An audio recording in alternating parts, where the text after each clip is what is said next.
What's up, guys? Said I start a little early. How you doing? Good morning, everybody. How'd you sleep? Hey, Batman. Hey, Bridget. How'd you guys sleep? Man, hold on. I gotta fix my settings. Hold on. 1 second. My shirt's probably gonna be, since I have green on my arm, it's probably gonna be a little faded, but I have to put it more like this. So, okay, that should be good. This is actually green. It's weird how it makes green things look like a grayish blue. The green screen does. Anyway, thought I'd start early. I'm just sitting here anyway. So hey, crocheting. No, oh look at it. I went to bed at 6. I was so this period is killing me this month. Well, I didn't actually fall asleep, but I laid down in my bed at 6 last night. I felt like crap. I just laid in my bed until this morning. Of course, I slept some, but I didn't fall asleep right away. Look at this arm thing. Anyway, oh yay, Jessica! You caught it from the beginning. It drives me nuts though when the shirts. So you could like adjust the settings, but the more you adjust it one way, let's say I'm wearing a little bit of green and I adjust it so far over where it doesn't do that with what I'm wearing, then it starts making the background blurry, right? And then if I do it where the background's more clear, it'll make whatever I'm wearing green blurry. So I try not to wear green, but sometimes I could adjust it out. But I forgot when I put this on that this had green on it, to be honest. I wasn't even thinking. I had to drop my mom off from her car. I just kind of threw it on and I didn't even think it till I sat down and see the issue. But I can't adjust it anymore or it'll make the background blurry. But I have, you guys, I have like a solid color for when the trial starts so I don't fade into the background. I have like a solid green I think I'm going to use. So we'll see how it works. I don't know. We'll check it out. Hey, Mark. Hey, Jennifer. But thanks, Bridget. Hey, Georgia. So hold on a second. Let me see if they have. Hold on 1 second. Let me see something.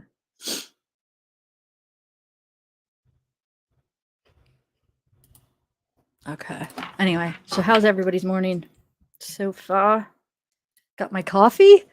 If Mez shows up, she makes these cups, these tumblers. She made me a Grateful Dead one because I'm a Grateful Dead fan.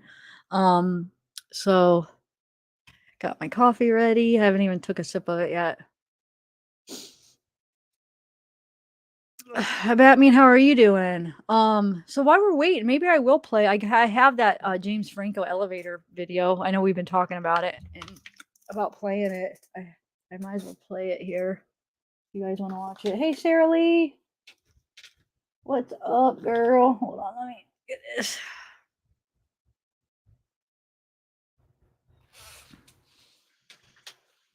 Okay.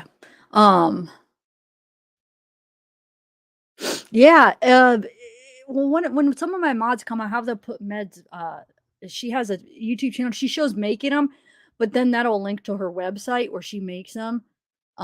If you guys ever want to order one, I've done a giveaway before where she's put my the Zeke and Justice logo on it and stuff, so she could custom make them. They're really cool. She's one of my mods, so she might end up popping in. I don't know though, since usually daytime I think she works, so I'm not sure if she'll be able to make it in a day. I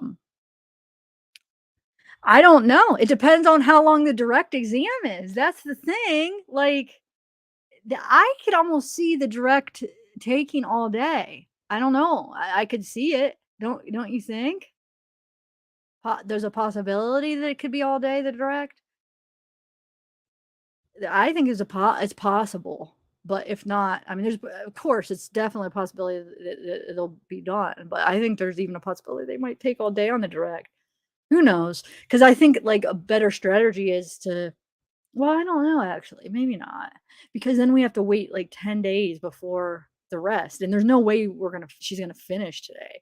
So that means we're gonna have her wait 10 whole days to have her back up, so she's gonna make like a huge impact. I think it's only gonna benefit of this break for right when she's on. But I don't know. So I was thinking about the whole Johnny Depp, he didn't look up, and my original thing was like, "Why isn't he looking up? Like, look up at her." And then I was like, "Okay, I understand because he doesn't wanna give her the respect or the attention, and he's probably so mad." But the more I'm thinking about it, I think he should have looked up because I think it looks kinda childish that he won't look up at her. Not that he's being childish because we all probably would do the same thing, but I think he should just suck it up and look up. In my opinion, I just think it might look better on the juries. What do you guys think? I think for the jury's perception, I think it might look a little bit more, like at least he's looking. I mean, she looked at him when he gave it, and I know he's probably nervous and he's mad and he's probably, I understand why he's not. But I hope the lawyers kind of coach him maybe to look up. But maybe the lawyers had told him to begin with, just don't look at her. Who knows what they're telling him? I don't know. I just think from my perception, I wanted him to look up. I know all you guys did it. You guys were like, "Why aren't you looking?" I kind of thought it looked. I thought it would have looked more professional and just looked better if he did look up. What do you guys think, honestly? Now that you've like slept on it, you think it was a good strategy that he didn't look at her at all? And it's not only that he didn't look, but he sat there and he was like doodling the whole time or writing or whatever he was doing. You know, almost like a little kid, like, which I'm not saying, don't take me what I'm saying the wrong way, but I'm just saying it kind of reminded me like, like a little kid not one. But anyway, what do you guys think? Honestly, you guys could disagree. I'm sure a lot of you will. He doesn't have to look at her in the eye necessarily, but look up, whoever's talking, actually look at him. Not, I mean, you don't have to look in the eye. But did you see the one time? I swear the one time she looked at him, and I'm sure it was all for show, but she actually like looked at him and then kind of like when she's talking about like, oh, I'm so in love, like one of those instances where it's like, oh, it's so good, where she kind of like looked at him. And like I said, I think it's all acting. It looked like she was looking at him and she was just like, like gave it the act like, oh, like she was look. I don't know. Did you guys see that moment? There was just this one moment. I think she definitely looked at him and tried to play the like she was like thinking of all the good times and stuff.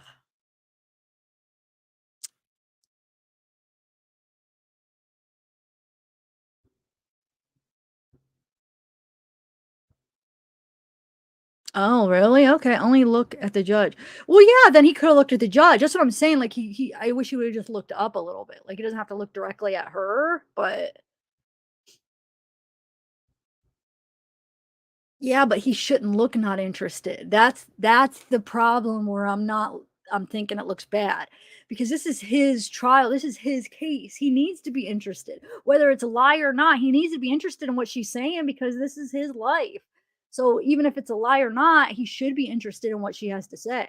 Even though if it's a lie, but he should so he knows, like at least for instance that he's listening and then he could tell his lawyers, "Oh wait, this happened. No, I didn't do," you know what I'm saying? That he could be on a better defense too. I don't know. I think he should look interested. Not that he should act like she's telling the truth, but it is his trial. I think he should be. That's just my opinion. Like I said, I knew like there was gonna be um, and like my opinion was gonna be not what is the word for it? Like a lot of people wouldn't agree with it, but that's just how I feel. I don't know. It just kind of made me feel like he should have. That's true. That's true.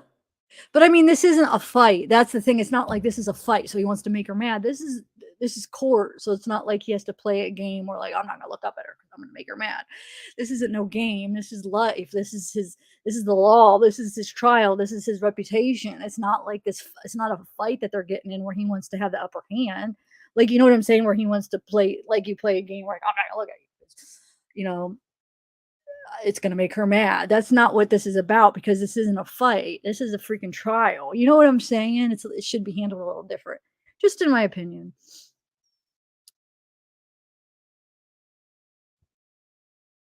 Just oh, meditated. Yeah, but even like look up and meditate. I know. I mean, I remember you say that, but like I said, everybody. Oh, hey, Mystery Maverick.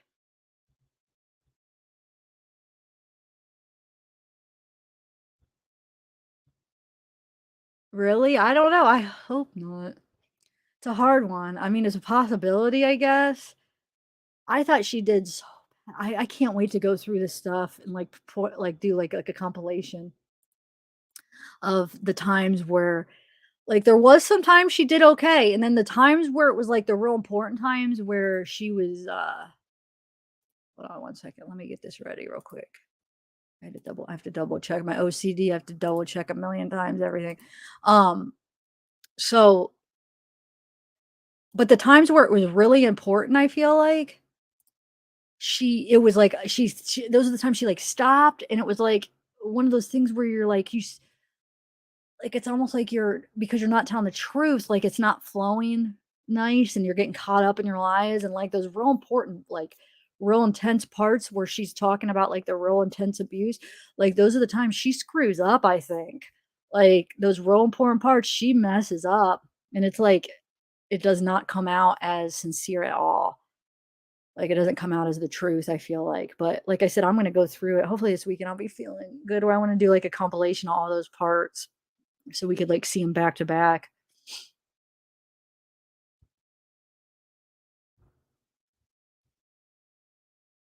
Real bad. Yeah, what are you talking about? Wait, are you serious? So you kinda got hypnotized by her? Are you being, like, sarcastic, Batman, or serious? Oh, okay. I was like, "Wait, what?" Okay, you're just joking around. Yeah, it shouldn't have to be. You know how she did that a couple times where it was like she stopped and then she would say like, almost like then she would say something so stupid like, "Oh, those health class thing," or or the health class, or like she'd say the stupidest things, like when she got caught up, it was like, "Oh my god, what?" What are you even saying? So I think she had some good parts and she had some really bad parts. So I guess we'll see. The cross exam is going to be very interesting. That's where I feel like because if she's already slipping up like on her direct exam, which should have been like seamless, you know, I mean, it should have been a lot better. Can you imagine when they cross examine her? What's going to happen? I don't know. Hold on. Let me go check. It doesn't look like they have anything up. Oh yeah, because it's still 10 minutes. Okay. Um.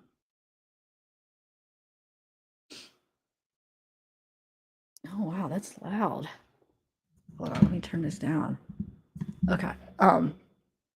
I could actually hear it through the microphone now. It must have been because I always had it turned down. I didn't realize that I could turn it up. That's crazy. Hey Gilly, how are you?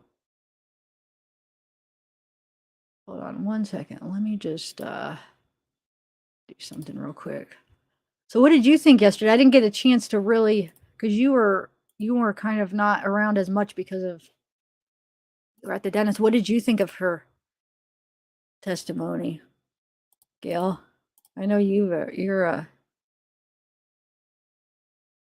hold on a second, guys.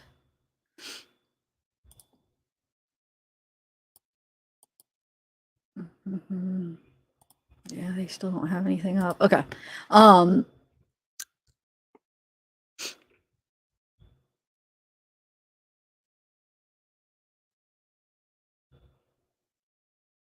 yeah, yeah. It's like she's trying to act natural, like too hard, where it's coming across like so fake. Because it's almost like you could see the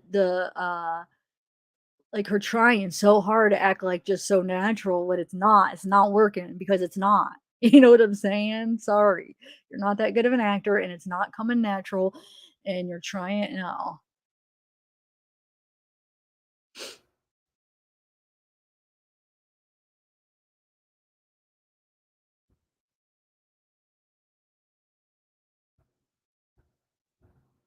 I know, me too, Paradise. I don't understand why she kept saying like a whole lot of tea and then nothing ever came of it.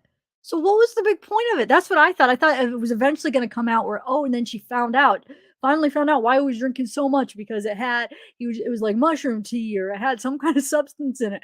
Like the way they were like making it so important and then nothing. So what was the whole point of that? That was stupid. Why did she say it like that? Tea's not bad. I don't look at tea like, "Oh my god. He drinks a lot of tea. Whoa, he probably is an abuser. Like, what? He has a problem. He needs to go to some AA for that tea. Like, what is the big deal if he drinks a lot of tea? I drink a lot of coffee. I mean, who cares? Tea's not even that. I mean, what? So I thought for sure, I was like, there's got to be something to this tea. It's going to come out. She's going to be like, and then I saw it was mushrooms, or because you know, you can make like, I've had mushroom tea before. Whatever, nothing. Oh, hey, Tennessee. You made it early.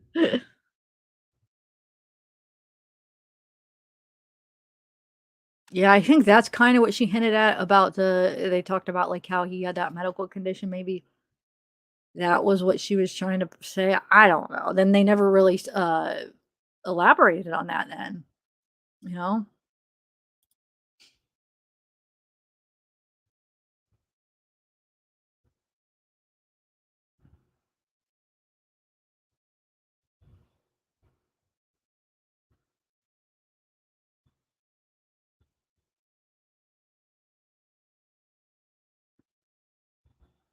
Yeah, Patty, that's a good one. Good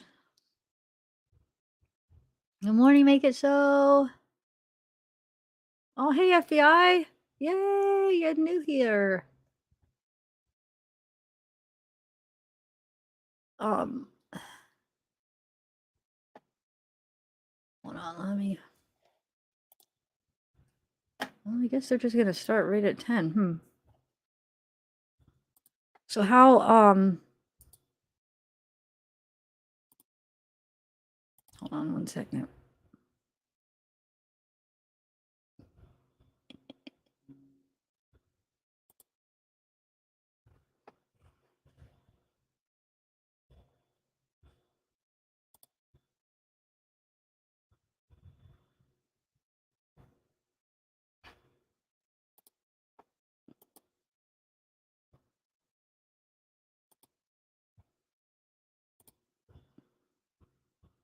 Hmm. Anyway, I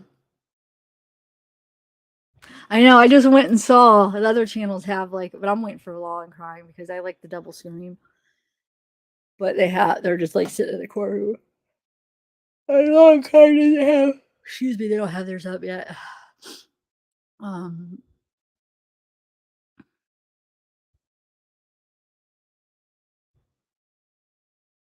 Oh, really?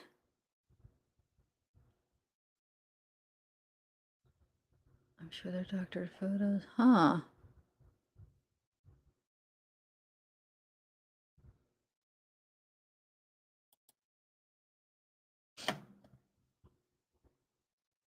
Well, here, I guess we could watch it on another channel while we're waiting. I don't know. I just always go on the Law and Crime, but it looks like they're set just exactly at 10 to come on. Oh my god. Oh, hold on, guys. Man, I need to wake up. It's probably because I haven't even had any of my coffee yet, guys. Okay, that's not right. Whew.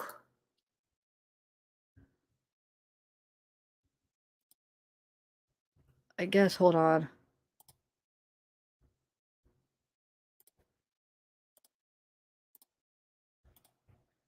We could watch it real quick on.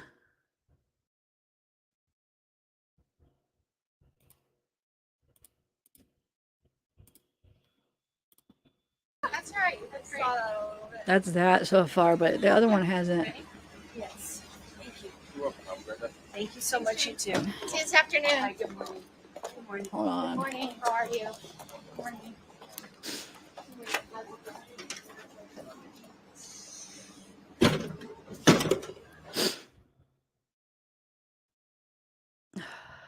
I wish Law and Crime would come on already. Come on. So that just stopped. Okay.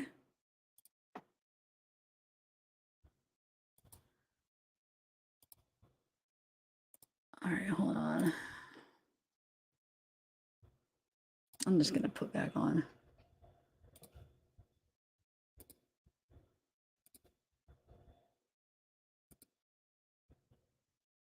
I'm just gonna wait for him. Oh well.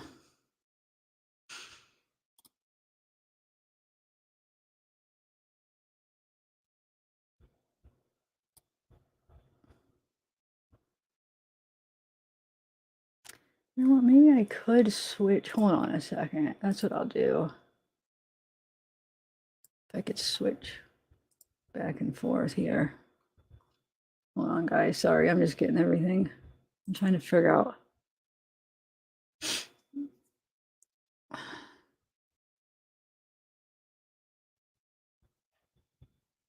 Actually, let me just pull it up. Hold on one second. Let me just share it again. Oh my God, I feel like I'm going to sneeze, guys.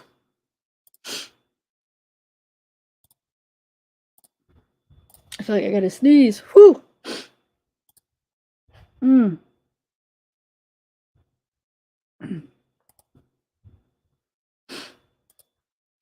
Oh my God, I think I'm going to sneeze. Hold on.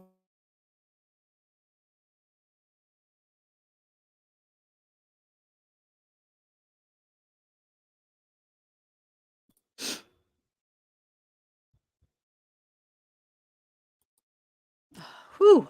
Sorry, guys. Oh, here, let me just I'll share this one too.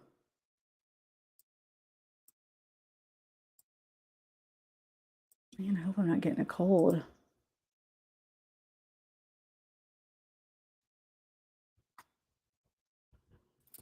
Here we go.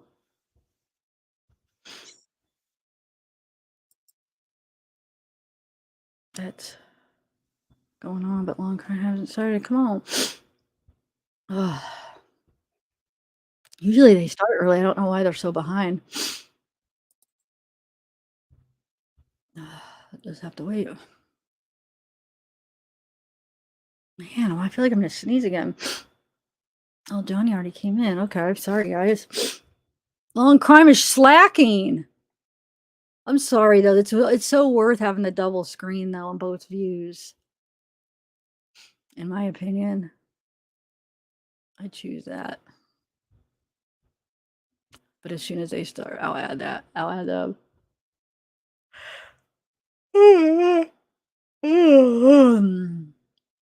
Sorry, guys. Whew, I need to start drinking this coffee. Why am I waiting? Like, I'm over here yawning, like, can't wake up, and I'm like, have my coffee, and I'm waiting. Why am I waiting to drink it? I don't know.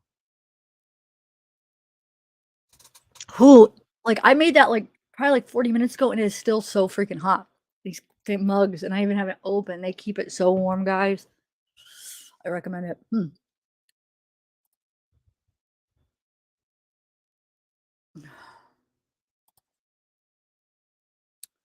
I burnt my tongue. Come on, Law&Crime. I don't want to watch it on this channel. I'm such a baby.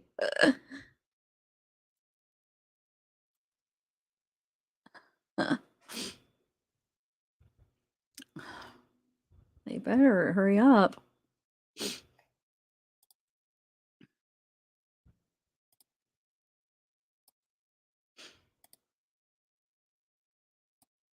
I feel like I can't relax until they get on it. I wonder why they're not on yet. We might have to watch it on here until they get on.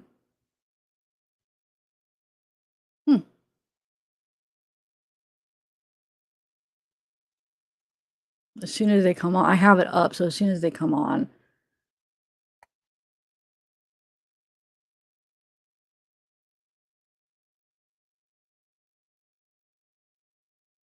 I'll turn it on. Oh, thanks, Amy.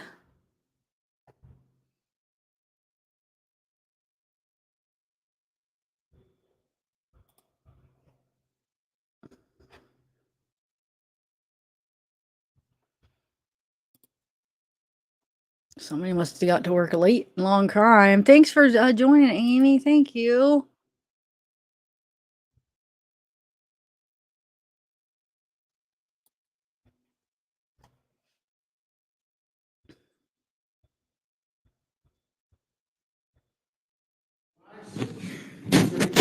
Halifax County is now in session. The Honorable Penny Ascarati presiding. Please be seated. Good morning, Judy. Good morning. All right, before the jury comes out, I just want to let you know for planning purposes, I plan to go to 5:30 today because we lost a little time throughout the week.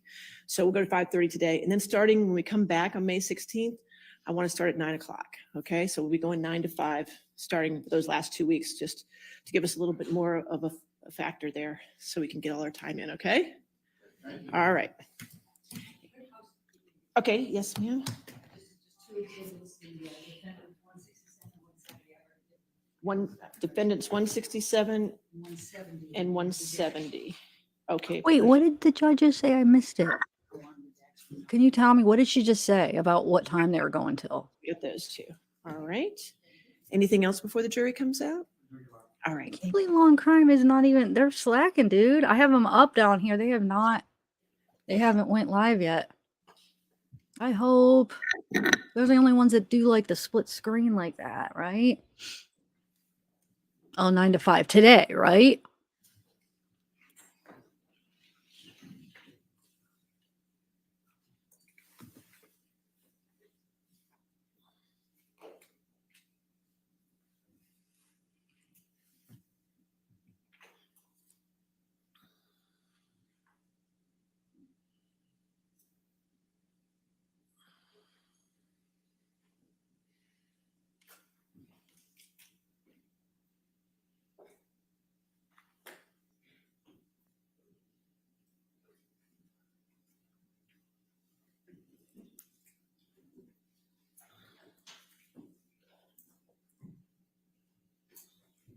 All right. Good morning, ladies and gentlemen. I just want to let you know that today we're going to go till 5:30. So I just want to let you know at the beginning of the day that we'll be going till 5:30. Okay. All right. Thank you. All right. Your next question. Yes, ma'am. Thank you, Your Honor. Amber, when we finished yesterday, we were talking about the Bahamas and the yacht and flying off in a helicopter. I'm going to just ask you to take a look at, Michelle, if you can bring up Defendants Exhibit 1091.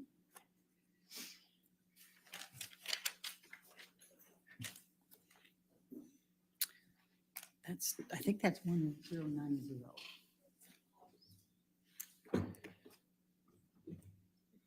Scary that I would know that.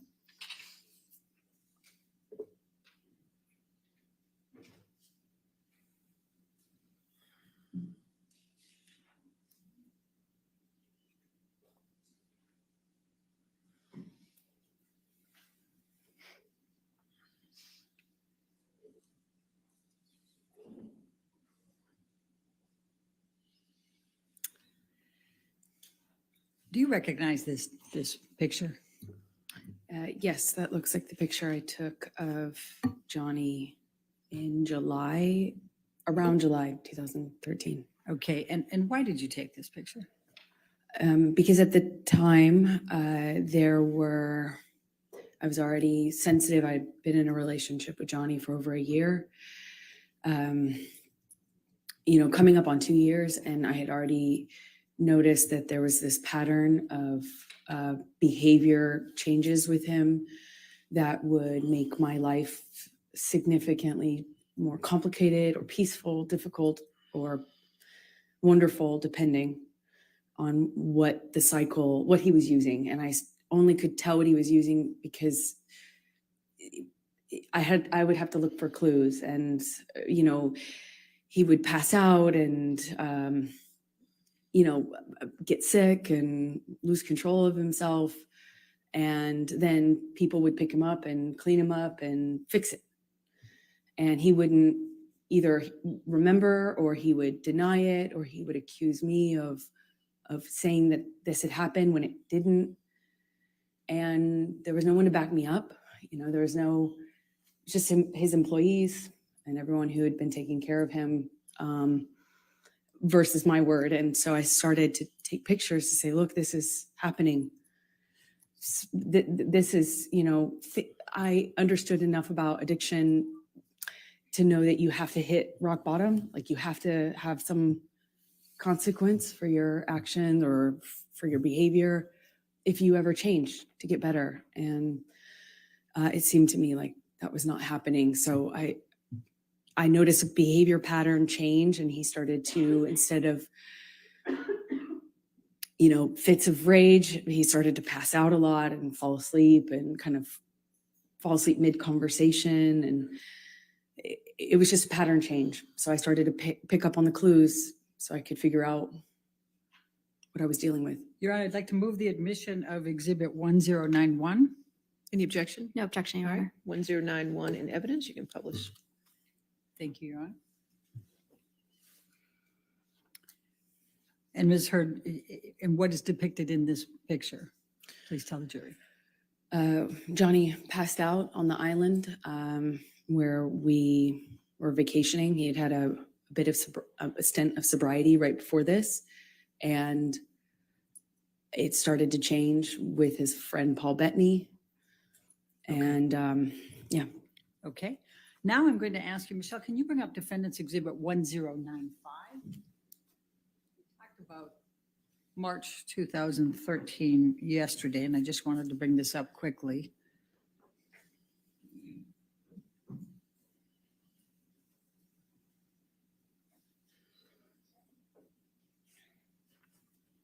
Do you recognize this picture? Yes, that was taken. Before you go further, did you take this picture? Yes, I did. Your Honor, I'd like to move the admission of Defendants 1095. No objection, Your All Honor. right, 1095 in evidence, you can publish. Okay, thank you. Okay, now Amber, will you please tell the jury why you took this and when you took this? This was after a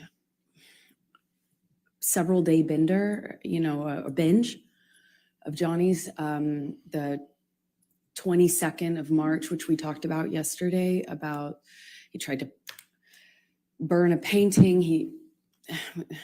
It was accusing me of having affairs with a musician, my ex-partner, and he was on these, a drug binge where I saw him no eating, little to no sleep, and he would just use cocaine and drink all day long. Okay. And that would go for a period of time, and then a major blowout, and then he'd get sick and pass out, and then feel really awful, and often, including this time, would start a period of sobriety after that. Okay. Now I'm going to take you to mid-July 2013, the Tokyo press tour for Lone Ranger. Can you please tell the jury about that particular trip and the events relating to Mr. Depp? Sure. He was promoting Lone Ranger, and I had just met his kids at the premiere in Los Angeles shortly before this tour started. Okay, do you guys want me to play hold on a second. I'm going to switch it. Is that all right, guys? No big deal. We'll be able to catch up right when. Hold on one second.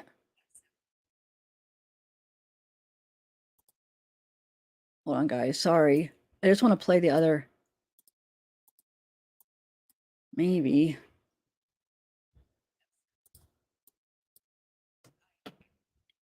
Never mind. We're going to have to wait till it comes because it's not letting me rewind it. We'll just watch the rest on this. Sorry, guys. Sorry. We'll catch up on the break. They found out about me. Amber, I'm going to just ask you not to go through that. Sure. Just take us to Tokyo, please. Okay. So I believe we went from that stop to Tokyo with the kids. And he had difficulty with drinking in front of them. He was trying to hide it. And yet he was dealing with some stress around his career. I didn't have a lot of details, but he was drinking at the restaurant, and the kids were kind of, noticing, but not really sure what to make of it. Objection calls for speculation and hearsay. She didn't say what they said. I'll sustain us to the last Okay. part of the answer. Okay, please continue, but don't say what they said. Okay, the kids said. Anyway, Johnny became upset with me for judging him. He was, you know, it was like I couldn't win if I didn't do anything, if I didn't say anything to him about the drinking, if I didn't acknowledge it, it got worse. If I did acknowledge it, it was my fault and I was nagging. And I get it, you know, I wouldn't like to be told what to do either. So, but it made him really angry. And the kids were on this press tour, and I was just concerned about them. I was concerned about them hearing us. Johnny screamed at me in the hotel room, and all I could think where the kids were in an adjoining room. What if they could hear us? You know, I had just met them and I didn't want them to think poorly of me and hate me, not knowing what was going on, you know, in our behind closed doors. I just, I remember him, it was name calling, and he eventually passed out. Do you recall what names he called you? Do you recall what he said? I heard at this time, nagging bitch all the time, called me a cunt. He even said that he made a mistake with me, and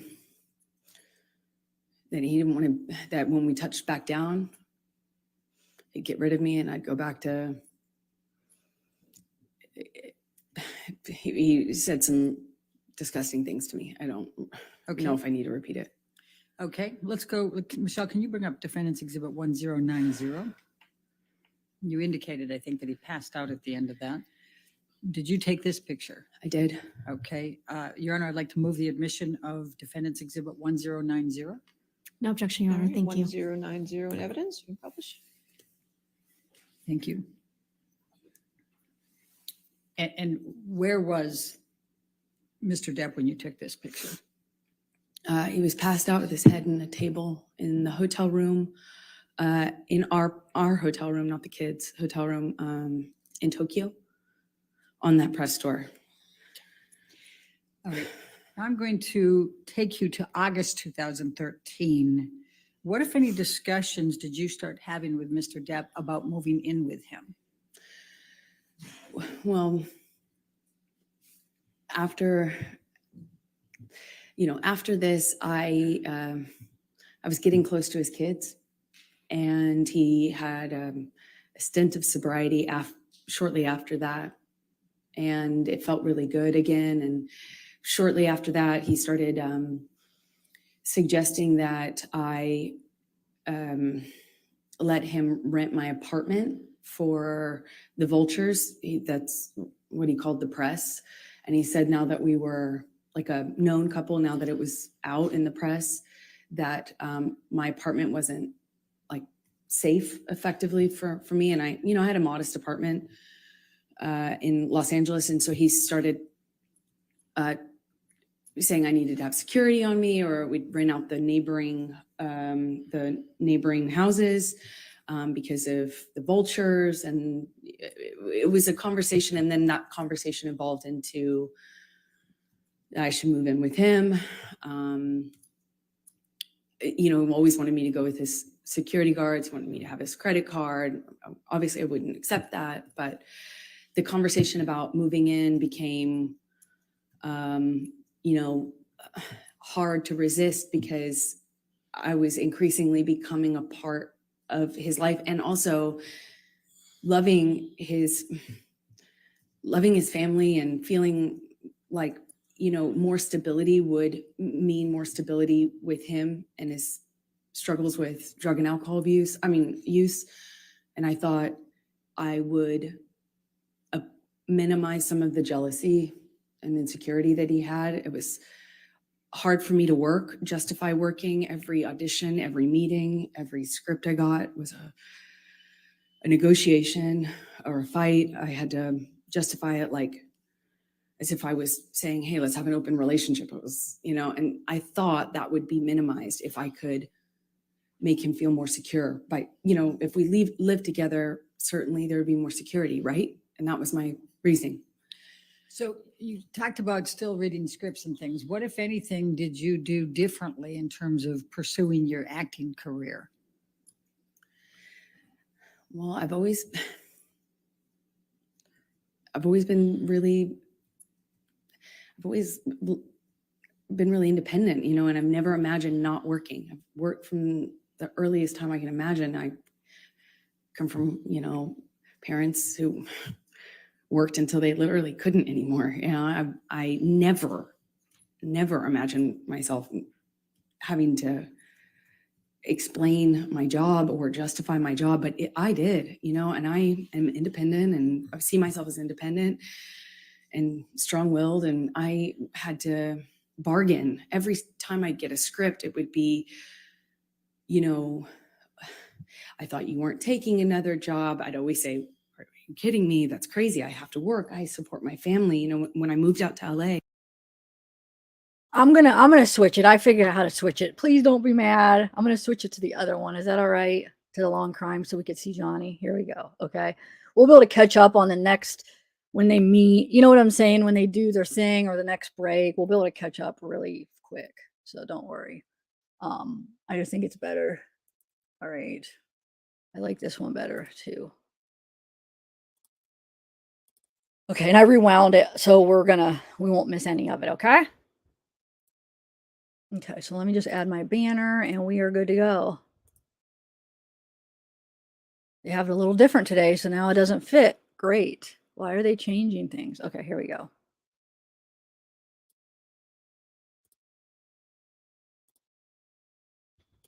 Worked until they literally couldn't anymore. You know, I never imagined myself having to explain my job or justify my job, but I did, you know, and I am independent, and I see myself as independent and strong-willed, and I had to bargain. Every time I'd get a script, it would be, you know, I thought you weren't taking another job. I'd always say, are you kidding me? That's crazy. I have to work. I support my family. You know, when I moved out to LA, I'd get a check for, you know, a gig, $600 or something. I'd save half for me, send half to my family. You know, I kept having to justify taking work by saying, I'm supporting my parents, you know, I'm supporting my sister, I'm supporting my family, I have to work. And he would say, you don't have to work, kid. Let me take care of you. My woman doesn't have to work. And that sounds really sweet and really romantic in some way, but it became a real fight. You know, every time I got a script, it was what kind of, you know, how I was dressing, what kind of behavior I'd have, how did I have a sex scene? And then I started saying, no, I won't take the sex scenes, or, you know, I'll take the part where I don't play, you know, that kind of character. Or then I started minimizing the kinds of kissing scenes that I had. And eventually I had to change the wardrobe that I could have in the movie. I couldn't have a sex scene, but that all, you know, it didn't happen all at once, of course. It was little thing after little thing after little thing. And eventually I found myself pushing as many scripts off my desk as I could, picking the ones that had minimal makeup, dress as conservative as possible, finding ways to minimize the scenes I had where I had a romantic involvement of any kind. It was a constant battle and negotiation. So let me take you back. Did you, as a result of your discussions with Mr. Depp about moving in, did there come a time that you did move in with him? Objection leading. Overruled. Thank you. Yes. Please. And let me ask you this. You've talked about penthouse. We've heard a little bit about penthouse appointments and suites. Could you just explain to the jury the different places that Mr. Depp had in Los Angeles and what they were called, just so we have some context here when we're going through all this?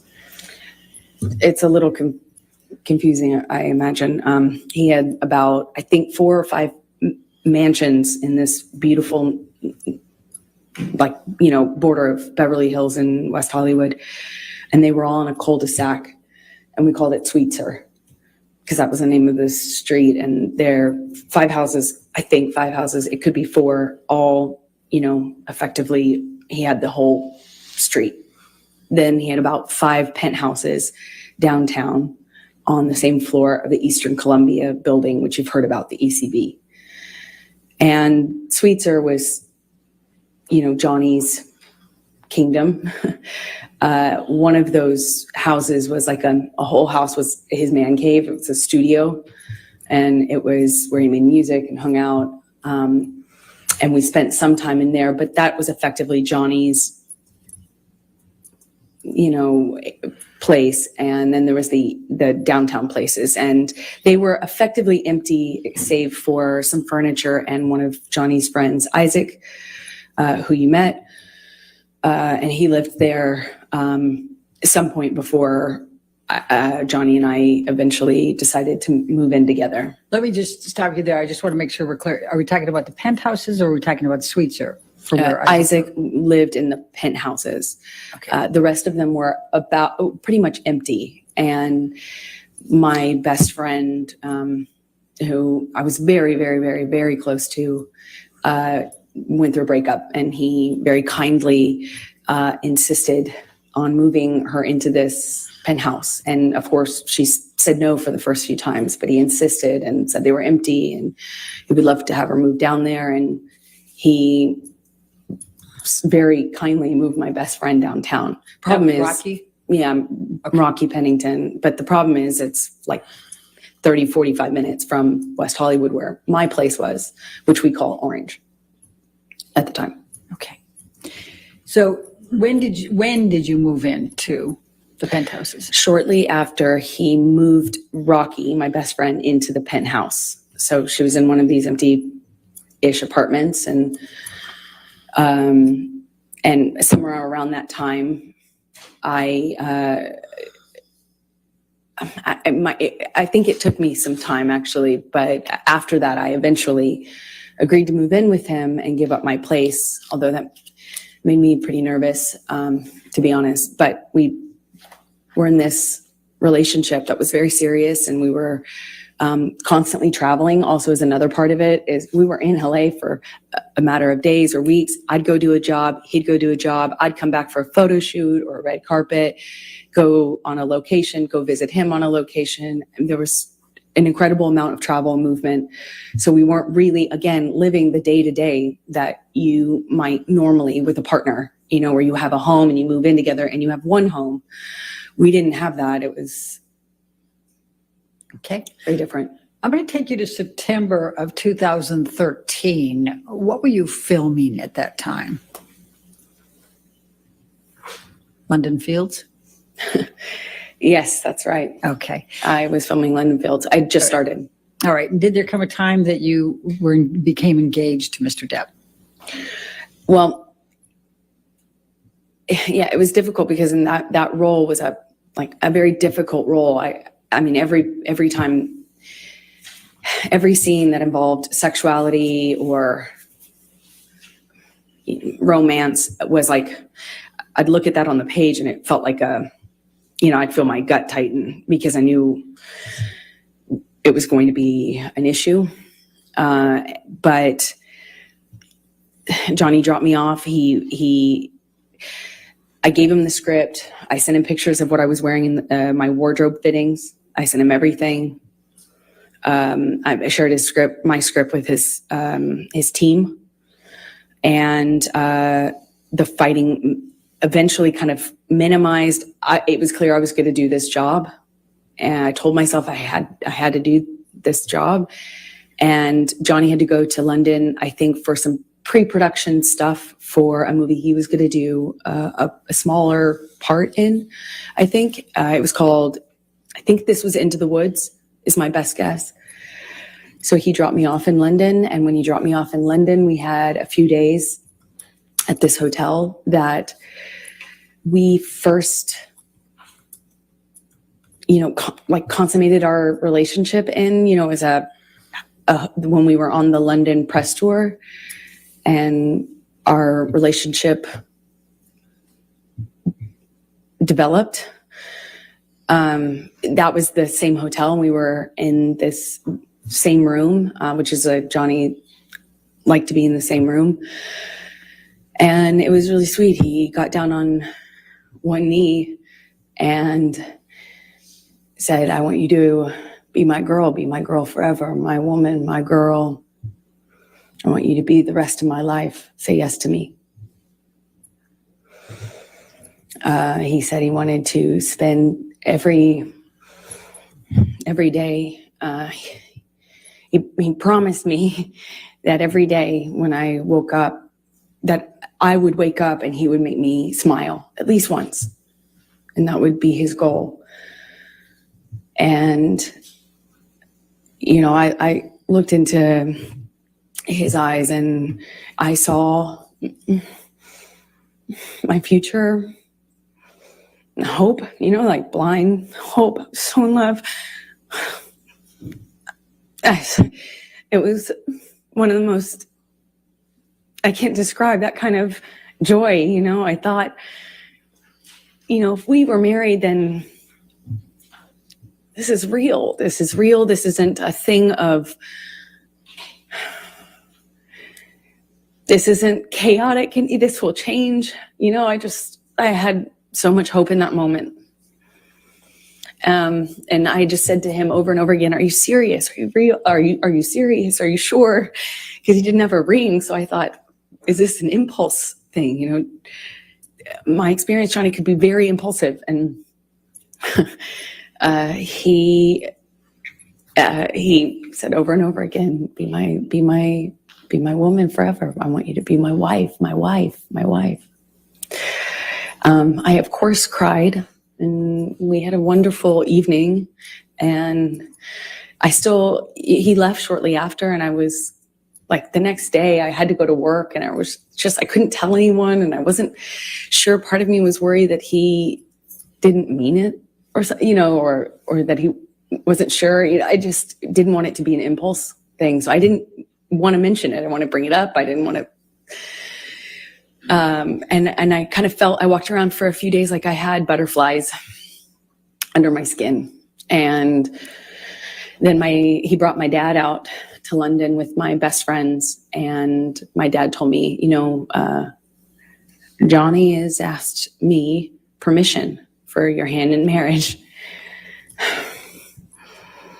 And I felt like the luckiest woman in the world.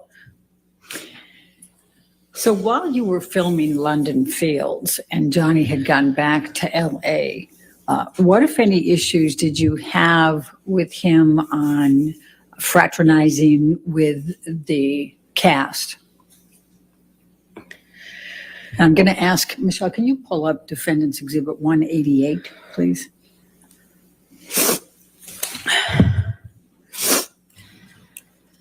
Your Honor, I'm going to object on hearsay.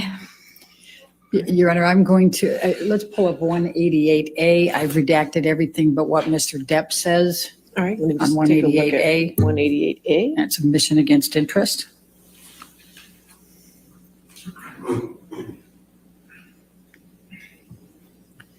Do you have that? You don't have it?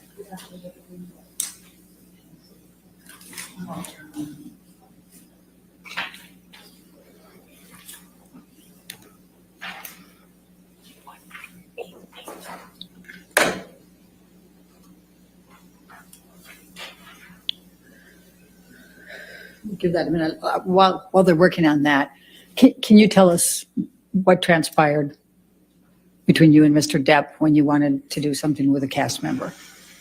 So, as I said, he came to London for his own work and also dropped me off in London, where I had to be for a few months to film this movie. And he asked me to marry him. He brought my best friends and my dad out. They left. And shortly after they left, my co-star, one of my co-stars, invited me to go to a concert with him and some of the cast to kind of break the ice, and I'd be working with them for the next few months. And I had already, I already knew I couldn't be photographed, even if it was platonic. I couldn't be photographed with men or women that other people could possibly spin as romantic. I had learned that but in January, the hard way. So I asked him permission if I could go to this concert with the cast. And I said, Johnny, that he's my co-star. Objection, Your Honor, hearsay.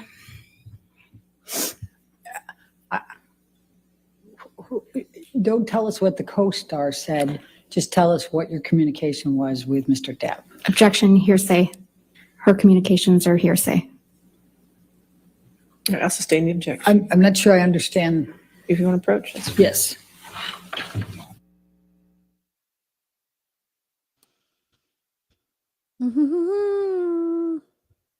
I'll just wait to catch up during the break instead of try to fast forward it now. We'll just talk during these, and we're probably not even a minute behind from stopping it. No biggie, no biggie. So do you guys like this one better? Maybe I'll edit something when we rewatch it next week. I'll edit it if I have time. I'll edit it where I'll edit like this screen where we get both views, and then edit in the pictures from the other channel so we could see what the pictures are, since they don't show it on this. Maybe I'll do it like that, so we have everything. That would be good. But right now, I think I'd rather just see this and then look at the pictures later. Don't you guys think? Why did they switch their freaking dimensions? They made them smaller, so then my stupid overlay looks silly. Like, this whole time they've had it, I think they've had it, at least this whole week, they've had it the same dimension. And then all of a sudden, now that they started, like, what, 10 minutes late, they freaking changed their dimensions. They made them smaller, or whatever you call it. Why? It doesn't look that bad, though, right? Like, the overlay, it just looks like there's a little border or something.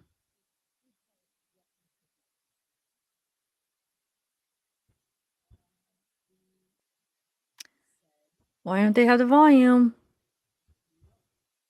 There we That go. if I accepted the invitation and went out to a concert, that the engagement would be off, that the relationship would be off, and that I was foolish, naive for thinking that people could invite me to a concert in a platonic way. I tried to say that it was fine. Objection, that it was- hearsay.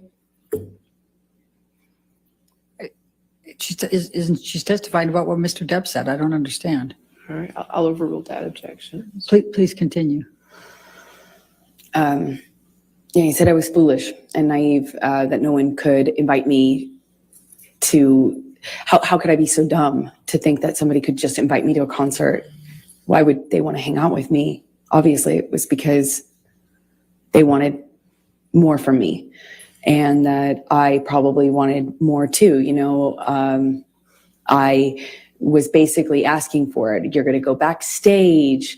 What are you going to say to the band? And then I know how this plays out, and who's the other girl going to be there? And how could you be so stupid? How could you be so foolish? You're more naive. You should be smarter than this.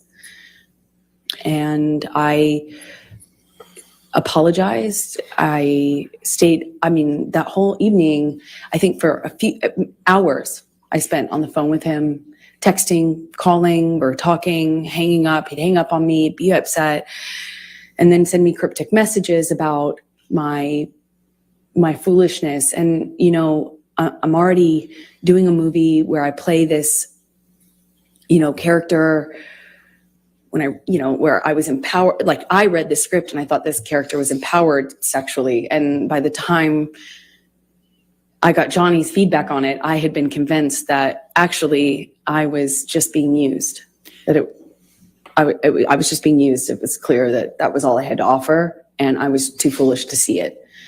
And I had Amber, I'm just going to stop you right there because I'd like you to take a look at Defendants Exhibit 188A. Mhm. Is that in front of you? Do you recognize this portion of the text chain between you and Mr. Depp? Yes, I do. Okay, and this is on September 9, 2013? Yes, it is. Okay, and are these statements Mr. Depp made to you during that evening that you just described to the jury? Yes. Your Honor, I'm going to move the admission of Defendants 188A. Any objection? No objection. All right, 188A in evidence as redacted. Do I have that redaction, or is that something you need to give me? I think we're going to need to give it to you Okay. hard copy. All right, Right. thank you. Thank you, Your Honor. And if I You can publish. And if I can draw your attention to it, he first says, I don't want to make anything an issue, baby, but I literally have been on the ground just 14 fucking hours from leaving your side. Do you see that? Yes. And then he says, you know what I want, who I am, and where I want to go with us. You know very well what type of fucking man I am, and yet you lay a gauntlet before me that you know is the very species of danger that will always attract me into a very tempting test. What's behind that door? Almost impossible to even not take you on. You want me to roll the dice? This sounds more like an aggravated ultimatum than soft words that could help us make both feel better. Don't test me, please. Did he tell you that? Yes, he did. And what did you understand that to mean? It was clear. It was a threat that if I wanted to be, Objection, speculation. I think she can say what she understood it to mean. I'll sustain the objection. Okay. All right. Let's move on then to the filming of Mordecai with Mr. Bettany in October, November 2013. Where did that take place? in London. Okay. And what, if any, involvement did you have? Were you there for any part of that filming? For part of it, I happened to be in London already for the film I was just telling you about. And Johnny came to London shortly after to film his own movies. He did the smaller, I think it was a smaller role in Into the Woods, and then he was filming Mordecai after that. So after I finished my movie, I moved in with him into his house in London, a rented house in London. Okay. And describe your experiences during that time period with Mr. Depp. It was really touch and go. He was filming with Paul Bettany, and there were days when he wouldn't come home, or they couldn't get him up out of on set. He'd be asleep in his trailer, sleeping whatever he'd done the night before off.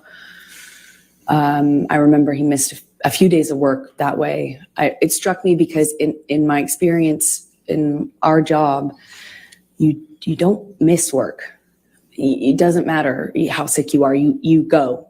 It's millions of dollars every single day they're filming, and I had not experienced someone who could effectively just control the set like that, to that extent. And one day he didn't come home, and I was worried sick. I found out that he was in a hotel room with Paul Bettany. Objection, hearsay. Okay. Move forward, because When he came home, they had to carry him home. Objection, hearsay. Did you see them? I carry watched him? it. Okay. Go ahead. Okay, please continue. I watched. I was shocked that he could do it. One of the security guards carried Johnny like a baby into the house, and I looked at that, and his boots were hanging over the security guard's arm, who had to negotiate getting through the doorway, carrying Johnny like this. And I watched this.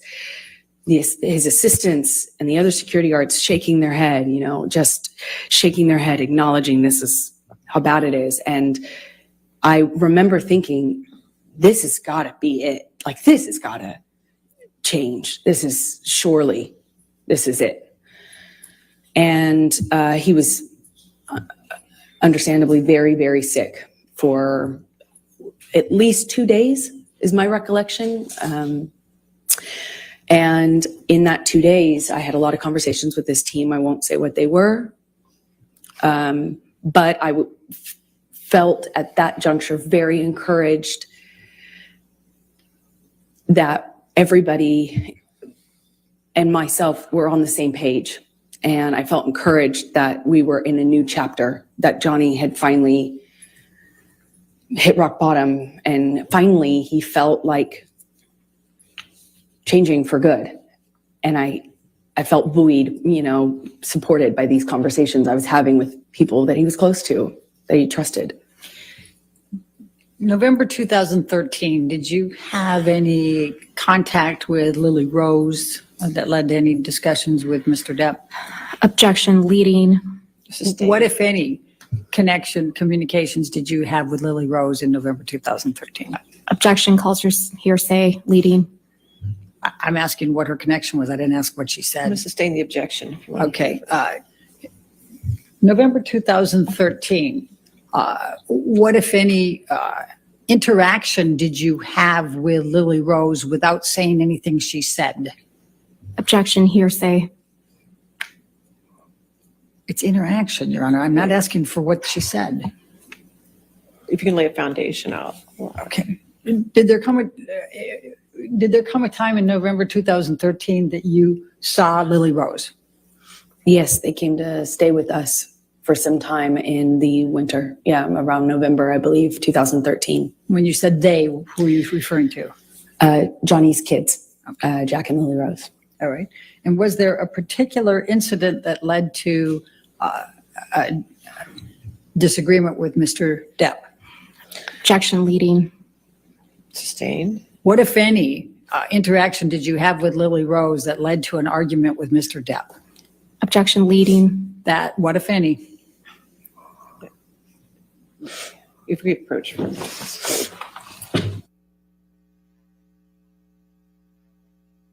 Yeah, no, that was a long crime that was froze because you could see me moving down there because we were still hearing the audio. I hate that though, not having any control over what happens, and it's like, oh man, I'm sorry guys. I still think it's worth it to go with them because I mean I bet you everybody that's streaming, they all have some kind of difficulties at some point. I bet. Did you have an argument with Mr. Depp relating to Lily Rose in November 2013? Yes. Can you please describe that? Well, I was, these kids were, I found them to be these beautiful, wildly intelligent little weirdos in the best way. They were, I was falling in love with them. And, they were in my life at that time, a short amount of time, but I loved it. And I started to feel very protective. And, Johnny's sobriety meant that he was there and then he wasn't. And the nature of our lives with the travel and work meant he was there and then he wasn't. And Lily Rose at some point had a crush on a. Objection hearsay and lack of foundation. I'll overrule for them. Thank you. Please continue. This argument happened because Johnny was, I didn't agree that this gentleman, it was a famous musician over the age of 18, spent the night at the house, and I felt protective over Lily Rose and concerned. And naturally, they were not my children. It's not my place. And I understand that. I know it's a sensitive subject, so I understand why Johnny got so upset with me. But that and the introduction of the weed with his daughter, she was so young, I just felt protective. Again, it's not my place. I understand that. And I made him really angry by weighing in on that. Okay. Did there come a time that there was a family engagement gathering? Well, we celebrated Thanksgiving out in London. The kids were there. There was a stint of sobriety following how sick he got on set with Paul Bettany after one of his drug binges, and he kind of just came alive again. He even played a prank on me about having relapsed when he hadn't relapsed. It was, I started to kind of feel that with the kids being around. I did think that maybe this was it. We were on a good path. meaning so to sobriety, that this was it. And our life was peaceful for a minute. You know, it went back to being wonderful. There were these moments that just felt so wonderful. Objection, Your Honor, non-responsive. All right. I'll just sustain the objection. Okay, take us to the engagement. There was this engagement party, correct? Then, yes, come Christmas of 2013, Johnny had rented this beautiful mansion in Malibu on the beach. It was gorgeous. And he brought my family out, and his family was out, obviously, in LA. And we stayed in this rented mansion, and we're all together for the holidays. And one evening, we were going to his mother's house. His mother, who you've heard about, was older and sick, but at home being cared for. And one evening we're going to have dinner, Christmas dinner there with her around the time of her birthday as well. And my best friend said, "You should." Objection, hearsay. Sorry. Wasn't offered to prove the truth of the matter, but go ahead. Go past that. What did you do? We went to Betty Sue's house, his mother's house, and Johnny proposed in front of our families in this big, surprise. He surprised me, got down on one knee, and I cried and hugged my mother and hugged his mother, and he gave me this enormous diamond ring, and it was a nice time. I'm going to take you into January, February 2014. You employed a woman named Kate James. Is that correct? Objection, leading. What, if any, relationship did you have with Kate James? She was my assistant at the time. I hired her sometime in 2012 and had as minimal contact with her as I possibly could. So, and why is that? She was difficult, troubled, and inconsistent. She drank on the job and stuff like that, and her behavior was Objection, relevance. horrible. She's already testified. Kate James has testified, and I think the bias. We can. All right, I'll allow that. Go ahead. Thank you. Okay. Please describe for the jury what job responsibilities Kate had and how you communicated with her and kind of how that worked. Objection, compound. Overruled. Thank you. We had minimal person-to-person interaction because I was hardly ever in LA. If I was there for a few days at a time. And Johnny and I kind of lived in this insular bubble anyway when we were together. But we would send emails, texts, and a lot of voice memos, voice notes. And, if I found that if I said, "Kate, you left the car running with your doors open and your kids in the car on the street. You Objection, need to move hearsay. She's not testifying. She's testifying about context. Sustain the objection. Next question. All right. I'm going to ask you to take a look at Defendants Exhibit 209.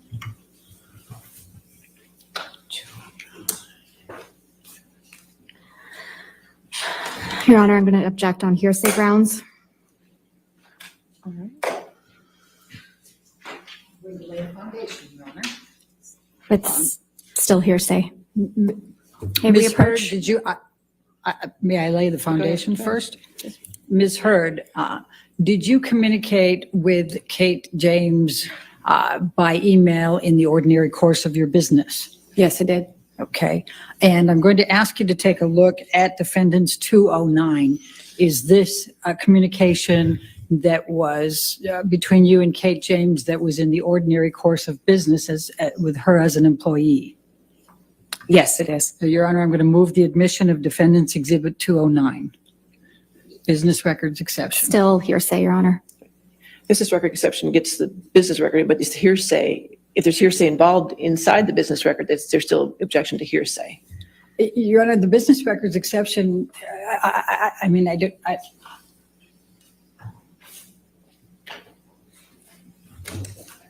don't agree. I think that's the point If you that wanna- hearsay if you wanna can. approach.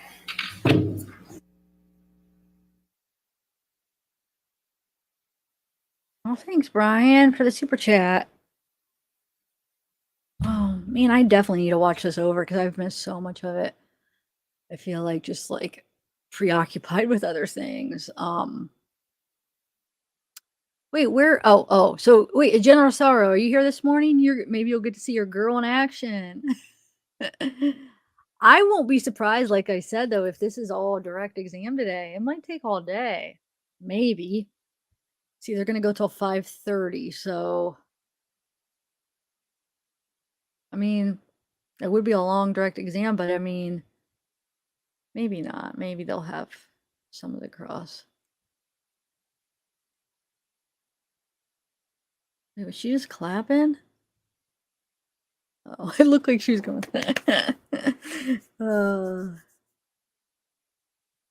So what is Johnny drinking today? It must be that stuff. You know what I thought when she was showing that picture of that stuff with the glass in the background? It looked like the same color as what he's drinking. She said it was something they got from France or something that they pour in the water, right? What was that? Does anybody know specifically what that was that she was talking about? And do you think that's what Johnny's drinking right now? Because did you see he kind of had a reaction when she said that? He kind of almost looked up. And what is she drinking today? I can't tell. All right. I hope they unmute it in time. I don't know why Law&Crime is. There we go.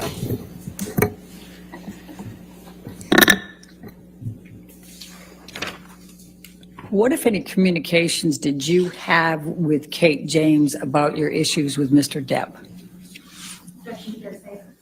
Objection hearsay. Your Honor, Ms. James has testified. I'll sustain the objection.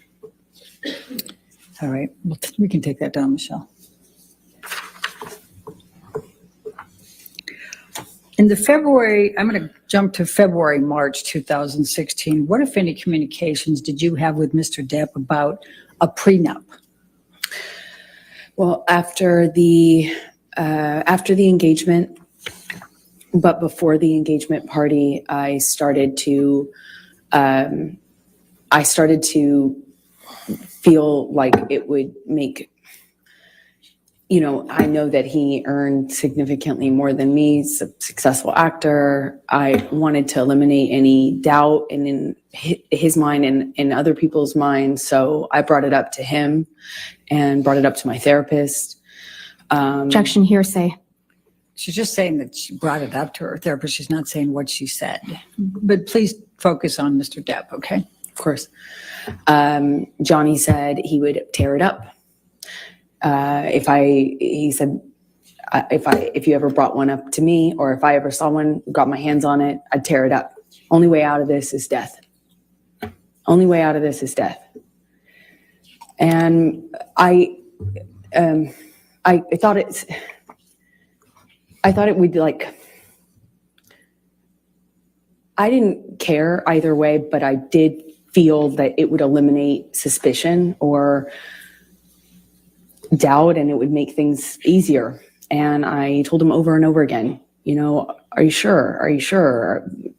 Maybe we should do this. And one time he said to me, he's like, kid, are you already thinking of how you're getting out of this? Are you already planning to get out of this, kid? You already planning on leaving? It was around the same time as the moving in together conversation. He accused me of having 1 foot out. And they kind of were happening around the same time. I still had my apartment and we're engaged now. He was asking me to redecorate Sweetser, his main house, and kind of move into the ECB building downtown where my best friend was living at this time. while the decorations and the remodeling had been done on Sweetser. And so these conversations were kind of happening about how to build our future together and how we were going to move forward together. And I would have forgotten about the extent that we had those conversations early on in the engagement if it hadn't have been for my therapist's notes. I'm sorry, if it hadn't been for your what? If it hadn't been for my therapist's notes, which were Okay. taken at the time when I was talking to her about this and my conversations with Objection, hearsay. Okay. I'll We'll sustain the We'll move objection. on. Okay. Let's take it to March 2014. Did there come a time there was an engagement party? Yes. So, it was March 2014. Please describe for the jury. We had an engagement party, and we decided that when we did get married, we'd have a small wedding, something intimate. But, our lives were kind of big. His life was extremely big. And we needed to we wanted to have a bigger engagement party than a wedding, and kind of get our guests in, our family, our friends, and have a big event of it, as opposed to making the wedding something that was big. And, so we kind of put it on the engagement party and had a bunch of people, a lot of friends, business acquaintances, a lot of family. I had all of my family friends and my childhood friends come out for it. And I even invited my therapist. It was, a big event. Okay. And describe what took place at the engagement party. We walk in together and we took some pictures and said a few hellos. And then Johnny disappeared upstairs in, I guess it's like a coat room or something. It was in a big abandoned building that was rented out for events. And he had disappeared upstairs almost the entire party, I would say. It was kind of came down at the end when we were leaving, and came down once because he was at the time sharing drugs with my dad. Objection. Speculation. Lack of foundation. How do you know that he was sharing drugs with your dad? I was there. I watched it. Please continue. My dad at the time was was addicted to the same thing Johnny was. And so my dad had, either my dad ran out or Johnny ran out. I can't recall which of the two ran out, but there was they needed more, of course, and had to leave the party. My dad actually left with Johnny's security to go get more drugs from Objection. West Calls for Hollywood. speculation. How do you know that? They told me. Hearsay. Sustain the objection. And they left to go whatever, and then they came back with drugs, and everything was okay in terms of the withdrawal symptom of I don't know what you call it at that point, but he still stayed upstairs. And Are you referring to Mr. Depp? Yes, I am. Okay. Please So continue. shortly after that, I tried to get Johnny to come downstairs, and he just snapped at me, just verbally told me to shut the fuck up. And I remember talking to my mom about the irony of it.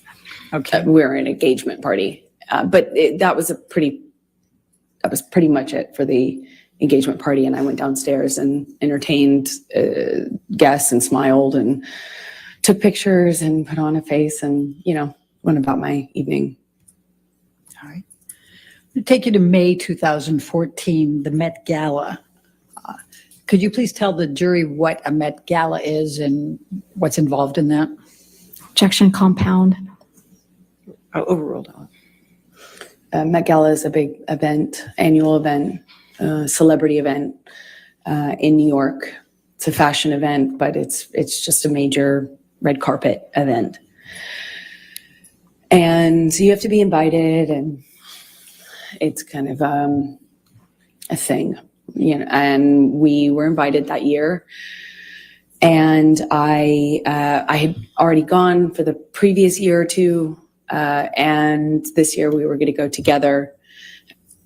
And at some point in the evening, we're sitting across the table, and Johnny starts asking me about this woman. He thought I was looking at this woman in a sexual way, and I kind of turned it around on him and said that exact Objection, hearsay.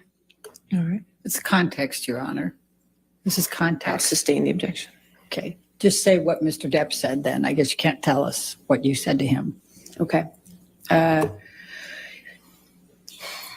He was accusing me of flirting, and that's how the argument started. I don't recall what other accusations I was fielding at that moment, but typically in my experience with him, it wasn't just one.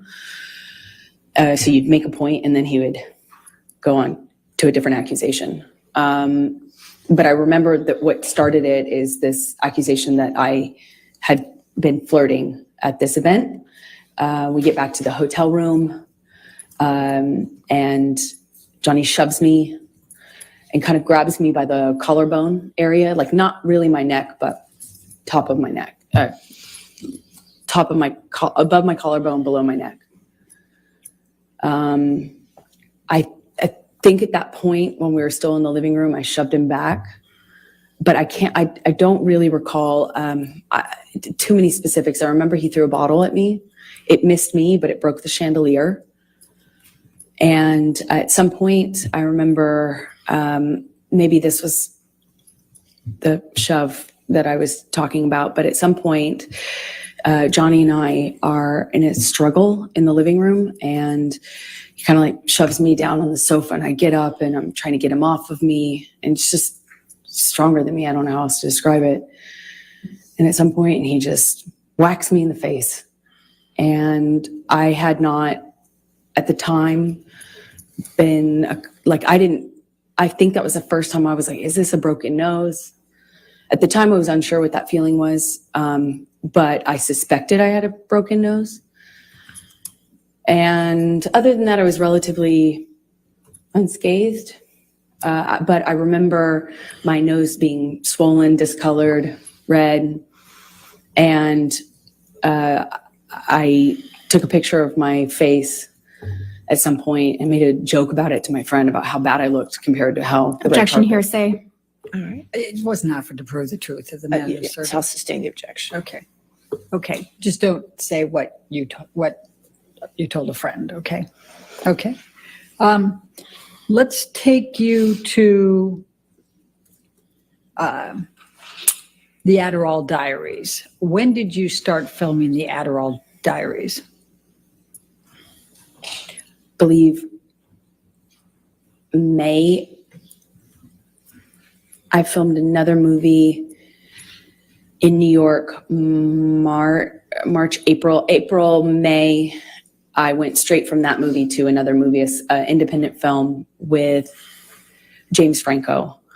The one I had previously shot was with Christopher Walken. That's right. Okay, so I went from one to the other and saw Johnny in these, in between, like if I got a long weekend or, I'd fly home to be with him and then fly back. It was kind of like that. Fly back from where? Where were you filming those? In New York. Okay. And where was Mr. Depp at that time? Johnny was in LA at the time and then eventually went on location for his movie, Black Mass, in Boston. So you were in New York and Mr. Depp was in Boston at some point? Eventually by May 2014. That's it. All right. And what, if any, discussions or arguments did you have with Mr. Depp relating to James Franco in that time frame of May 2014?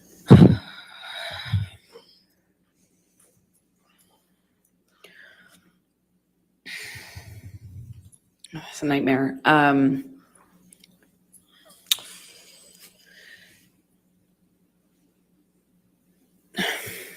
I wanted to do this independent film. I liked the story. I liked the character.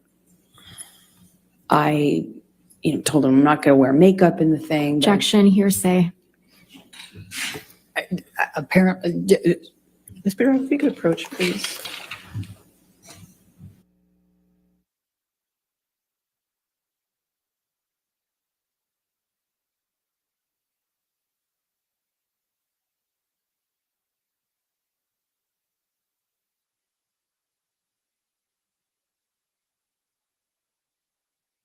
Zeke wants to say hi. He was scratching at the door. He wanted to say hi. Oh, he's so cute. He's so cuddly. He got his hair cut yesterday. Oh, shoot. I listened to this hold on. Sorry. I listened to this when I have to leave my headphones here so I don't miss anything. But anyway, yeah, he got his hair cut. Yes, was it yesterday or the day before? I don't know. Either yesterday or the day before, but I like them all shaggedy, but everybody, my mom and everybody, they like to get him cut. But oh, he's so cute either way. Anyway, okay, you want to stick it down. Okay, Bubba. Okay. He wanted to leave.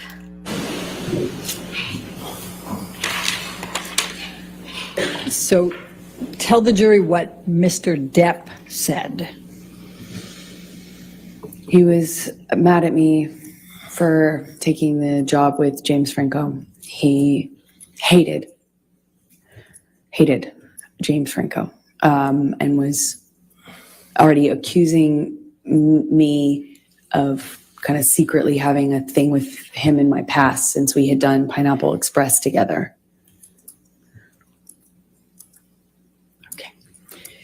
So I'm going to take you to the Boston plane incident. We've heard about that earlier, May 24. Can you please describe for the jury what took place on May 24 relating to the plane incident? Well, I had spoken to Johnny, he's in Boston, I'm in New York, and I spoke to him. He had already been upset with me and accused me in many arguments about not telling him about scenes that I had. If I had a kissing scene, any sort of romantic scene, and I wasn't explicit about what I was going to do, then I was accused of having withheld information and hiding it from him. So I didn't want the fight, of course. I didn't want the argument, but I had to kind of eggshell tiptoe around how to tell him when I had any sort of scene like that. And I did tell him in this occasion. Objection, hearsay. We need to stay with what Mr. Depp said, okay? Okay, so he was upset with me, but he didn't sound coherent so much on the phone. He was yelling at me about how could you tell me this? How could you tell me this when I'm filming, when I have this scene that I'm doing? How could you tell me this when I'm working? Obviously, I couldn't tell him any other time because we were both filming, and I told him as soon as it was relevant, but he kept saying, how could you tell me this? How could you just tell me this? And it was like I had told him I was having an affair or something, was that angry at me. But he kind of started to sound less connected to reality as these arguments would happen on the phone. This is in one day. Eventually, he hangs up on me in the conversation, screaming at me.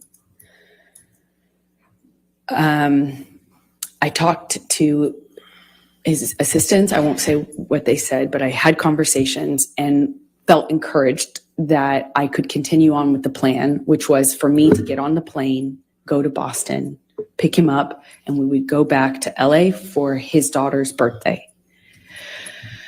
I was nervous because the conversation I had had with him, and he was so upset with me on that conversation, but I figured I assumed he had passed out and that he would have been kind of sobered up the next day, assuming that the work would mean that he felt pressured to kind of pull it together. And I get on the plane. He sent the plane, so I assumed he's not that mad at me. He's over it. We're moving on. He's sobered up. There had been a lot of talk about a sober plan, like a full detox, a full recovery, a doctor, a whole plan. There were talks of that following what had happened in London. So I was feeling like, okay, well, maybe we're here. And I get on the plane, it touches down and the SUV pulls up and it sits on the tarmac for a very long time. He knows I'm on the plane waiting for him. So I kind of started to anticipate that things weren't as I hoped, meaning that he was sober and had slept it off. And I'm sitting on the plane for a very long time waiting for him, and he finally opens the door, and I see him get out of the SUV, and I can guess by how he's moving, how he's walking. I didn't realize at the time I had already become really sensitive to these little changes because my life changed depending on what he was on. And he gets on the plane, and I just knew in every cell of my body something was wrong. And he comes straight up to me, doesn't say anything to me, but is looking at me. He's got these glasses on, and he takes them off in this kind of aggressive manner and sits down across from me, not in the usual spot. We kind of have our places on his plane, where you get used to sitting. And I remember I got up and moved to accommodate him getting by so he could sit in the normal seat as per usual. He didn't. He sat across from me. At some point, and I don't really remember the exact sequence of it, we take off, and at some point he's asking me what's wrong with me. What do I have? Do I have something to tell him? Do I have something to tell him? You want to talk to me about your day yesterday? And then it gets, I already know that he's drunk. I already know he's using, he reeks of weed and alcohol. I mean, his breath smelled so bad, and I could,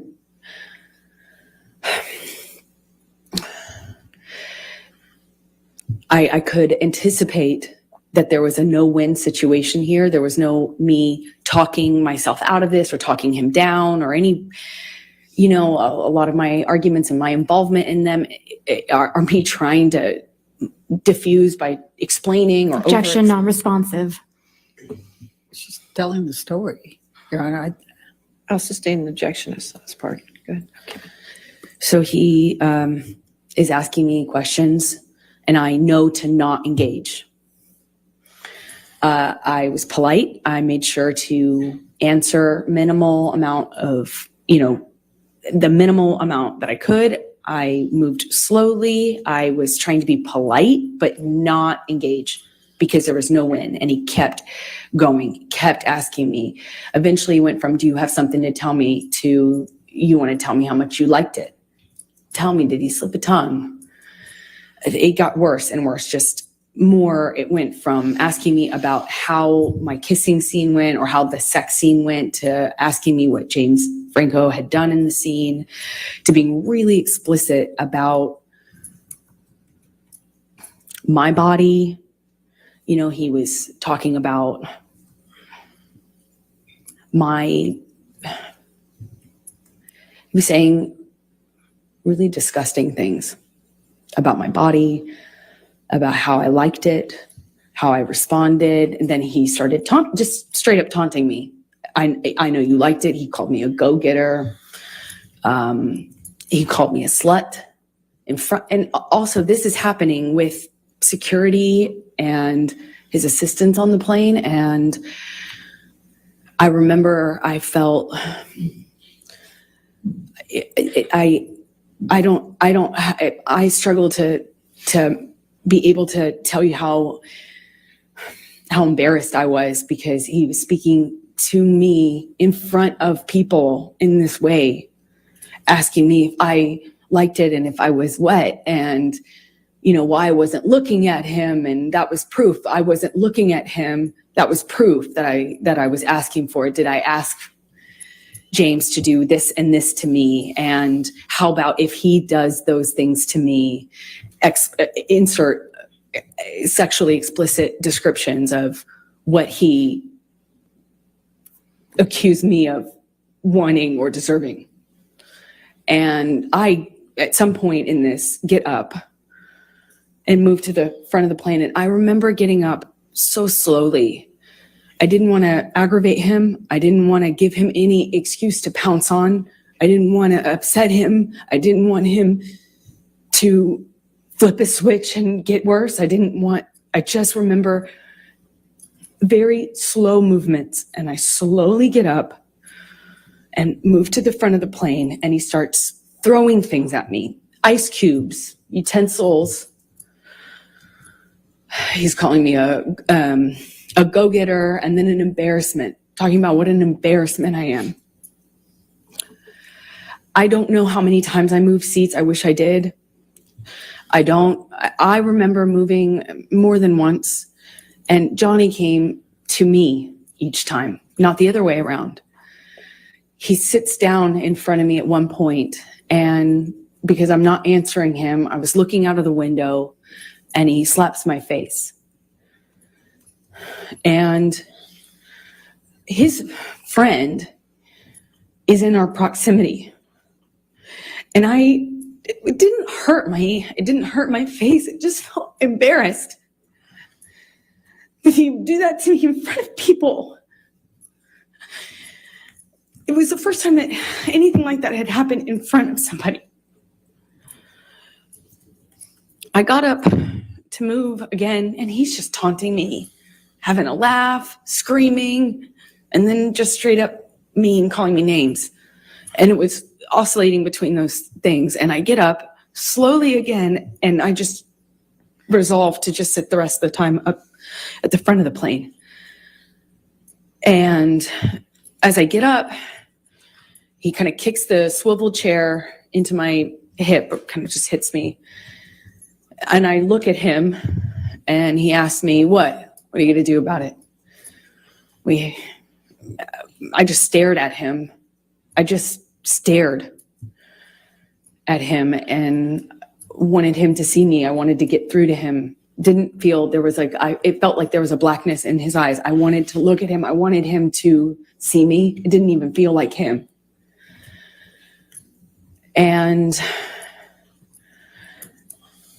as I'm walking away, slowly trying not to be, I was being very deliberate about my movements, wasn't saying anything, I wasn't engaging. I am walking away from him slowly, and he tells me to hurry the fuck up. Hurry up. And I just look at him one more time, wanting to penetrate the monster to see the man that I love underneath that. The man I loved. And he tells me to hurry up again. And I pull my gaze away from him. I walk away from him. My back is turned to him, and I feel this boot in my back. He just kicked me in the back.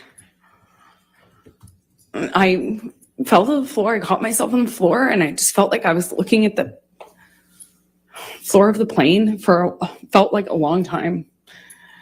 And I thought to myself, I don't know what to do. I can't believe he just kicked me.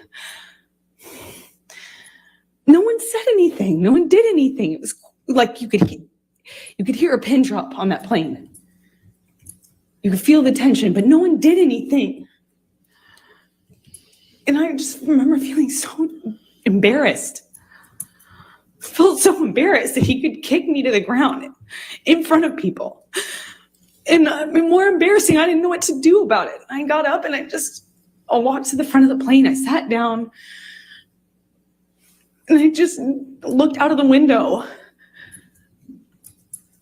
And Jerry Judge Security and my friend both kind of under their breath asked me, "Are you okay?" Objection, hearsay. I spent the rest of the time looking out of the window. Sustain the objection. And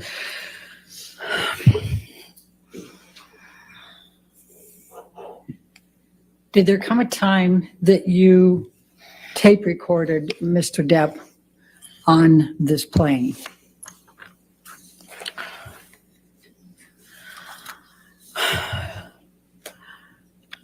I want to sit here and say that I was telling myself I needed to leave him. But as he got worse, he demanded the oxygen tank from the flight attendant, excuse me. And he continued to drink and then eventually started howling like an animal and passed out in the bathroom with the door locked. And was howling. And I at some point pushed record on my phone because there was that 5% part of me. Objection, non-responsive. I don't think it's non-responsive. She's explaining what led up to her tape recording and why. I mean, I can ask her, Okay. will that solve it? All right. Why did you tape record him? Because I knew that Johnny wouldn't remember what he had done. I knew he would not remember. And if Calls for speculation. She can say why she did it and what she thought. But that last part called for speculation. I'll sustain the Don't objection. say I knew. Why did you tape record? in my experience, when Johnny was that inebriated, he would not remember what he had done. Calls for speculation. How can that call for speculation? I'll sustain the objection. All right, let's go to Defendants 221. And I'm going to play 3 different parts for it. Your Honor, And may we we can- approach, please? Okay.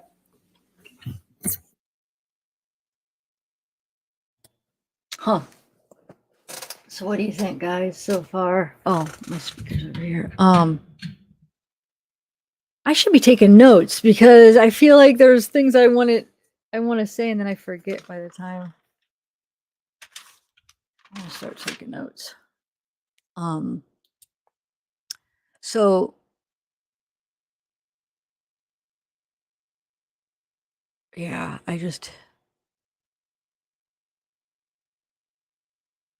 I hope the jury's not falling for her. I just feel like it's almost so annoying the way she's trying to be like so like natural that it's just like, oh, I'm so embarrassed for her. I'm so embarrassed. Why? So they're not allowed to show the jury, right? That's why they never show them. I just wonder what the reaction is. Like, are they? I would love to see some of their faces as she's telling these stories. I guess we'll probably hear later, like, in the future on, some of the jury members come out and talk later, like what they were thinking or feeling or talking about or whatever. I don't know though. I want Johnny to win, but I'm still not 100% that he will, I'm not. I still have doubt. What do you guys think?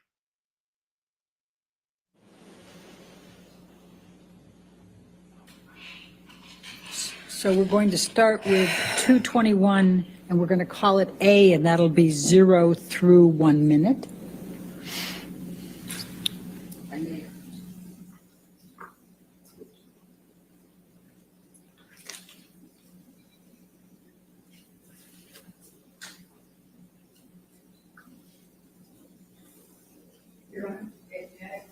Okay, sure. Hi, Katie. Good morning. Hey, Andrea. Rita. Yeah, I guess, it's more about his reputation than the money. So as long as he's convinced most of the public, I guess, even if he loses the case, it's more about what does the general public probably feel after all this. But I mean, it would help immensely if he actually won too. Oh, well, I was just seeing, is she about to look at him? But I guess it's good that he's not looking at her. Like, I think it's okay when he's just like kind of like paying attention but kind of looking down. With the first one with 0 to 1 minute. And can you turn up the volume just, I mean, there's part of it that the noise of the airplane is a little bit loud, but to be able to pick up the noise.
And then the second one is from 2:50 to 3:20, 30 seconds.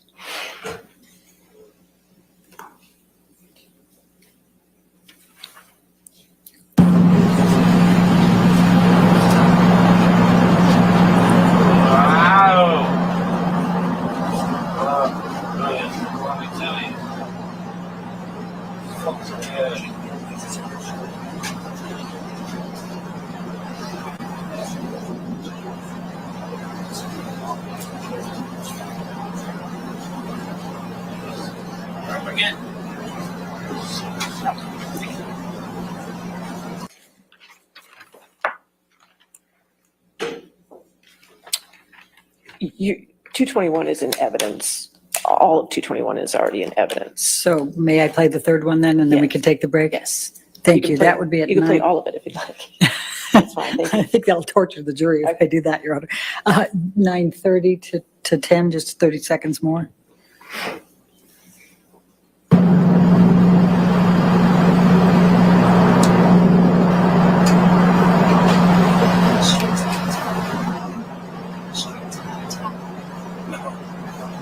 Most of this fucking idiot usually gets sick.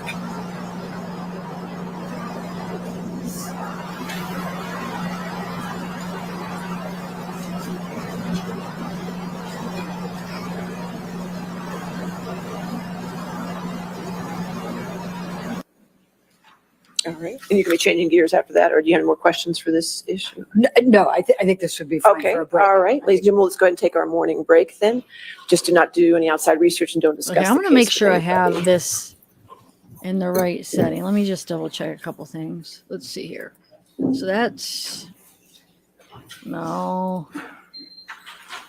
If we do cinema mode and then we make it bigger, no, I have it. I don't know. Is there any other mode? I feel like I'm.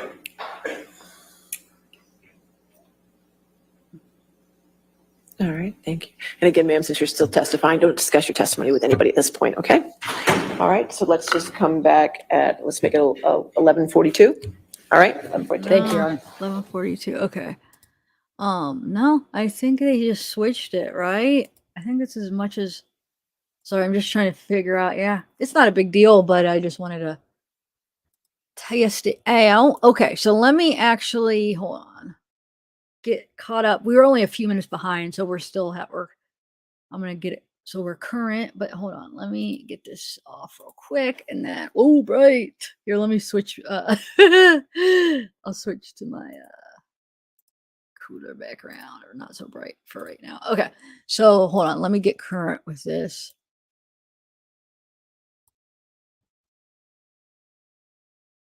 Yeah, it's still not. It's still not on because we were only a couple minutes behind. So what time did they say? 11:42. Is that what they said? Do you guys want to watch the games? Hold on, let me just get this ready. Okay.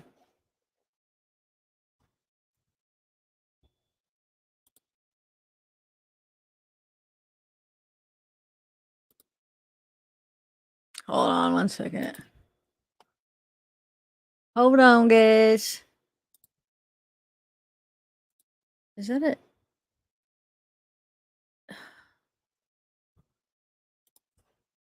Hold on one second. Okay. So they said 11:42. I'm just trying to.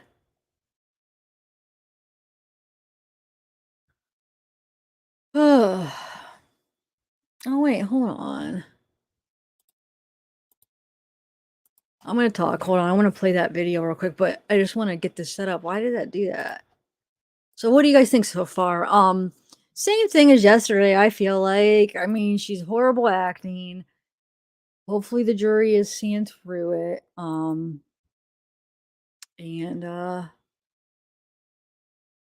that's about it, right? All right. All right. Wait, hold on. Let me share my screen again. Hold on, guys. I'm sorry. And then we'll just want to get everything prepared. So we got these Chrome tab. We'll do this. All right. Okay. Now we're set. So yeah, think same thing so far. I don't know. Do you guys think we'll get to the cross? I guess we'll see. If not, we're gonna have to wait a whole 10 days? Oh my god. So they did say 42, right? So we definitely have time to play that. You want to watch and then maybe on the lunch break we could do we could watch the rest of the audio or listen to the rest of the audio recording maybe if you guys want to, or sometime we're gonna listen to the rest of that 2-hour one. Remember, we got an hour in. It's up to you guys what you want to do. All right, let you guys want to watch, since she was talking about the James Franco. Let's watch the James Franco little elevator review. Hold on, let me find it. I downloaded it. Here we go. And then we still should watch the deposition together. I want to watch with you guys. Okay, so here's the. Hold on, James Franco elevator scene. Let me see when it starts. 1 second, 1 second. So what's everybody having for lunch today? Okay, so I'll have to play it without sound because they have a song. Okay, so here we go. I'll do it like this for this. So that's her. She obviously goes down and gets him. He's probably waiting, and she brings him back up to the apartment, right? To the penthouse. I'm sure that's imagining what's going on. So this is 5:22. So man, we need to do a timeline of how everything, the dates, to put this into perspective, because this is around at an important time, right? And then like when she was just talking about like when did the movie start where he was getting jealous? So how far after that is this? I'll have to do a little bit of research this weekend if I feel good. Okay, let me see what you guys said, because I already forget if she said 11:42. I have it down, so I'll be able to see when it comes back, but I just want to make sure, because you never know with Law&Crime.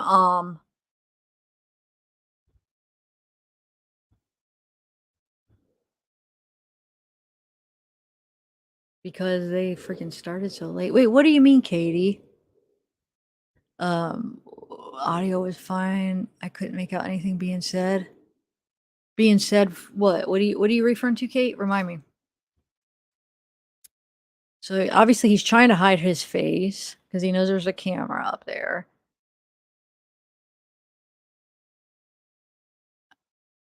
So it's definitely, I mean, it could be. So, I mean, she could argue, oh, we're just friends. We're just, showing a little, but most friends wouldn't do that, right? And the question is, did Johnny know he was over that night? Like, were they supposed to get together, for, like, was it like hidden that James was over that night? Was she sneaking around? What was that night? Where was Johnny that night? You know what I'm saying? And yeah, like one could argue, oh, it was just friendly, we're just affectionate type. But I mean, in reality, most friends probably wouldn't do that when you're married, and also when your husband is worried about your relationship with this person. I mean, typically you probably shouldn't be doing that to just your friend, when you're married. So, I don't buy it. I mean, I definitely, Bill James came out and admitted that they were having an affair. So they really were. I wish they would bring James up, because I heard Johnny. Oh, thanks, Brian. Thanks for joining. Yay. Thank you. I heard that he was on the witness list for Johnny's side, right? I wish, because that would be huge if she goes up and she says, like, she comes up and says, "Oh no, he was just so jealous and accusing me of an affair. We weren't having an affair." And then he comes on and says, "Yeah, we were." I mean, that right there would make her look, her credibility would be shot. And it would also give Johnny or the sympathy where they would understand why was he so jealous, because look, she was having an affair. I haven't watched the podcast. I'll have, maybe I'll try to watch that this weekend. I watched a news some clip where they said that he came out on a podcast and admitted, it almost like said he was sorry to Johnny, and he admitted to the affair. He was on some podcast, I guess. Did anybody see that? So yeah. But thank you so much, Brian. The memberships help so much. Hold on a second. Now I'm always paranoid. Did I share the audio? Hold on a second. Let me double check. My OCD sometimes. Because I have my shared screen already, but like that, because you have to click like share audio. And so I always redo it like at least 3 times because I always have to double check if I share the audio. Because I get worried. Okay. Yes, I did. Anyway, oh, thanks, Brian. That's so sweet. Hey, Kibby. Oh, wait, why is there like a rumor that she didn't have anything on under there or something? Hey, Donna. Oh, thanks, Donna. Thank you. Wow. Donna Sartis. So we got 2 new members. So I'm going to try to get the emojis. We're going to do a Johnny one. So for the next, when the trial restarts in a couple weeks or, in 10 days, I'm going to get a Johnny emoji. And then we're trying to like think of something funny for like Amber and the turd or whatever, because when you're members, you get the custom emoji. So I'm going to try out some things for the Amber, see if I could get something funny that will show, because they're such small pictures, so you have to something that you'll be able to tell what it is. So I'll try to work on something. Yes, definitely, Marky Mama.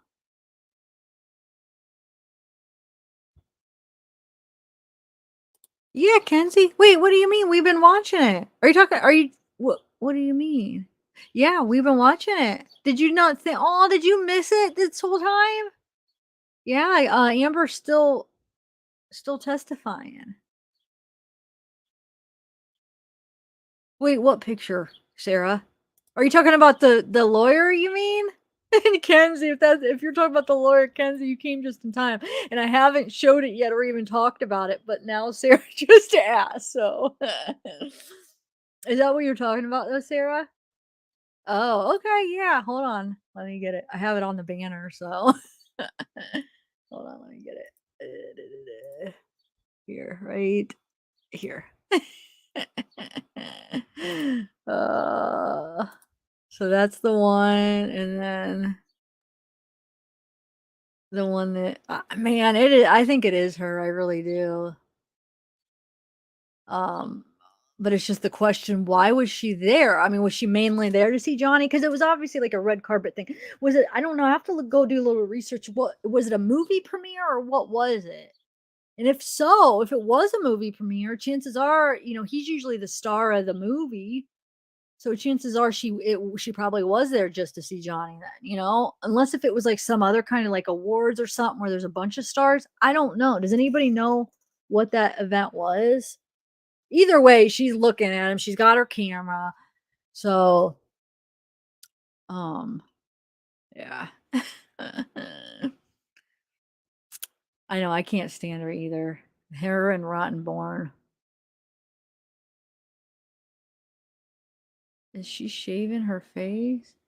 Wait, what do you mean, Cat White? Is she shaving her face? I don't understand. What do you mean by that? Why do you say that?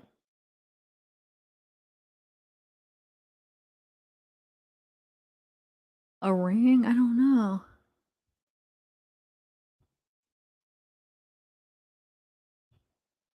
So yeah, maybe I'll play the video again and maybe later, because we don't have that much time actually. Ooh, it's already almost time. So here, let me take this down. Got my green. It keeps going out. Oh, what the heck?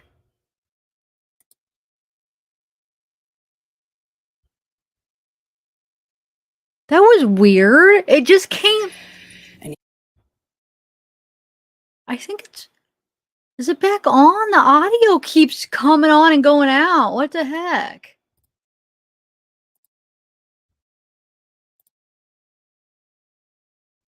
I don't know. Hold on. Let me look on another channel. Man, don't tell me. Why is Law and Court having such issues, dude?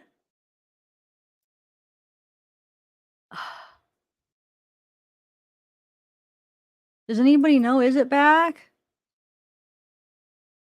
This is making me mad. Because I don't want to go to another one and then have to switch back like before. I'm such a baby. But I keep hearing like an audio like cutting out and in. Well, I don't know why they're having an issue here, but I'm going to try to get another one up just to see. Guess we're going to end up doing the same thing as we did before, starting with another channel. Why are they having such problems? Let me see. I'm going to see if this other channel has it up. Yeah. There we go. Okay, we're back. Whew. Starting to get really mad for a minute. uh,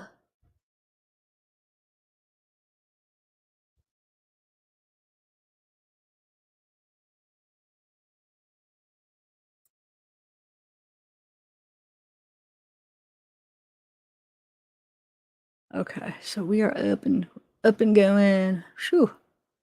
Gosh darn it. Makes me nervous. All right, so hold on one second. I think my lunch is here. I'm gonna go see. Or maybe not. My mom probably would have called me. Been having sushi. I'm excited. What are you all having for lunch?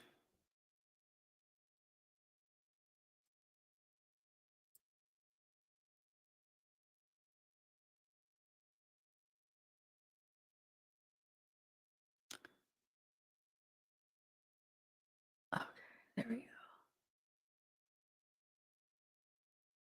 All right.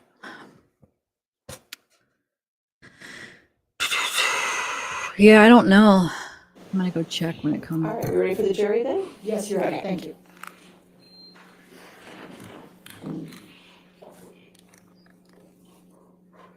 It's all echoey. I hope they fix that. I have no control over any of this.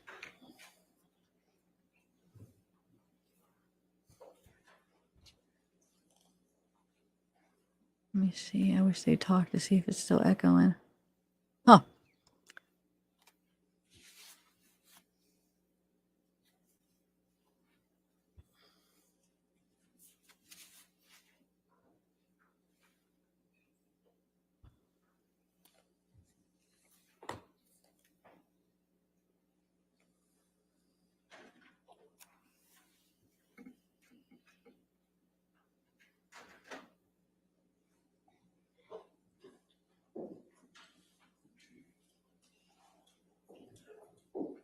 All right, thank you. All right, let me see your next question. Thank you, Your Honor. Amber, following the plane ride, what did you do once you arrived, once you landed in LA? I called for a car to pick me up, met me at the private airport, and I left. I got straight off the plane as soon as we touched down. Johnny had been saying what he would do to me once we got on the ground, and I didn't know how long this cycle would last, so I wanted to just get out of there. I went to a hotel and called my friends to join me, which was my coping strategy at the time. Okay. I'm going to ask you to take a look at Defendants 204.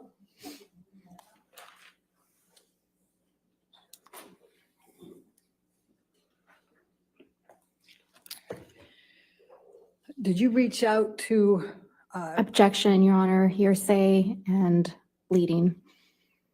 Your Honor, I would direct Your Honor's attention to the first one in blue and the third one in blue, and I would say present sense impression and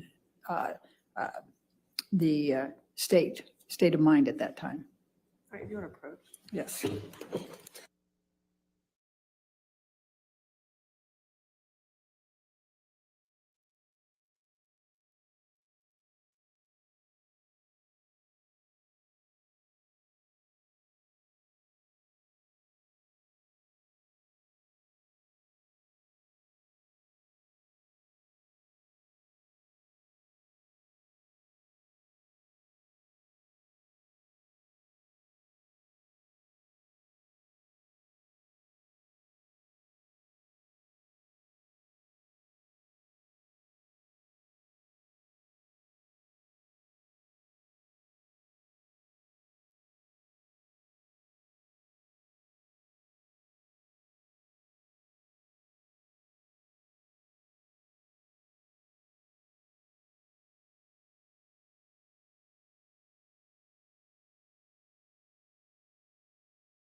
All right, let's go to 205. Defendants 205.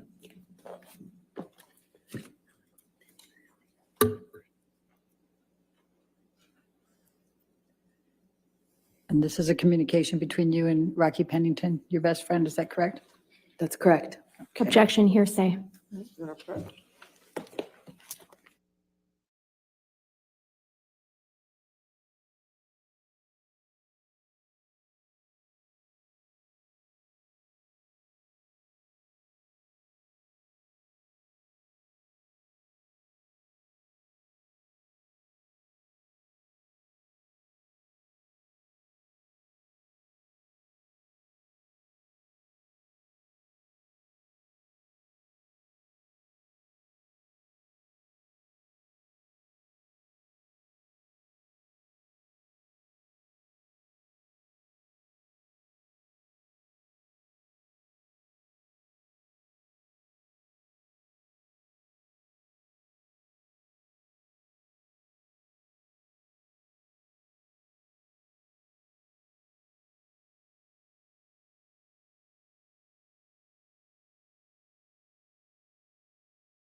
Okay, so what's going on, guys? I got my sushi and egg rolls. They only gave like a half a roll. Oh well.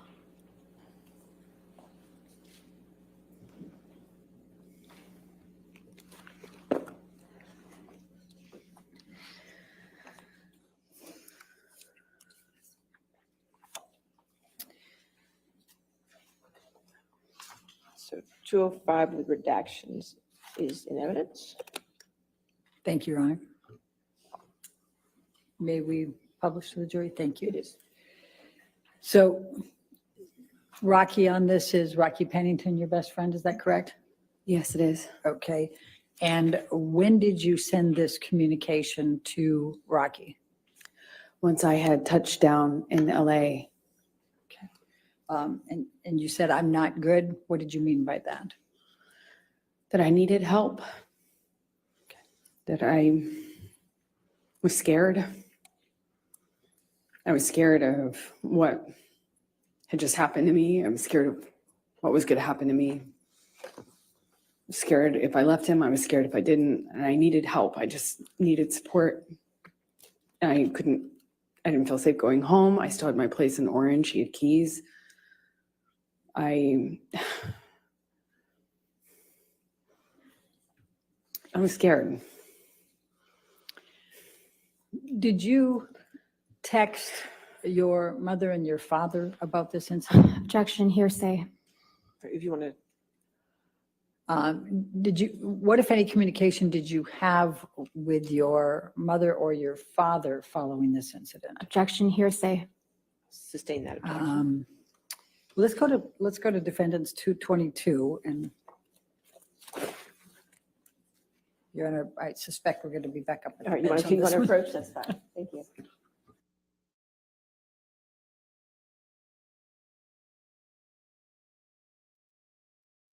Shoot, I'm sorry. I don't know why it is off. You're right. But when I'm watching it, because I'm not watching it through YouTube, it's on. So it is something on my streaming is off.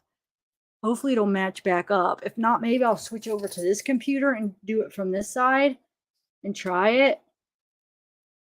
And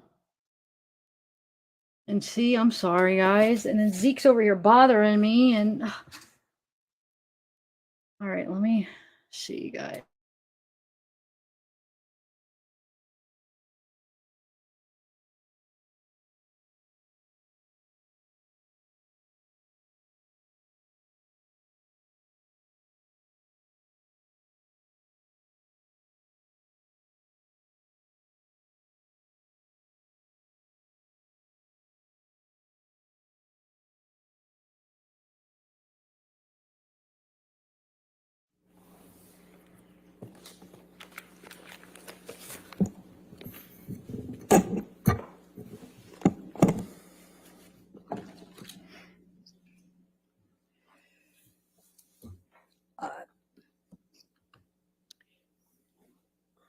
What, if any, communications did you have with Kate James following the Boston plane incident? Objection, hearsay. Your Honor, if we go to 224, Okay. 224. my argument would be business records exception. All right, if you want to come forward, we can do it.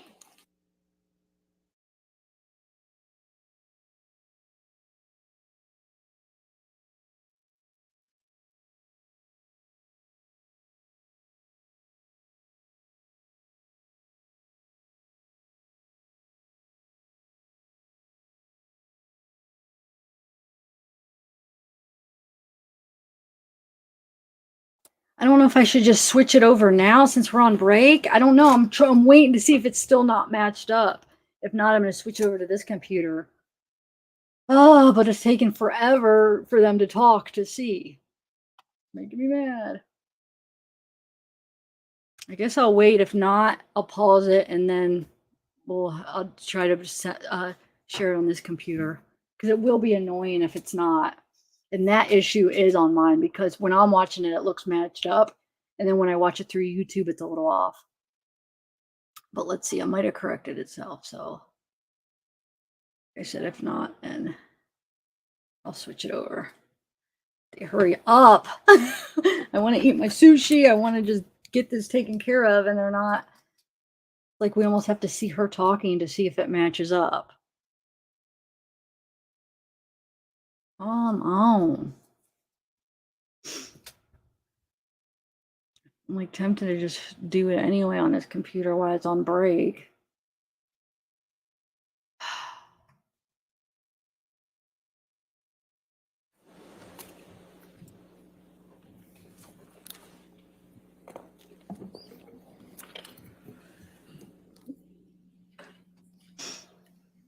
So What, if anything, did you do the evening of the 24th of May?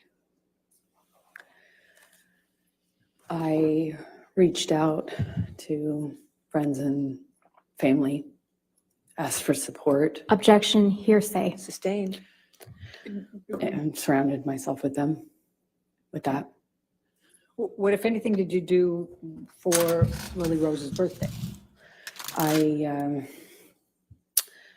That's why we had gone back to LA. Johnny was sick after having passed out on the plane. So I took her to dinner.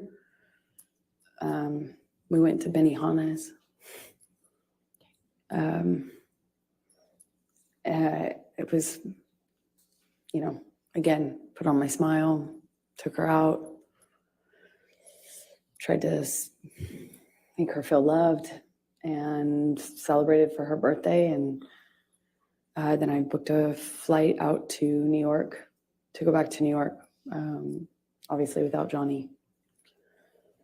I'm going to ask you to now turn to 225.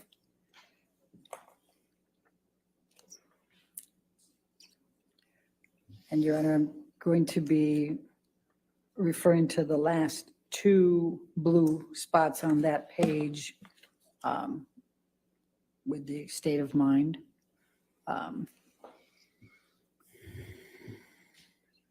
Mental condition. All right. It doesn't, it's still hearsay, Your Honor. May we approach? Oh my God, guys, it was right. It wasn't even off. I was, how stupid am I? I was listening to the one on StreamYards, and there's a little delay by the time it gets to YouTube. So I was looking at the YouTube and listening to the StreamYard, like the one that, because I watched it on the StreamYard side. So it was off because of that, but it wasn't really off. I was listening to the wrong one. So actually it was fine the whole time, I think, guys. Yeah, I think you're just talking about delayed. There's always going to be a little bit of delay on what you see, and like what I'm seeing is like a couple seconds ahead of what is on YouTube, because there's a delay when you stream. So yeah, Law&Crime is going to be like a couple seconds ahead all the time. I mean, that's just unavoidable. Like, for instance, if I have a guest on, like I've explained, they have to turn off the YouTube side, because if they're listening on YouTube, it's a little bit delayed. So you'll hear the echo and you can't even talk because you're hearing all the echoes. So yeah, sorry guys. All right, I'm going to eat my sushi.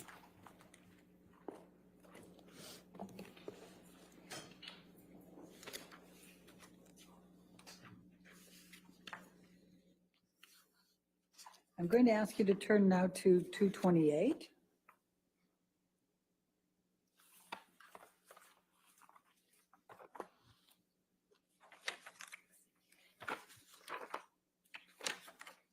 Your Honor, we're going to object on hearsay. First line, Your Honor, Okay. is all I understand in Your Honor's ruling, but I think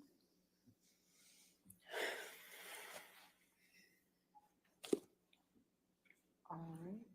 If you want to come forward, that's fine.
So you guys eating lunch? Who else is eating lunch right now? Cheers.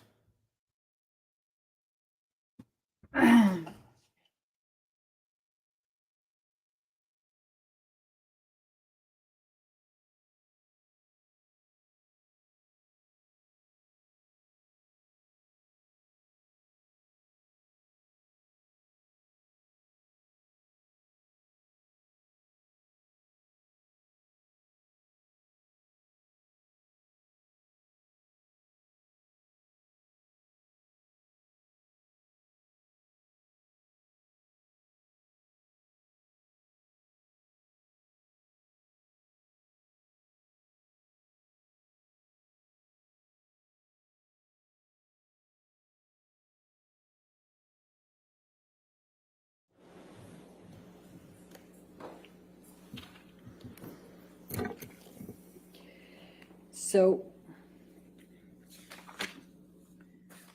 tell us please tell the jury what you did then over that night, the next day, and at the hotel.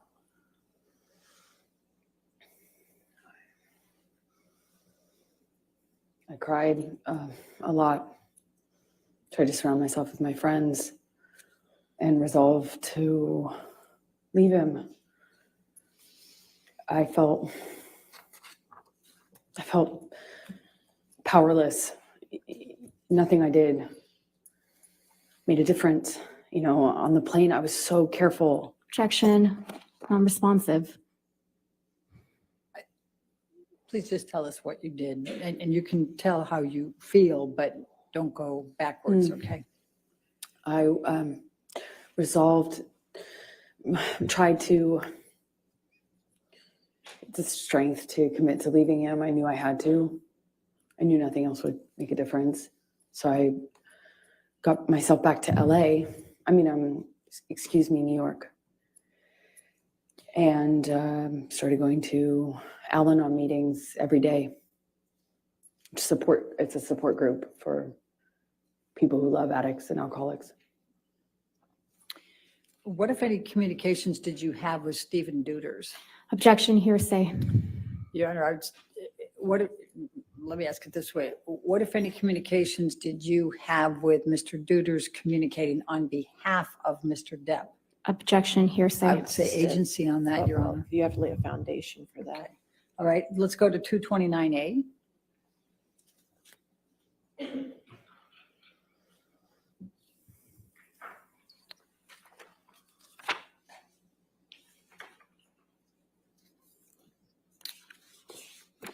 And could you, without saying what the content is, can you tell us who this text message is with? Johnny's assistant. What's his name? His name is Stephen Deuters. Okay. And what, if any, communication were you having with him following the Boston plane incident? Objection, hearsay. May we approach? All right. Ms. Wentz? Man, a lot of objections recently, huh? Sushi's so good. But for some reason, with that kind, they just give you half a roll. And I told my mom to get a whole, and somehow they said it was a whole, but it was just like a half. I should have got the other kind. But I got some egg rolls. I usually get this thing, it's called Dragon and Phoenix. So good. And plus sushi. It's got the Dragon and Phoenix got like shrimp and chicken. It's like a spicy sweet sauce. And then they have this sushi called the jasmine roll that has this sauce on top of it. It's so good. But I went with the spicy tuna this time, which was delicious, but it was just like a half a roll for some reason. I'm definitely going to have to watch this again because I have not been able to really focus on a lot of what she said. So hopefully we'll maybe watch an edited version next week together, or possibly this weekend. Probably not till next week because I'll edit it. It'll take a minute to edit. I can't wait for the cross exam. And so it's 12. So we have another 5.5 hours, but then the lunch breaks at an hour at least. So 4.5 hours, the break, 4 hours. So probably like 4. I don't know. Do you think that they'll get to the cross exam? I wonder.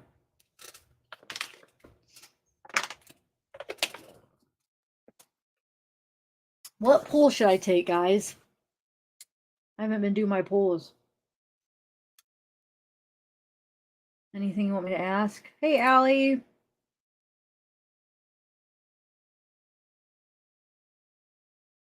Yeah, exactly. That's the thing. You can't deny all those recordings where you're begging him to stay.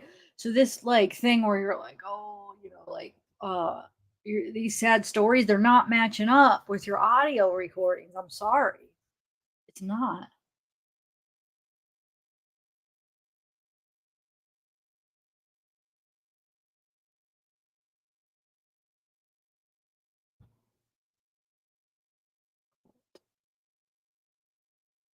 People actually feel sorry for this chick, I heard.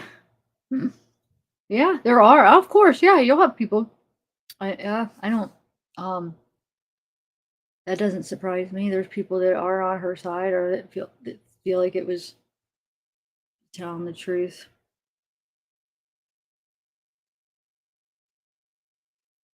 No, not raw shrimp. No, hold on, I'll explain.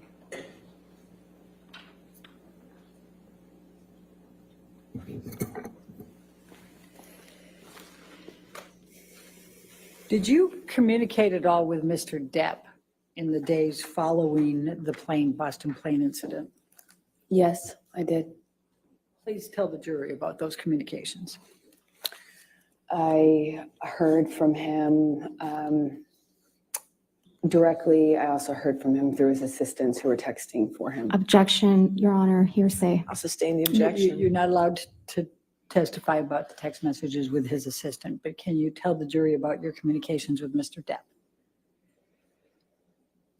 Okay. It's kind of confusing because he was texting through them. Objection, Right, Your Honor. I'll sustain the objection. I'll strike that from the record and you'll I disregard that understand. testimony. Please answer the question. Just confine it to the communications you had with Mr. Depp, please. That he was sorry and told me that he was in a blackout. He didn't remember everything, but what he did remember, he was ashamed of. He begged me to forgive him, said he understood and forgave me if I never wanted to speak to him again. He texted me at one point and then I didn't respond right away. And he texted me again that he understood that I had made my decision to move on and good luck and I was better for it. And then continued to contact me. I spoke to him when I was in New York on the phone and he said that he was, he had a chip or that he was going to meetings, that he, I think at the time mentioned another celebrity that was kind of advising him on sobriety, or not advising him, but, encouraging him. And he was saying, well, look, me and this person, we even went to a meeting. I've got 3 days sober, 4 days sober. And that was the last time. The monster will never come back. Monster will never come back. And because it felt like it felt so much worse than it had ever been before. And because I had, I went to New York and I was trying to get my strength to leave him, I actually thought that it kind of would be the turning point. I thought I had effectively. Objection, Your Honor, non-responsive. Overruled. Oh, go ahead. Thank you. Go ahead. Please continue. I thought things would change. Did you draft any kind of email to Mr. Depp to express your emotions and how you felt about all this? Objection, hearsay. Well, let's go, I'll lay the Okay. foundation, Your Honor. Let's go to Defendants 239. 239.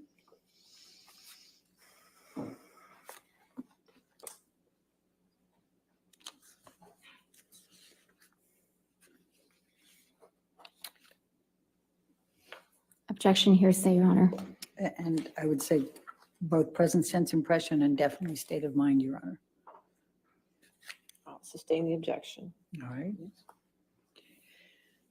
So did you ultimately communicate to Mr. Depp what you first drafted up in an email without saying anything about what's in the email?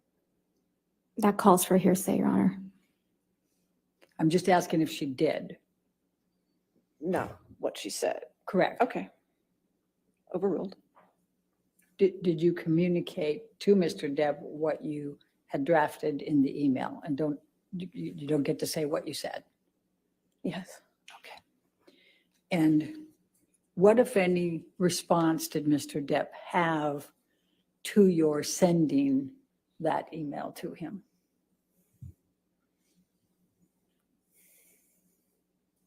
He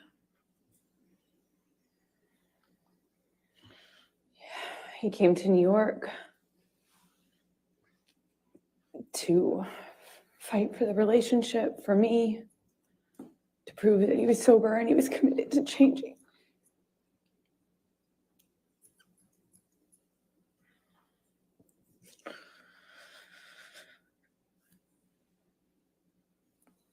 I believed he was embarrassed and sorry. He said he was, and I believed him. So I took him back, or I got back with him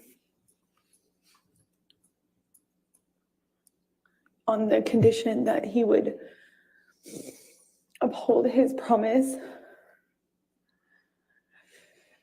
to do the treatment, to do the full detox, clean up, and never go back.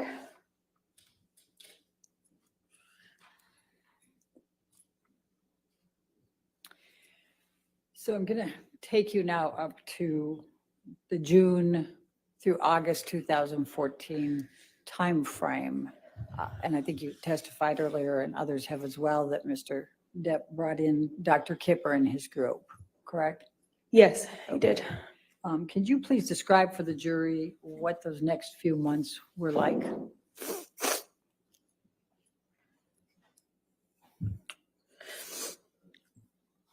All of a sudden,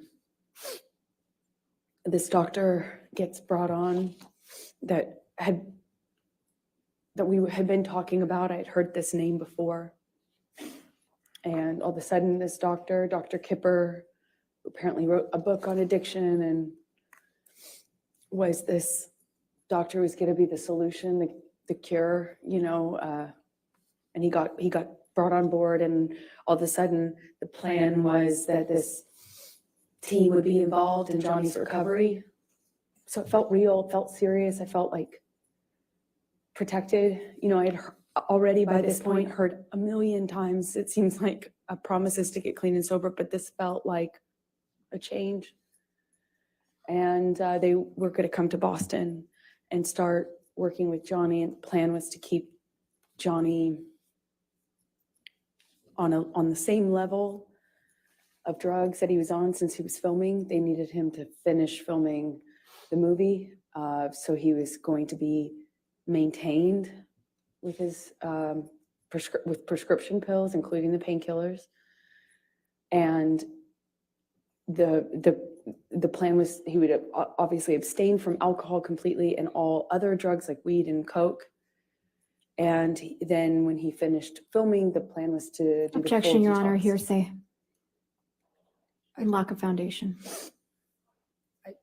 I don't understand what the objection, I don't think it is. I think she was just explaining the context there. I don't think she was saying Maybe what because somebody the foundation, how she knew, but it's fine. How did you know that? I was involved in the conversations Please with the continue. doctors and with his sister. Objection, And Your Honor, nurse. that's still hearsay. All right, I'll Okay, sustain the that objection. That part is.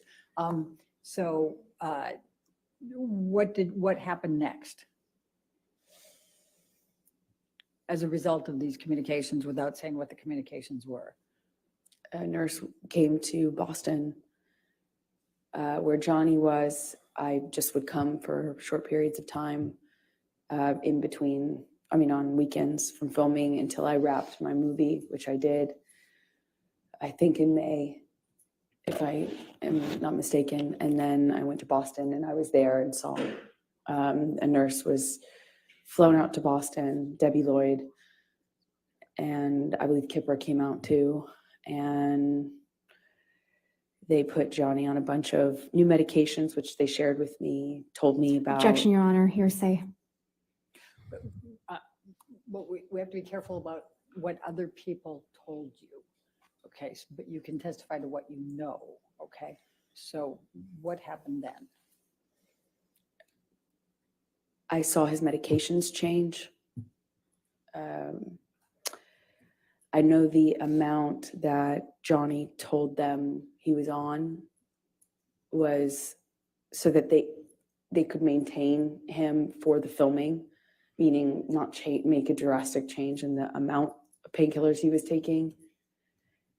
But his behavior, his whole personality changed drastically. He would be speaking to me, and at the time I was staying in Boston with him, having wrapped my movie, and he would, in mid-sentence, mid-word, fall asleep. One time I was sitting across from him, and he would come in and out of sleep, of being awake, or completely what appeared to be asleep while talking to me, and he had a cigarette in his hand, and Johnny constantly smoked, and he just sat the cigarette, as he fell asleep while speaking, down on his leg. They're hand-rolled cigarettes. They don't stay lit very long, thankfully, but it was things like that, and I didn't understand it. Even though I had experience with drug use in my family, I hadn't seen anything like this. And it was so dramatic, the change, that I was trying to figure out with the nurses and doctors what happened, what changed, how we could explain the change and what medications were causing it. I knew there were new medications involved. So, I was constantly worried and in communication. And Johnny's behavior got worse and worse, more of this passing out, nodding off, waking up in the middle of the night, screaming, waking up in the middle of the night, sometimes crying. And the emotions would change from one to the next, like by the second. I remember we were on a long weekend when he was filming in Boston, and we went to this like a resort retreat hotel, and he was just bawling. It broke my heart. There was just a lot of changes, and I really didn't know. I felt so bad for him, and I thought maybe it was just what Kipper had introduced into the regime, the medications. But what I found out in that time is that he was taking about double the amount. Objection, Your Honor, hearsay. Was this No, your I observations? saw it. Okay, overruled. Thank you. Please continue. It was taking about double the amount that he told them was his normal when he started the process with the doctors. So after a few, it's, I think, months of going, what is wrong? And, turning him over when he vomited at night or checking his pulse. There were, all of a sudden, when I realized the amount was about double, I realized then he had been lying to them and me about the amount so that he could get extra high before he had a detox. But that I can't that I was so, it was such an agonizing weeks, months. It was so agonizing. I don't know how long it lasted, but I was so concerned for this person, and he had just been doubling up his meds because he didn't. So, Michelle, can you pull up 1092, Defendants Exhibit 1092?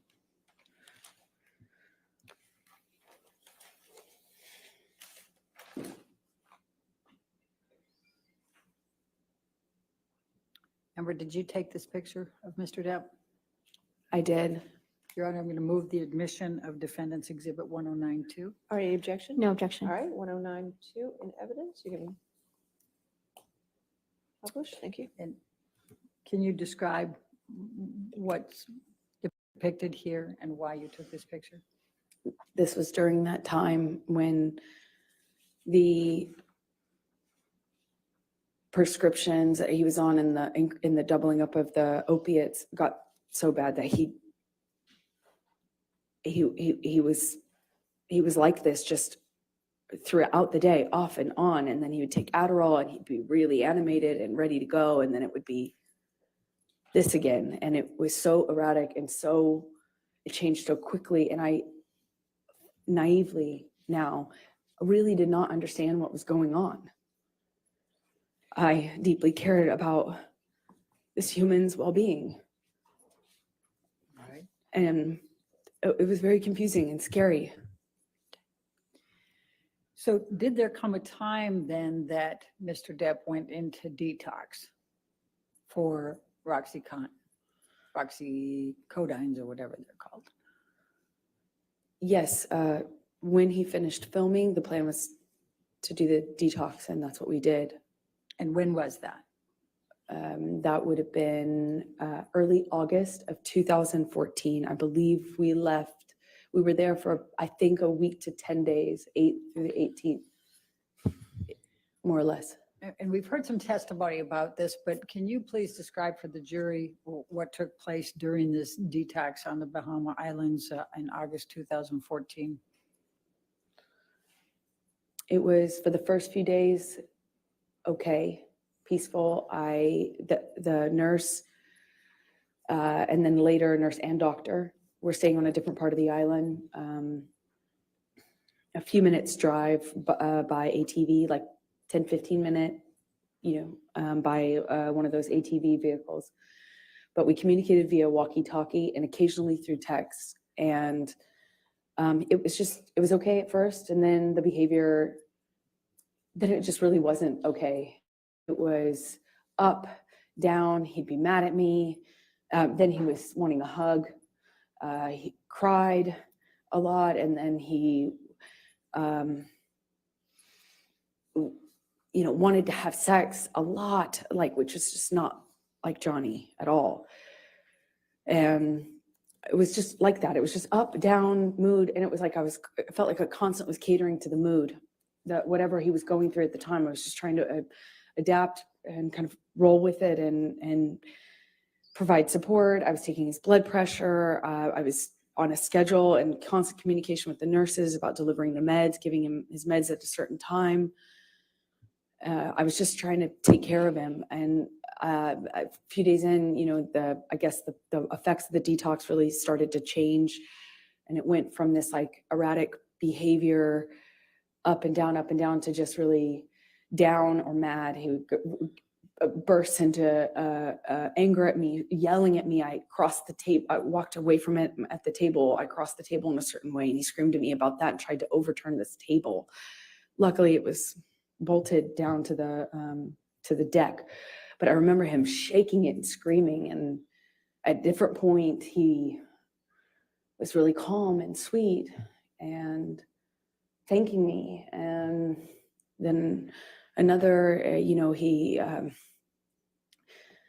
looked like he was balancing out, and we had a conversation, and he was saying he wanted to quit the detox, and he couldn't do it anymore. And I was trying to find the language to encourage him. I was trying to remind him how much he wanted that, how much he had told me he wanted that, how much I was reminding him, he told me all the time, I saved his life and he wouldn't be doing this without me. And I was telling him these things, and I was, at one point in our conversations, I told him about how— Objection, Your Honor, hearsay. Please try to continue without what you said, please.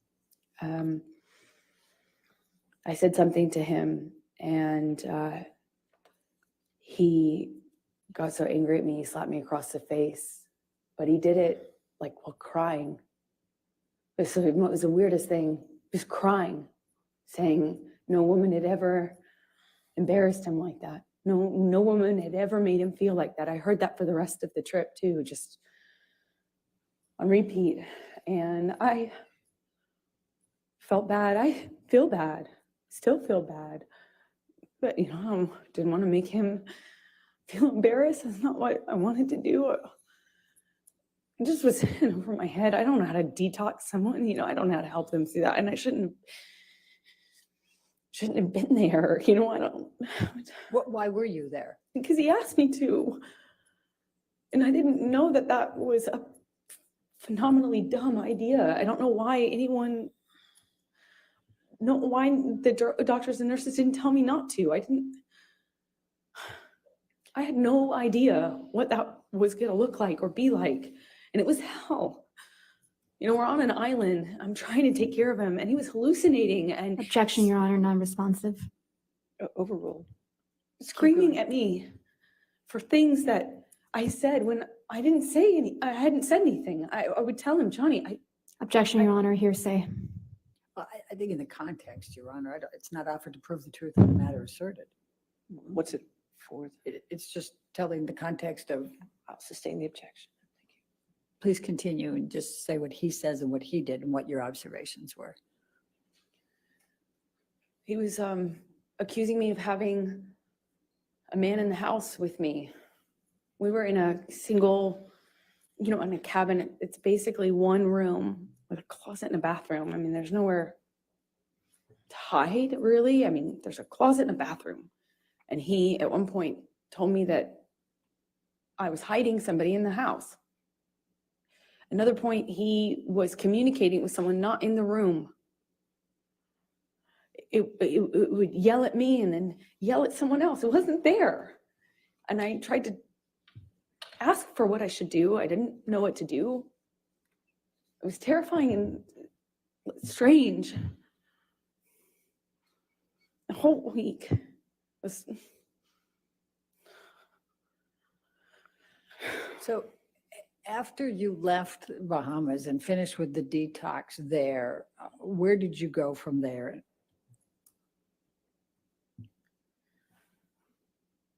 We, meaning Debbie Lloyd, Dr. Kipper, and I and Johnny, we flew back to LA. And he was going back and forth between saying he wasn't going to continue to, he was committed. It was back and forth. Everything was up, down, erratic, like changing every second. And we got to LA, and Debbie and Kipper communicated with me. I won't say what they said, but I decided it would be probably in everyone's best interest if I went away to a hotel. Johnny put me up in this room in this hotel while he finished the process of detox in LA. And I had my friends out with my girlfriends there to support me as per usual. So Michelle, can you pull up 272, please?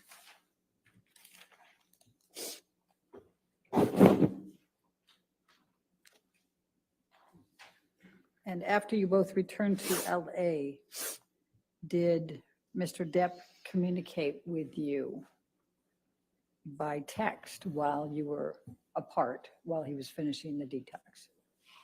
Yes, he did.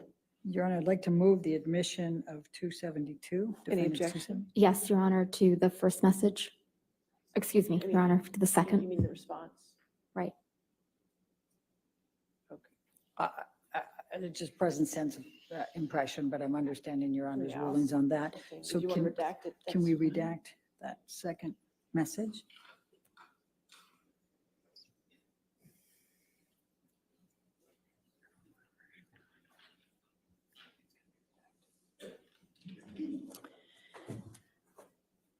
All right, Your Honor, All right. Any objection to 272 redacted?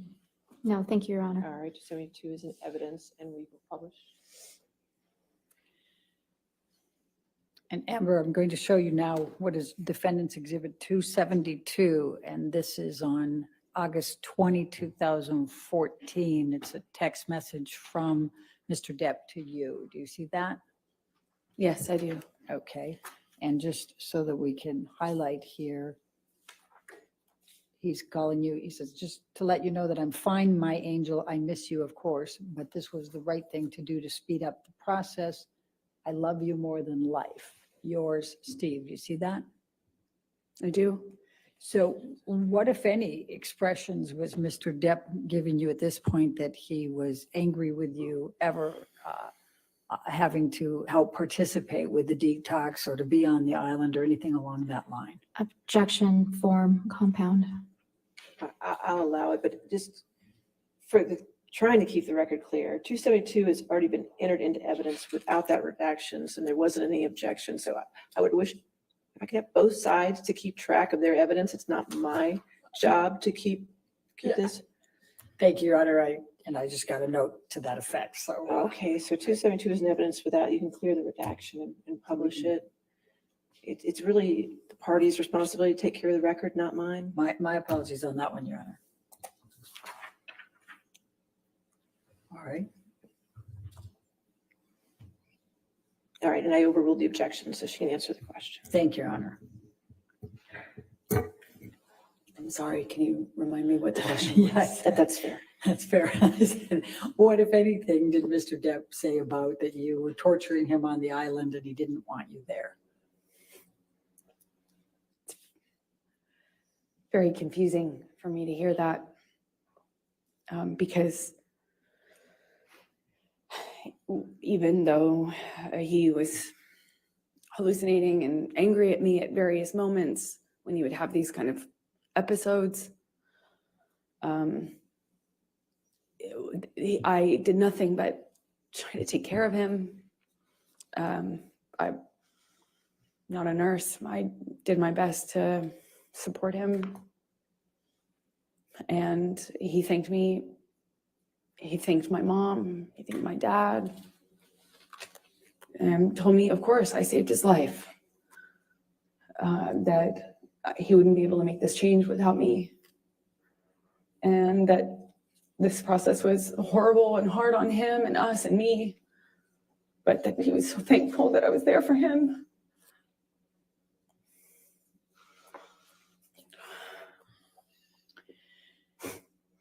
Okay, we can take this down now, Michelle, thank you. And I'm going to take you up to September, October of 2014. Do you remember filming Magic Mike 2 in that time frame? Yes, I do. And what, if any, connections did you have with Mr. Depp in that time frame? Well, I bargained with him about me doing the role. He told me he would call the actors. It was a mostly male cast. But I bargained with him. Objection, Your Honor, hearsay.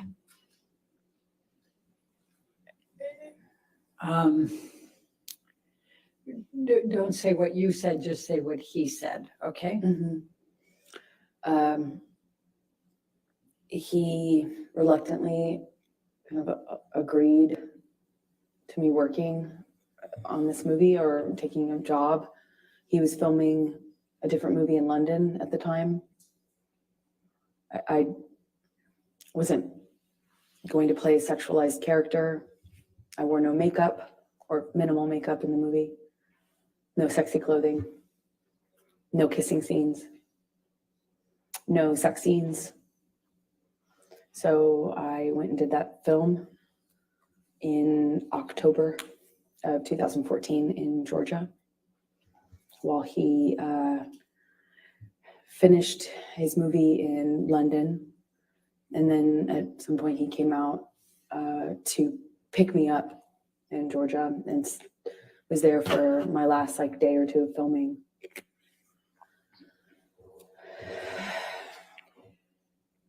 I'm going to ask you to turn to, Michelle, can you bring up 310, please? Defendants 310.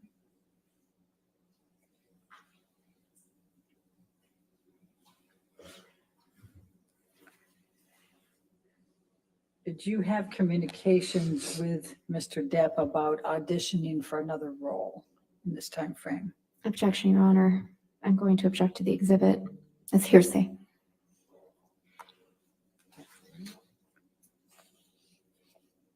I'm not sure who's in the text exchange. It is a text exchange, Your Honor, so, but the green is Mr. Depp. And the one I'm most focused on is on the second page, Your Honor, the top. The green bubble on the second page? Yes. All right, so just that text. Uh, Based on Your Honor's rulings, yes. Any objection to that text? No, thank you, Your Okay, Honor. if we can get that redacted.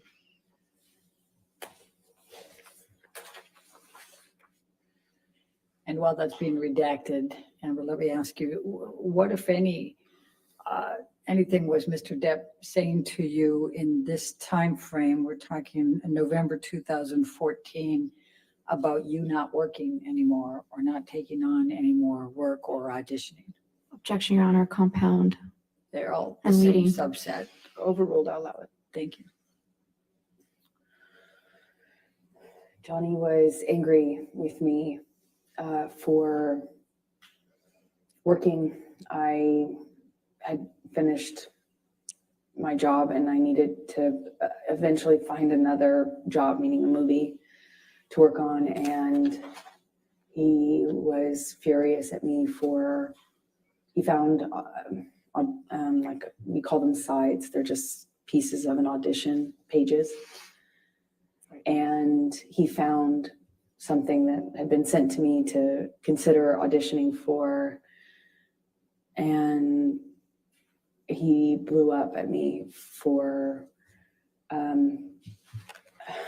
yeah, I think what he said to me is that I didn't tell him, that I didn't ask him, and that because he didn't know about that audition that I hadn't done yet, that I had been hiding it, and was furious at me. I ended up not doing that audition, I believe. Well, there was a few, one or two in that time that I did I did audition for, and one or two that I didn't. I'm going to ask you now to take a look at what is Defendants Exhibit 310. Do you recognize this email from Mr. Depp? Yes, it's a text. Your Honor, I'm going to move for the admission of... It's in evidence, 310. Oh, okay. It's evidence Thank with you. redactions, so I published it. Please tell the jury about this text and the context. This was Johnny's response to me apologizing for having an audition. Thank you. All right, now I'm going to stay in November of 2014. And did there come a time that Mr. Depp told you that he understood that you were not going to accept any more jobs, that you were going to stop working? Well, Johnny said this to me in an argument, in a fit of rage is the best way I can describe it, and kind of alluded to me having agreed to not work anymore, which if you don't know me, is preposterous. There's no way I would agree to that. Although I did make concessions and gave up a lot of Objection, these Your Honor, fights. hearsay. That wasn't Overruled. Thank you. Please continue. So he reached out to other people and to me to that effect, furious at me for taking meetings. There was one in particular I wanted, one meeting I wanted to take because it was a project in development with a sci-fi writer. And I remember I wanted to take that. These things were just, they were just constant fights. But in between them, when things were good between Johnny and I, he would be, he would word it to me like, I'm trying to look out for you. You say that you don't want to be objectified. You're doing it to yourself, but at first it was because I dressed a certain way or had sex scenes. And then it just got more narrow and more narrow and more narrow what I could do without being the blame for why the industry, Hollywood, the entertainment industry was putting me in a box and objectifying me. So it became my fault. I mean, I believed it. I believed it. I adopted a lot of these changes myself, not because Johnny,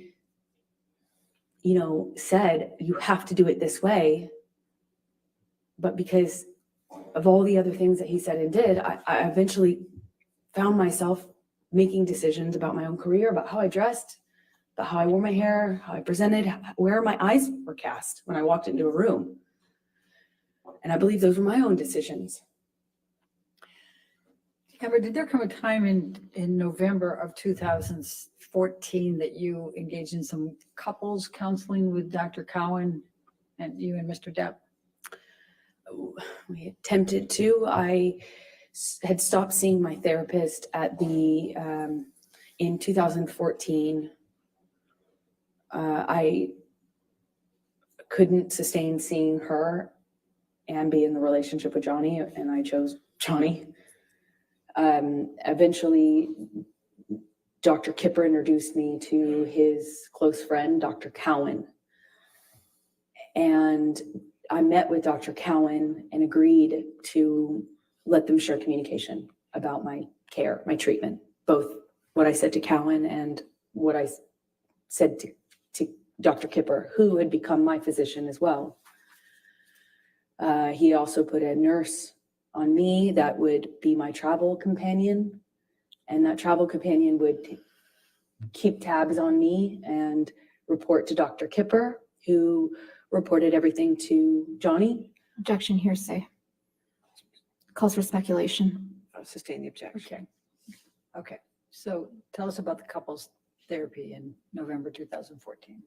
So Dr. Cowan, this man who is friends with Kipper, is treating me, agreed to see Johnny and I together.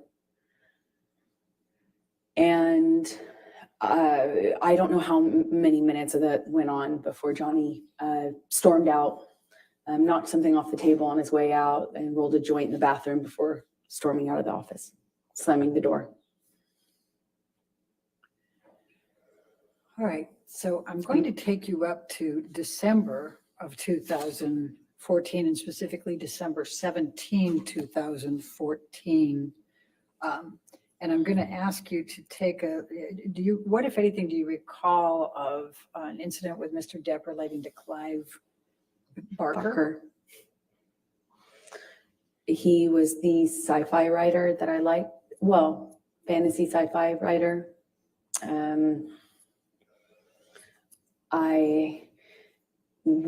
I kind of had a dream project based on a book that I loved of this author. He's just a weirdo genius, artist, writer. And I had a meeting with him through another director about a piece of property he wanted to make into a movie. And I just remember I believe we were at the ECB. It was in December of 2014 when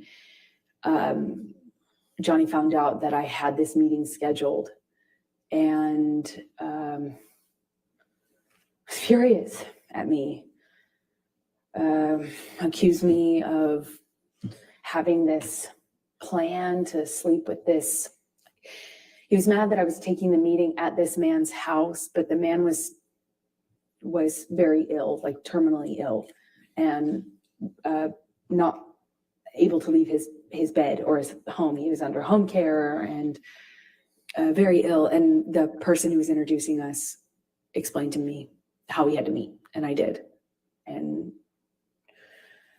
that was a big problem for Johnny. At first, it was that he was concerned about my safety, and I thought that was sweet. And there is something that's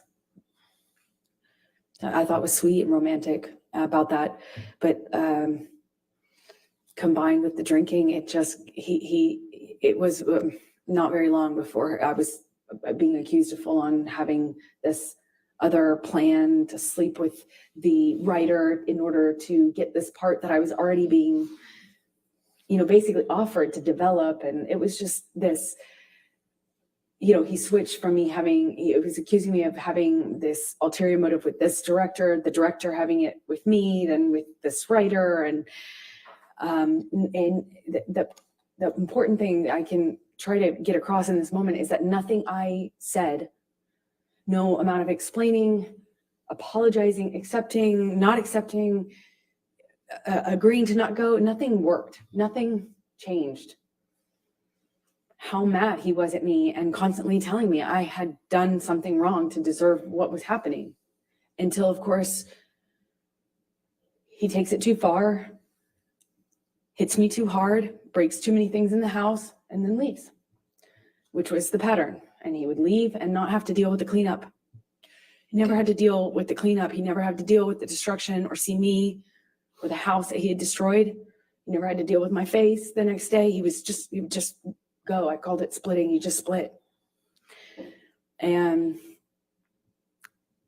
eventually I'd get an apology of some kind, or I would get an offer to have him come over. He would offer to come over and talk or give me my peace or give me my goodbye. And in many ways, I found myself accepting that, knowing it was kind of false pretense, because I too wanted to resolve it. I didn't want him to think I was sleeping with this sci-fi writer. I didn't want him to think that I was this slut he said I was all the time. I mean, part of me really wanted to believe that he didn't mean those things, and I wanted to get to that part of him that would tell me he didn't mean what he said and that he was acting this way because he was messed up, you know, and the cycle would repeat, I suppose. Was there any physical violence on or around December 17, 2014? Yes, is the answer to your question. I don't really remember what happened in that fight. I remember more afterwards. I remember how apologetic he was for it. I remember him telling me he took it too far. I remember him saying he'd never do it again. And I remember wanting to get to Christmas. You know, Christmases are hard probably for everyone. And I remember it was close enough to Christmas that I was tired and I wanted to be in a I wanted to be in a kind, gentle, peaceful state for Christmas. I didn't want to go through a breakup at this time. I didn't want to, you know, that's what I remember of that time. Let's bring up Defendants Exhibit 321, Michelle. And this is on 12/17/2014. Is this a text message exchange between you and Mr. Depp? Yes, it is. Your Honor, I'd like to move the admission of Defendants 321. Any objection? Sorry, Your Honor, just a quick minute.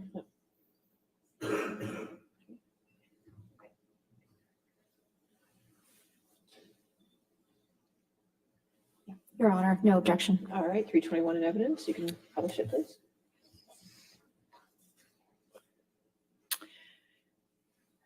Amber, I'm just going to turn your attention to this. This is an email exchange between you and Mr. Depp, and he says, I am truly sorry to have upset you to the degree that I have. I couldn't be more sorry for yet again ruining your day. I do, of course, take your generosity, your selflessness, your affection, and your sweet doting deeply into my heart, and I think that I've been reciprocal. Agony is never the answer to any equation or occasion, nor is rage. Please know that my apology is sincere and solid, and as stupid as it sounds, I hope your meeting with Clive Barker is excellent. You see that? Yes. Okay, and then you respond, thank you for your words, and you indicate you just left Betty Sue's, that's his mother? Yes, and I then had a glass of wine with my former agent, Megan. Okay. That afterwards, she encouraged. Objection, hearsay. Yeah. Okay, thank you. Sure. All right, and we can take that down. Let's bring up 325, Defendants 325, please.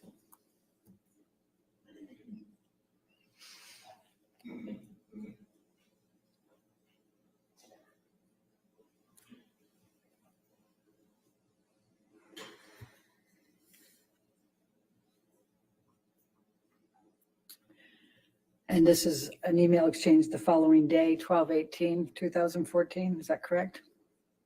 Yes. Okay, Your Honor, I'd move the admission of defendants 325. It's already in. Oh, it's already in, Your Honor. My apologies. We'll get that figured out at lunch. It's already in, It's so. been in evidence. Does anybody over there have the list of evidence that's already in evidence? Yes. Okay, we're making sure. Ours indicates it is. It's in. It's in evidence. Without redactions, Your Honor. It was redacted. I don't know what Well, it was redacted The to. redactions don't, That's how it is in evidence, Mr. Murphy? We can check, we'll check our copy. thank you.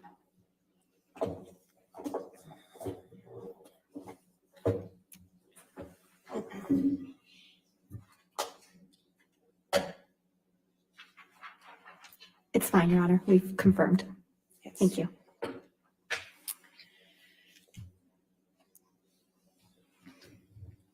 All right, it can be published. Thank you. That's-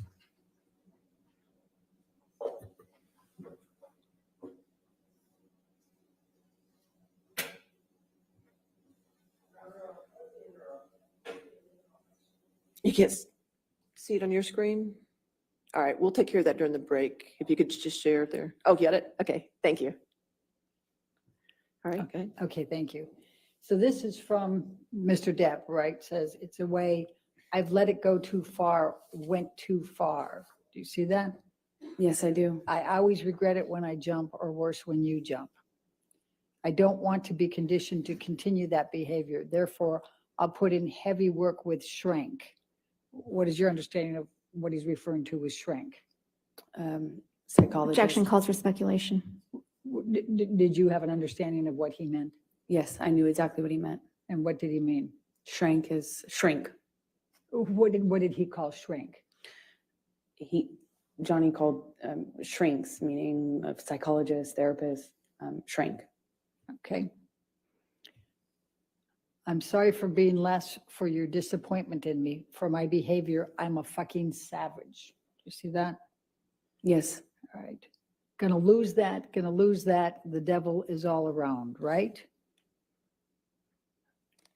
Now, you respond to this.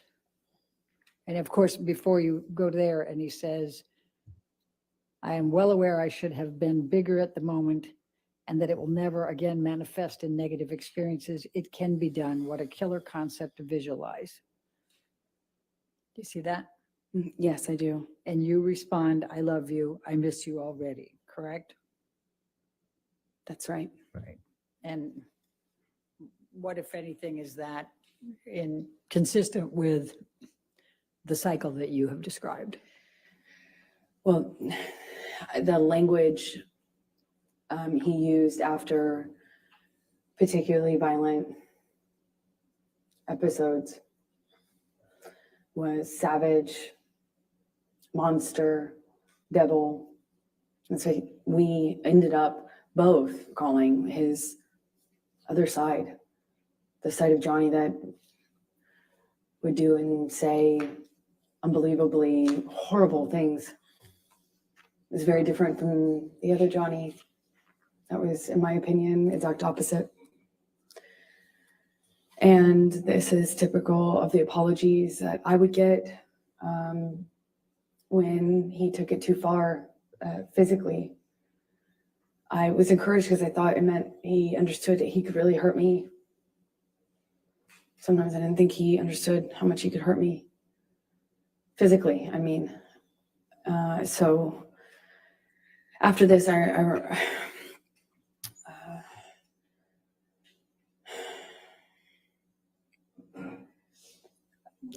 had a visible bruise. I don't remember where, but I remember what other people, well, I can't say that, what they said. So anyway, and I, in these fights, would try to stand up for myself. By December 2014, I was pushing back. I'd push him off of me. I tried to hit his hands away. I tried to always get back up, which sometimes, not sometimes, almost always made it worse. always seemed to provoke him. But I tried. And worse, I would yell at him, I'd scream at him, I'd call him ugly names.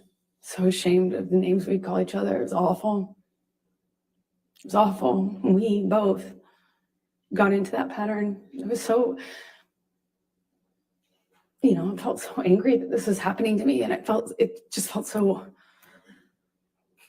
unfair, It felt like nothing I could do, felt like nothing I could do would change the sobriety patterns, felt like nothing I could do would stand up for him, and nothing I did made him stop hitting me. Nothing. So, I tried for over a year, maybe 2, of just not responding physically, not responding verbally, just staring at him. I tried to freeze. I tried to go to a different place. I would try then lashing out verbally. I would try to threaten that if he hit me again, that I would call the police. Police were called several times, but I tried to do everything. I even threatened to leave him, and tried to leave him, and nothing was working. And I think by this point in our relationship, we're both saying awful things to each other, screaming at each other. And unfortunately,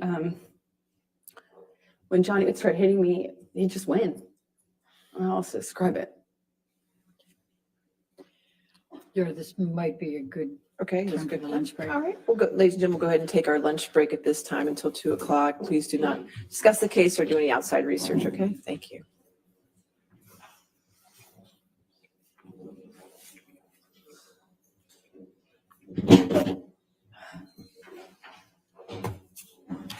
Let's see if they look at each other at all.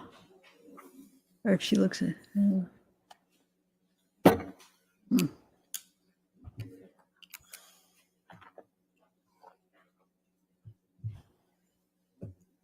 right. And again, ma'am, just don't discuss your testimony with anybody this time, okay? All right, thank you. So 2:00? All right, Thank you, Anna. All rise.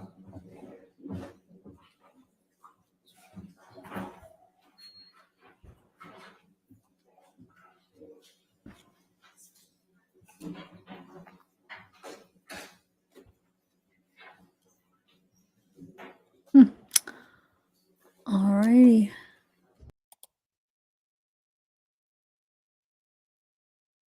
Hold on 1 second. Let me.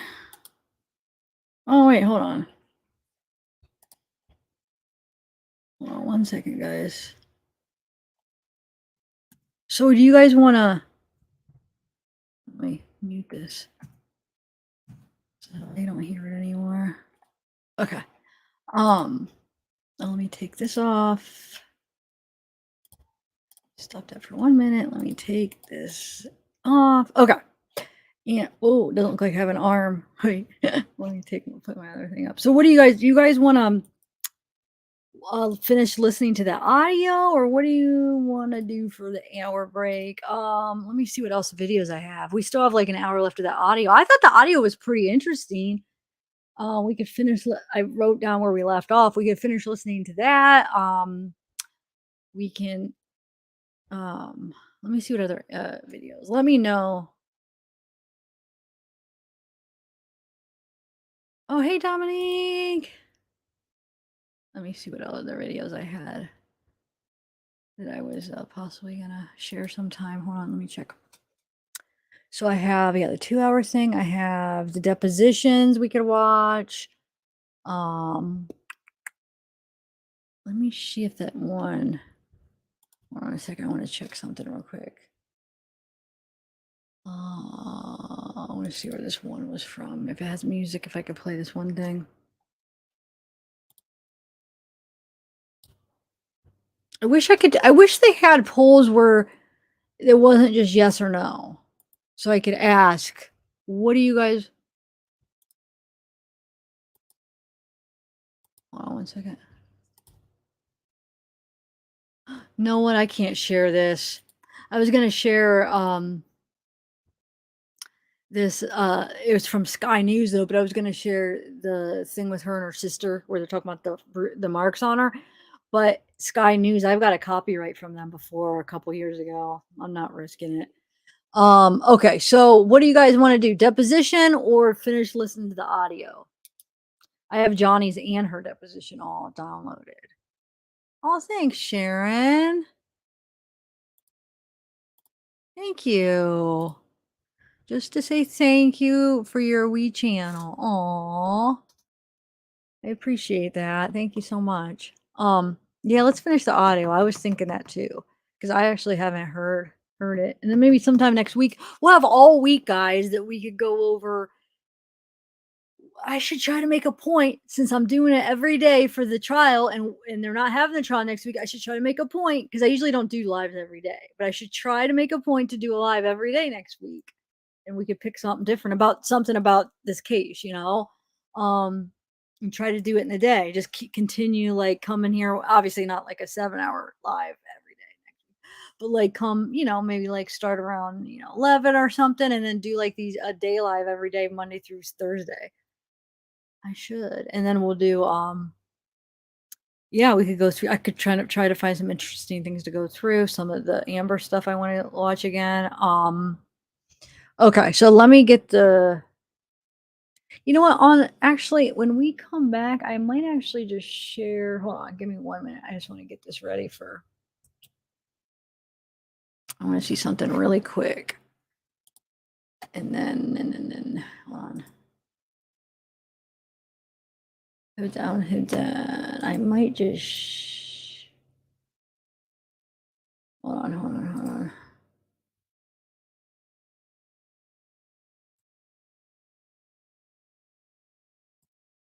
I just want to see something, because I might actually do.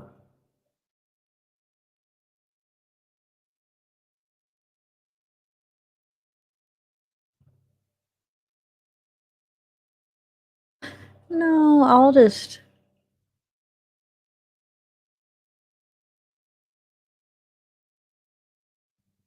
No, I'm just going to use this computer. I was thinking maybe I'll just share it with this computer, but then I'm like,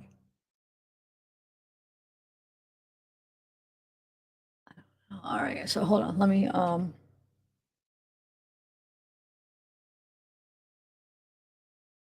get the audio. 1 second. 1 second.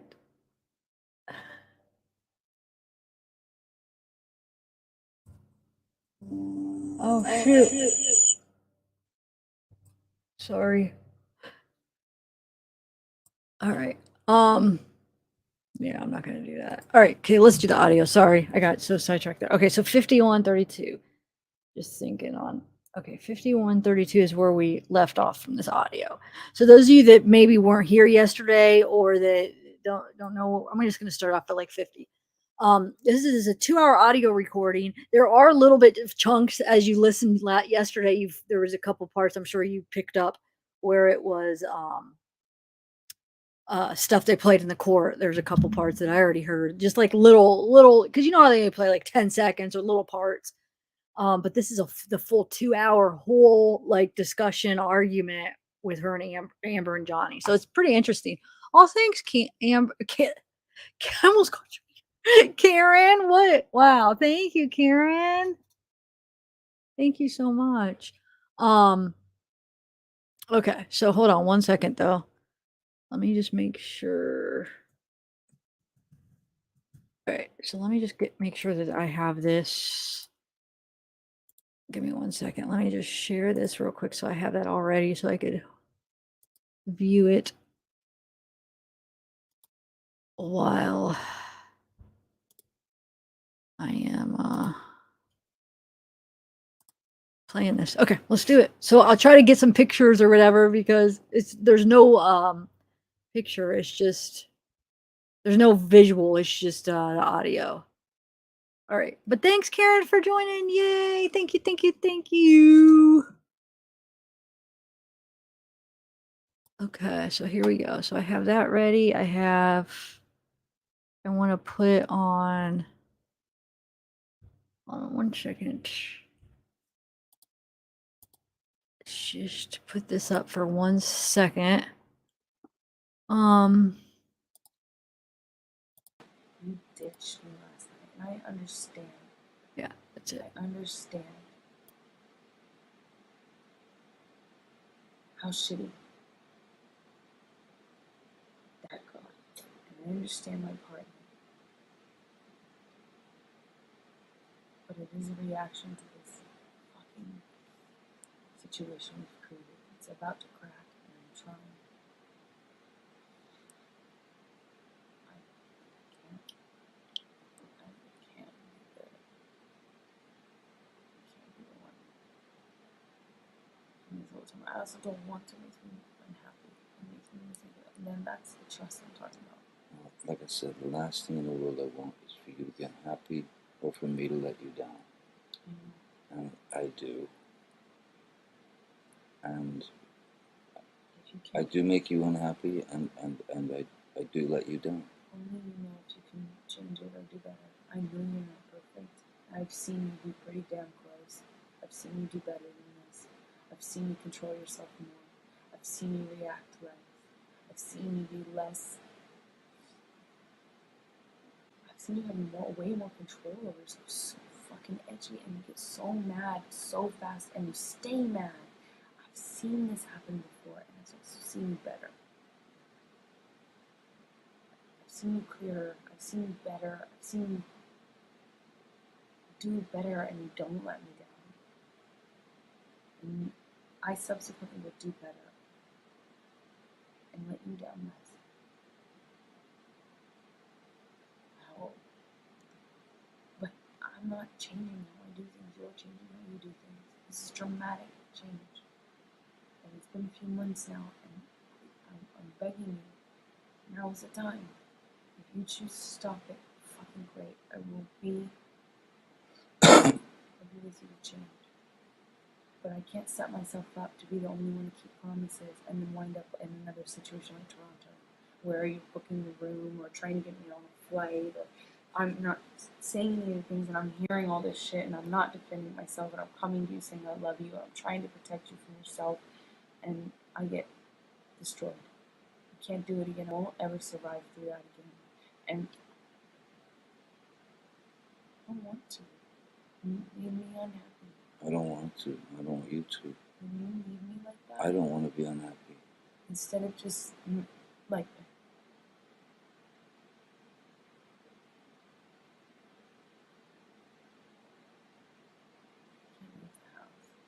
You're saying, you're saying to me that I would, for a long time, I was able to keep everything together, and when we fought, Do you remember?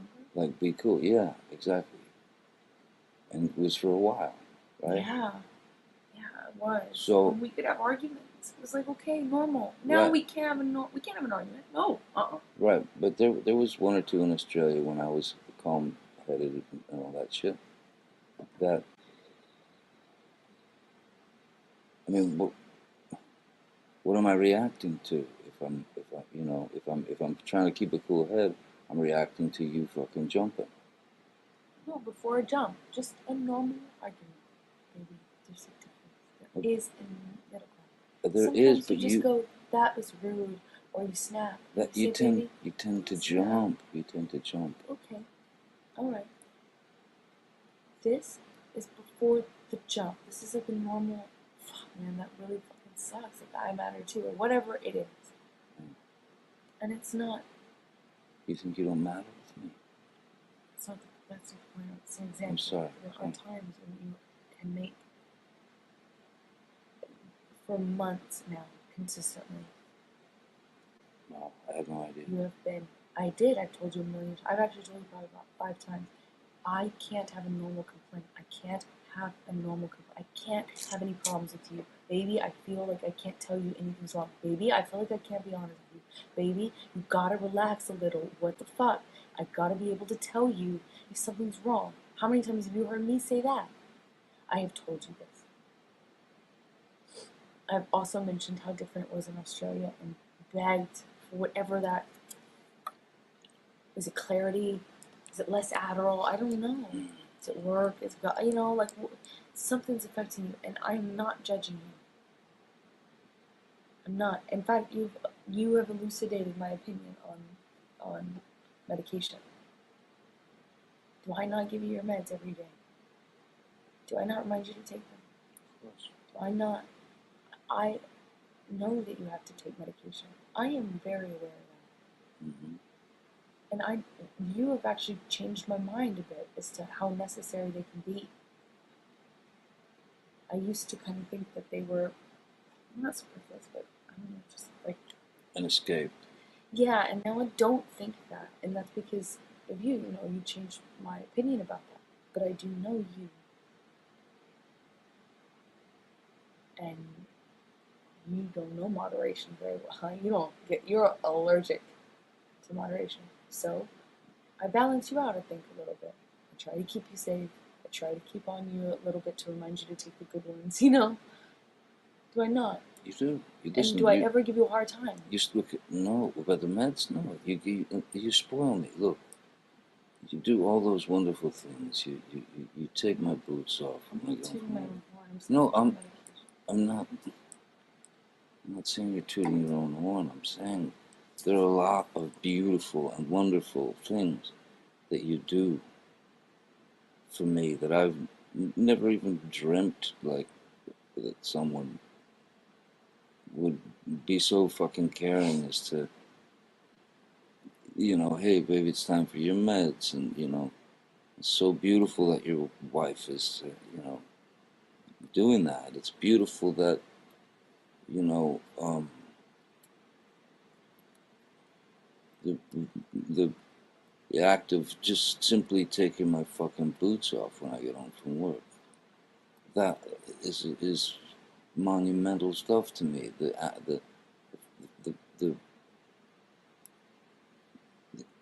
the care throughout the day. Here, drink this vitamin water. I mean, there are beautiful, beautiful, beautiful things that I could go on and on about you, about us, about how you've made me feel, how you changed my life, how but I do not want to be, I don't want to be a fucking shithead in your eyes. Thank you. That's true, man. It's true.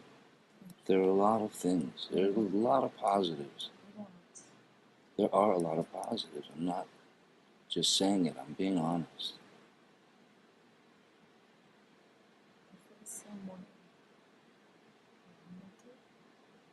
What? I meant it. What I said earlier. If you were not a favorite person, it'd be so easy to walk away. For you too, I'm sure. If you, God, I mean, think about all the times it wouldn't have been very easy to walk based on the battle and the stress and the fight. But I can't be my favorite person. The most beautiful, dynamic, shiny, smart, sexy thing. I can't.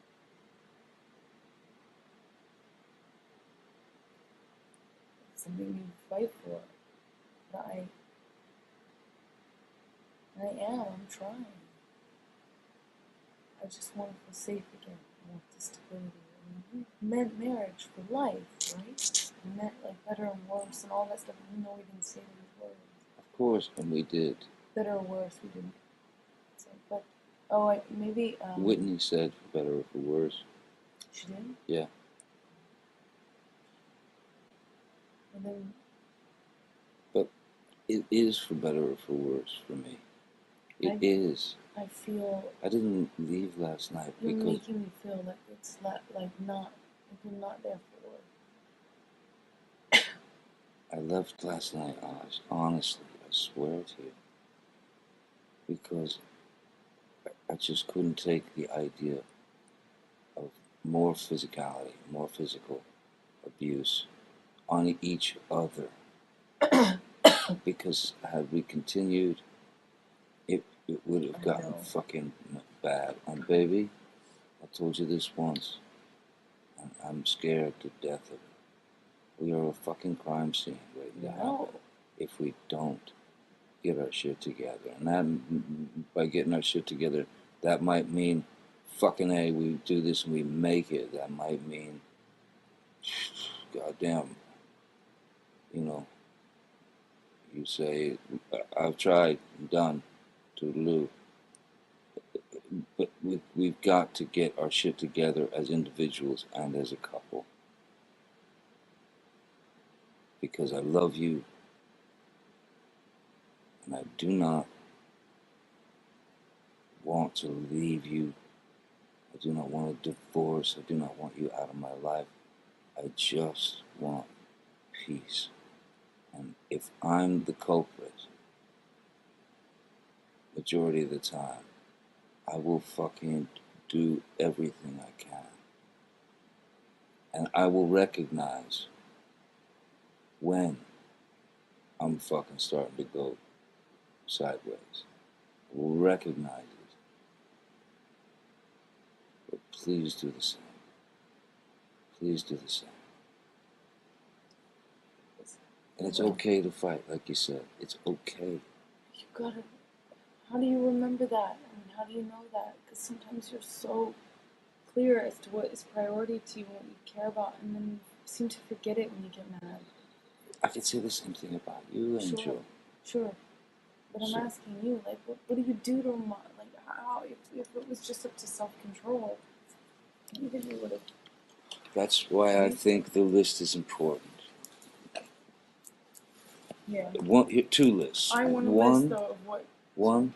Here are things that you do that can hurt me or fuck with me or makes me mad or this or that, and and we take it without freaking out. Just take it and own it and study it and fucking. And if we have a different opinion, let's talk it out a little bit. Let's talk it out a little bit. And I'll make a fucking list. You make a fucking list of all the things that you think you do that you'd like to change. The things that I do that I'd like to change. In fact, that's the first list we should write. Yeah, I was gonna say this. The first list that you mentioned, it just, someone once said to me, as soon as you start listing what you don't like with the other, the relationship's over. When they kind of said it as a aside, they were like, well, that's how you know. Write me a letter, put it in an envelope every morning if you want, or on our little notebook. Saying, no, please don't. Please love me today. Please don't hurt me today. Please don't get crazy today. But then what happens if one of us gets hurt or not? Because that's life. It will come up. If we don't do things differently, I want a list of things that we don't do. I can't keep throwing our relationship in the air every time we get mad because all bets are off every time the blood pressure goes up a certain amount. Look, these don't have to be followed through with. These are just things that I suggest because I don't give a fuck some cock says if, as soon as you make a list, it's like, yeah, fuck that. I don't know, I just need sense. I do it. I don't, look, it doesn't have to be gross. It just, you've just, I mean, I don't need a list. You just went through the majority. And I went through a lot of mine. And you don't have to make the other fucking list. I'll make the other list. No, I'm not saying I don't want to make that list. I agree about that one. I just want to know what we're going to do differently and how to help check each other on what the other one needs so that it doesn't get to this point. I can't keep living like this. Oh, I can't keep living like this either. I've got less time on the fucking planet than you. I'm not going to spend the rest of my life fucking fighting with and being a drag to someone that I fucking adore. I'm not gonna live my life like that, man. The rest of my fucking days, which fuck what I got. Who knows, fucking month, fucking 2 weeks, goddamn 30 years. I don't fucking know, but life is short, precious. And I don't want to fuck up yours. You know, I don't want you to fuck up mine.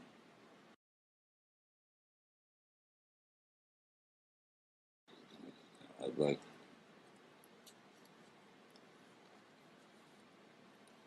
a bit more understanding from both of us.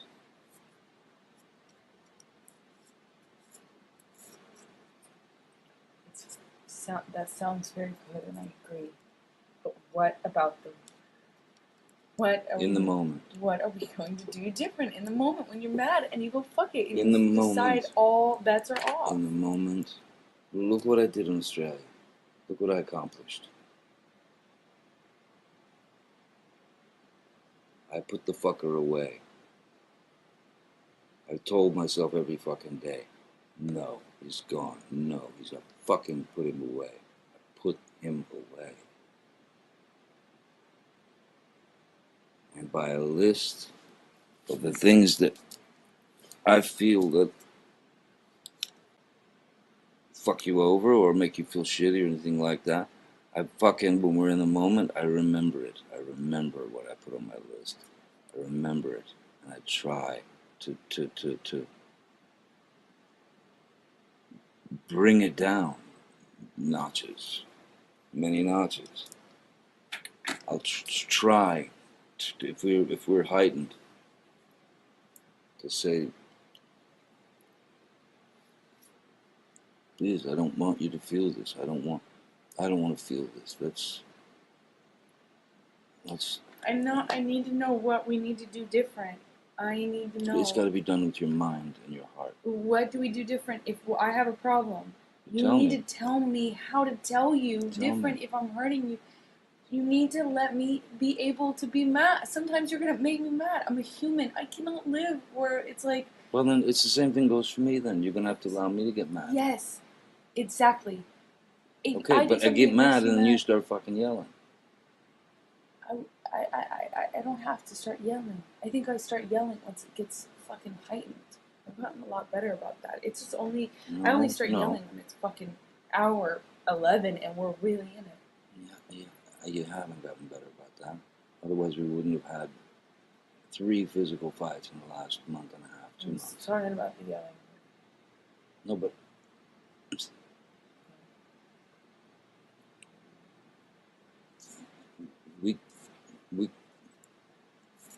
you witnessed it. You're the one that brought it up. Australia was fucking great. We just argued. Let's go back there. Let's go back there in our fucking heads and in our hearts.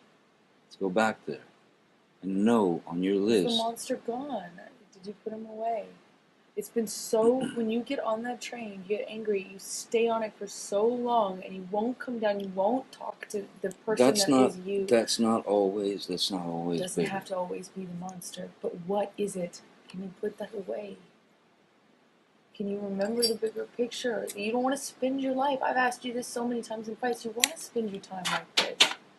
No, you don't. But I ask you because this is something you're choosing. I'm saying to you, olive branch. And you don't take my olive branches. You made me feel humiliated for offering them. You asked me to stay in Australia. I stayed, and then you walk out on me all the time. You've got to take some olive branches from me. You've got to offer them too. You've got to be bigger than what you feel at that moment. And so do I. So do I. But if I call you on it, will you hear it? Yeah. Will you call me out on it if I'm doing it? Oh, yes, I will. Yes, I will. And I'll do it in a fucking, as peaceful a fucking, and as calm a manner as I possibly can. I don't want to instigate any fights. I do not want to fight anymore. Say we're having an argument and you get mad. An argument's an argument. Yes, but say we're having an argument and you get mad. It escalates. How do you talk to the you that's in front of you right now? What do I need to say? What do I need to do? You don't want to spend your life mad like that. Doesn't mean you have to like what I'm saying or doing or vice versa. But Can't can you just say, calm down? baby, please, Please, please don't get the monster up. Please don't, let's not yell. Please don't, you know what I mean? And I'll do the same. I have Promise. done the same. What? Promise. Yeah, I mean, what? Yes. Why would I say it just if I want didn't? because sometimes you don't keep what you say, and I want this to be So different. now my words are worse. No, that's not the case. It's just that sometimes when you get mad, it's like you disconnect from the person that you are right now. And I'm wondering just how to what's the communication? What's the phone number? You know, for that. And you, how do I calm you down when you go into Maybe a flirting? Maybe say,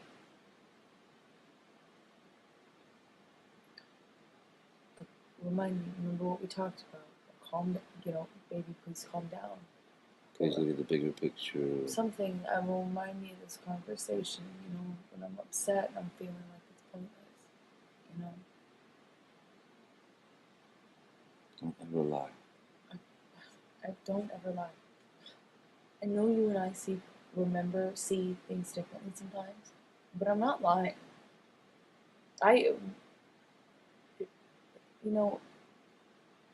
For someone who, I know that's your deepest fear and that's why it comes up in fights and stuff, but you gotta trust issue in general in life. Oh, yeah. I never fucked you over. I'm not going to. And anybody who knows me, if they had to list 2 or 3 things about me, adjectives about me, one of those 3 would be super honest, straightforward, honest. Everyone else in my life, I know you have trust issues. Oh my god, is she joking? Super honest. So that's Comes wow. up a lot. I know you have an Sorry. issue with it. It's not me. You can trust me. If anything, say that to me. Say that to me at the time. What? Say what? What you just said. Say that stuff to me at the time. If I'm starting to fucking flip, you're off doing a movie, or I'm off doing a movie, whatever. I feel like I do, but I guess I should say it differently. I'll find another way. I'll pay attention to how I say it. It depends, yeah. Let's both pay attention to how we talk to each other. To respect each other. We're not going to do that all the time. Sometimes we're going to be shitty or whatever. Of course not. But we make a promise to each other about the rings and the divorce. No rings, no divorce. We promise each other. Because I want so bad to feel like the marriage I promise you. Worked so hard to make happen. It's like meaningful. Don't talk about making the wedding happen. Talk about the 4 years we spent together, please. Yes, but I have those 4 years no matter what. But I fought for that wedding. We had that wedding. Beautiful wedding. For what? If we don't, I want to, it means something that there's some.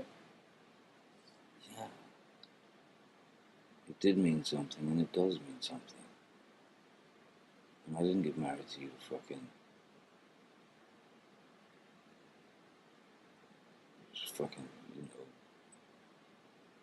17 more fights and it's fucking over with. We got married. I knew the fucking fights weren't going to stop, but I thought maybe it would curb them a little. I want the security back. I freak out and cannot make normal decisions, calm decisions, or ones from the heart where I'm thinking of you more than me, when I feel like you're splitting on me all the time, when the marriage is on a rock. I make the same mistake about throwing our marriage around. I won't do it again. I'm not going to do it again. Okay? Please. I'm not, I promise. But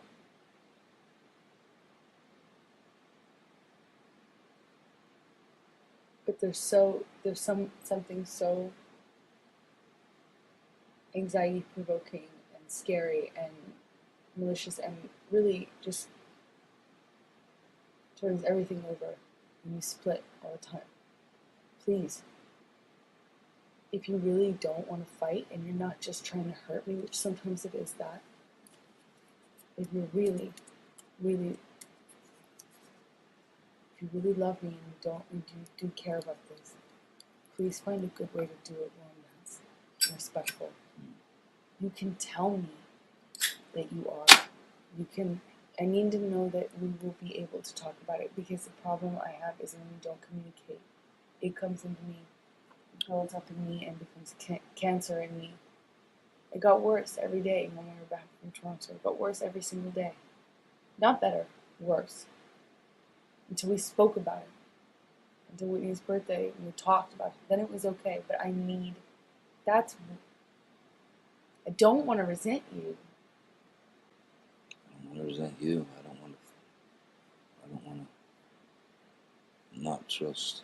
You know how many times I've chased you out of the elevator in the hall? Gotta stop doing that. I'm not nitpicking. I don't mean to be focusing on something, but if it's a major thing to me, and it is a major. If things get physical, we have to separate. No, We have to be apart from one another, whether it's for fucking an hour or 10 hours or fucking a day. We must. There can be no physical violence I towards each agree other. about the physical violence, but separating for a day or a night and taking a night off from our marriage, it just means it opens up. Listen, I'm just giving examples. It could be fucking 3 minutes. It could be fucking 2 weeks. I'm just saying. But we need to agree on certain boundaries, so we have boundaries again. We need to make agreements and hold each other accountable to them and ourselves accountable to them, which is why I'm even bringing this up. I'm not. You know what I mean? I'm not saying anything negative. I know. All I'm saying is we need to take whatever time we need. You need, or I need, to kind of let things settle for a minute, so that we don't fucking kill each other, or fucking worse, fucking like really kill each other, or fucking break up, or whatever. Just don't. I think that. Help me, and I'll help you.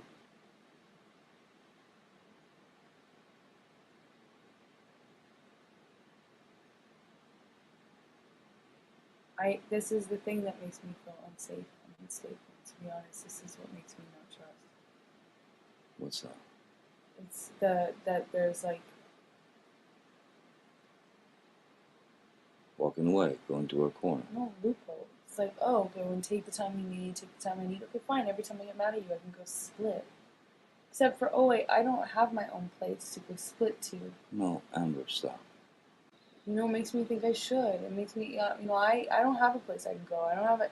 I'd have to go to a hotel, and I don't have the funds to do that. I mean, That's not what I'm talking about. Look, I think we should control ourselves and not get physical. And if it gets physical, and we've dropped that wall, then we're gonna drop the other ones. And it's gonna be like, you're gonna fucking split, or I'm gonna fucking split, and this isn't gonna come back. You may be right, but you can't predict the future once again. Here's what I'm saying. If the fight escalates to the point of where it's just insulting for both of us, or if it gets to that physical fucking shit, the violence, that's when we just say, look, let's go to our corners, man. You hang wherever you want, baby. I'm going in the office, and I'm just gonna fucking sit there and try and de-jellify my fucking brain. I'm not talking about me running out of the fucking house. I'm not talking about me, splitting because I'm fucking cunt and a coward and or whatever. I'm talking about go to our corners. I'll go to my little office. You can have the house. You could just take the house and wander wherever you want. I won't fucking come bother you. you know. And if at a point you're feeling like better after 10 minutes, come knock on the door. I always do And that. and please let me finish. So, And if in 10 minutes I'm feeling like, all right, I got the solution for this, or I know how to, we can, you know, please, I'll come knock on your fucking door, or I'll come find you. you try. What? You try to not make it I've just told an you. all-night thing. I wasn't done.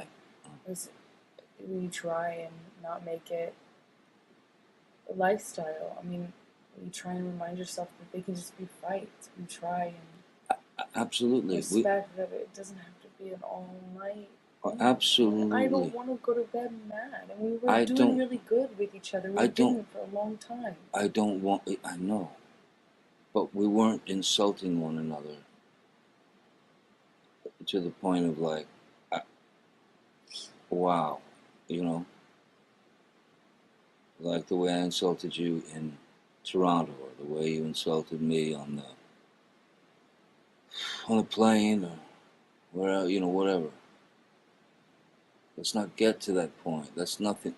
That's bullshit. That's kindergarten shit. We don't fucking need to do that. What we could do is just try to be fucking calm and say, look, this is getting somewhere I don't like. Please, let's take an hour max. I'll go in and fucking write and try and figure it out, get it out, whatever. I'm just making suggestions for to try and fucking save us, you know. We gotta honor our promises. I- I cannot, nor can you. You don't deserve to be in a relationship No. that is walked away from all the time. I can't. I would never want you to do that. I never want you to be in that. You deserve better. So do I. I Indeed. cannot be constantly, anytime I'm upset or mad or hurt, or anything I fuck up. God, if I yell, if I fuck up ever, ditched. That's not marriage. You know, most people don't have 2-3 houses they can go to. It's always, I'm in your house, and you always split. Listen, you can't be saying that if that's what you feel, you feel that from you, because you didn't get that from me. I never fucking said this is my house and my house only. Kind of. But No. I know yesterday No, that's our fucking house. It's our fucking. always remind me that I got Rocky and Josh living there. I got Whitney living there. Don't. But you say it in fights. You use it in fights, and I'm sorry, but I feel like, look, forget it. I just I mean, want, don't think that you I just know. want the security and the commitment from you that we have destroyed, both of us. And I don't know if that matters to you, but personally, like if you need that. It absolutely matters to me. But I do. And I can't promise you that I'll be perfect. I can't promise you I won't get physical again. God, I fucking sometimes get so mad I lose it. I can fucking promise you I'm gonna do everything to change. Promise you. I'm not gonna throw around divorce. I will not say divorce unless I really mean it. Unless it's it. And then I hope you leave me. I'm not going to. And me too. I will leave you. It's fair. I can't do it, you know? And I think, honestly, if we hold each other accountable to that, it's fair. That's what I said earlier. Look, if we get to that point where it's like, this is It's a line we don't cross. too fucking much. Let's, you know, we fucking, man, shake hands and walk away, you know. But and you don't do it until you mean it. That's my point. trust me, if I'm not gonna do it unless I mean it. Promise. If I say it, I will be leaving. If you say it, I'll get the fuck out or whatever. Promise. Yeah, I That ring promise. does not come off. Unless I say the word or unless you say the word. Well, or you just take the ring off because that's the same thing. That'll be the same thing. That's what I'm saying. I don't think a marriage should be something you sit on. In fact, if you want a fucking divorce, you're gonna tell me, not in a fight. Let's be honest. That's a decision, a lifelong decision that even you and me as hotheads know you can't make forever decisions when you're mad like that. It certainly feels like you can, but you and I both, even though we're hotheads, we do know the difference. However, I don't think it's something we should ever say to each other in a fight, ever. And if you promise me, and I promise you, and we need that. We need to hold each other accountable here. I want to feel safe. I have nothing to cling on to. You didn't even come home last night. I feel like I have nothing to cling on to. A semblance of marriage or commitment or stability. I mean, if I can just get up and walk away and spend the night somewhere else. You obviously can. Yeah, but believe it's done if I do that. That's it's not marriage. We talked about it. You know why I left. I do know why you left.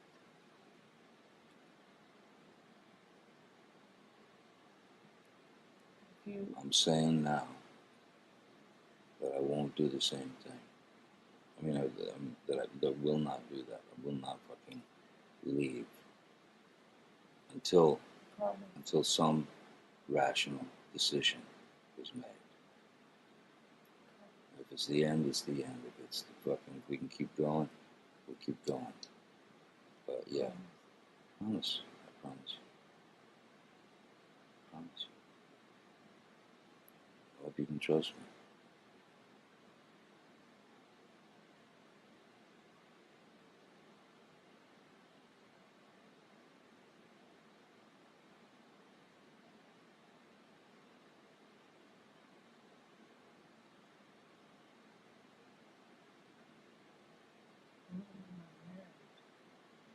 Sorry? I want to be in my marriage.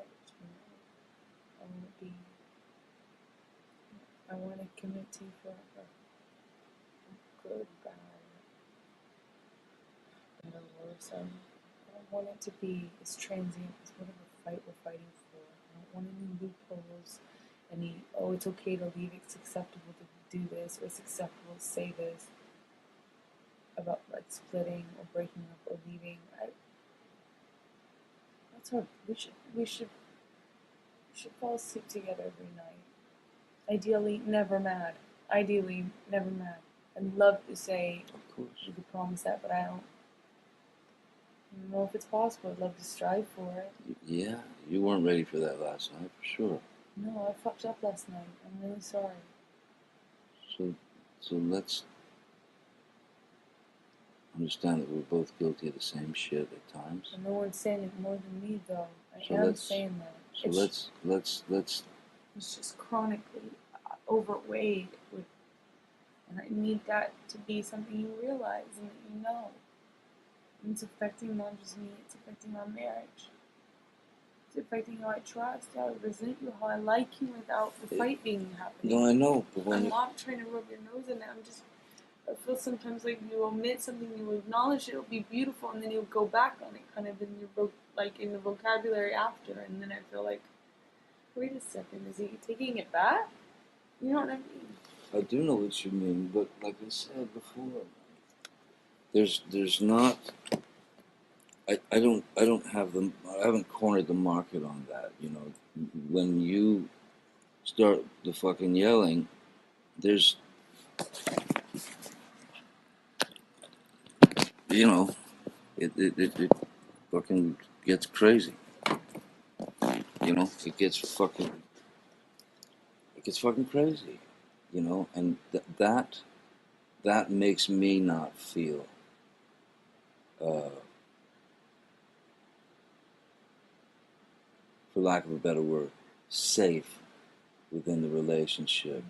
You know, understanding of, oh well, it's just nothing. Because if it keeps going, if it's always sort of there, then you know, I worry. Yeah, I fucking worry about the marriage. I worry, how much longer can I deal with this? How much longer can she deal with this? Fuck, man. So I've had the same trust issues. I've had the same disappointments. I've had the same, you know, maybe not to the degree you have. I'm assuming so, but yeah, I man, when you start fucking honking, you know what I mean? It's Call pretty. me, call it out, call me out on it and help me. I will try. Help me, because I might not even realize I'm doing it, but you've got to help me. I But we will try. can't, it can't be an excuse to leave. I will try to help you. If I try to help you and I can help you, fuck would I leave? If I try to help you and I can't help you, say, baby, I'm taking an hour. I'm in my fucking office. It's, yes. Yes. If you want to talk, you want to come get me. Otherwise, I'll come check on you in an hour. That would be really helpful. All right? And I promise you I'll leave you alone for that hour. I promise you I'm not going to freak out. I just want you to have your time to be able to calm down, or my time to be able to calm down. It really helps if you give it time. If it's not just, Say an even hour. if you just say, it will, like, I promise if we resume this, I just need to know that we will talk about it. Otherwise, I'm dealing with cancer. I'm dealing with something that just festers and gets worse and worse. So you have to realize that, in that kind of situation, a few minutes is fine, but then after a certain point, it becomes way worse, and it becomes way harder to reason, to rationalize with. That Kipper can tell you. He says he's the same way. That's how I work. And you work a very different way. So we need to meet in the middle,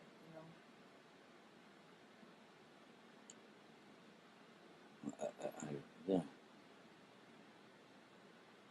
I do understand that. I mean, I do understand all that. But I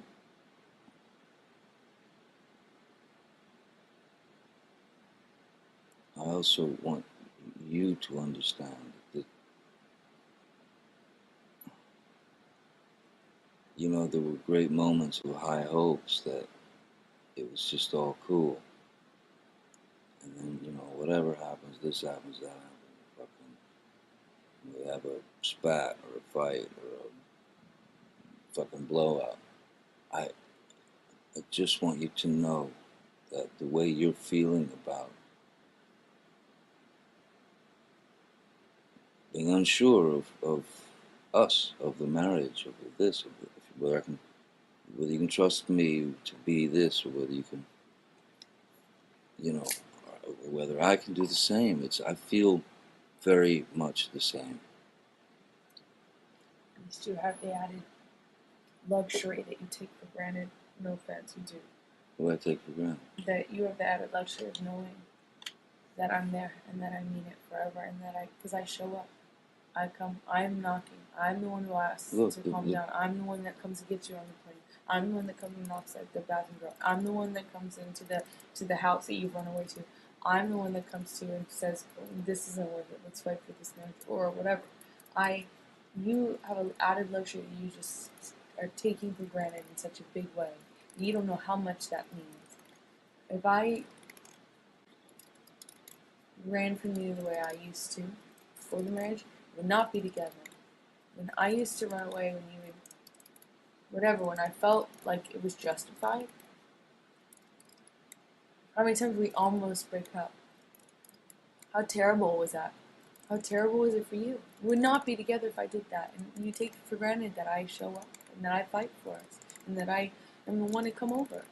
I'm the one that comes out into the hall. I am the one. I have a hothead just like you, but what a luxury you have. If you take that for granted, you're so, what a luxury. I'd do anything to have that feeling.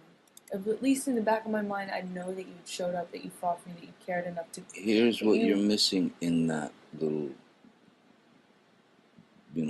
paragraph. What you're missing is you're the one who comes and gets me. You're the one who comes and says you're sorry. That you're the one that comes and tries to calm me down. You're the one. But why am I riled up? We're both riled up. No, It's but- not like every time I've done something to you in a vacuum, baby. That's what you don't get. I don't doubt you're riled up, but I'm riled up too. And I said this to you on the couch. I've said this to you before.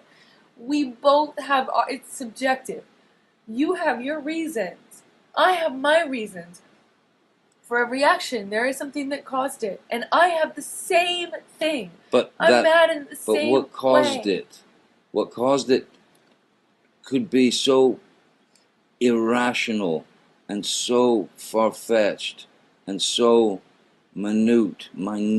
That's what I say to you every time that you want to have a big fight. Every time I go, this could be something small. Why wasn't this just an argument? Baby, why wasn't this just an argument? Yes, so you're right. Sometimes it could be very small. Sometimes it's not. Either way, it doesn't negate what I'm saying to you. What a gift. Like, I would do anything to trade places with you. You talk about insecurity. I don't know in how a you can say I'm relationship and taking it for trust. granted. But That's you a talk about fucking trust. insult, You man. talk about trust and like you feel the same way. You don't feel this. You couldn't, because the difference is you at least have the knowledge in the back of your head that you can fall back on. That I showed up. That I fought for you. That I checked on you. That I came to get you. That I said I love you. That I saved the marriage. If it were up to you and I treated you the way you treated me, we would not be together. Let's face it. It's because I fucking fight for this. It's because I come over. And last time I didn't, which is what I should always do. And I am learning my fucking lesson. It's just when you walk, fucking let you walk. And that time, I can't tell you how done I was. It was like this time in Toronto. I was looking for apartments. I was preparing to tell my folks, my parents. I was done. And you called me and you were like, well, I'm about to go out of town or whatever, and ended up like that, whatever.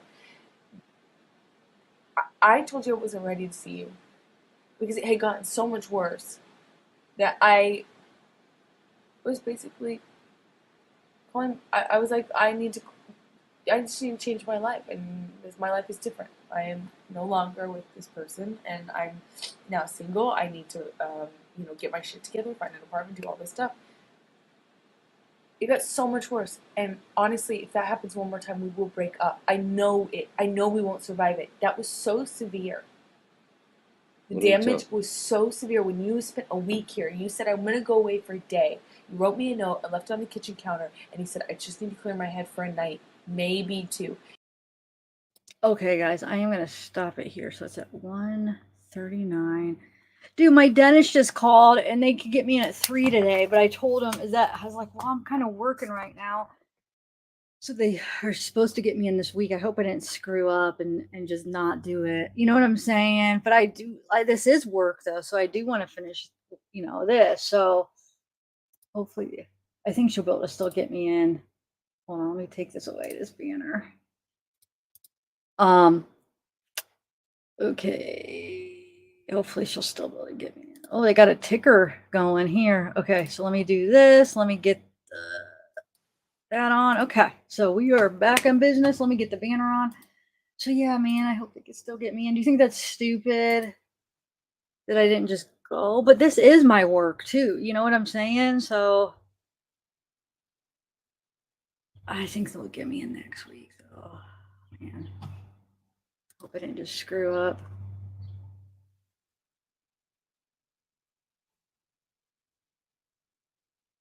Yeah, I don't think one weekend's not going to make a difference on my tooth, so I think I'll be all right. Okay. As long as they could get me in next week. Oh, whoa, that's loud. Oh.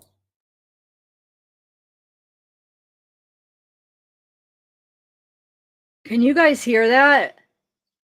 I muted it for you guys. You can't hear it now, right? Or can you hear it? Can you hear it still?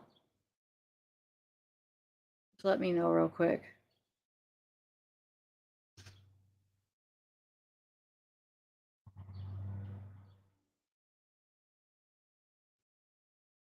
Okay, good. Well, no, I've been flossing. It doesn't feel like it's infected. And she's like, "I will have the doctor call in antibiotics." I actually don't think I need antibiotics, but I don't want it. I want to make sure she takes it serious. So I'm like kind of over exaggerating. It is broke off, but like if they write me antibiotics, I'm probably not going to take it because I don't think it is infected, but I don't want it to get infected. So I'm nervous. I want to catch it before it does. So if they do, I'll just like maybe I'll fill up the antibiotics, but I probably won't take them because I'm not going to take antibiotics if I don't need to, you know? So I don't think it is, guys. So I should be all right, right? I hear it. I hear it because it's on my screen, but I muted it for you guys. It's just this loud music they have on right now. So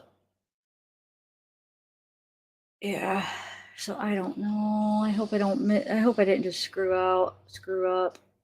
I've just been very careful, like flossing, mouth, just making sure it doesn't get infected. Like,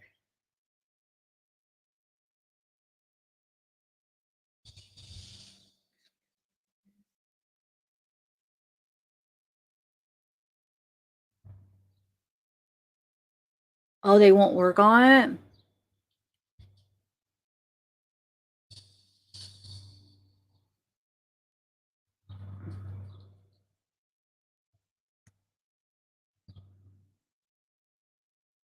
Man, I keep thinking, I hope I didn't just screw up by not just going in. Now I'm like, oh, shoot.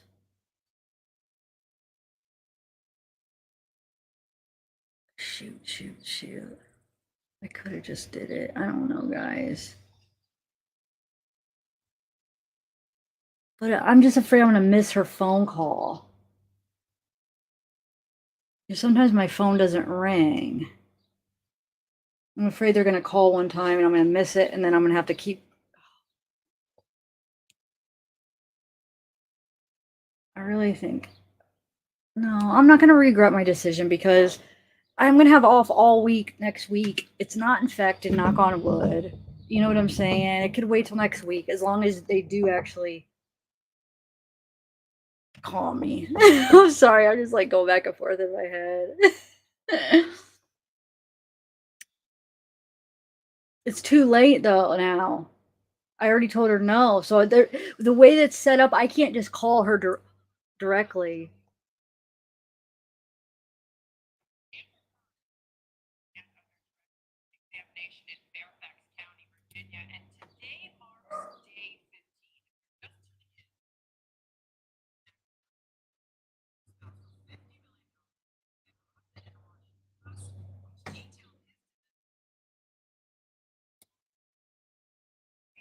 With several why is acting she roles. I don't Now, Depp is also understand. claiming that he is the real victim of abuse in their relationship, but there is so much more. Heard is countersuing Depp for $100 million over his alleged scheme to tarnish her reputation following the op-ed.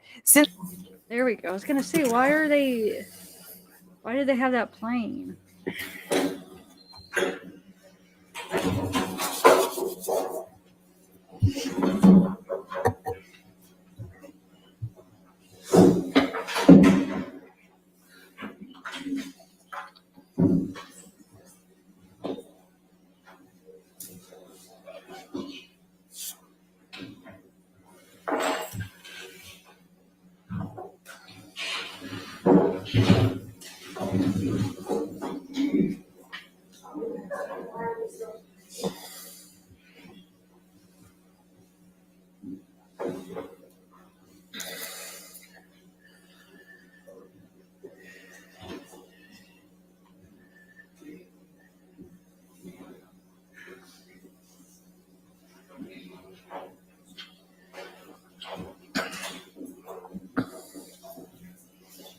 All right, thank you. All right, you be seated. Your next question. Thank you, Your Honor. Michelle, can you bring up Defendants Exhibit 236, which has already been admitted? Thank you.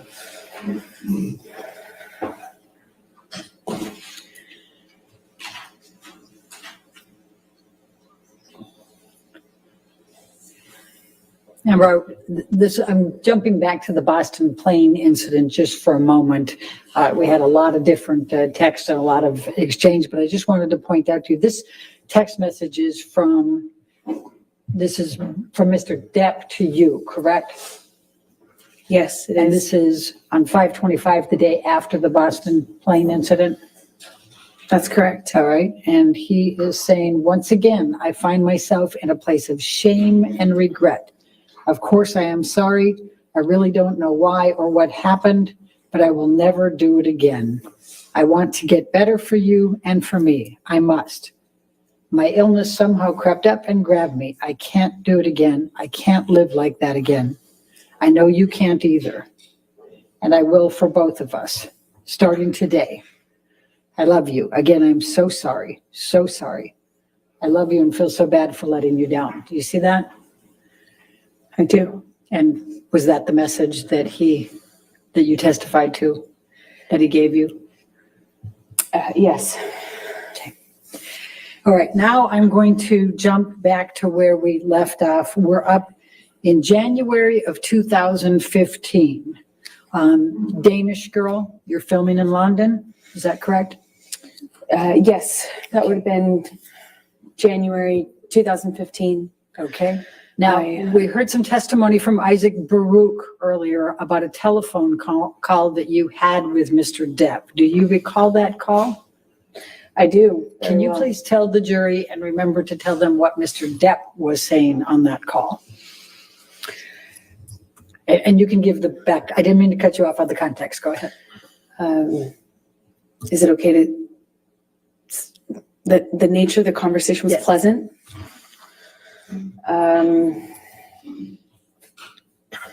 Friendly, fine, normal. And then Johnny stopped making sense with this. Like, he'd start a sentence and then trail off and act confused when I would be confused. And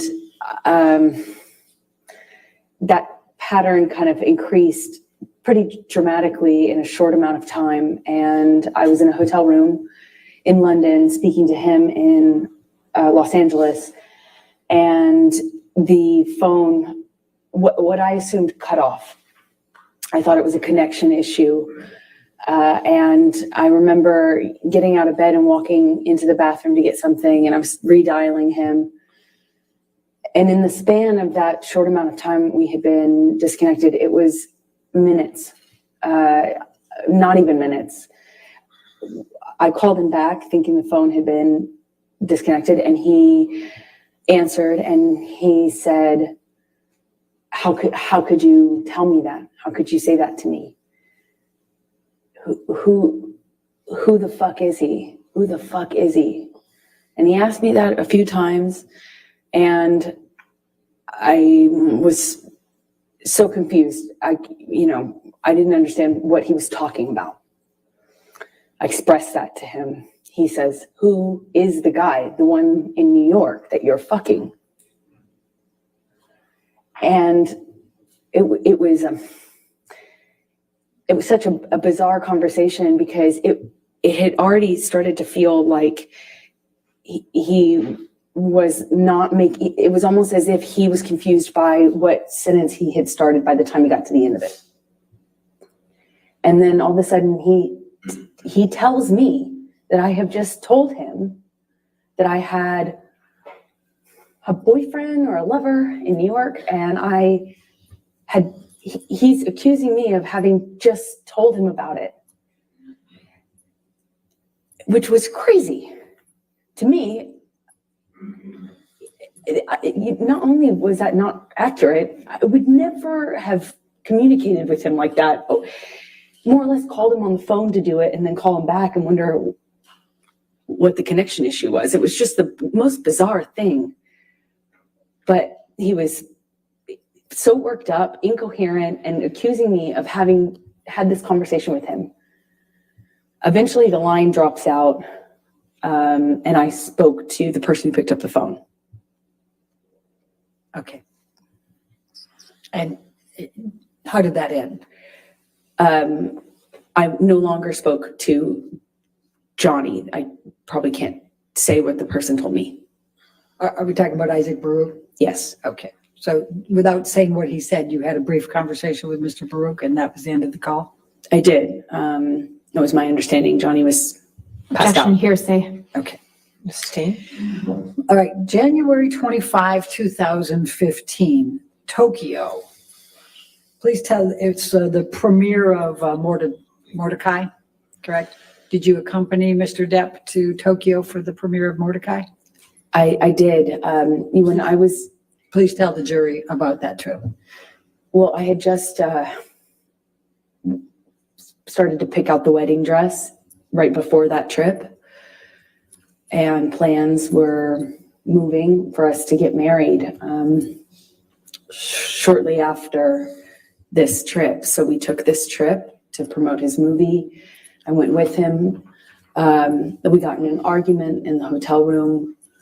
And I said, I don't remember what I said to him, but I said something snotty to him that provoked him. It provoked him.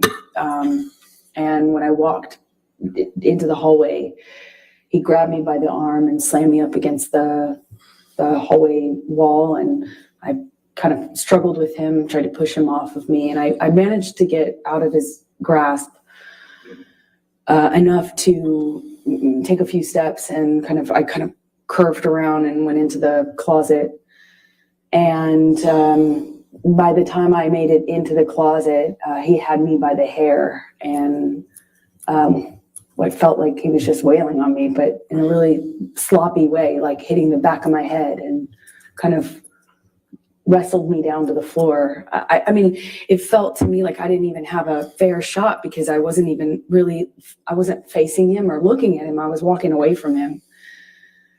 Or else, I would have at this point even I would have tried to defend myself more, but I didn't. I kind of felt like it didn't see it coming, and he just wrestled me down to the ground. And I remember he was screaming at me.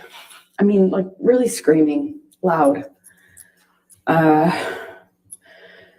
And what I remember of that is trying to get up and him kind of wrestling me back down. And at one point put his knee on my back. It was kind of like kneeling on my back. And I just had this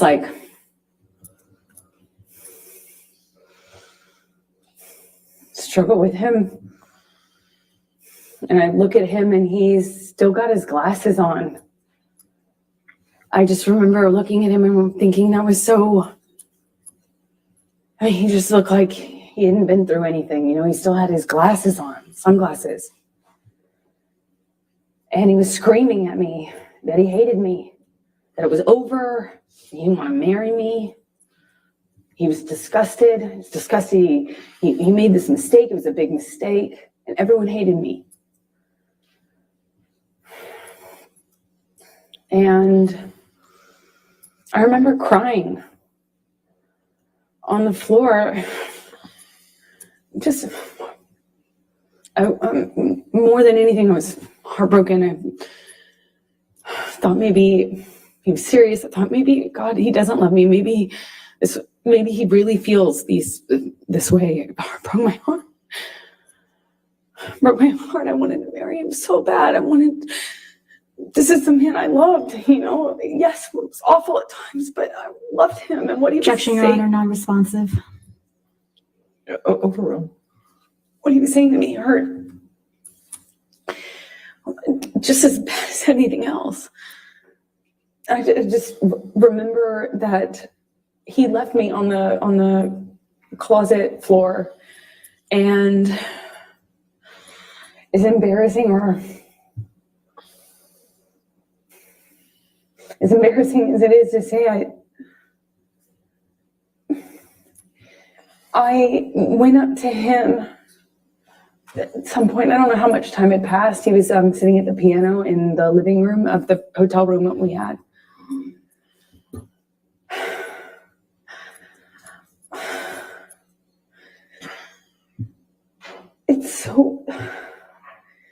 I know it may be hard to understand. It's hard for me to hear myself say, but I just wanted it to stop. I wanted things to just be okay. And I just sat next to him on the piano and I just leaned my head up on his shoulder, and of course I was mad. Of course I was mad and felt it was horrible what he'd done. But on the other hand, I wanted us to be okay. I could just put I could put the physical stuff in a box, and I just kept going back on how much I love this person. So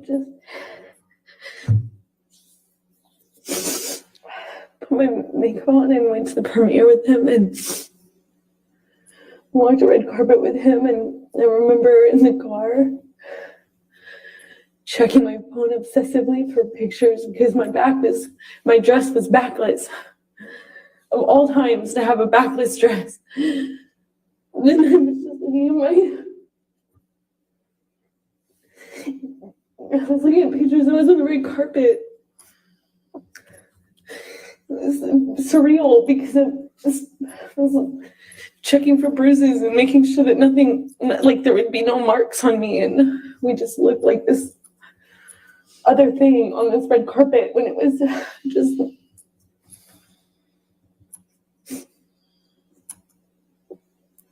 It was not like that.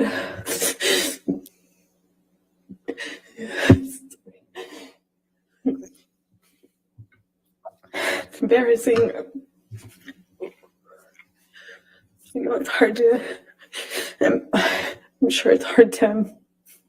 Objection, Your Honor, non-responsive. I'll sustain the objection. Next question. I'm going to take you to February, the next month, 2015, to your wedding.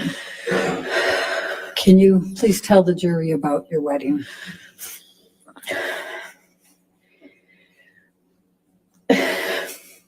So we get married in Los Angeles. I get a sense that it was wedding, running around Los Angeles. I was getting married that day, and I remember running around, I went to therapy and, got ready, and Johnny and I met at the Penthouses downtown, and I wore a white dress and a veil had bobby pinned in my hair. And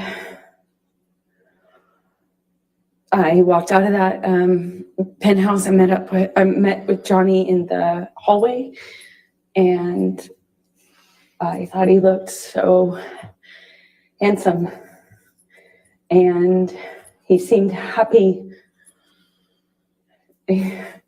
and I felt we were making the right decision. I was so looking forward to having this. I thought we'd get married and we'd have stability, safety. So we get in the car, we get into actually Johnny's car, and for the second time since I've known Johnny, he drove drove us in his truck. It was weird being in the car with him alone. We didn't have that. And we drove to his mom's house, and a justice of the peace arrived, looking kind of surprised. And she married us in the living room of his mother's house, Betty Sue, with our families together. My best friend, my mom, his mom. We ate food with the kids. They were there. And we had a wonderful evening, and then got up and got on the plane either the next morning or the day after, and flew to Johnny's Island. And we had what we had planned for the better, we had planned for the better part of a year or so maybe 8 months for this 3-day wedding on his island with our close friends, about 12 people, maybe 15 people.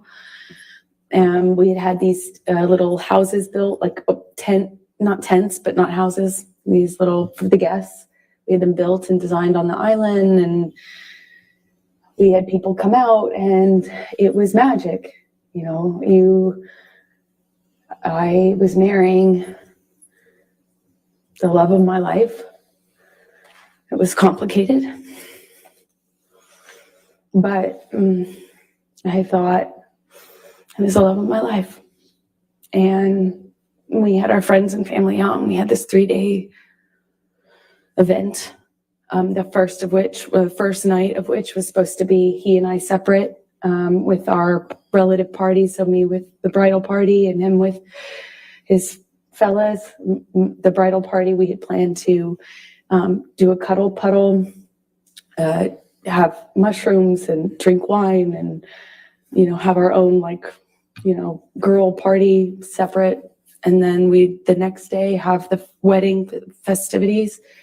We're going to be married around sunset and on this beach, not the beach that Johnny had named for me, although I think we originally planned on having the ceremony on that beach, but it was changed at some point to the other beach. And we walked down the aisle, the beach aisle, and said our vows, and the sunset behind us, and we took pictures with our family, and we shot the bird, meaning the middle finger, up at the paparazzi helicopter circling, or plane circling around us while we were on the altar. And we danced and celebrated. And then I left the island because I had to go work. When you say you left the island and you had to go to work, what were you working on that required that? I was filming The Danish Girl in London, which is the film that I had been in London for in January when Johnny was hallucinating on the phone with me. I was there doing kind of prep work for that film. And what, if any, film was Mr. Depp going to at that point? Well, the plan, why we did the wedding when we did it, is because he had always had this commitment to do Pirates 5. And he was going to shoot that in Australia, and I was going to shoot The Danish Girl. And I started The Danish Girl in early February, and he was going to fly out mid-February to Australia. So his movie was going to take the majority of the year, meaning until August. So maybe longer. So the plan was to do it when we did it so that we didn't have to wait until the fall of the following year. So shortly after I left, Johnny returned to Los Angeles and then flew from Los Angeles on to Australia to shoot Pirates 5, excuse me. Okay. And what was the plan for you when you finished with Danish Girl? The plan was always for me to wrap on my movie and then come and join him in Australia, where he was filming Pirates 5. Okay, and when approximately was that? That was March 3rd. March 3rd that you wrapped, that you finished with Danish Girl? I believe, I can't recall the exact date, but I believe it was around that time, yes. Okay, and then tell the jury, where did you fly to get to Australia? How long of a turnaround was it for you to get to Australia? It was about 24-hour, I think it's about 24 hours. I could be mistaken on the exact amount of time, but I remember it's quite a distance from London. I was filming in London, he was filming in Australia. Effectively, you have to fly 12 hours, stop, get on a different plane and fly, I think, around the same amount of time, if I'm not mistaken. Okay. So when you arrived, before you finished wrapping with Danish Girl and were heading out shortly before, what, if any, communications did you and Mr. Depp have? Well, at first it was great. Even though we were separate, it was so hard to, leave leave right after you get married, especially considering that in Johnny and I's relationship, it was always so much worse when I went away to work. That's when problems started.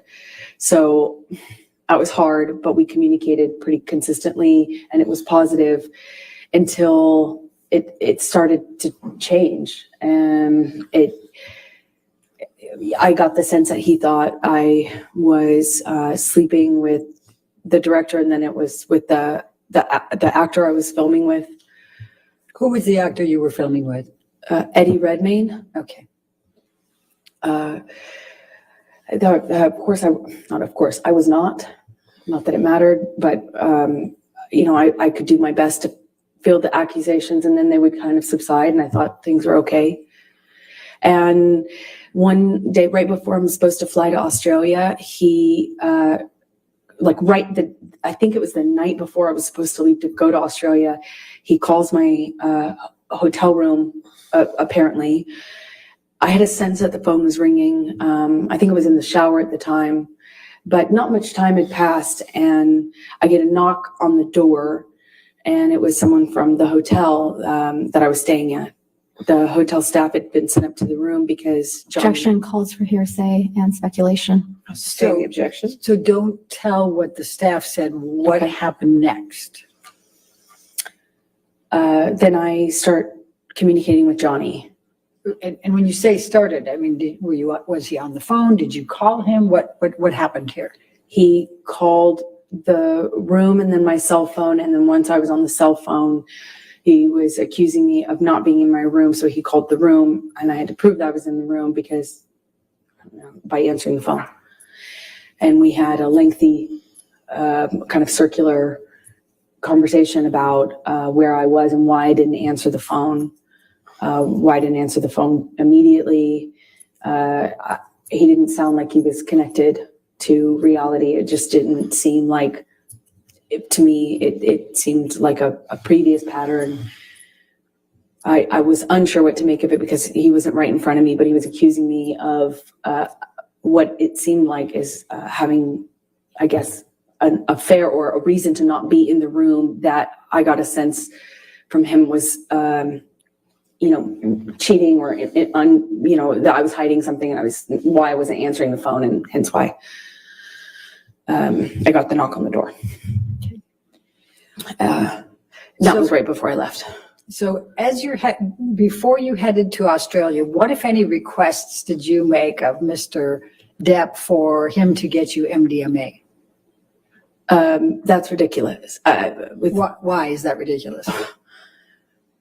Because I would never, since that time I learned my lesson the hard way on the plane to Russia, I would never do MDMA with him. I'm asking for a problem in that case. Like that, I would never do that. Okay.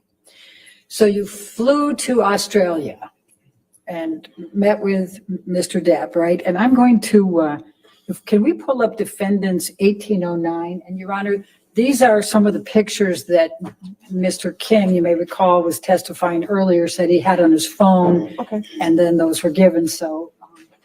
So I don't have these, is what you're saying. Okay, that's fine.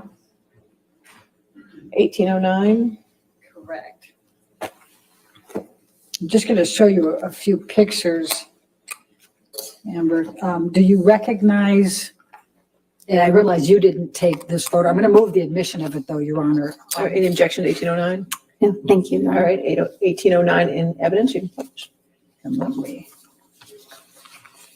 pass one up and give one to the other side. We tried to, given the strangeness of this.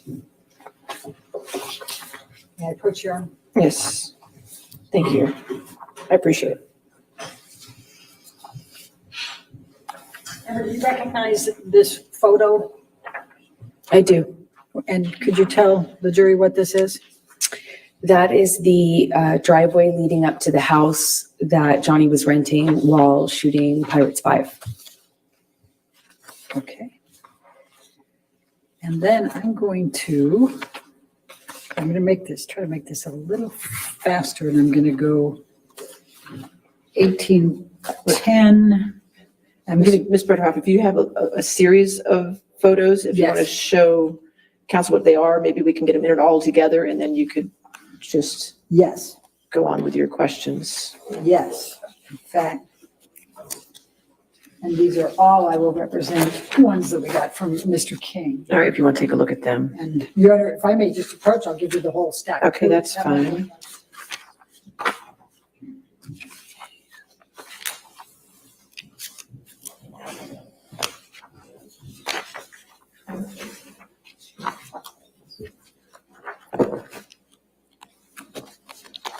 We can keep that up if you want.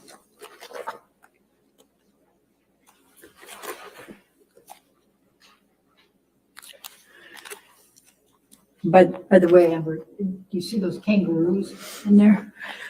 When I was pulling up to the house, I saw kangaroos as well. This was a pretty big driveway.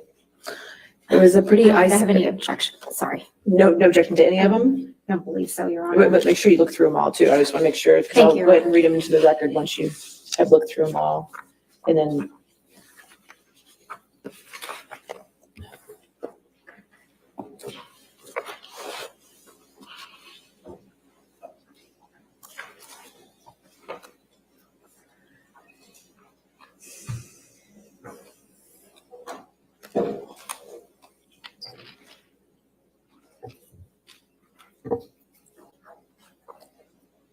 Thank you, Your Honor. I've reviewed them. I have no objection to any of these photographs. So we'll enter into evidence defendants 1804, 1805, 1806, 1807, 1808, 1810, 1811, 1812, 1814, 1815, 1816, 1817, 1819, 1820, 1821, 1825, 1827, 1828, 1829, 1830, 1831, 1834, 1835, 1837, 1838, 1839, 1840, 1841, and 1842. Did I get them all? I believe so. I want to make sure more than believe, so we agree that's all in evidence? Okay, they're all in evidence. So as long as you're just going to be referencing those photos, we'll keep it on We're before gonna you keep it publish moving. them. Thank you, Your Honor. Appreciate it. Okay. Whose home was this in Australia? It was I think like a well-known sportsman, racing cars or something of that nature. Okay. Let's say, Michelle, if you can pull up 1810.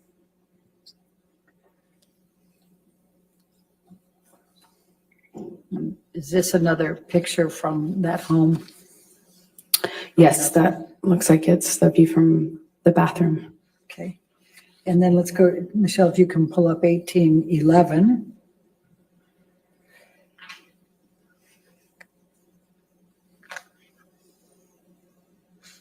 Is that a picture of the home? That's the house, yes. Okay. And let's go to 1812.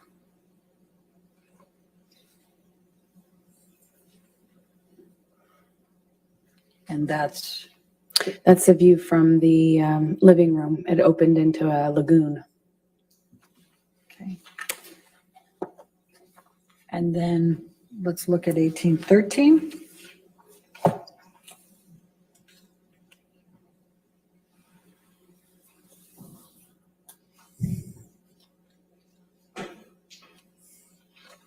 I guess that's just another view, little over of the swimming pool, correct? Yes. Okay, and then let's do one more, 1814.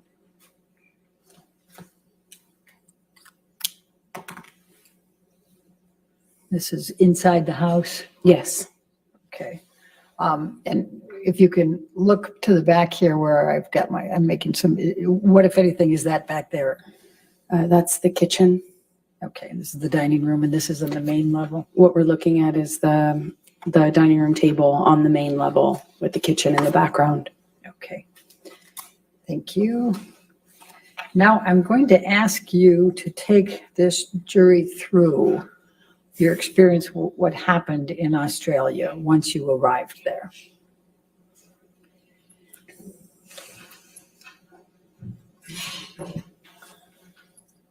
Well, I was nervous because of the conversations that I had with him before I left. And then in transit, I stopped in Dubai and spoke to him too. So I was a little nervous, but he indicated that he wanted me to come. He said, I miss my wife at the end of the phone call that we had in the airport. I called him from Dubai. And he said, I miss my wife. I felt, okay, safe to, it's good. And I missed him so much, that's all I wanted to do is see my new husband. I flew in, I arrived early. I walked into the bedroom. I was so excited to see him. And he was so, like, he had lost a ton of weight. So I just knew something was up. And he kind of quickly, kissed me and kind of, we had some interaction. It was brief. He was leaving to go work. He had to work that day. But then after the plan was he would come back, which he did in the evening. And then he was supposed to have a 3-day weekend, a long weekend. So he comes back that evening and the chef had kind of prepared some things for the fridge, mashed potatoes, I think spinach as well. There's some steaks in the fridge, but he had kind of prepped some of the sides. And I was looking forward to having this kind of, our style at-home date. We've just been, we're a new married couple. We hadn't seen each other for basically a month after getting married. And I start dinner and am happy to see him. And at some point early in that evening, he pulls out a bag of MDMA. I asked him what it was, and he told me it was MDMA. And I was surprised because at the time that was, there was no question mark as to how I would respond to that. Or so I thought. It's like, why would you even think that that's okay? He'd already gotten clean and sober. I was, touch and go. But for the wedding, he was drinking Beck's. I think at some point he did have wine on the island, but it wasn't an issue. Right? Just moved ahead. So I was surprised that he would even pull out this bag and, well, frankly, not hide it from me. And he kind of seemed to suggest that we should do it together. And I was like, absolutely not. Like, I just got here. I want to see you. I want to spend time with you. It was the exact opposite of what I expected, what I wanted. And it just seemed delusional at the time to me that he would even suggest this to be something that I could participate in with him. If you had been through what I had been through at that point, it's crazy. And at some point, he drinks in front of me. At first, I think it was like a Malbec or a wine or something. And I remember we hadn't, it kind of started an argument. And that was upstairs in that room that we just looked at a picture of, by the sunflowers. That's more or less where we were standing, just closer to the kitchen. And we get in an argument and I shove past him, just stomp off. And he grabs me. We have an argument about me walking away and am I walking out of this? And in my head, I was like, I actually wasn't thinking of leaving yet, but that would later be going through my mind. We had a brief interaction, and I don't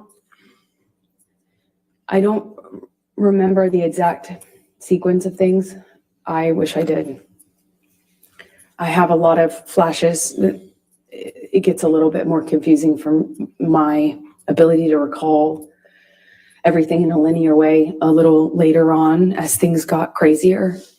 But for this part, the first night, what I distinctly remember is at one point, I don't think I had gotten very far, or maybe I came back into the room, but when he shoved me, I went flying across these parakeet floors. I mean, just skidding across these floors. And I remember thinking it just looked so easy for him to throw me around like that, you know. I just slid, screeching my skin against this like beautiful wooden floor.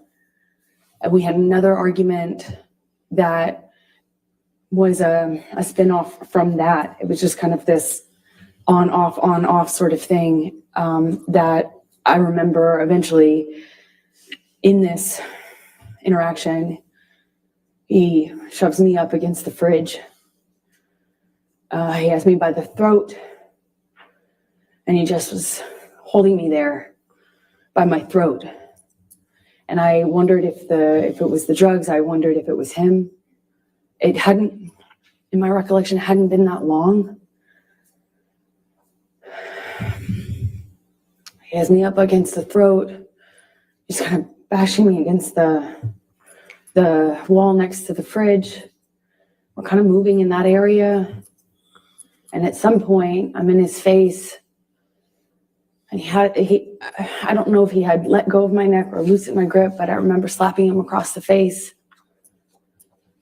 screaming at him, screaming at me. I got my hand free when he tried to grab me when I walked off. I stormed off. I slammed the door upstairs. I don't know if it was in that instance or if it was in a later one that I eventually barricaded the door. You know, it wouldn't stop him from coming in. He could come in the other doors. You know, there's a back door, there's patio, but at least I hear it. And this is March 2015. By this time, I'm being medicated by his doctor. He's giving me anti-anxiety meds, giving me, you know, had already tried to give me antidepressants. They didn't work for obvious reasons, I hope. I wasn't sleeping. I had insomnia. I'd wake up with panic attacks. I needed to sleep, but my ability to do so was really, really compromised at this point. And I kept thinking that I just wanted to hear him or know if he came in so I could be aware, so I could be ready for what was going to come in with him. And at some point I go back downstairs. I don't really know at what point I gave up and stayed behind my barricaded door, but I managed to go to sleep. I took some sleeping pills. I woke up, and when I came downstairs, he was still up. He confirmed that when I asked him that he had not slept. He had not eaten, so I tried to get him to eat. We get in an argument. He was accusing me of Eddie Redmayne. And by this point, he thought I was working with Billy Bob Thornton on the movie I just shot, but I had already worked with him a year earlier. But he was very upset about him and the gentleman that invited me to a concert in London. You know, my co-star, he was upset about these people, even though I had done that movie a year prior. Who was that? It was Billy Bob Thornton, Jim Sturgis, and Eddie Redmayne that he was upset about. And let me just stop you for a moment. Have you seen Mr. Depp take any drugs by this point? Oh, yeah. Sorry if I left that out. That when we had the argument about the MDMA, he suggested to me that it wasn't on the no-fly list, like it wasn't on the no list. That was his that was his defense. Like, this isn't the, you didn't say I couldn't have this. And over and over again, Johnny told me I wasn't the reason he was getting sober, but I was the reason he was staying sober. I had saved his life and all this stuff. It wasn't like it wasn't my job to police him, but I kind of ended up being in that situation, it seemed like, in his mind, when he would express that to me. So he took a handful of pills, and I didn't count how many, but when I came back downstairs, I did the math on the amount that was left, and I think it was either 8 or 10, I can't recall as I sit here now, either 8 or 10 pills of MDMA. That he had taken or that were left? I remember we had a conversation about the amount that he took. So I remember saying, you Objection, took all- hearsay. Okay, I'll sustain the objection. Okay. There were only a few left in the bag, so I think it was what he took. And I said, Johnny, Objection, hearsay. He confirmed that he took that amount and that he could take that amount. And what amount? At this point, there were 10. He had taken 10, 8 or 10. I can't recall. And when you say at this point, is that the first night? Is that the second day? This is the second day. This is after I've already fallen asleep for the night in the room upstairs. Come back downstairs. He was still awake. Okay, please continue with that second day.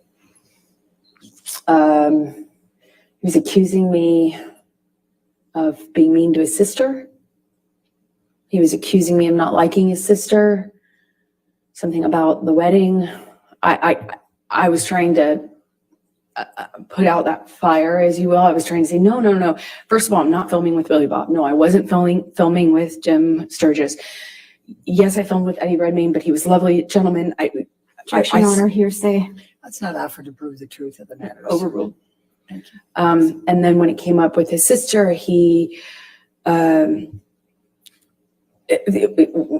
accusing me of kind of having this animosity with Christy. I tried to defend myself, explaining why her and I had kind of become cold to one another. I don't know how else to describe it, because we never had any sort of direct interaction that was negative. We never had any sort of confrontation or anything, but I did my best to explain to him what I could answer to that accusation. And at one point he, I mentioned that, well, I can't say what I mentioned. He, as a result of that phone call, picks up the phone and calls his agent. I don't know why, still to this day. He calls a few people. I don't know who's on the other line. I just heard his side of it, and he's screaming at them. I got a sense that it was money, that he felt people had been stealing money from him, and that the studio had been ripping him off, and that he was calling himself like a whore, or he had been whored out. He seemed like he was upset, but I did not, at this point, this is maybe early evening, it was before the sun went down on the second day. I remember he took the phone at one point and called my divorce attorney. I had at some point prior to this got a divorce attorney, or not a divorce attorney, a domestic relations attorney to do a post-nup, because we got married in February, and there was never any mention or talk from Johnny about a prenup, but I had interactions with his sister, and so I thought, okay, I'll get a lawyer and let's do a post-nup. When Johnny found out about that, or when I reminded him of that in Australia, he went outside and called my divorce attorney and fired her and said the only way out of this was death again. And I heard that already at this point, March 2015, probably 25 times. So he's screaming at her. He calls his agents. I hear him talking incoherently, screaming incoherently at my lawyer and his agent. He comes back inside, and I genuinely didn't know if he was still mad at me or if it was about me at all. I didn't know. It didn't seem like it was connected to reality at all. At some point shortly after that, I have been saying to Johnny, "You need to sleep. Let's eat some dinner, baby. Let's relax. Please, like, calm down." In my head, I was thinking that it would genuinely change if he just got some sleep. He needed to sleep it off. He needed to come down off the drugs. Clearly, the combination of what he had taken pill-wise with whatever else he was hiding from me was not good. I had recognized that sort of delusion. I had recognized that sort of unattached to reality rage. I had recognized the patterns of those kind of loops where he's yelling about things that aren't even being discussed or talked about. I knew already that he just needed to sleep it off, clean up, sober up. And I thought we could. I remember I went to the fridge. I got out the steaks so that they would be ready to cook. And I got out some of the food I was going to put together for dinner. I went upstairs. I don't know if I came back down in my nightgown at that point or if that was shortly after, but the next thing I remember is coming downstairs and looking for him. We had an interaction that I can't really describe. It didn't make a lot of sense to me. He was just belligerent, throwing things, screaming at me. And I realized I was back on the chopping block. I realized it was back. I realized that the arrows were pointed at me again. And I tried to defend myself. I was explaining, trying to say that. Objection, Your Honor, hearsay. It was an effort to prove the truth of the matter. She hasn't even said it yet, but try not to say what you're saying unless it needs it for context or something. Try to say what he's I'll saying. sustain the objection. Okay. He was just belligerent. I don't know how to describe to you because it wasn't making sense. It wasn't making sense. I don't know how. I don't know how the immediate next string of the next part of the violence actually even initiated, but again, he has me up against the wall, and I remember this time he slams me up against the wall hard. I mean, I hit my head hard. And this is a wall next to I say kitchenette, but it's more of a bar. I remember there were these cooling fridges, and I remember kind of being slammed up against those. I remember pushing him off of me. I remember the name calling, the whore, the slut, the fat ass. I remember a lot of name calling.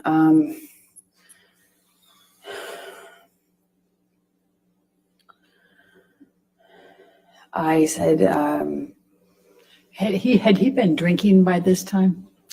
he was drinking. Calls for speculation and leading. I'll sustain as leading. What, if any, drinks had you observed Mr. Depp have by this time? Well, I had already seen him drink right in front of me. He took a big swig out of a wine bottle upstairs right in front of me as in a gesture of looked right at me and took a big swig out of it as a show for, did it right in my face to make a point. And then when I came downstairs, he was drinking from the bottle. I don't know what kind of liquor. I remember there was another bottle open, and I was wondering why he was drinking both. But at some point, he had me up against the wall next to the cooling fridges, and I remember slamming my head up against the thing. He had me by the neck, squeezing my neck, and it got really it got really nasty. It went from like, oh, no one likes you. No one likes me. Everyone warned me about you. That's what it was. He started to tell me that everyone had warned him about me and that he wished he had never married me, wish he had never met me. No one liked me. You know, it sounds childish, but I remember feeling really hurt. And then at some point I shoved him hard to get him off me, and he shoved me back and he said, "You want to go, little girl?"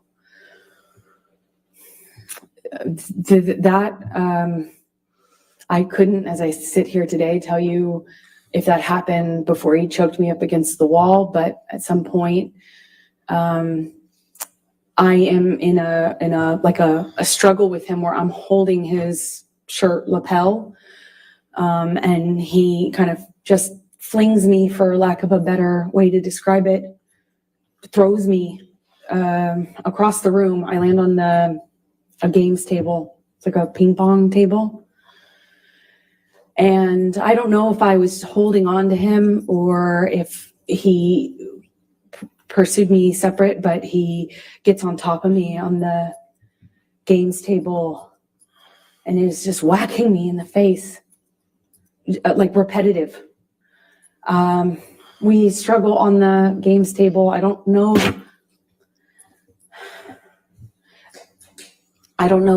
how we get up. I don't know if he pulls me up. I wish I could tell you, but we were in this struggle down in this games room by the bar. And we had this conversation about the drinking, or argument about the drinking. And he holds up this bottle to me. And you know, I'm saying, did you drink this whole thing? Something stupid, focusing on this detail. And he is telling me that I can't control him anymore. And that if I really wanted to try, take it. And then he's like taunting me to take the bottle from him. If I really want him to stop, why don't I take it from him? Go on. Kept saying, go on, and kind of gesturing with the bottle towards me. And like he does that 2 or 3 times. I reach for it, he'd revoke it, kind of laugh at me. And he's holding out the bottle. I think like maybe the 3rd time or so I get a hold of it. I pick it up and I slam it down on the ground right in between us. There's a tile floor, a white tile floor. And I smashed the bottle on the floor. And that really set him off. So stupid. Sorry. It was like a light bulb switch went off. And he starts screaming.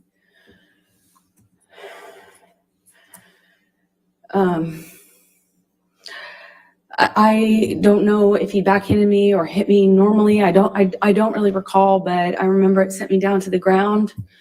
I remember by the time I picked myself off the floor, I stand up.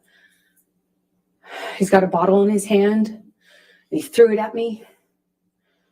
It missed, thankfully, but I kind of pulled myself back into the bar area. I don't know how much time passed, but at some point he had a broken bottle up against my face, neck area by my jawline, and he told me he'd carve up my face.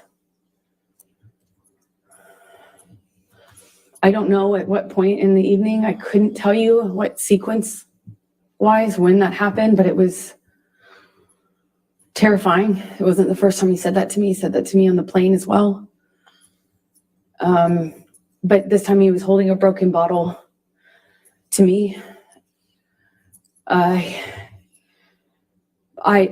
honestly don't remember if I threw anything in his direction. I don't think I did. I just remember him having me by the nightgown.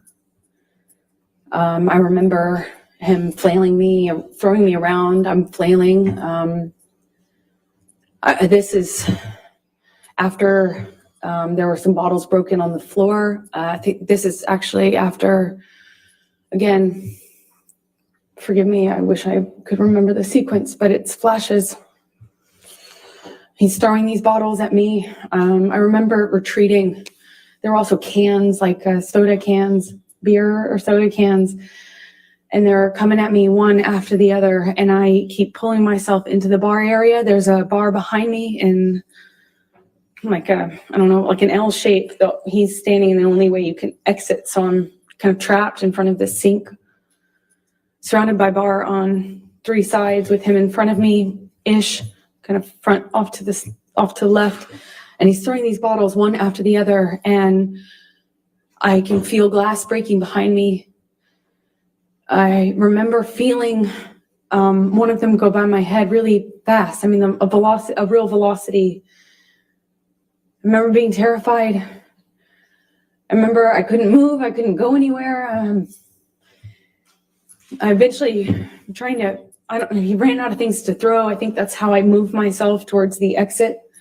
And I believe that's most likely when we got kind of in this struggle by the bar area, because I remember my feet slipping on the tile as he was slamming me from the wall to the countertops. At one point, he has me up against the wall and he's punching the wall.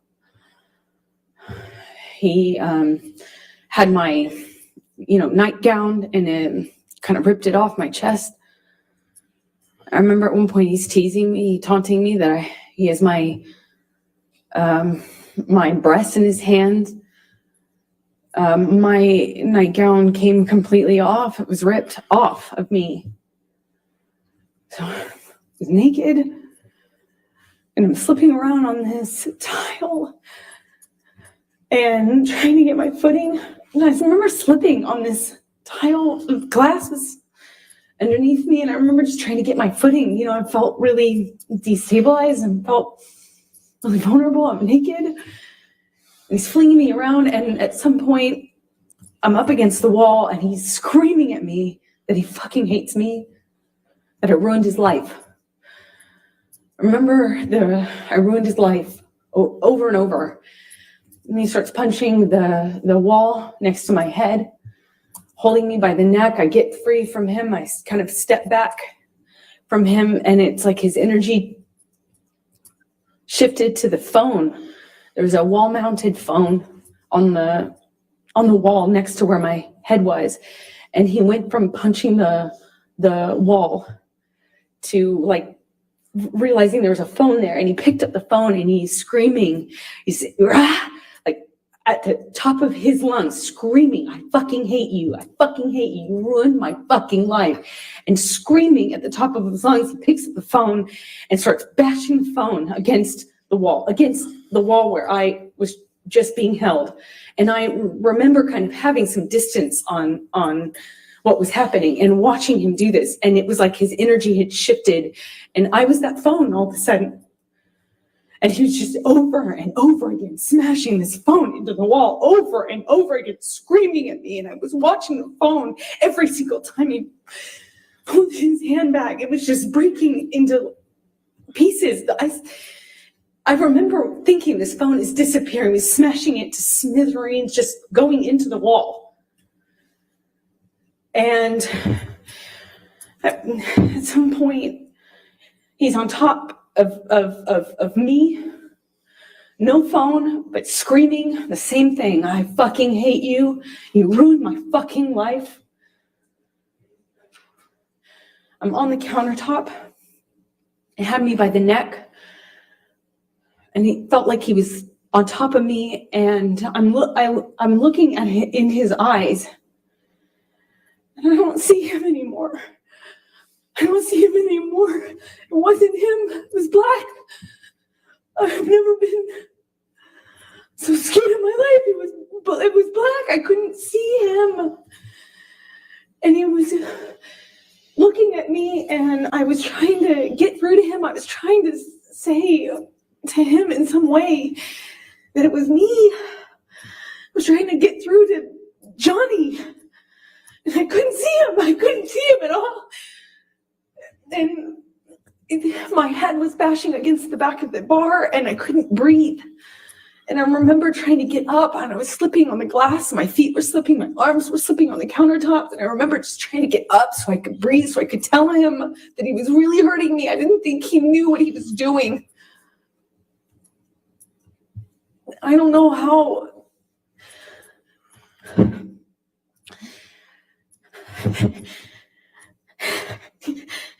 Sorry.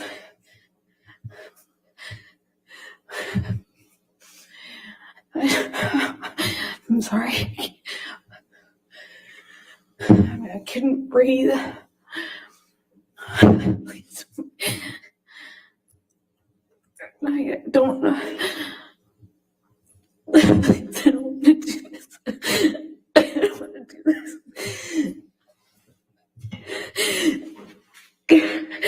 I couldn't breathe. I couldn't get through to him. I couldn't get up. I couldn't get up. And I don't know how that ended. I don't know how. I don't know what happened next. I don't understand.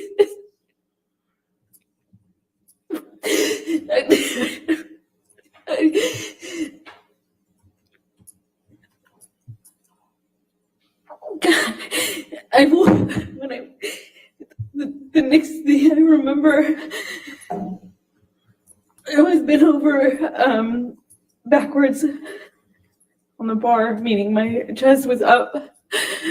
I was staring at the blue lights, and my chest was on this. My back was on the countertops, and I thought he was punching me. I thought he was. I'm sorry.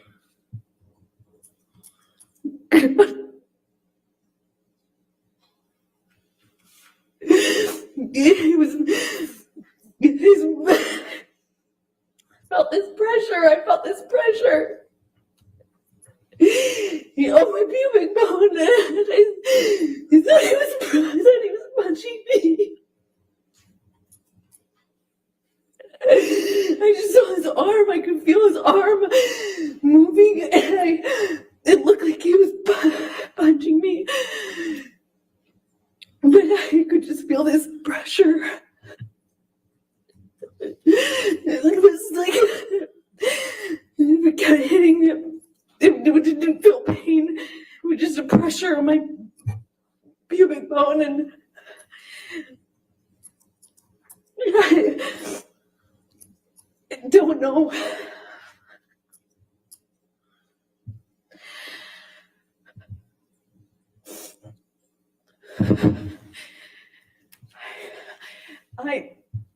I don't remember what I said. I just remember being really still, not wanting to move. I remember looking around the room. I remember looking at all the broken bottles, broken glass. And I remember just not wanting to move because I didn't know if it was broken. I didn't know if the bottle that he had inside me was broken. I couldn't feel it. I didn't feel pain. I didn't feel pain. I didn't feel anything. I didn't want it. I looked around and I saw so much broken glass that I didn't know if he would know. I didn't know if he would know if it was broken or not. And I just remember thinking, please, God, please. I hope it's not broken. I don't know how that ended. I don't know how I got off the countertop. I just remember it being in the bathroom. I I remember retching. I remember the sound my voice was making. I remember I lost control of my bladder. I remember just retching. I remember there was some blood on the floor.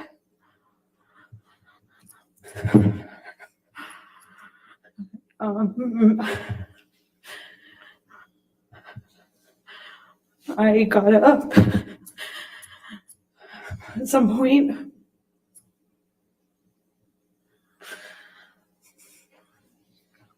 I don't know how that night ended. I don't remember what happened. I don't remember. I have a memory of him begging me not to leave. I remember going outside the front door. I remember him coming out to the front area, but I don't remember if that was before or after this. I don't remember. I just have that memory. I remember taking a bunch of sleeping pills. Not a bunch, like 2, which is a lot for me. I remember falling asleep, or I don't remember falling asleep, but I know I fell asleep because I woke up the next day. I assume it was late morning. I could hear him downstairs. I could hear Marilyn Manson music, not in person. I could hear the music. Maybe he said it was Marilyn, or maybe I could recognize it. I don't remember, but I became aware of it. That's what I was hearing. It was blaring. It became clear, obvious to me when I walked downstairs. He was still up. He hadn't gone to sleep again. I walked downstairs and I saw this brown on the walls going down the stairs. And the brown on the walls became clear, like lettering. And then it was obvious it was dried blood. He had written down this that we had a spiral staircase, like white cream walls. There was blood on the carpet. I could see blood drips. I thought it was from my arms or feet, but it was drips. So that plus the wall writing, I saw this brown letters on the wall, and then realized that he was trying, that it was meant to be a message, but it was incoherent. I saw what looked like my name, but I really couldn't make out most of the rest of the message. Walking down the stairs, I saw a bird in the house. I thought that was surreal. I went down to the main level where my painting studio was, and I had some canvases out. It was in the living room area.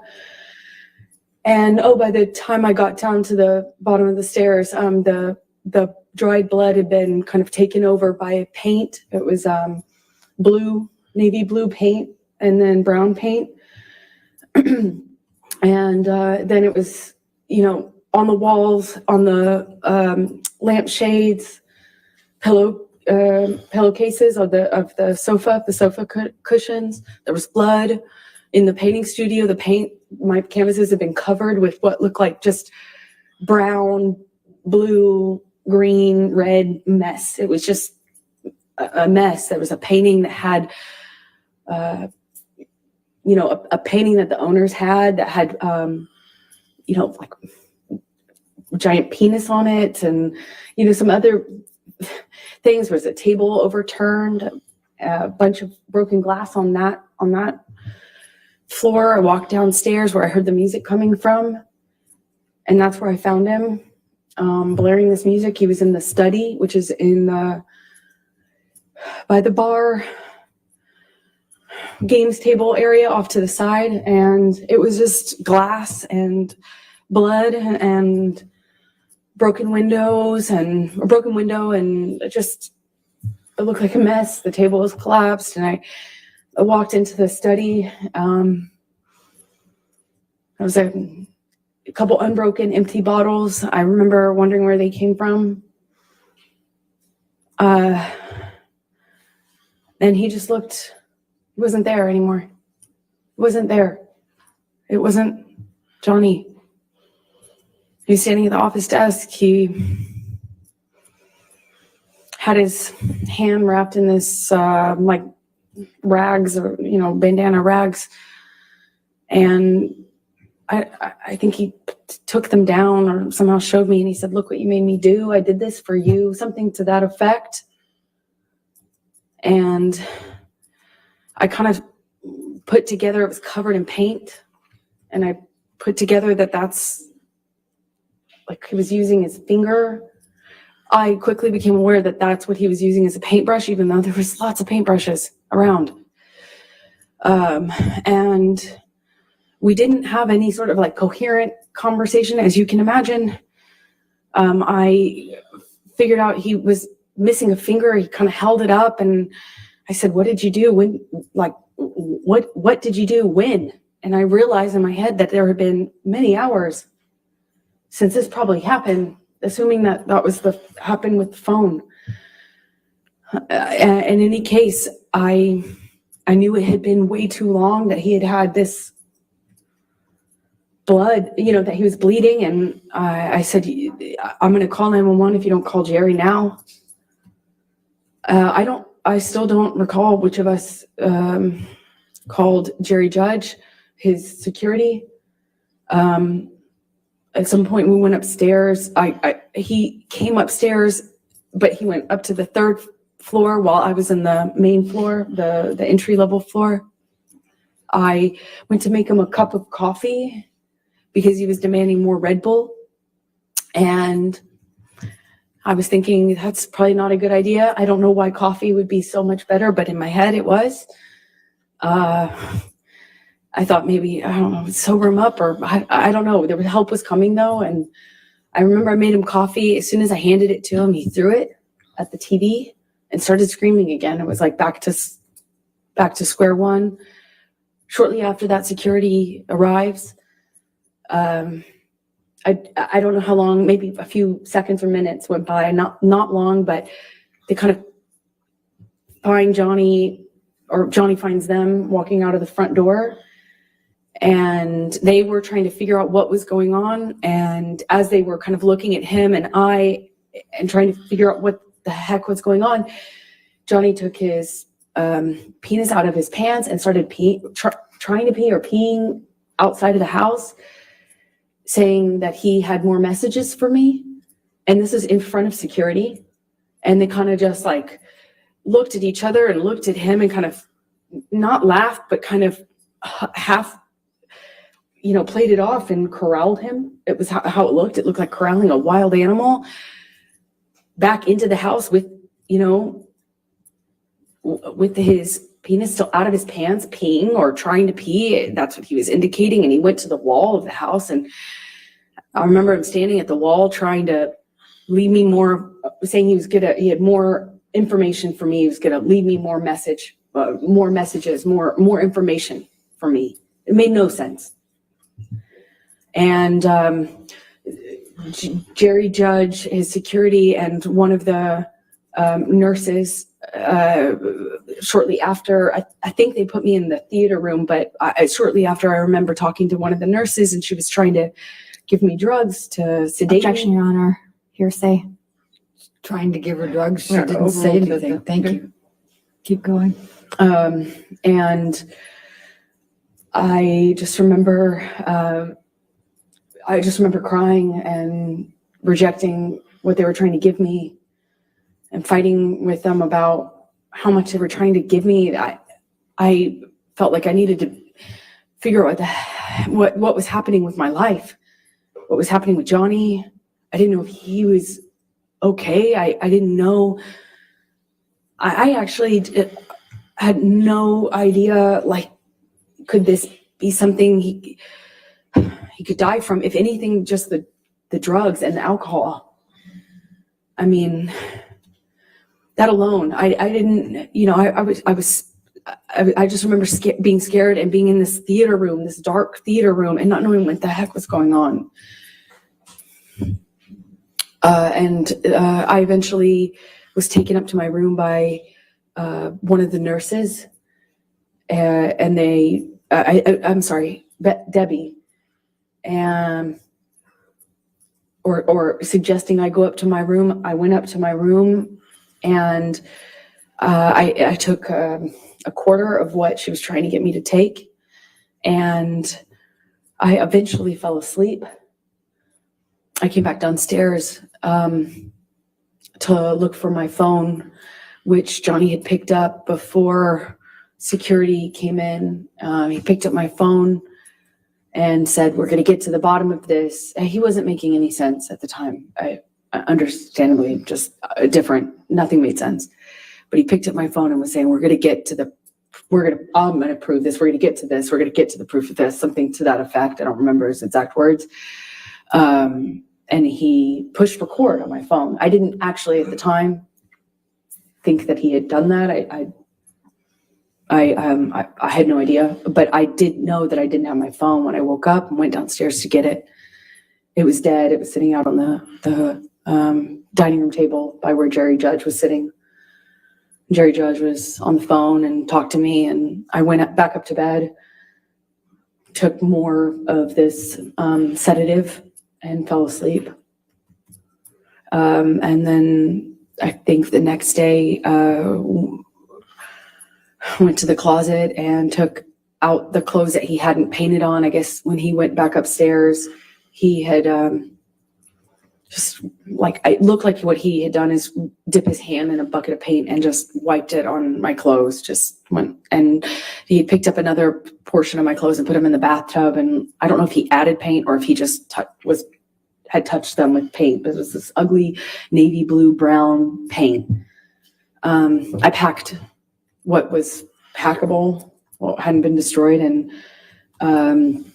eventually left Australia with Ben King, who you met on the way there.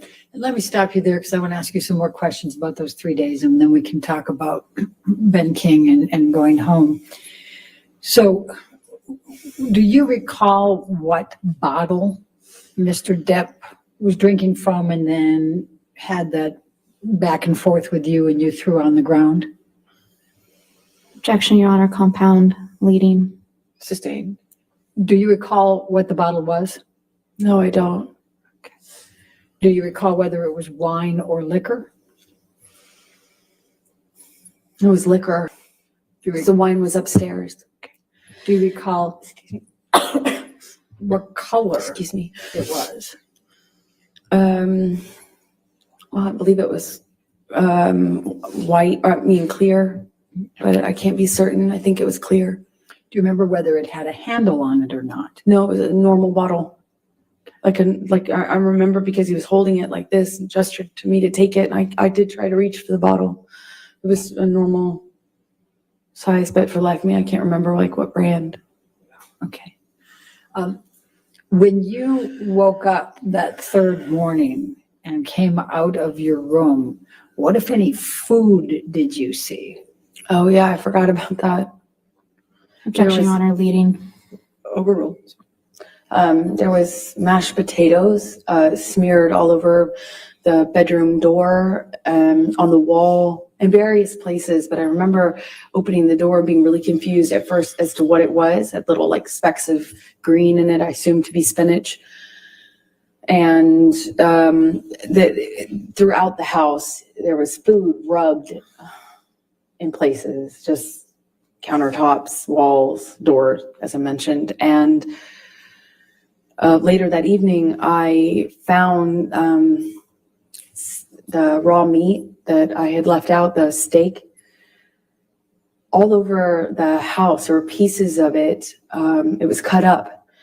And he had ripped my nightgown into pieces, into shreds, and wrapped the meat up, wrapped the steak pieces up with my nightgown. was this really beautiful burgundy silk nightgown that had this black lace trim. I ironically got it from Dr. Kipper for a wedding gift. And it was wrapped, I found it, I continued to find it throughout the rest of the time that I was in the house in Australia. There's pieces of it in the microwave, pieces of it in the produce drawer, in the closet drawer. I mean, just raw meat wrapped up in my nightgown, as well as the smeared food on the walls. It was bizarre. What, if anything, do you recall seeing on any mirrors?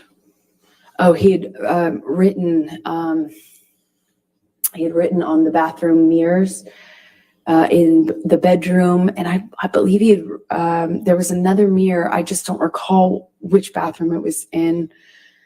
I suppose it was the one that I went to, which is on the very bottom level, where I was retching, for lack of a better way to describe it. I think it was in that bathroom that he also wrote on that mirror as well. What, if anything, do you recall? In blood and paint, sorry. I'm sorry. What, if anything, do you recall of any lampshades being written on? Well, he wrote on messages to me, things to the effect of go-getter, horror sort of thing, that sort of language, but calling me easy, calling me a slut, calling me, just things about ego and what a whore I was. But it was hard to make sense of it because it was clear he was just out of his mind. It was, he wrote on a back of a pillow in blood, and you can tell because it dries like in this ugly brown color. He wrote on the walls going downstairs. Like it took in fact, you could see where it looked like he had run out of blood because the messages became, the markings became clearly letters, and the letters kind of became like I could see where he had clearly run out of blood or wasn't bleeding enough and went and got paint. And then it became paint and blood. You could see both. You could see where he went back with it.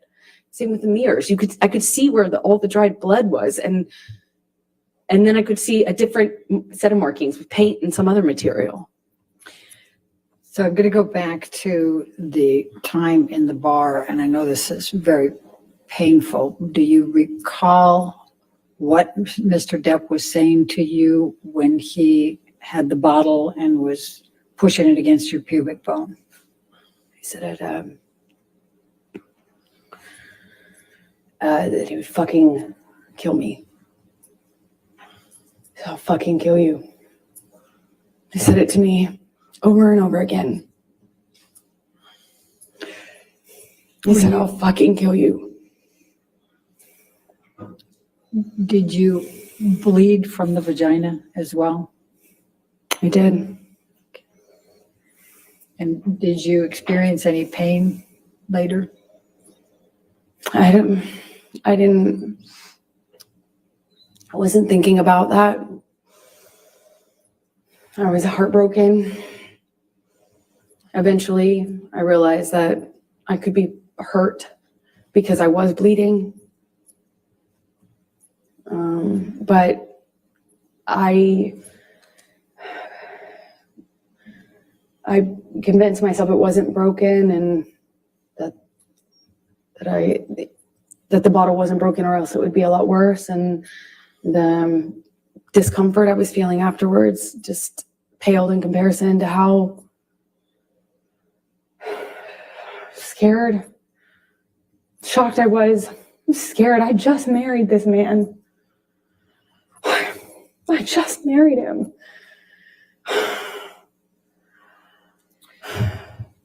And forgive me for asking this, but I need to just make sure the record's clear. You were penetrated up the vagina into the pubic bone, is that correct? Objection, Your Honor. Leading. Sustained. What, if any, penetration was there in your vagina? The bottle. I'm so sorry. Do this. I am so sorry.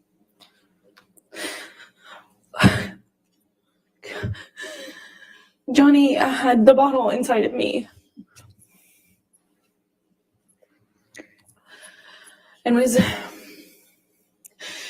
shoving it inside of me over and over again.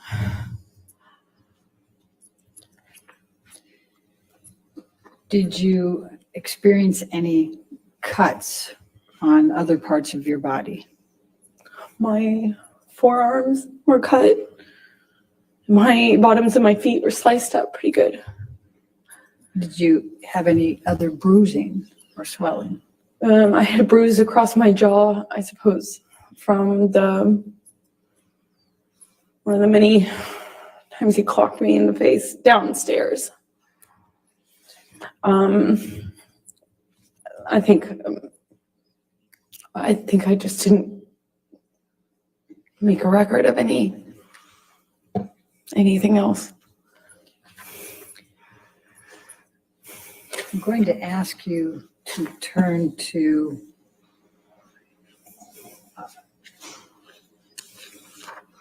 let's go to 1810. Well, actually, let's go to 1815. Michelle, if you can bring that up, Defendants 1815. And I think these are all in, Your Honor, so if we could publish. Yes, they can all be published.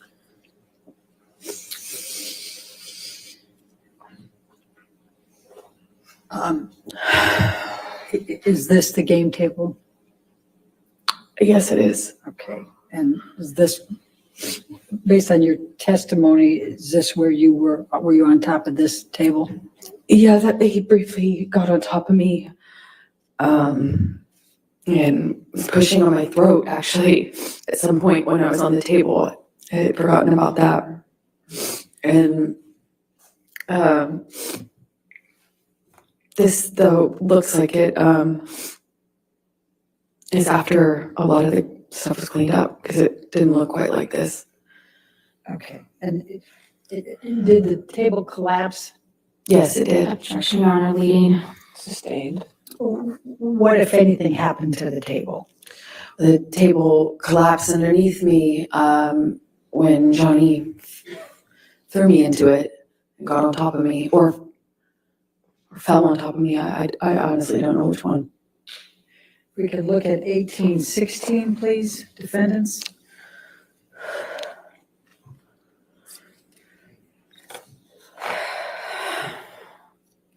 Do you recognize this, what's depicted in this picture?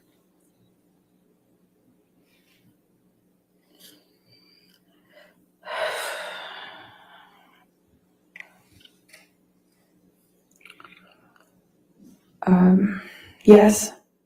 What is it? It looks like the bottles that were by Johnny on the desk when I came down that last morning, and he was still up, still drinking. If we could go to defendants 1817.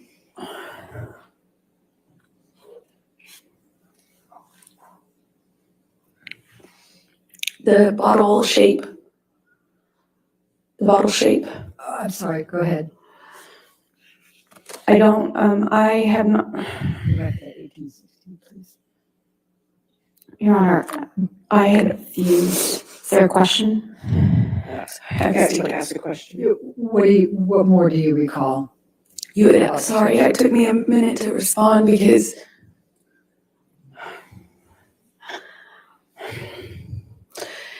it's hard.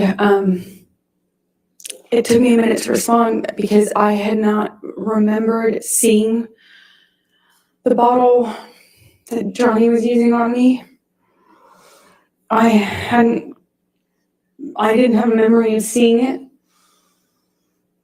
And this picture, I wasn't aware of until just the other day, yesterday, the day before. And I felt my stomach tighten up, like I was gonna be sick when I saw it. Because even though I didn't remember seeing the bottle, what I had remembered is a pressure, like something square, which is why I thought he was punching me. I was feeling the square, something firm hitting me, like butting up against my pubic bone. Over and over again, I felt that pressure against my bone. It felt like a flat surface. But when I realized it was an object or a bottle and not his fist, which is what I thought, because his arm, I could see his arm while he was holding me down, saying he was going to kill me, but I thought he was, his arm looked like he was punching me. And I hadn't seen this bottle. I didn't know. And then this came out in Ben's evidence because he didn't share it until this date. Objection, Your Honor. Sustained. And so I recognize it. All right, now let's go to defendants 1817.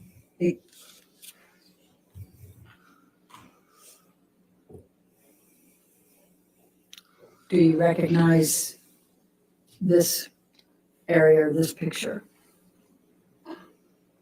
Yes, it looks like one area of the bar. Obviously, this is sometime later because all the liquid is dried up. It's quite slippery. I was slipping all over that tile. That's how I know. Okay. Looks like a lot of the glass has been cleaned up almost. Okay. And then let's go to 1818. Actually, I think I'm that's- sorry, which, Yeah, I don't have that that's now. not in evidence. Yeah, and that's a duplicate. Let's go to 1819. My apologies. Okay.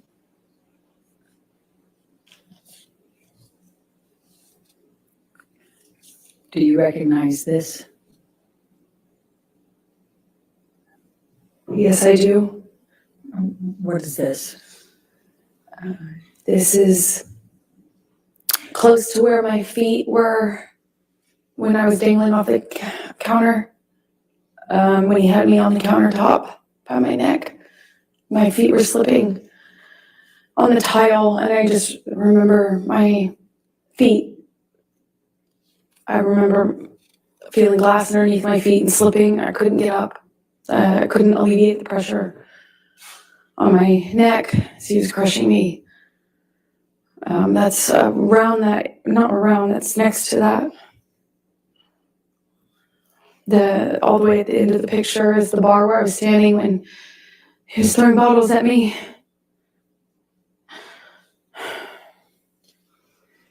Can we go to 1820?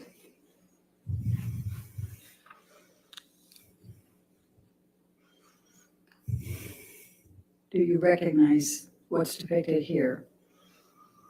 The area. Yes, that's to the left would be where the wall-mounted phone was. Right to the left of that. To the right of that is the little L-shaped bar that I was telling you about, where I was trapped. And when you say to the left of the wall, I'm what do you sorry. mean? Is it off the picture or on the picture? So if you're looking at this picture, imagine up and to the left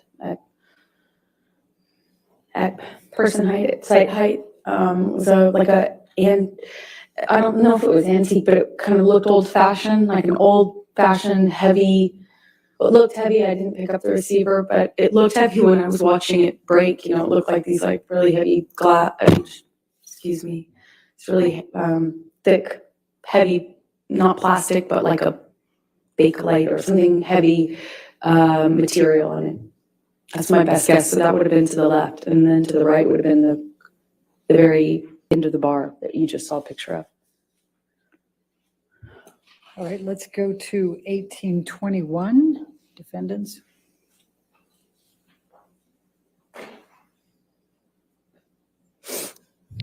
And do you recognize what's depicted in this photo? Yes, that's the bar that I was just talking about. Okay. Now I see a phone on the right side. Is that the phone you were talking about? No, that's not. This is a wall-mounted phone. That's just a landline. And you see straight ahead at the very, if you look straight ahead at the picture, on the top part of that, it appears to be some broken glass. Do you recall, what do you recall of that? I recall more than just this window being broken. This is one of the windows that he broke when he was throwing things at me. My body was standing in front of that little kitchen sink you see at the end of the picture. I suppose that's some of the glass I felt though on the backs of my arms. Like when the window shattered. Okay. Let's go to 1822. 1822, I don't have in evidence. 1822 is not in evidence. That's exactly why I just went over here. Let's go to 1825. I think, is that the next one, Your Honor? 1825 is in evidence. Okay.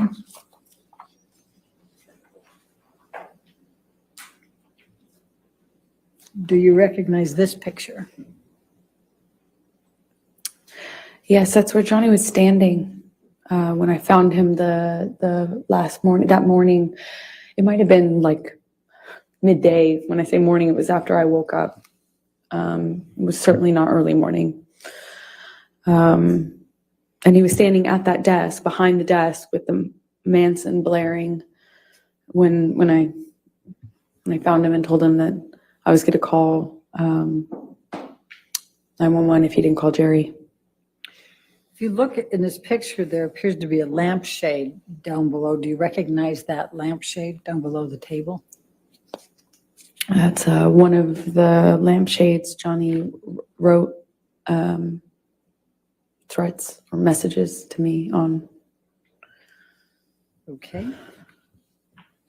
Then let's go to 1827.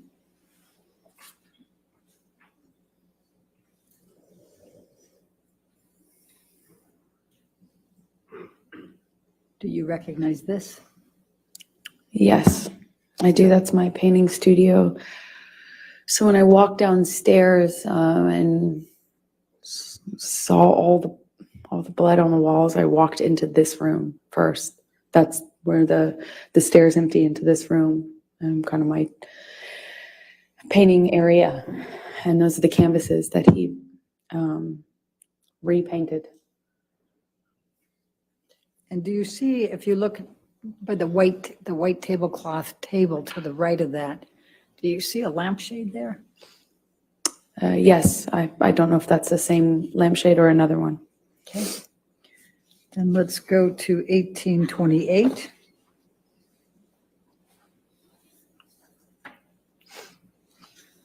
And do you recognize what's in that one? I do.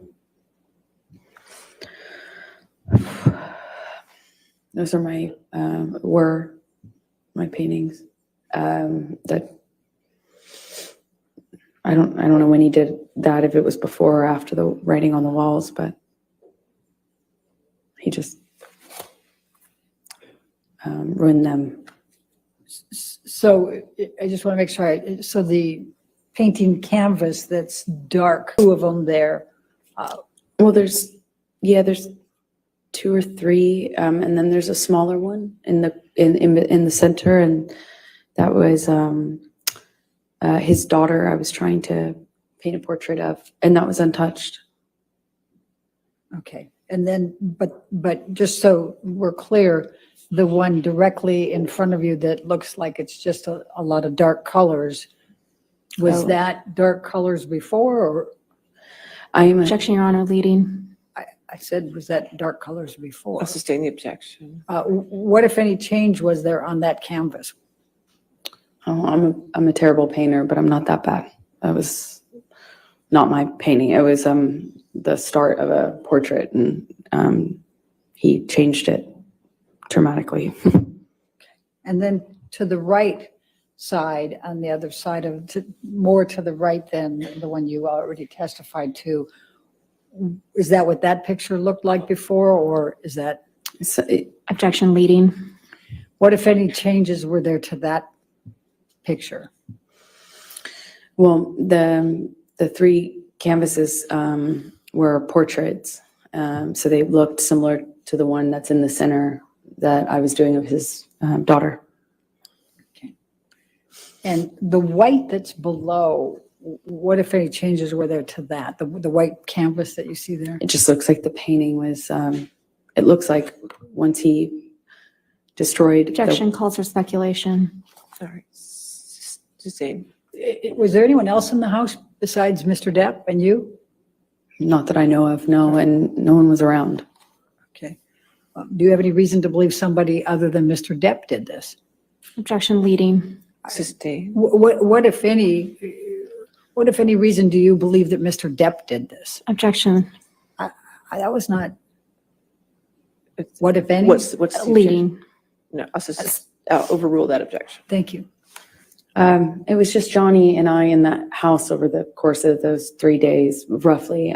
There might have been somebody, his assistant or something, come on the first day or second day, I can't recall, but for the majority of for the entirety of what I've been describing to you, it was Johnny and I in that house. And did you do any of this? Did you No. create any of this damage? No. I'm also gonna take a look at the white tablecloth to the right there. And also Johnny was covered in paint, so. Okay. To answer your question fully, that's also how I know. All right. So I'm also just going to draw your attention to that white tablecloth over there. Does it appear to have some paint on that as well? Yes, there was paint all over the place, to say it plainly. Now, the painting that you indicated, there was a large penis, I believe. Where was that? I believe it was just, like, if you're looking at this, I believe it was on the wall, almost right next to the painting directly center that we're looking at. That's my best recollection, but I can't be entirely sure. Okay. Let's go to 1828. I think that was 1828. Oh, 1829, my apologies.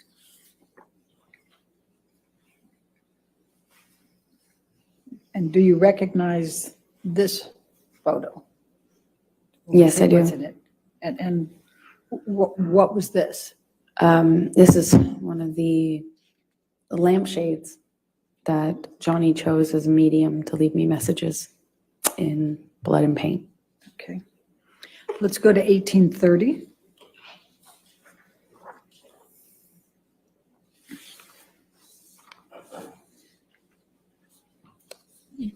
Do you recognize this?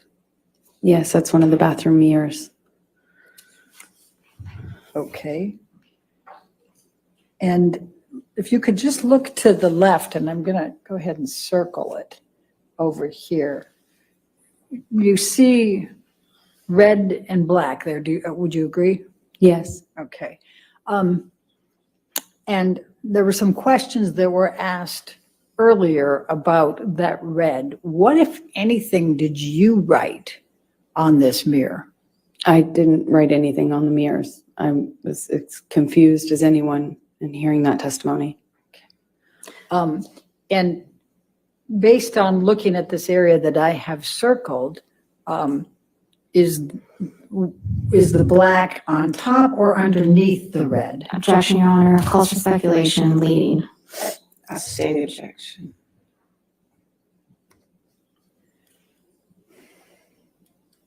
All right, this might be a good time to take a break. Why don't we go ahead and take our afternoon break, ladies and gentlemen. Let's go ahead and have our break. Do not discuss the testimony with anybody and don't do any outside research. We'll come back here.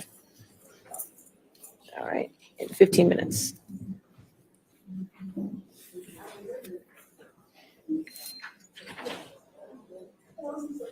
Shoot, they went back, they were messing around with it, so now they're back to the smaller version. I hope they go back to the bigger ones again.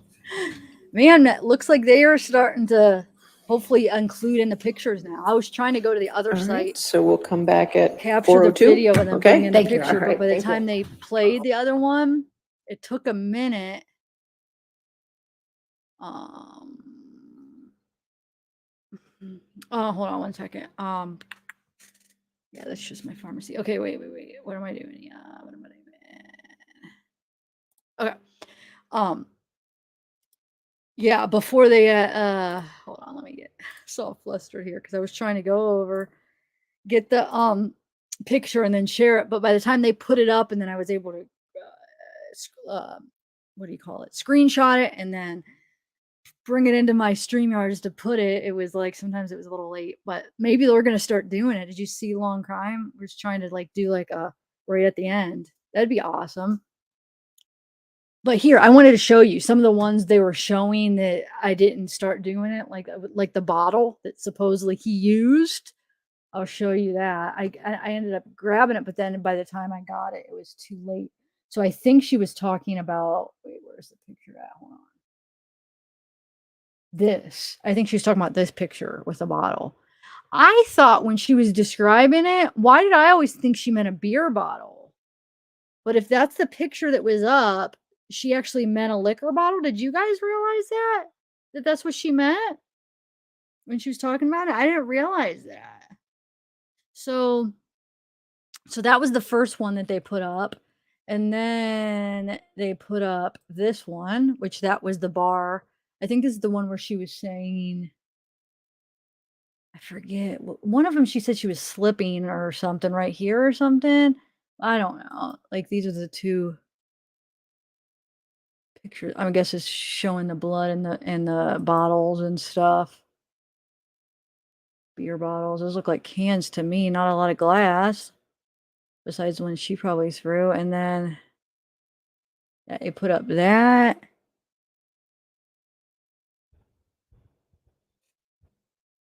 And then they put up she had this one. And then this one. Which I don't, is that blood on there? Do you see that liquid? I'm not sure what that is on where the black, on the black part. Could just be spilled something. It could be blood. It does look like thicker liquid, or maybe paint even. And then this is the one that I was able to get up in time. And then the lampshade I wasn't able, but that's the lamp. Good luck and be careful at top. I didn't understand this. Okay. So when they were actually showed this when he was testifying. And what does that mean though?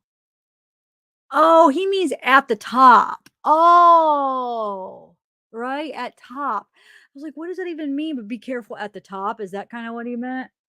And then this is this one. Let's see. She's loves. Wait, what? She's something of herself.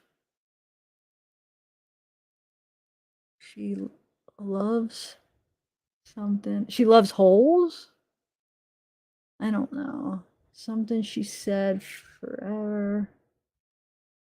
Carly Simon. Oh, that's that one that he said she wrote that. Carly Simon said it better. The You're So Vain song, I think they said that she was talking about. And then I don't know. I'm trying to make out everything. And then this one, I think that only has the one. But anyway, so that's that. But it looks like Law&Crime might start actually trying to put up the pictures too. We'll see. I need to turn this off. No, I can't turn this off because then I don't want to miss if my dentist calls. So they said, oh no, they probably won't call till tomorrow at least. Anyway, so what do you guys think so far?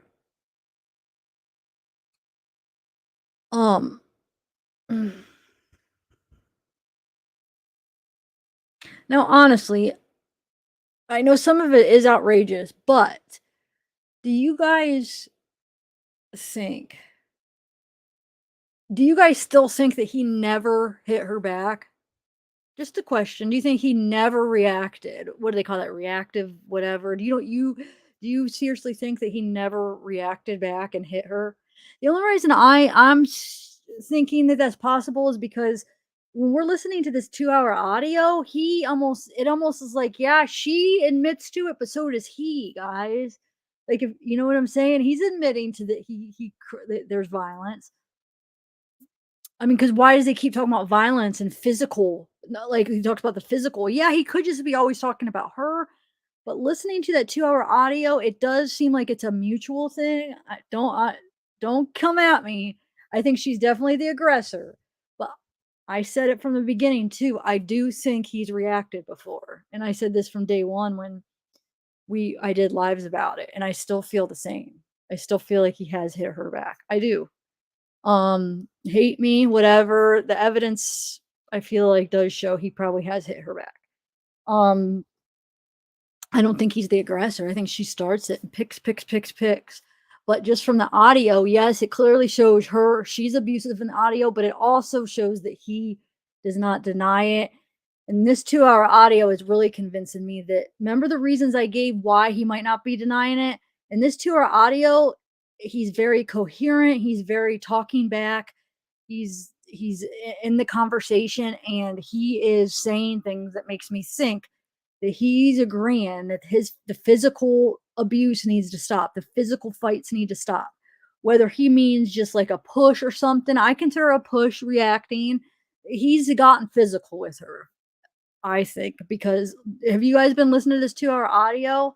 Please don't hate me. I mean, you guys probably aren't going to come watch it with me anymore. I'm not saying I think she's the aggressor. She started it, but I think we would be very biased if we could just sit here and say that he never reacted just because we're fans of his. I do. Just try to get all that out of your head. Think about watching a trial of some random people, and you have no idea who these two people are. You just know what we know. I mean, would you really think that he didn't react back listening to this 2-hour audio? Have you been listening to this that I've been playing? And then everything else, because I said this before, I do think he reacted, guys. And that's what I'm afraid. See, I think because of that article does say sexual violence, I think they would have to, because if they could prove that there was no sexual violence, because she does say she's a victim of sexual violence, right? Or that title or whatever. So that's why I do think he should win, because I personally don't think the sexual stuff is true, because I just don't see him going there.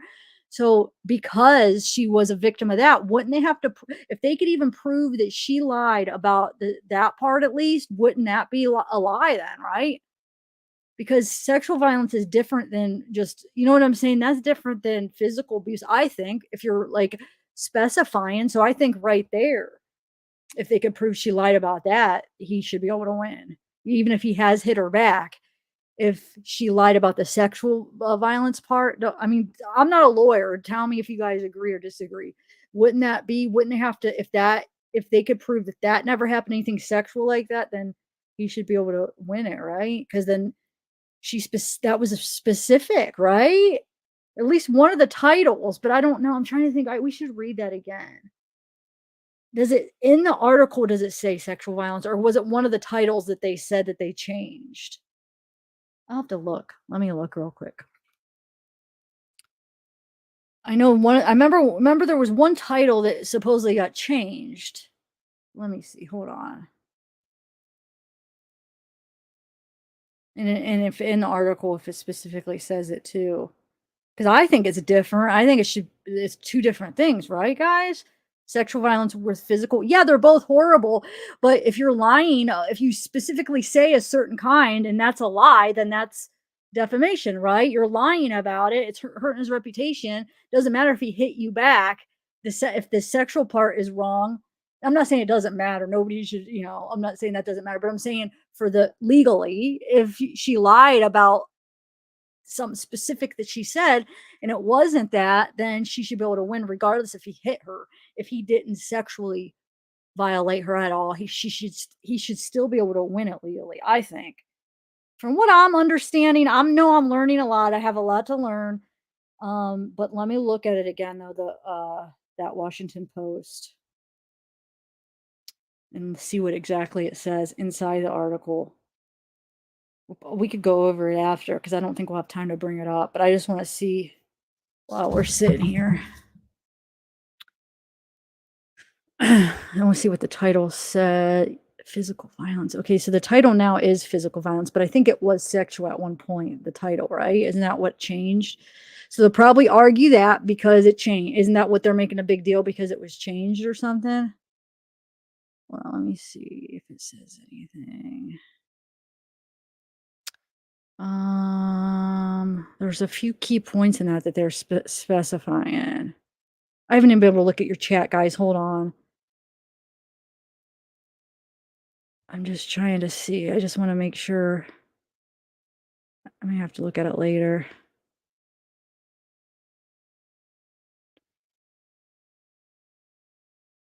Oh wait, I'm on the wrong one. This isn't even the right one. Huh, never mind. Hold on. I was on the wrong article, so I don't know what the title was. Hold on. Shoot. Why did it bring up the wrong? It brought up like a new article. Hold on. I had it before. I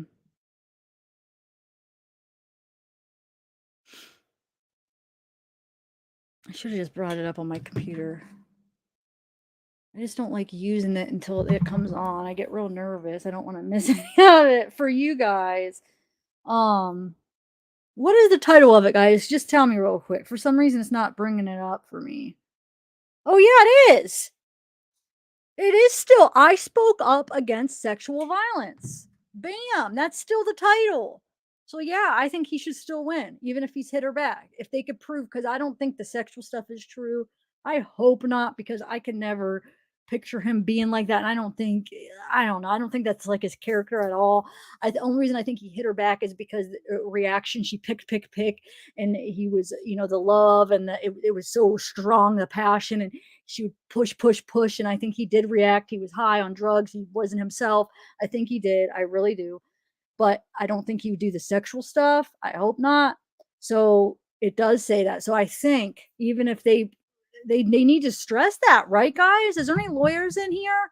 Because if they'd have to prove he still could have hit her back, and still she could get defamation, right? Because they're talking about sexual violence, right, guys?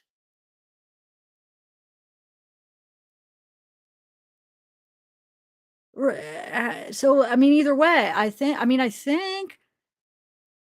that has to be true too, because if she lied about any of it, that's something that would definitely hurt him. I don't know. Let me know if there's any lawyers. I'm not sure.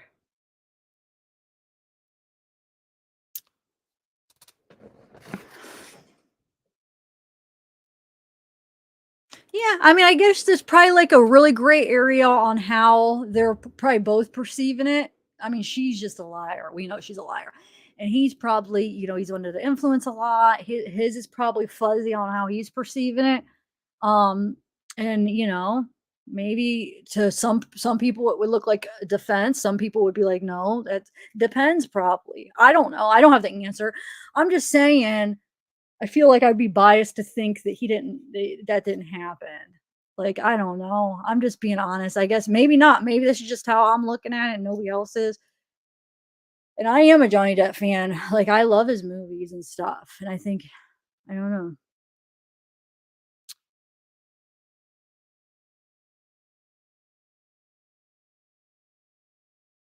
But I know there's a lot of people who disagree. But I just hope that the people that are disagreeing aren't letting the whole being a huge fan of him his whole life like clouding the reality of it.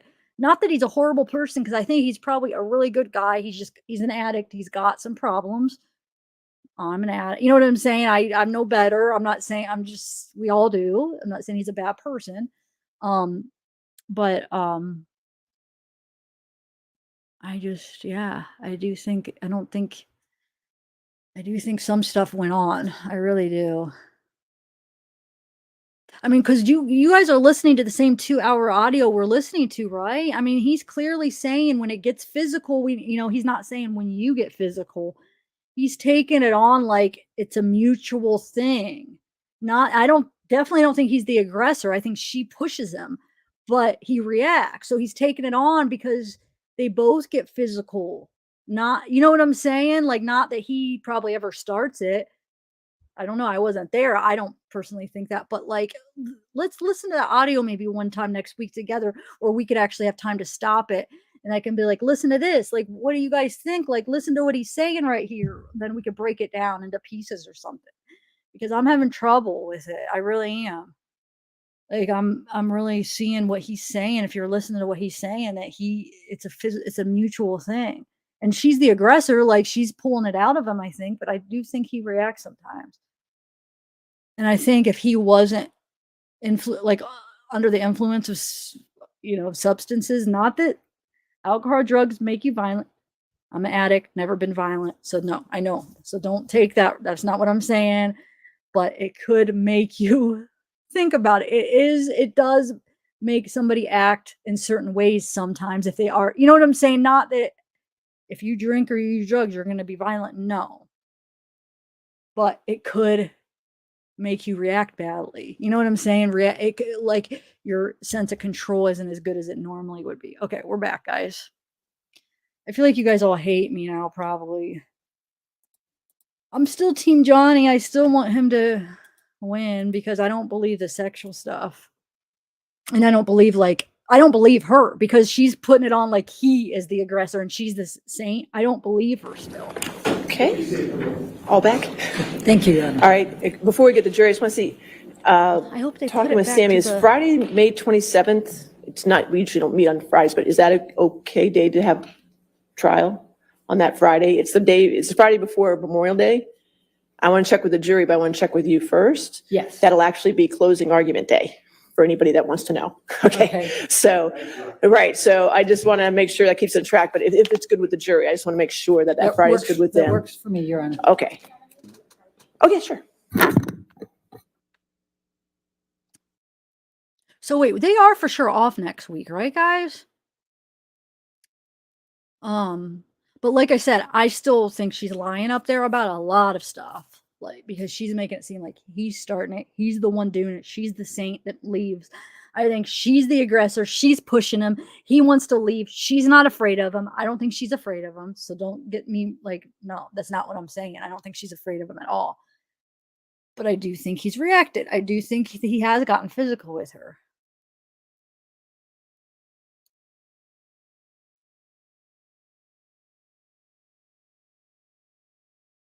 Okay, so I'm gonna put me back in green. All right, sorry guys, I haven't even looked at chat. How's chat doing? I'm scared to look at it. Everybody's gonna hate me now. You want me to be honest. You don't want me to just say how what you guys want to hear, right? I want to be myself, that honest. That's just how I'm feeling. I can't help it. I don't want to feel that way, but I am.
Thank you, Your Honor. Michelle, if you can bring back up 1830 for a moment. I don't think she went to bed. And that's what I'm saying. She's lying 1830, I'm sorry. about a lot.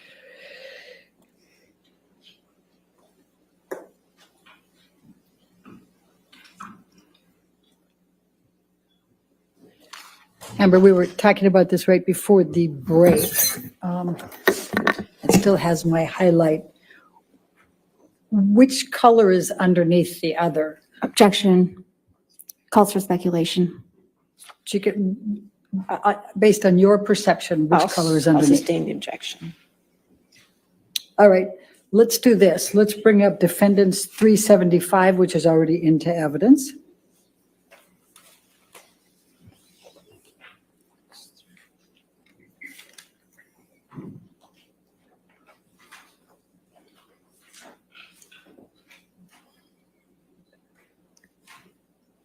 I think I need to clear that highlight, Your Honor, but I don't have the control on mine. There we go. Thank you. It's in the top right corner if you need it, but that's fine. Thank you. There it is. My menu was hidden. Amber, I'm going to ask you to take a look at, this is the picture that we saw earlier. And do you see the area that's written in red here? Yes. Okay. What, if anything, did you have to do with the writing of that red? Nothing. Do you, before this trial, did you know who Carly Simon was? I might have heard her music, but no, I didn't. Okay. Did you know what songs Carly Simon wrote or sang? No, you had to tell me. Thank you. All right. And then if you can just remember this picture, again, the red area there that I've circled. Mm-hmm. And then I'm going to ask Michelle to take this one down and put 1830 back up.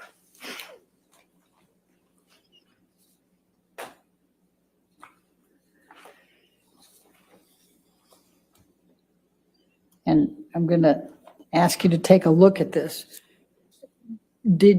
What, if anything, did you do to this mirror with respect to the black or the red? I didn't touch it. Okay. And what, if any, pictures did you take? I took a picture of it was the picture we had right before this, is the one I took because it was in the bathroom where I found my clothes in the tub and stuff like that. And let's go to 374, please.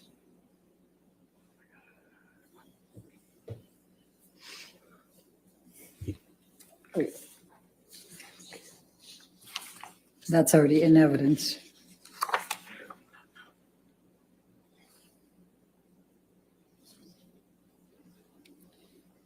Is that the picture you're referring to?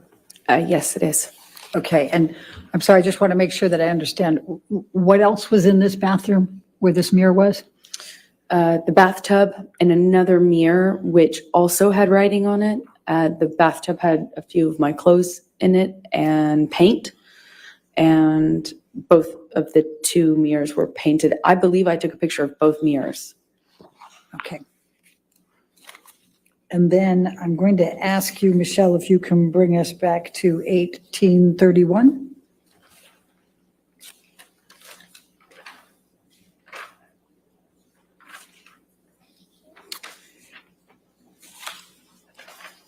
And did you take this picture? No. Okay. And do you see in the mirror there, can you see the bathtub in the back there? Yes, I can. All right. Was that the bathtub that you're referring to? Yes, it is. Okay. And that had your clothes in it? Objection leading. I'm sorry. What, if anything, did it have in the bathtub? A few of my clothes with paint on them. Okay. You can see, I think that's what I see in the corner of the mirror. Okay. And then let's go to 377 for a moment. That was in evidence already.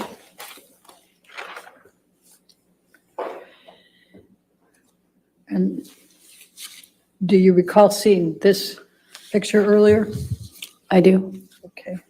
And now let's go to 1829, please.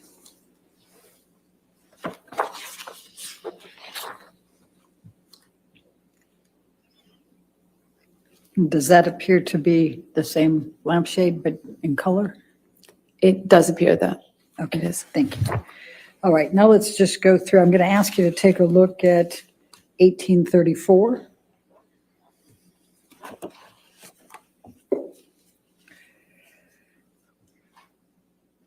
And what does this depict that you can recall? That is the TV that Johnny threw the cup of coffee at. Okay. And let's go to 1835.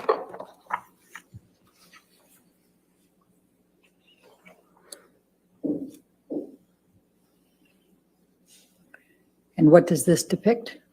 One of the sofas in the living room next to the kitchen with blood on it.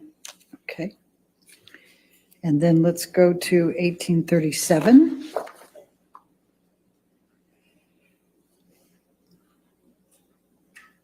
And what does this depict? It's one of the guest bedrooms with Johnny's iPad on the bed and blood and or paint on the duvet cover. All right, thank you. Now let's do 1838.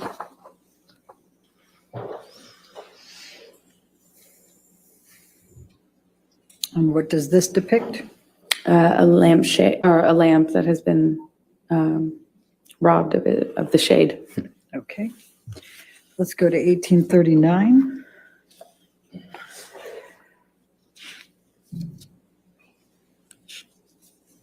What does this depict? A different bed with more blood on it. Then let's go to 1840.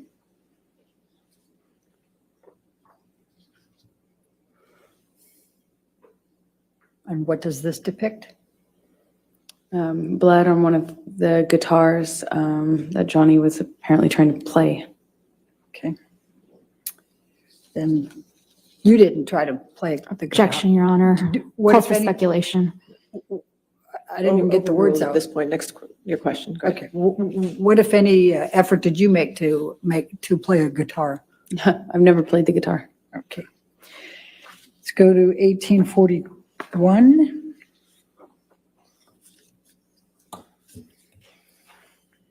What does this depict? It is where Johnny slammed the end of a bottle into the wall while holding me up against it. Is this in the bar area? This happened in 2 rooms, so it's hard to tell. Okay. The bottle into the wall, the best of my recollection, happened in the kitchenette bar area downstairs, but I can't be 100% certain. Okay. And let's go to 1842.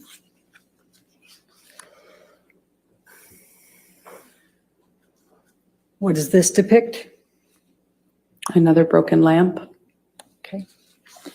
And then I've just got a few more left. 1805.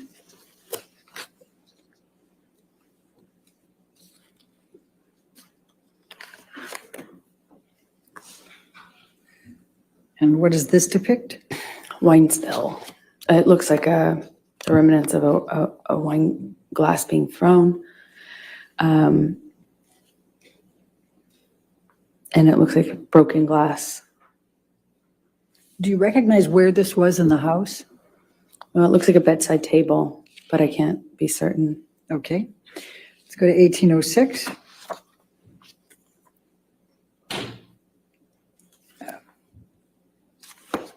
All right. Let's let's skip that one and let's go to 1808.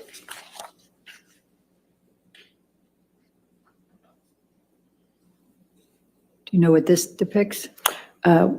Wine spill. Okay. All right. Now, you started to testify about, well, before we go there, in these pictures, would you say they accurately depict the damage that you saw that third morning? No. What else, why, how are they not accurately depicting? Well, if you can believe it, this is it seems significantly cleaned up. There was much more damage specifically broken glass. On the countertops, there was a lot of broken glass. I could feel it cutting my arms when I was trying to get up. And I could feel it underneath my feet. So I don't know when these pictures were taken, but there's been some cleanup. Okay. Now, you indicated that that Johnny had turned on your iPhone and recorded. Is that correct? Yes. Did there come a time that you discovered a recording on your iPhone from Australia? Yes, much later. There was this 5-hour-long recording, and naturally I didn't know what that could possibly be, because even though Johnny and I recorded each other often as part of our, struggles to figure out our relationship, this one was, 5 hours was unusual. And that's when I discovered that there had been this recording of the end of that Australia incident, if you will. And did you listen to that recording? I have heard it, yes. And does it accurately represent what was depicted in that recording? Yes. Objection, form, lack of foundation. You want to approach? I'm not sure.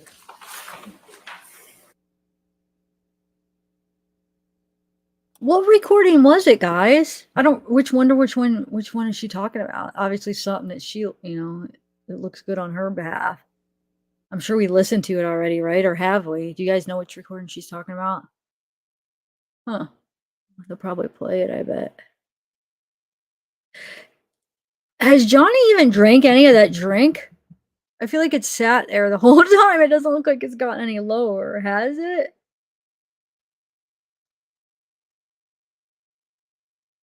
Have you guys noticed? What's this lawyer doing? That's what I thought, guys. That we're not even gonna get to the cross exam today. I thought there was a good chance we might not. So, which is fine. Something to look forward to.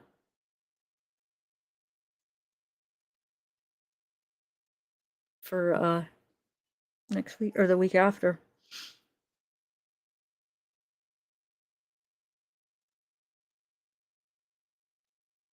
Oh, okay, Miss Wee Lassie. Is that his drink though? Oh. Well then that doesn't I feel like I feel like that one doesn't make her look good. Ms. Perhoff, just could you tell me the number of the exhibit number so I can... 378. Thank you. Thank you, Your Honor. Thank you. Okay. Remember, you testified that you made arrangements to return home. Can you describe, let's take you to the point you left the Australia house to go to the airport and were accompanied by Ben King. Could you tell the jury what transpired during that period of time? So I left Australia shortly after that. My understanding was Johnny was in the hospital for his finger, and Ben King was going to accompany me. And on the way to the airport, Johnny calls me, and we were just crying on the phone.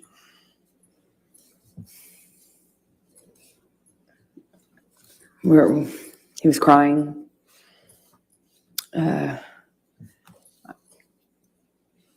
He asked if it was, if he had killed it, meaning the relationship, it was, I don't remember the exact words that he used, but it was kind of asking me in that way, is it done? Is this over? Did we kill it? Did I kill it? So, that sort of thing. I don't remember what I was saying to him, but we hung up as I went into the airport. I I had a mix of feelings. Nothing really was making perfect sense to me, for sure. And I flew back with Ben. I don't really remember speaking to Ben on the flight.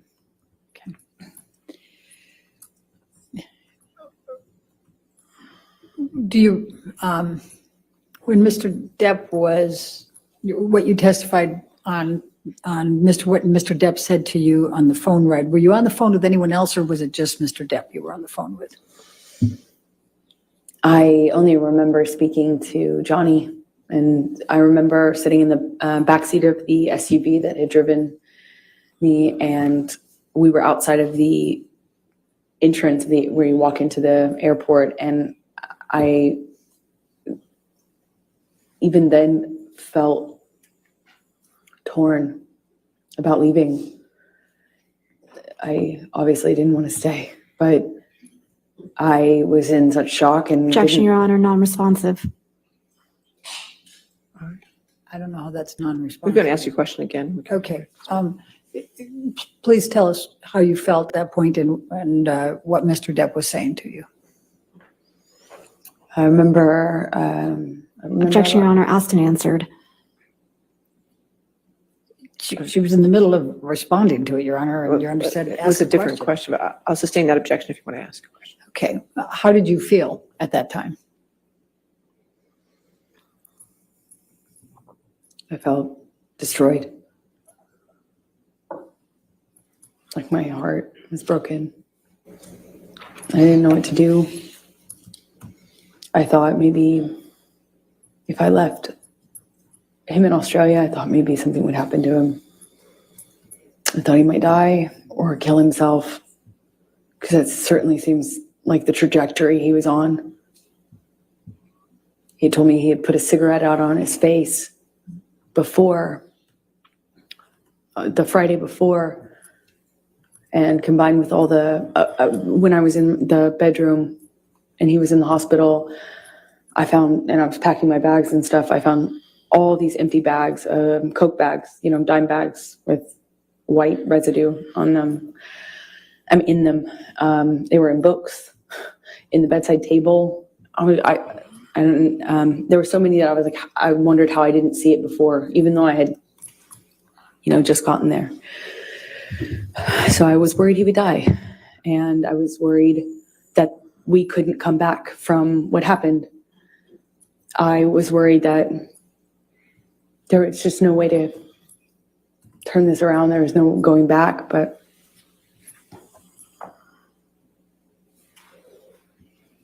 shock. Shock. So you flew out of that airport. Did you have a stop anywhere before you went back to LA? Objection, relevance. In a minute, I'll show Overruled. Yes, we did. We stopped in an airport. I think it was, we stopped at the Sydney airport from Brisbane, I believe. And did you have to change gates there? Yes. We had a short flight to get to Sydney, and then in Sydney, I walked with Ben through the airport to get the next plane, and we passed a newsstand. And I just remember I passed this newsstand, and there was a book on one of the book stands outside of the store, and it had this puzzle piece on it, and Johnny and I used to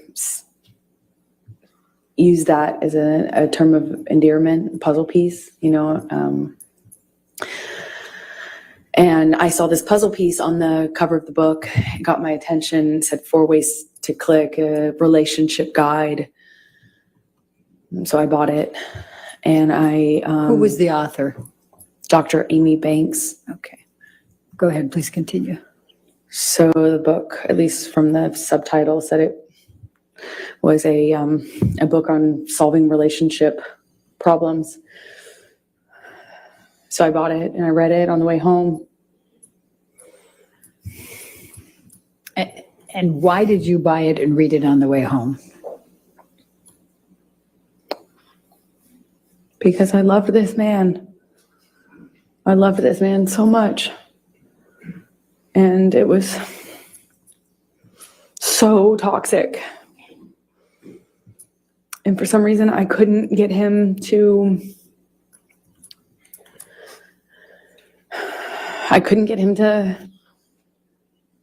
not hurt me. I could. And it seemed like I was hurting him. We loved each other so much. At least I loved him so much. And I didn't know what to do. I didn't know what to do with this relationship. It was awful and toxic, but it was so important to me. And I loved him so much. I would have read 1,000,000 books. So when you got back to. No, why? That's not me. That's Law&Crime. Oh, I don't know why their audio keeps going off. Sorry, guys. It's not worth switching over because by the time I switch over, it'll be back.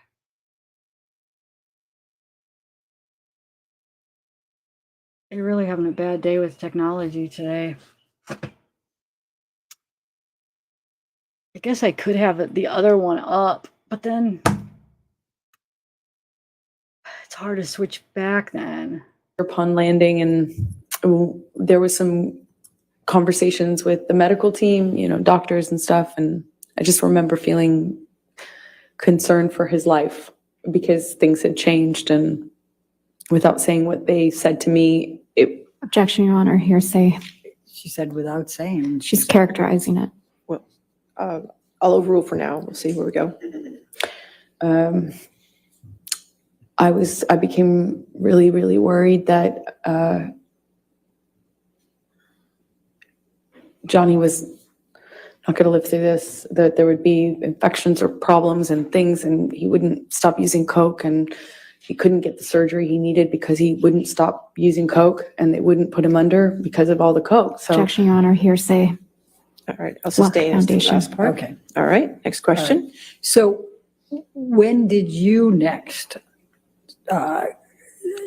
communicate? When did you next see Mr. Depp after you got back from Australia? I saw him a few days. I don't know how long it was, but it was at the doctor. I think my best recollection is that it was in the doctor's office or around that he needed a procedure. Did there come a time that you reconciled after Australia? Yes, because it almost felt like it went away so quickly because there was this surgery that he needed, and there was maybe he had more than one surgery, but it was, it became very, very about getting Johnny through the next step, getting Johnny home, getting Johnny off the Coke long enough to get the procedure done, and then after that procedure, getting another procedure done. And it was just these small steps. And before you know it, we were kind of back in it. With the prospect, of course, of him being done with all the drugs and drinking, because that's what necessarily had to happen for him to have this surgery. So that made me feel a little bit more secure and kind of coming back into this relationship with him. Okay. So I'm going to take you to March 23, 2015, just a few weeks after, 2.5 weeks roughly after Australia. Where was Johnny staying at this point?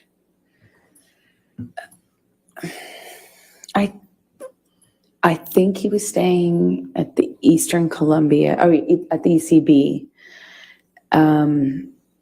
He was staying at the ECB at the time because we were kind of in the bedroom together the night of the 22nd, which is when he passed out, how I found his iPad. I'm sorry, when you... I found his iPad open. He was texting someone with it open. He passed out.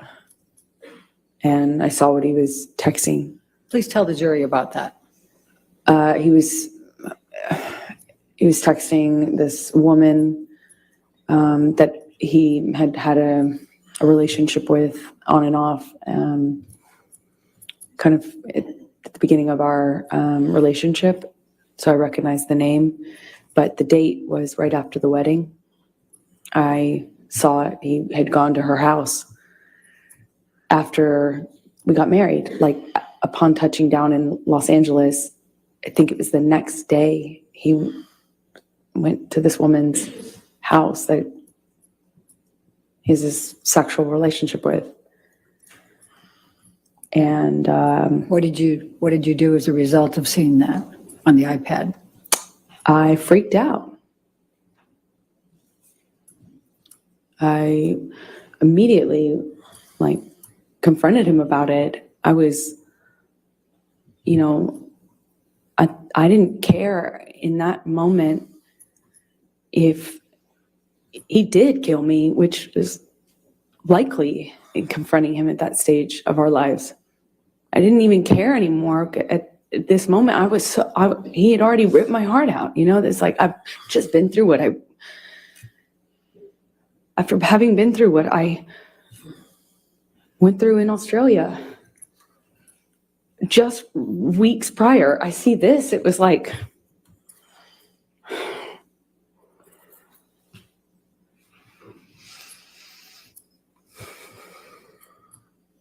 unbelievably painful.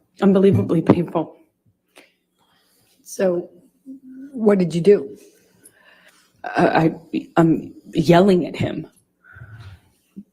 So yelling. I was calling him all these ugly names. I was screaming at him. Told him to get the fuck out of the house. That's what I said. Excuse my language, but we were screaming at each other. At some point, we were upstairs in penthouse 3, and we kind of get into a how do you describe it? Pushing each other, And I just remember being so mad at him for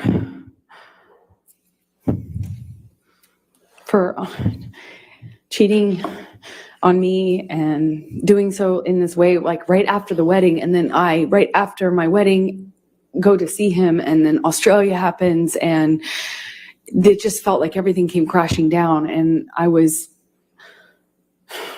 so hurt. Anyway, I break out of his grasp at some point, and I go into my sister's room. The apartments in the ECB are connecting, at least 3 of them are, and they connect from upstairs only. So you could get from Johnny and I's apartment into the neighboring apartment where Whitney, my sister, was staying at the time. And then you could go from that apartment into penthouse 5, again, still on the top floor.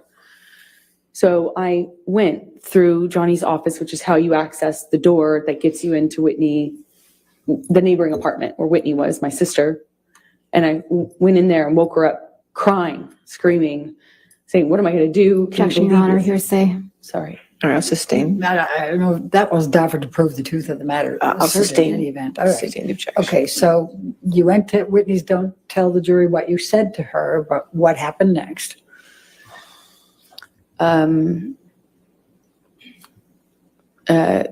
Johnny comes into penthouse 4 and grabs me. I don't know why. I don't know what he was doing. But at one moment, I'm aware that my sister's somewhere nearby, and I thought about that. I just remember thinking about that, and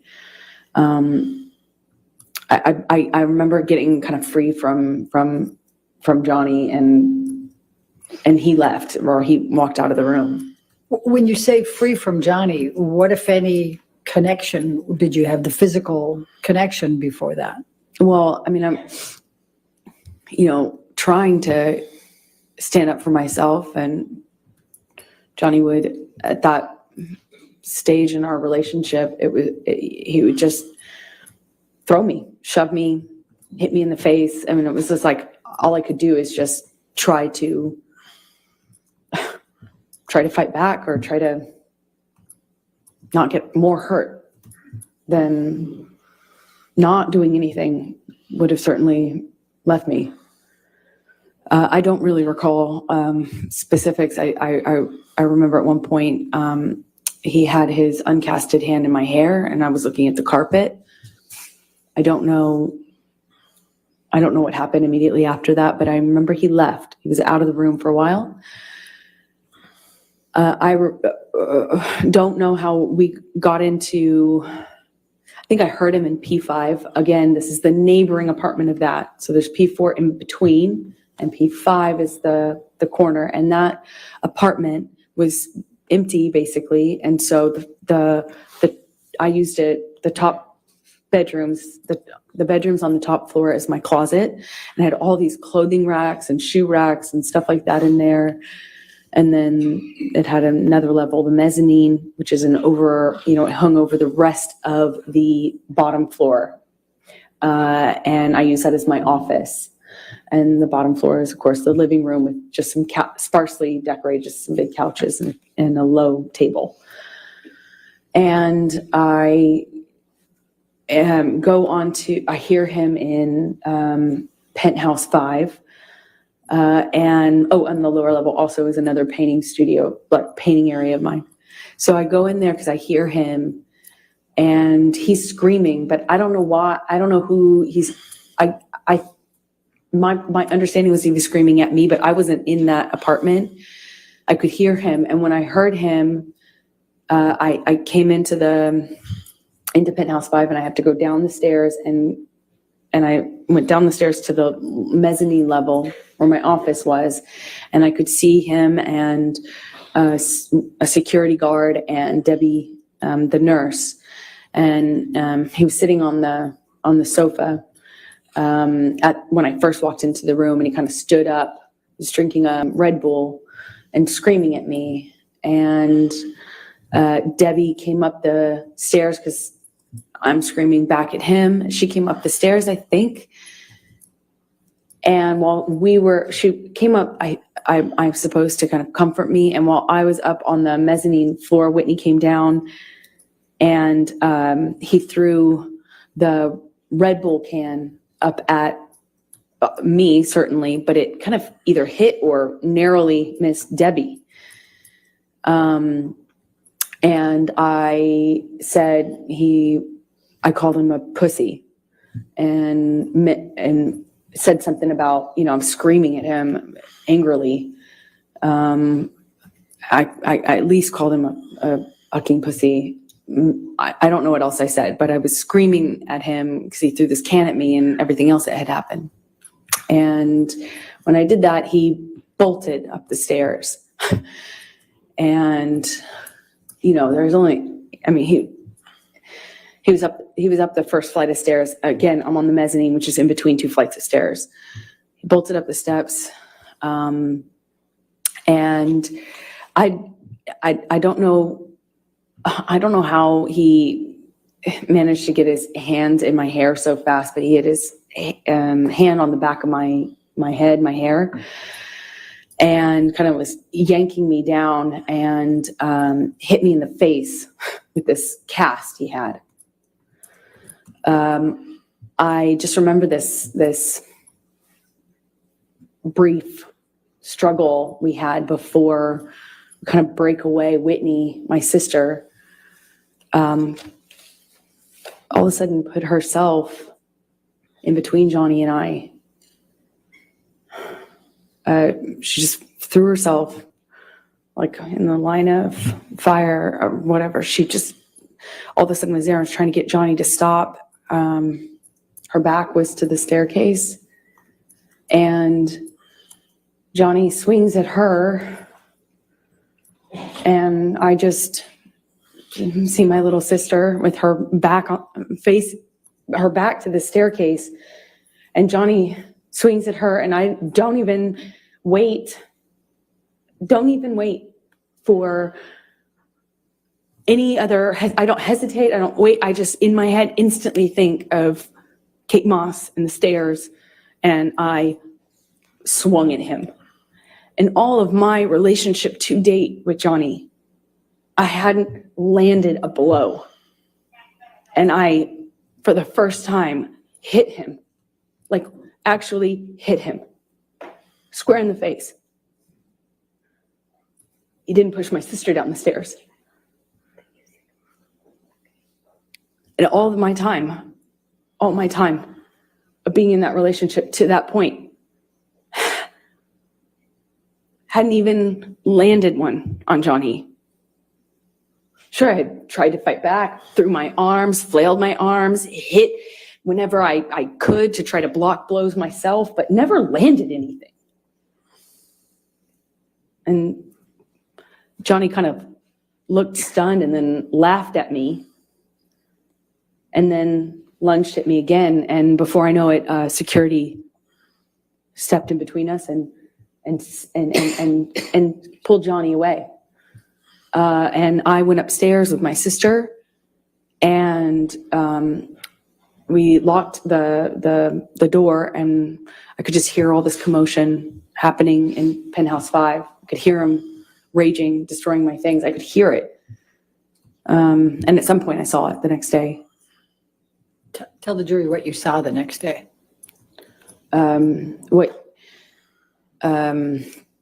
All these all my clothing racks were toppled over, shoe racks toppled over, thrown down the stairs. Desk, everything on my desk wiped off. Just it looked like everything that he could touch, he tried to turn over, destroy, smash, But my clothing racks, these huge, heavy clothing racks full of clothes, there was at least one of them he threw down the stairs. The rest were toppled over.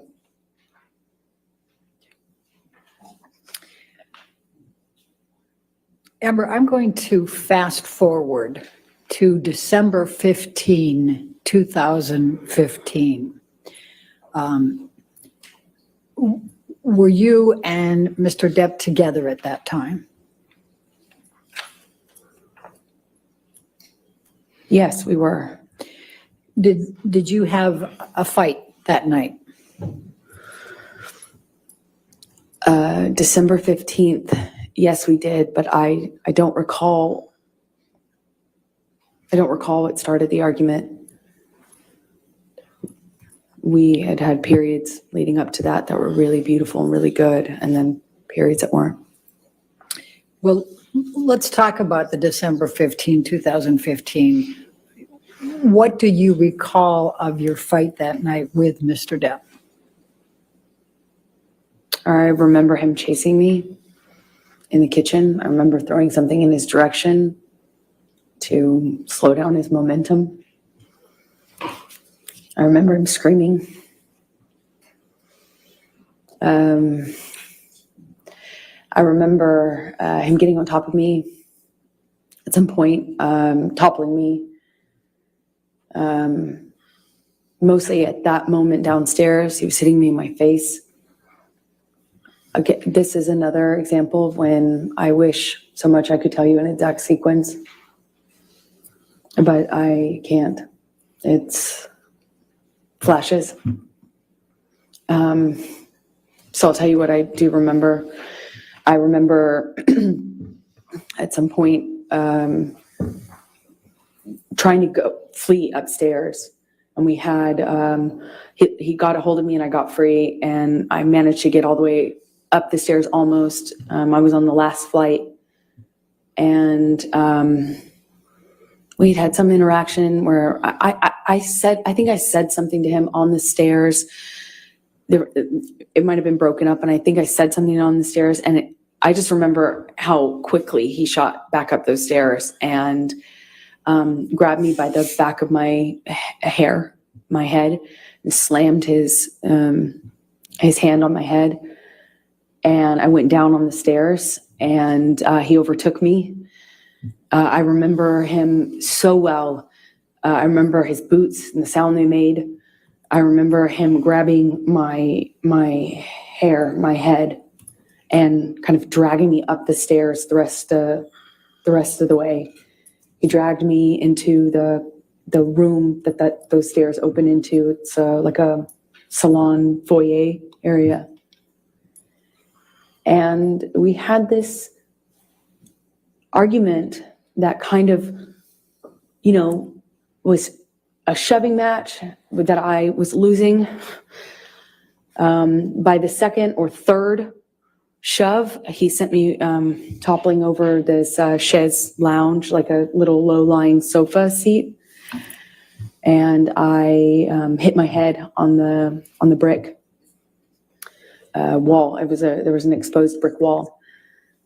I remember I stood up, and I remember Johnny asking me if I wanted to go. And he did that thing where he's like challenging me. He said it in that way, challenging me to stand up and get back up. And when I did, he said, "Oh, you really want to go now, tough guy?" Shoved me back down. "Oh, you really want to go, huh? Oh, you're so tough." I stood back up again. This time he hits me in the face. I stand back up and look him right in the eyes. And it was just a really still moment. I'll never forget it. Really still. I stood up and he said, "You want to go again, tough guy?" And I just looked right at him, just looked right at his face. And he balled up his fists, leaned back, and headbutted me square in the nose. Just right as I stood in front of him. I was a foot from him. Just slammed me right in the nose. Instantly, searing pain. It's one of the few memories I have in this long relationship that I actually remember the physical pain in that moment, just searing. And I remember thinking, you have your hands free. I had time to think. You have your hands free. You could have hit me with your hands. Why did you headbutt me?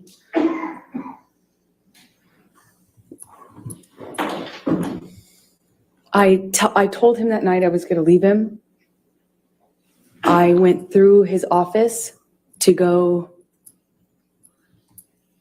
into the other room where I kept all my stuff.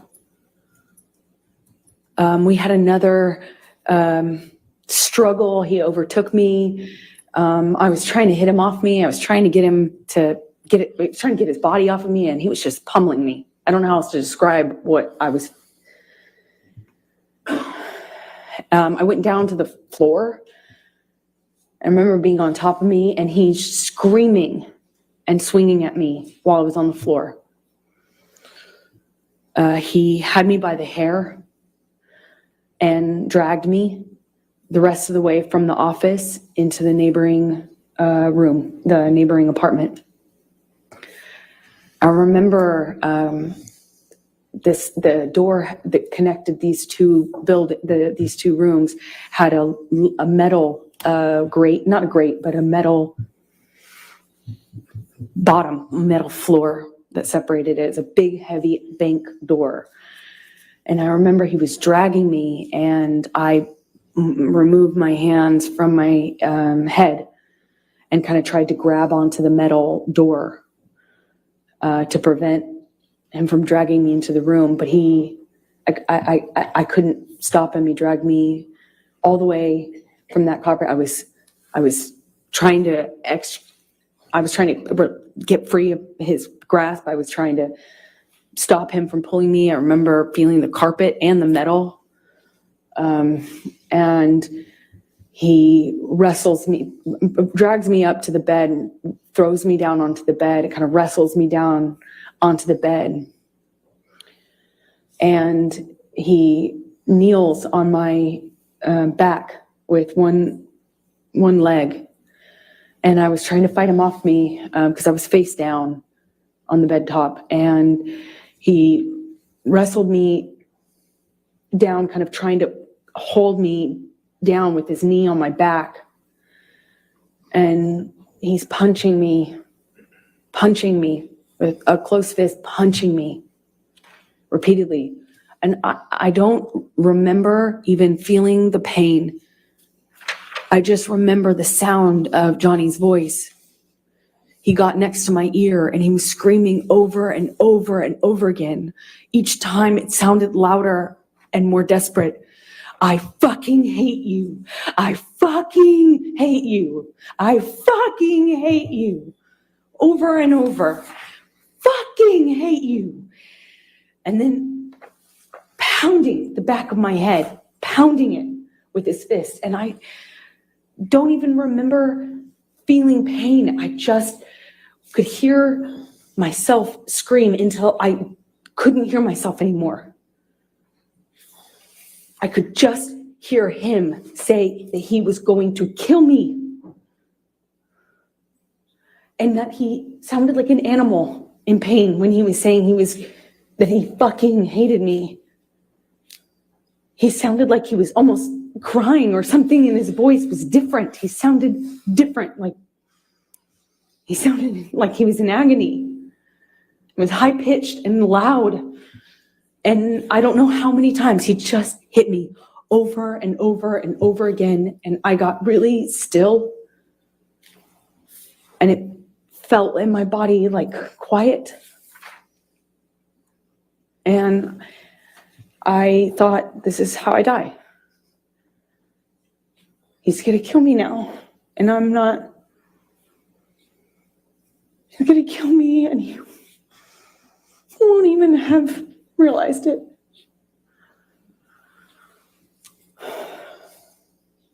I couldn't breathe.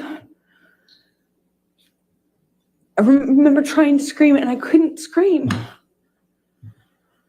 I was suffocating in this pillow top with him holding me down, punching me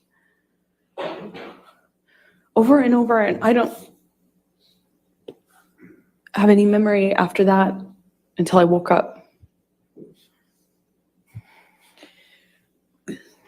When you woke up, was there anyone there?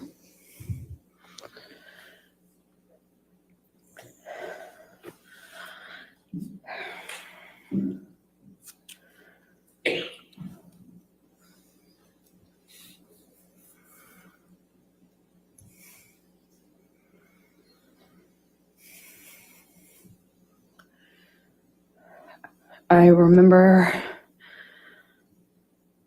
hearing my best friend's voice. I felt like it came, felt like it was like on a speakerphone, like it came from everywhere. I just heard her voice in a weird way. It felt like it was coming from two directions. And I realized that I was sitting on the edge of the bed, on the carpet of the floor against the broken frame of the bed. And there was a low-lying bed with a really thick wooden frame. And it was broken from his boot trying to get a purchase on it while he was... Objection, Your Honor, calls for speculation. I could feel it. Overruled. Thank you. Please continue. I was there for it. And while he was on top of me, I could feel that. I could feel him trying to get balance. I could feel him slipping. I could hear it. I don't know how I got off the bed. I don't know what happened to me from the time I stopped hearing myself scream. I don't know what happened to me. It's a really weird feeling because next thing I remember is leaning against the broken part of the bed and on the carpet, and my friend saying, "Oh my God, oh my God." Objection, Your Honor. Hearsay. Sustained. Okay. Go ahead.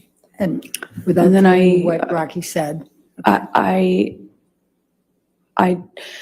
Eventually, she called the nurse Erin. She got something out of the freezer for my face. She did a concussion check with Erin on the phone.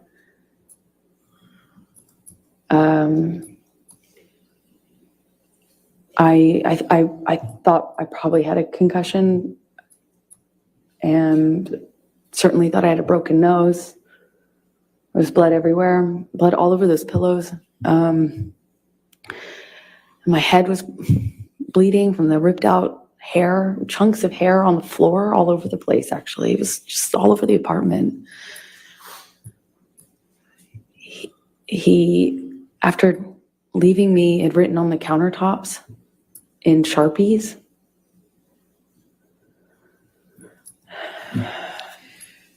Michelle, I'm going to ask you to bring up Defendants Exhibit 510.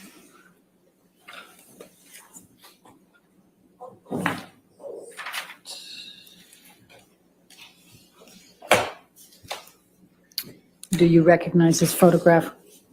Yes, I do. And does it accurately depict the scene portrayed? Yes, that's the next day, I think. Your Honor, I'm going to move the admission of Defendants Exhibit 510. No objection. All right, 510 in evidence. You can publish it, please. Thank you. And could you describe to the jury what that is?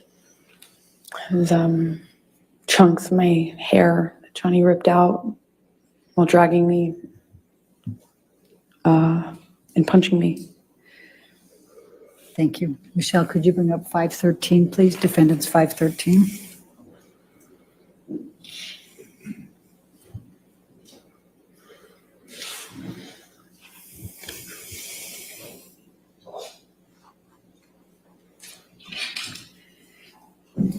Does this picture accurately depict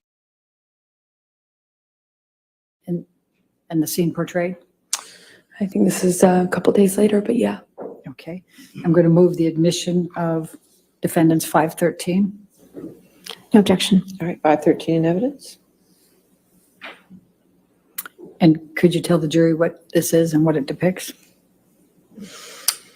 This is my face with a busted lip, which it's difficult to see in this picture, but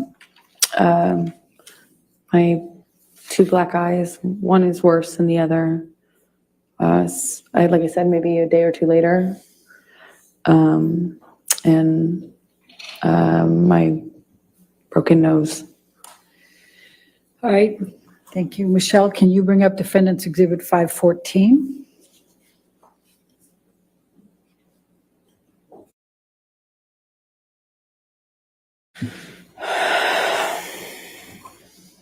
Does this accurately portray the scene depicted? Yes, that's my face sometime after. Your Honor, I'm going to move the admission of Defendants 514. No objection. 514 in evidence. You can publish. All right. If you could just briefly describe for the jury what this one is. That's my face. Some time after, and Johnny beat me up. Thank you. Michelle, if you could bring up Defendants 515.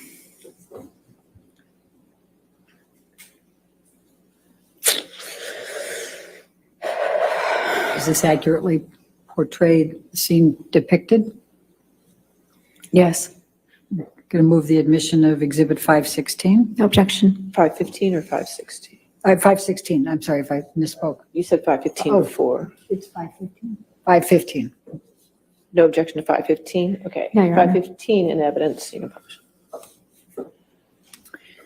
And what does this depict, Amber? Could you tell the jury? This is my face sometime after. All right. Let's look at Defendants 516, please.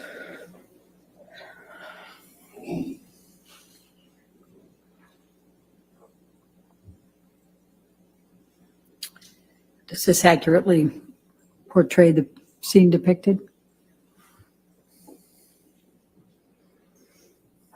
Amber? Yes, it does. This I'd like- is maybe, Wait, let me move it first. May I move the Sure. admission of Defendants Exhibit 516, No objection. 516 in evidence. published to the jury, please? Okay, Amber, go ahead and explain what it is. I think this is maybe that night or the next night after Johnny left me on the bed. Let's go to 517.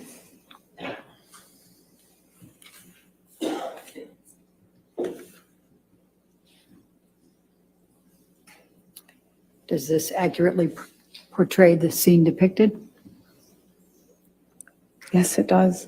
Move to admit Defendants 517, Your Honor. No objection. 517 in evidence. Amber, please describe for the jury what this portrays.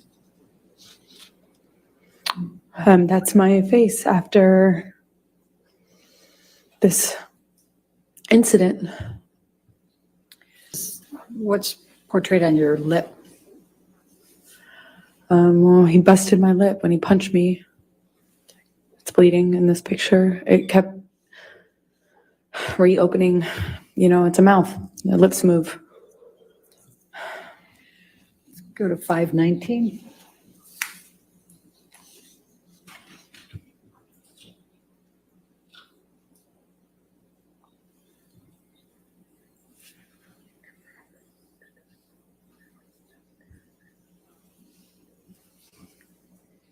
Does this accurately portray the scene depicted?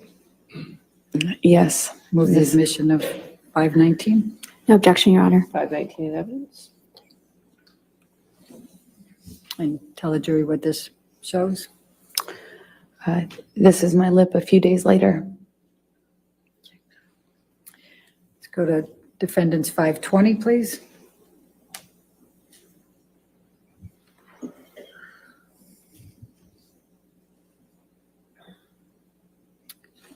Does this accurately depict the scene portrayed? Yes. Move the admission of Defendants 520. Is it 521 or 520? No objection. 520 in evidence. Published. Can you please tell the jury what's depicted here? That's my scalp with a chunk of it missing from when Johnny was dragging me by my hair. Let's go to Defendants 521, please.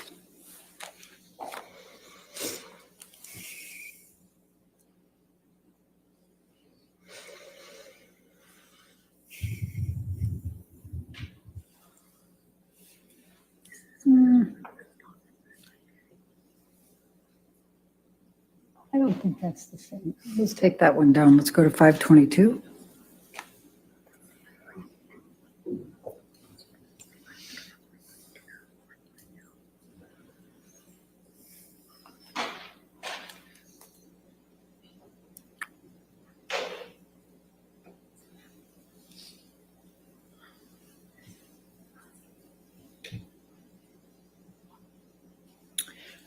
Does this accurately portray the scene depicted? Well, it's a few days later. Okay. Move the admission of 522, please. No objection. 522 in evidence. And what shows there? My face is healing. Okay. Let's go to 523.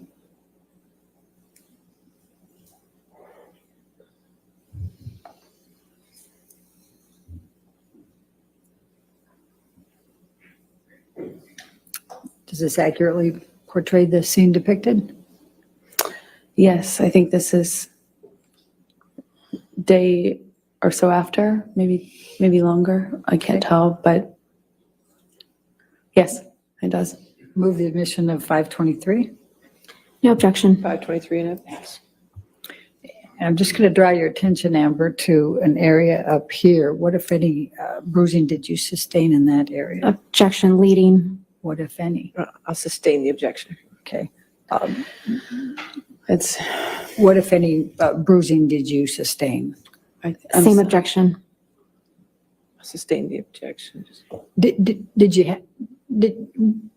what injuries did you have? I had bruising on my temple, my chin, my neck, the back of my head. I had swelling and pieces of, my scalp kind of ripped, torn. They were gross, pussy. But this is of the bruising around my temple from one of the blows, several of the blows, I don't know. Let's go to 524.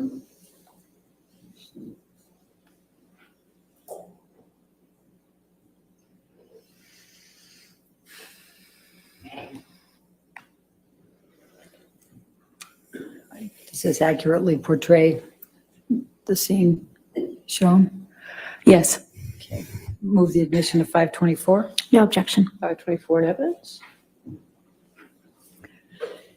And what does this show? It's, I had a pretty, can I touch the screen? Yes, Yes. yes, ma'am, you can. Yes. And I had a pretty gross bruise right there in my head, on my temple. It's difficult to see it in this light, but I remember it was pretty ugly. Now let's go to defendants 509.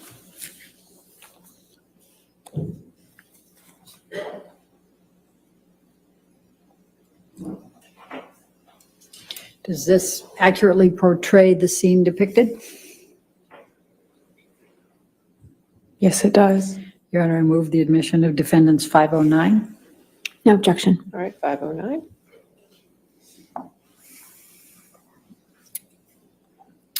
Will you please tell the jury what this is? That's the bed that Johnny broke while on top of me.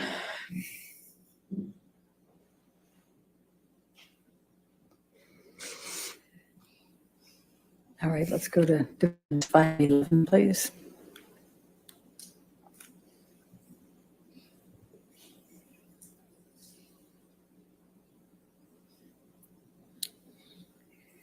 Does this accurately portray the scene depicted? Yes. Move the admission of defendants 511. No objection. All right, 511 in evidence. What do you see in this picture, Amber? Just more destruction from a part of the fight that happened in the bedroom. Not the bedroom that I was just talking about. It was the main bedroom. There had been a part of the fight that happened in there too. Let's go to defendants 512, please.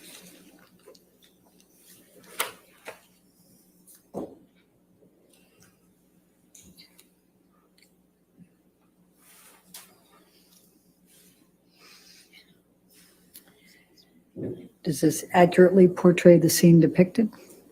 Yes, that's downstairs in the main. Wait, let me move the admission of it. Move the admission of defendants 512, please.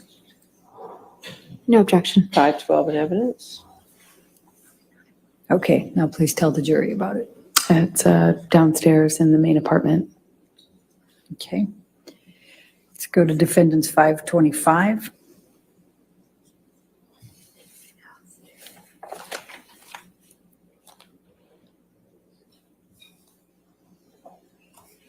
And does this accurately depict the scene portrayed? Yes. Move the admission of 525, please. No objection. All right, 525 in evidence. And please tell the jury what this is. This is Johnny's graffitiing on our kitchen counter that he left on his way out, I suppose. All right. And I think defendants 526 is already into evidence. Could you just bring that Yes, up? 526 is in evidence. All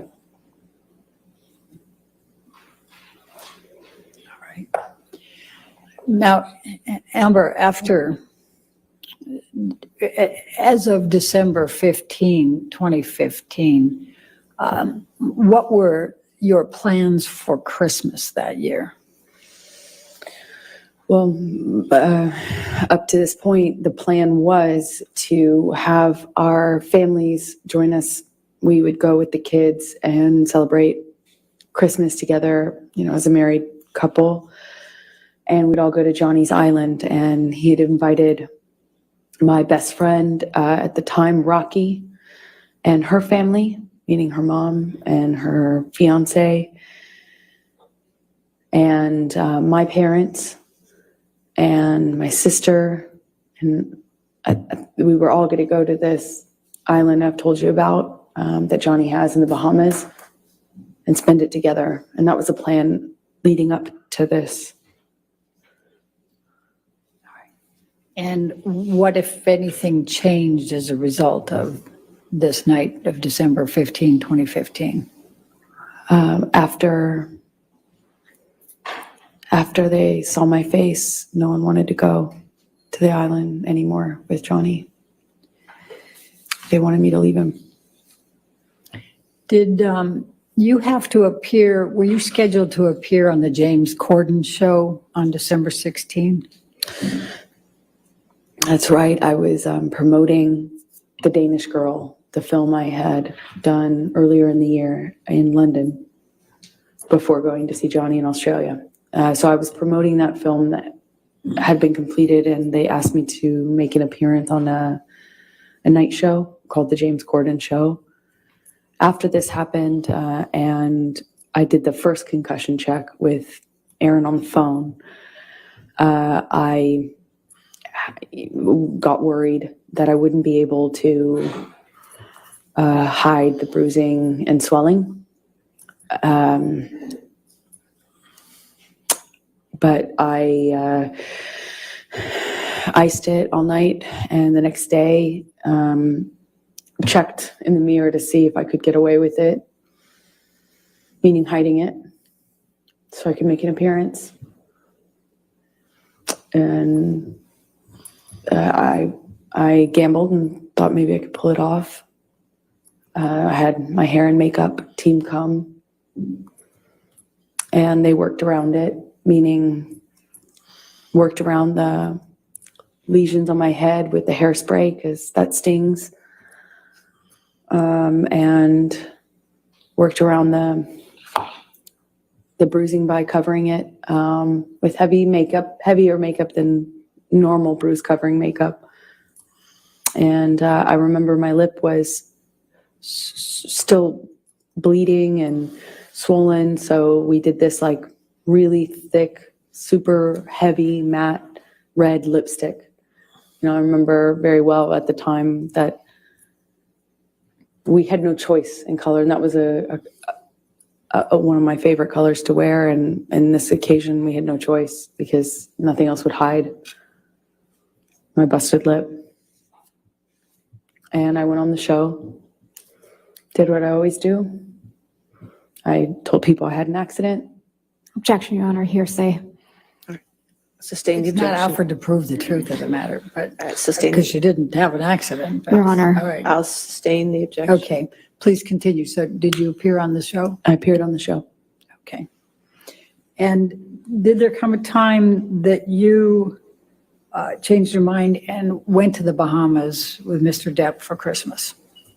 Eventually. 2015. Eventually, I did. Okay. And you went there with whom? I went with Johnny's kids.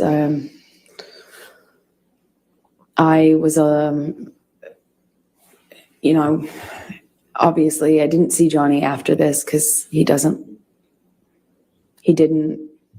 face the damage he caused in my experience. He was never around for the cleanups. And so he wasn't around for a few days. And I eventually heard from him, and he said he wanted to talk.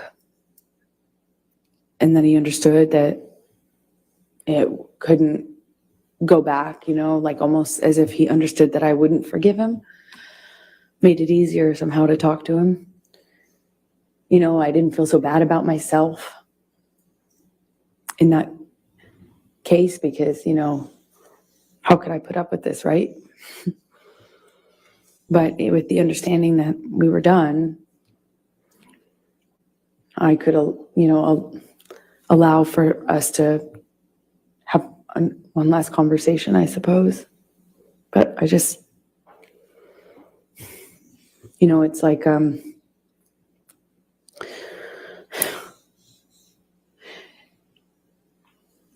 I was heartbroken by the idea that I would spend my first Christmas as a married couple with his kids and everything on the island. I was heartbroken at the idea of missing that. And, you know, it's the best I can describe it is it's like for every hit, every instance of violence, every time I was choked, every single one of these instances. Tell us how you felt and what you were thinking in this process of whether to go to have Christmas with Mr. Depp and his children. You know, I guess I was trying to explain. Go ahead. That, you know, just after you think each one of these is, it's almost like for each one of these things that happens, you lose the will or resolve to leave. You know, it's like every single heavy coin you put in this piggy bank is like an investment into the future you're going to get to, you know, and then before you know it, you're just carrying around this weighted ball. This piggy bank's too heavy. You can't leave.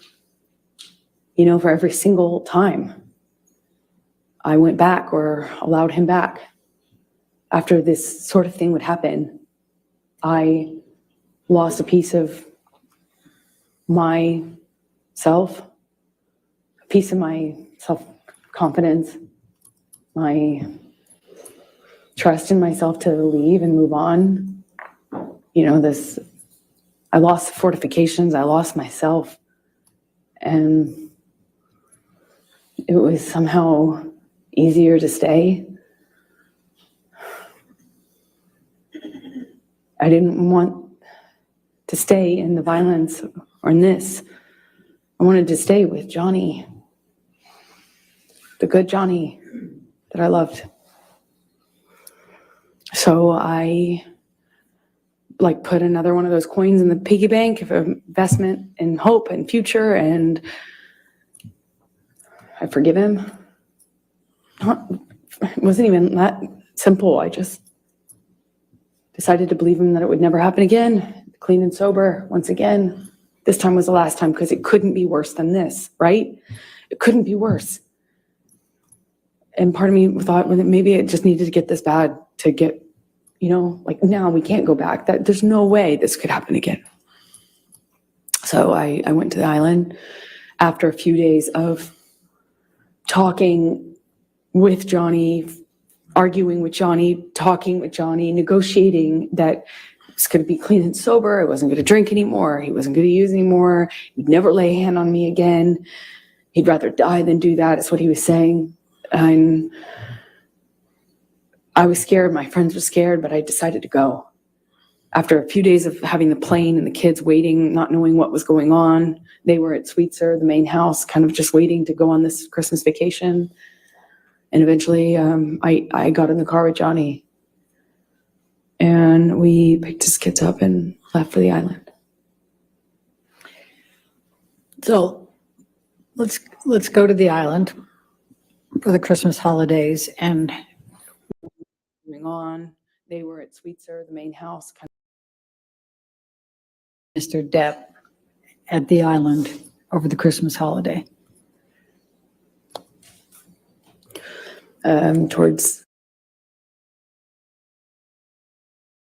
Should I switch over to the other one, guys? Hold on a second.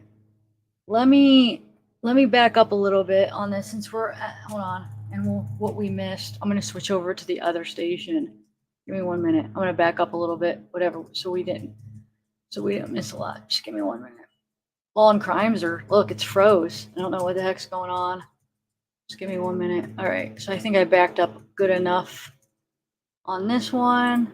And I'm gonna share and this like one. that. I'm just gonna And share. I'm- Hold on.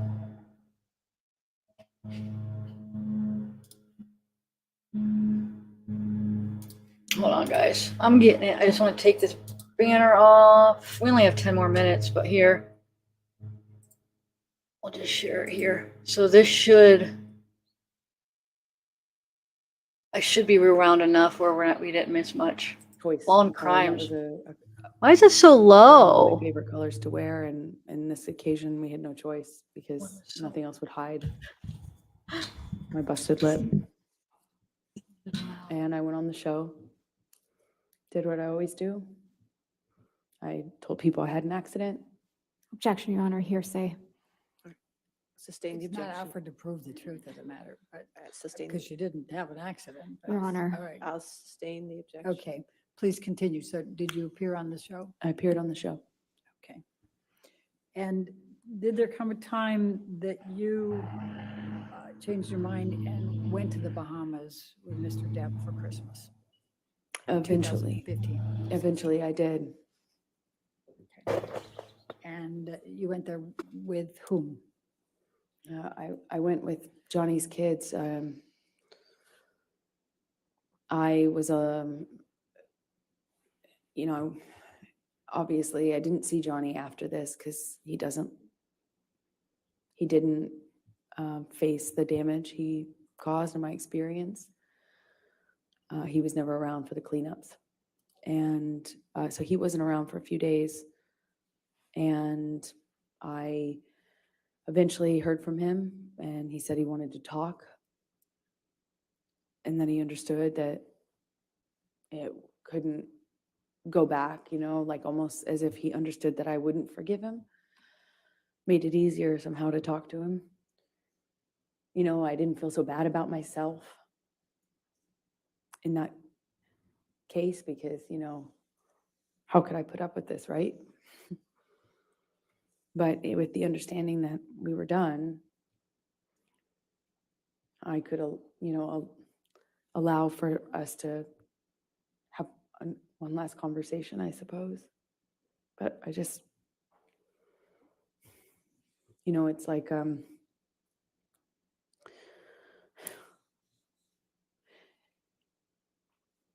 I was heartbroken by the idea that I would spend my first Christmas as a married couple with his kids and everything on the island. I was heartbroken at the idea of missing that. And, it's the best I can describe it is it's like for every hit, every instance of violence, every time I was choked, every single one of these instances was like a heavy coin put into a piggy bank. And you think, okay, well, each single one of these is like. Objection, Your Honor, non-responsive. I think it's responsive, yeah. The question was, with whom did you go? If we could ask the question. Tell us how you felt and what you were thinking in this process of whether to go to have Christmas with Mr. Depp and his children. I guess I was trying to explain. Go ahead. Go ahead. That, just after you think each one of these is, it's almost like for each one of these things that happens, you lose the will or resolve to leave. It's like every single heavy coin you put in this piggy bank is like an investment into the future you're going to get to, and then before you know it, you're just carrying around this weighted ball. This piggy bank's too heavy. You can't leave, for every single time I went back or allowed him back after this sort of thing would happen, I lost a piece of myself, a piece of my self-confidence, my trust in myself to leave and move on. I lost fortifications, I lost myself. And it was somehow easier to stay. I didn't want to stay in the violence or in this. I wanted to stay with Johnny, the good Johnny that I loved. So I put another one of those coins in the piggy bank of investment and hope and future, and I forgive him. It wasn't even that simple. I just decided to believe him that it would never happen again. Clean and sober once again. This time was the last time because it couldn't be worse than this, right? It couldn't be worse. And part of me thought that maybe it just needed to get this bad to get, now we can't go back. There's no way this could happen again. So I went to the island after a few days of talking with Johnny, arguing with Johnny, talking with Johnny, negotiating that it's going to be clean and sober. I wasn't going to drink anymore. He wasn't going to use anymore. He'd never lay a hand on me again. He'd rather die than do that, is what he was saying. And I was scared. My friends were scared, but I decided to go. After a few days of having the plane and the kids waiting, not knowing what was going on, they were at Sweetser, the main house, kind of just waiting to go on this Christmas vacation. And eventually I got in the car with Johnny and we picked his kids up and left for the island.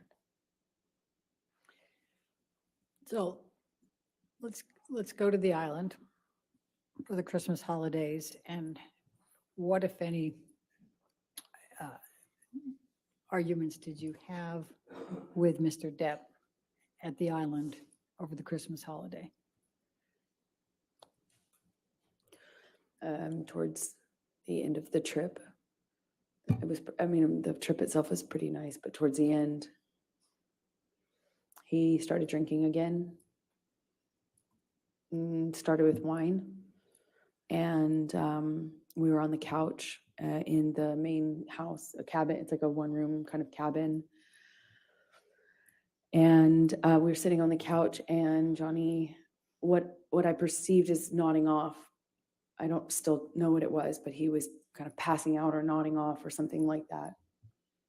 And I'm sensitive at this point to the clues that I can pick up on to know what pattern of behavior I'm dealing with, because they made a huge difference in my life. So if I knew what he was on and what he was doing, I could react accordingly.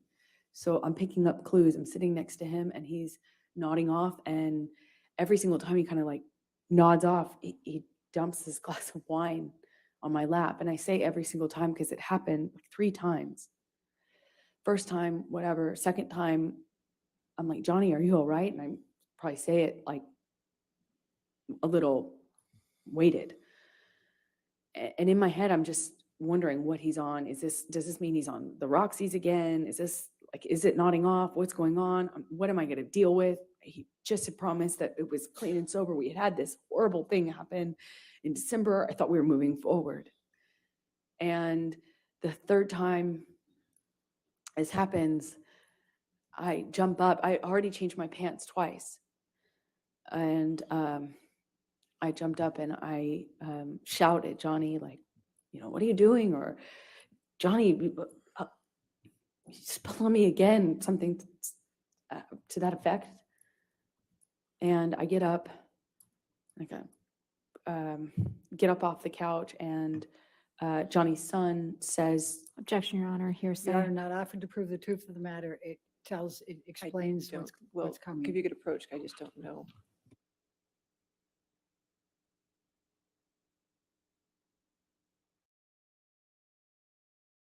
I don't believe she changed her pants 2 times. Even if he did spill anything on her, I can't see her changing it every time. I call a liar on that.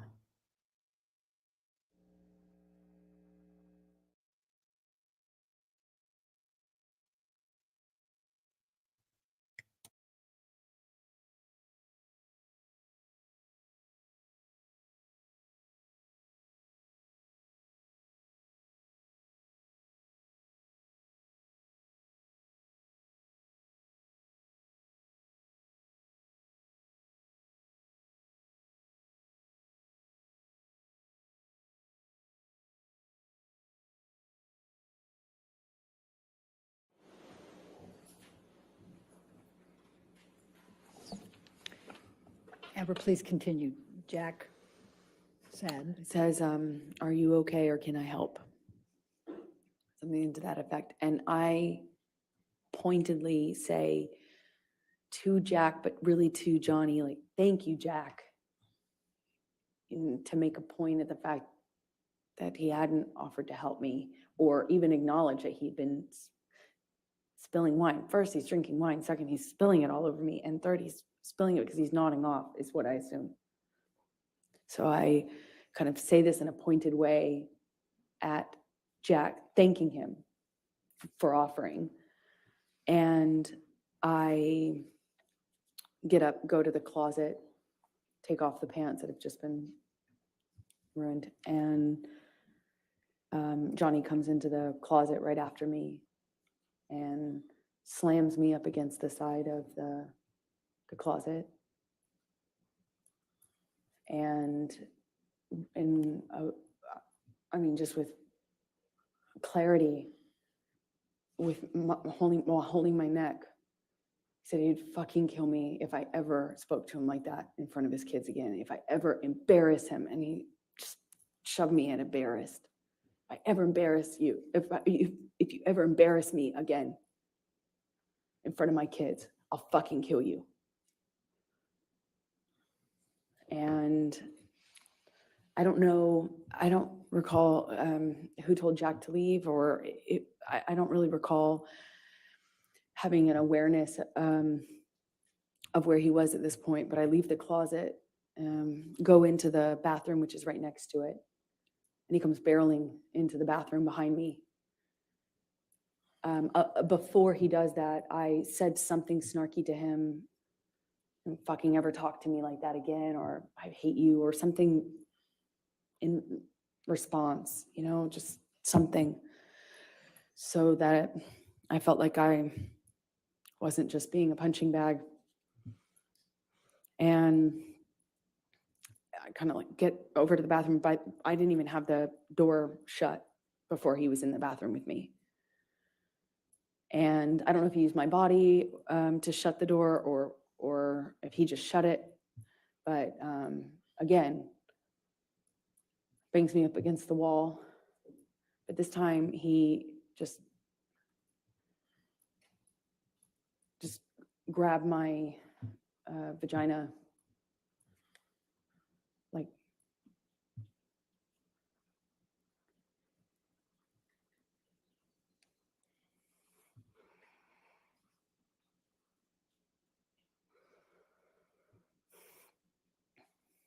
I was wearing this peach kind of like netted kind of style swimming suit underneath.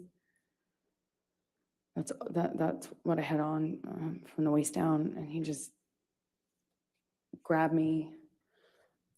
Best I can explain it with his shoved his fingers inside me, but through my bathing suit. He didn't like move my bathing suit out of the way, and just kind of held me there. And asked me if I was so fucking tough. If I thought I was so fucking tough. Said, "Oh, you tough like a man now? You some man now?" Just kind of taunting me while jerking me around. And he kind of seemed to do this thing where he was smiling, just like teasing me. Like, "Oh yeah, you think you're so fucking tough. Now what? Now what?"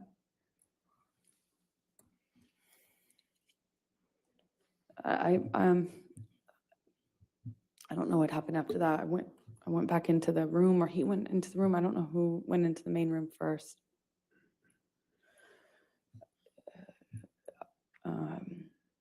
I just remember his hand landing on the back of my shoulder neck area. I remember trying to get him off of me. I don't know. I don't know what the next thing that happened was, but I do remember I knew I needed to get away from him. At some point I ran. I ran out of the back door, ran out onto the patio. At some point before I ran, he swung at me, but I don't even remember how much of an impact it meant. made, but I remember running. I threw something in his direction when I was getting away from him. I ran down the deck, ran out into the kind of like parking lot area, gravel parking lot area outside of the house. And that's my estimation of when Johnny reached me, grabbed me by the hair, swung me around. I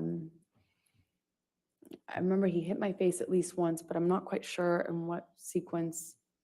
Was it before I broke away or after? I don't remember.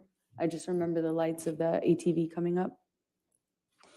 The island, two of the people who worked on the island for Johnny, CJ and Tara, they pulled up in the ATV. I remember the headlights. I remember separating from him, or them kind of running up and saying something and separating us. And I didn't see Johnny for the rest of the evening, is my recollection. I just found him the next day, passed out in the cafe that was close to the house. Is that the end of? Yeah, this is a good breaking point, yes. All right. Okay, ladies and gentlemen, you can just stay there for a moment. All right, ladies and gentlemen, we're going to be breaking, again, this is the time that we break for a week, okay? So I won't be seeing you until May 16th. But I wanted to talk to you a little bit about how the remainder of the case will progress, okay? All right, so we promised to get you the case to you by Memorial Day. So in order to keep that promise, there's going to be a few things I need from you, okay? One thing is starting on May 16th, we're going to start having court at 9 a.m. So we'd be going 9 a.m. to 5 p.m. Some days we might have to go to 5:30. So I want to let you know ahead of time so you can plan accordingly, okay? The other thing I need from you is Friday, May 27th, which is the Friday before Memorial Day, is going to be a court day. On that day, we're going to go ahead and have closing arguments, and the case is going to be turned over to you for deliberations on that day, okay? So again, I wanted to let you know ahead of time so you can plan accordingly so we can get this taken care of for you, okay? All right, so those are the announcements I want to make for you and make sure you had time to schedule what you needed to do. Now, I also want to go over, as we always do on Thursdays, our responsibilities, the responsibilities you have as jurors, okay, in this case. All right, so you're not to read anything about this case. You're not to watch anything about this case. You're not to listen to anything about this case. This applies to television, newspapers, magazines, the internet, and any online sites. Further, you're not to read, watch, or listen to anything about this case on any social networking sites such as Twitter, Facebook, Instagram, Snapchat, etc., or any similar sites. In addition, you must not communicate with anyone about the case, whether in person, over the phone, by email, text, or instant messaging, or by any other electronic or non-electronic means. This includes friends, family, coworkers, acquaintances, and strangers. I also instruct you that you cannot do any research or make any inquiries about this case, whether online or by any other means. What you learn about this case is limited to what you learn in the four walls of this courtroom when proceedings are underway, okay? So please enjoy your week off, get plenty of fresh air and rest, all right? And then I'll see you at 9 a.m. on Monday, May 16th, okay? All right, thank you. All right, guys. Wow.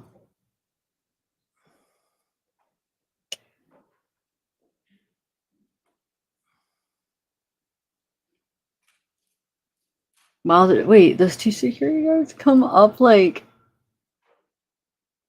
who's he guarding? Again, ma'am, since you're still in the middle of your testimony, you can't discuss your testimony with anybody to include your attorneys, okay? You can step down though and have a seat with your attorneys. I have a few housekeeping matters I want to take care of before. Are they going to do that on camera, do you think? Or are they, no, or do they?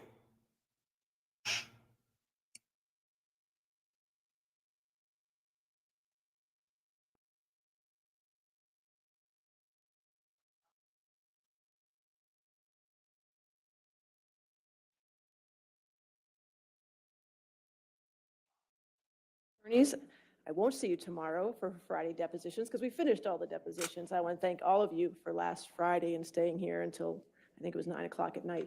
But we got them all done, and I really appreciate all your work on that. It does mean a lot. And And now you're rewarded because you don't have to see me tomorrow. So, so no more depositions. What I'd also, for planning purposes though, since we're gonna be going 9 to 5, the day is gonna be a little different. So we'll start at 9. We'll probably break for a morning break between 10:30 and 10:45.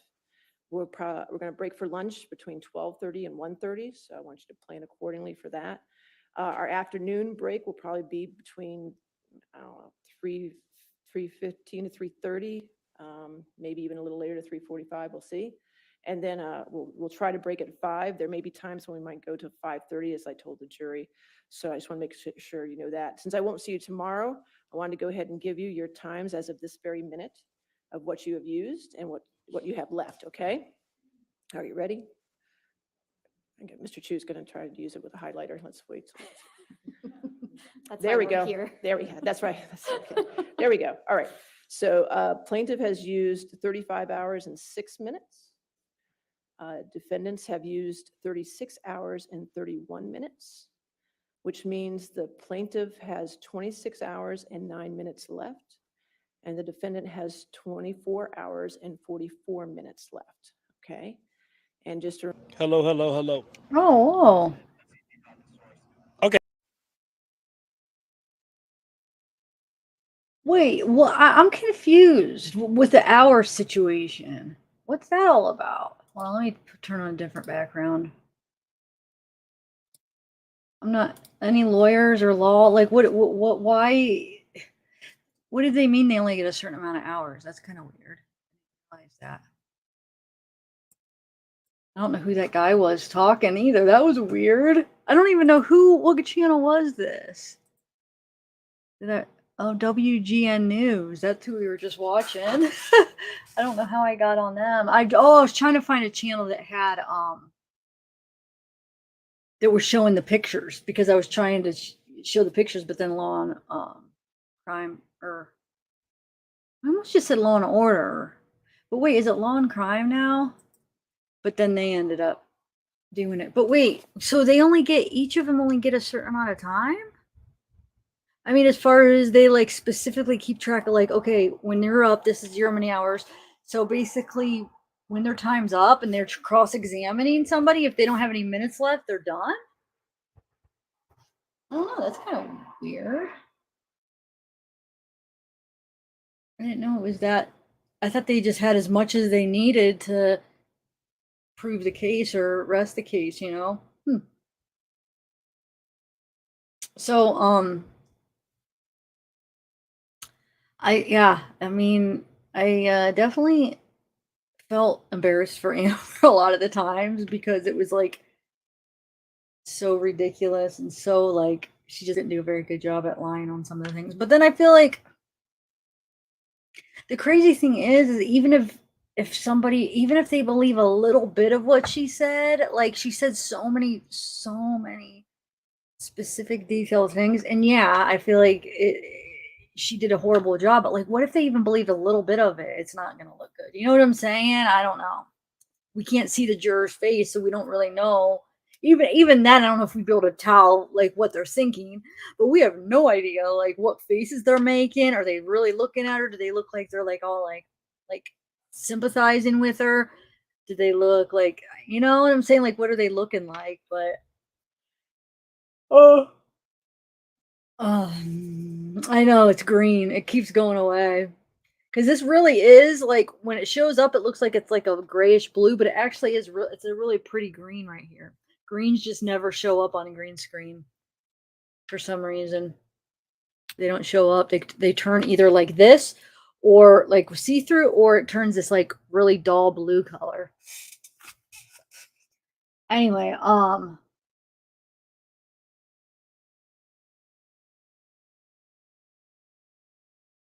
I know, I don't think he's gonna win. I agree. But like, I limit how many times I say that, because I know most people that are in this chat do think he's gonna win, but I don't think he's gonna win either. And I've said that since I've seen his testimony, is when I started thinking that. And not that I thought he did bad or anything, but I don't know. That's how early I realized that, like, wow, this isn't looking good. Like, Not that I think she did a lot of lying, but I think even if they believe a little bit of what she said, I mean, she made some very horrible accusations, and like, even if they believe the most minimal parts of what she said, like, I don't know. I don't think he is. But the only thing, like I was saying earlier, the only chance I think that maybe he does have to win is the whole sexual violence thing. Because I think a lot of people might think that is ridiculous. I don't think he did that. And if I don't know if that's true. Somebody said they were going to go talk to their husband. Since the title is sexual violence, if they okay, what I'm saying is, if let's say the jury thinks that he did hit back, but there was none of the sexual thing, is that still defamation? Does he still win?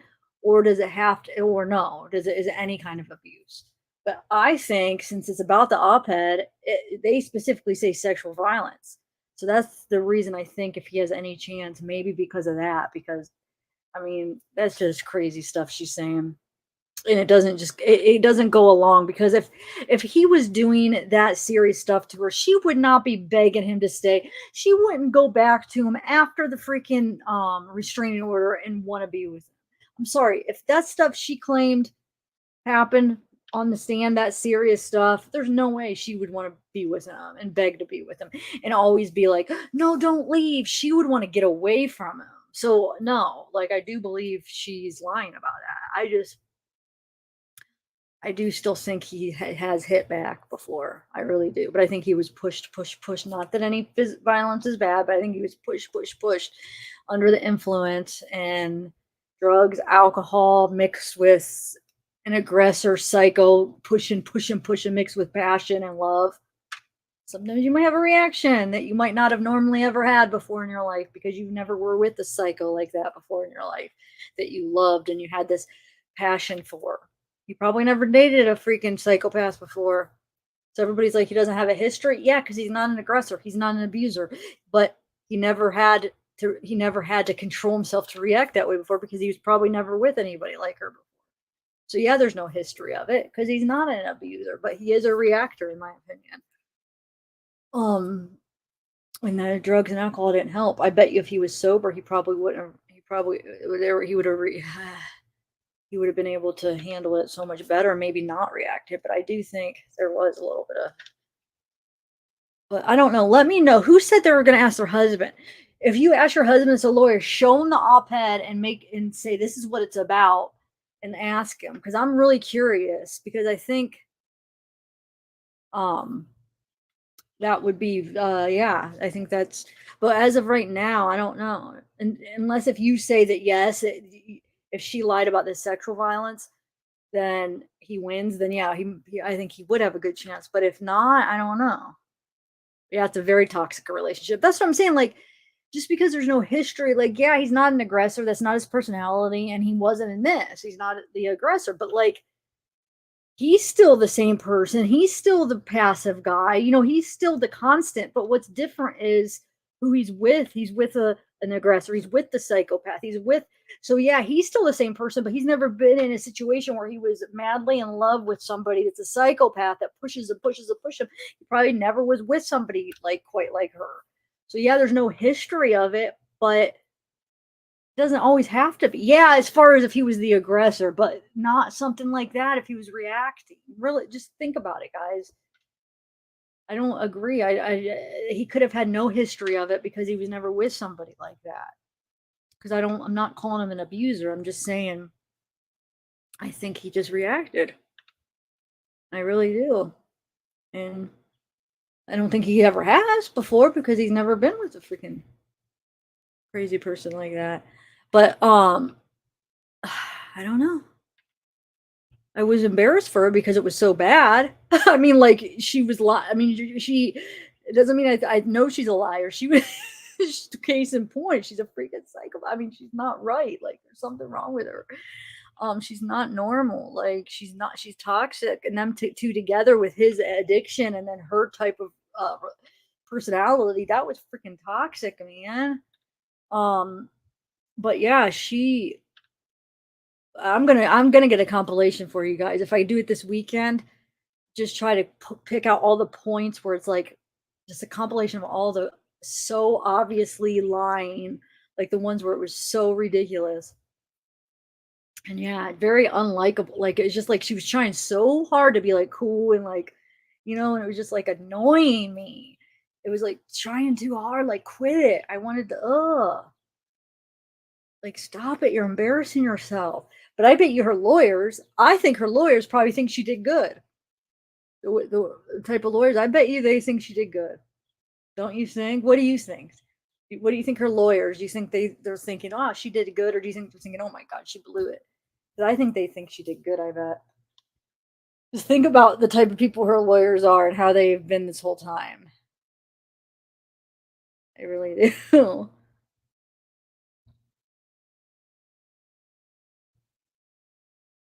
She shouldn't have been so extreme on a storytelling. But no, I'm glad she is, because I do think she's a liar and she's a bad actor. So I'm glad that it came out. But I'm saying, like, let's say like advice you would give her to do better is like, don't be so like so much, like pull it back a little bit. Like it was so much that you couldn't pull it off. She couldn't pull it off because she's not that good of an actor. Yeah, and cross-exam, that's gonna be really, I think that's gonna be really important for this. So if anybody is buying her just even a little bit or a lot or whatever, and if the jury is, the cross-exam can make the difference. That could change their minds on, like, if they're like starting to be like, oh my God, believe in her, at least on some of the things. The cross-exam could totally change their mind, like, oh my God, she's lying, So we will see. Hopefully the what's the lawyer's name? Is General Sorrow here? His girl. Hopefully she does. Has she even cross-examined yet? Or not cross. Has she even got up and like direct exam? Has she got up and said anything besides now? But has she been up there yet? I feel like I don't remember her yet. But I missed some of the beginning. So was she ever examining anybody on the direct exam and then the one that's going to do her? Or is this the only one she's doing? And yeah, who else are they bringing as witness? Does anybody know? I don't think they're going to have, I think you would hope that they would have her sister, but I don't think they are. Are they going to have her sister? Because I feel like, isn't her credibility kind of shot? Because isn't it known that she lied about some things, or are they? Wait, what's Cherry Metha? Why are you saying What do you want to know about? What do you know? No, I'm asking about who else are they bringing? Who's the witnesses for their side? Does anybody know? Oh, she does? Oh, you say I hope.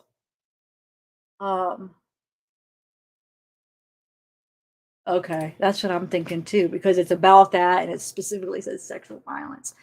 So if they can't prove that he did anything sexually violent to her, then I think he could win then. So yeah, I think he does have a good chance then.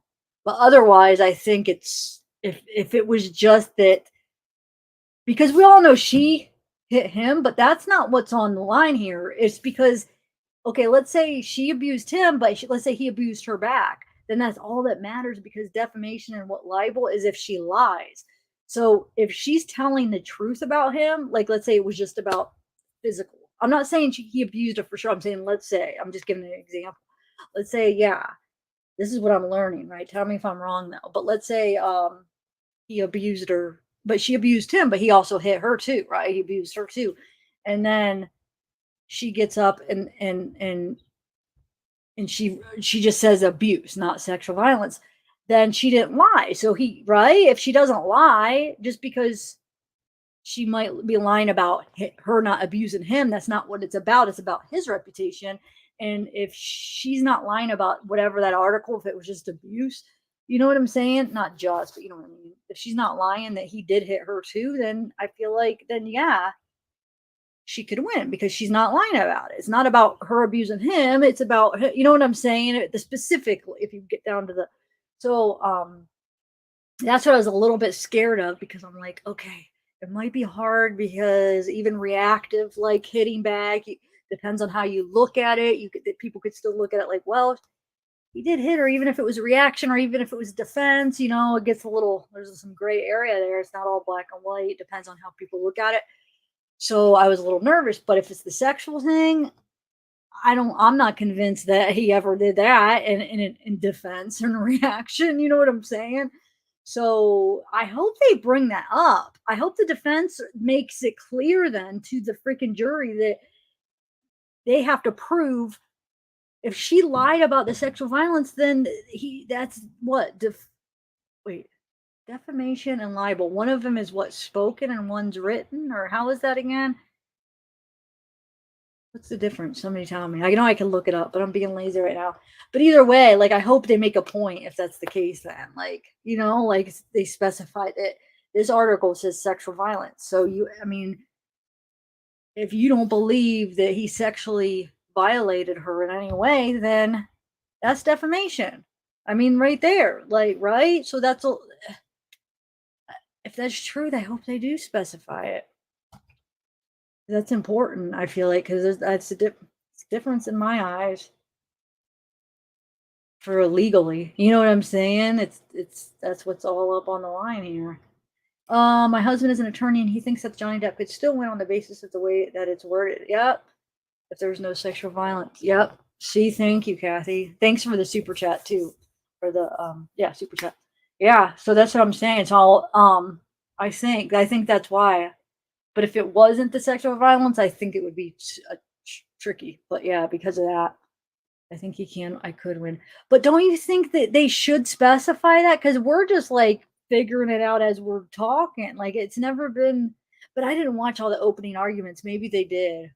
I didn't watch it. I have a lot. At the beginning, I wasn't watching every second. The first week, I missed a lot. So I'm gonna watch opening arguments. Maybe they did.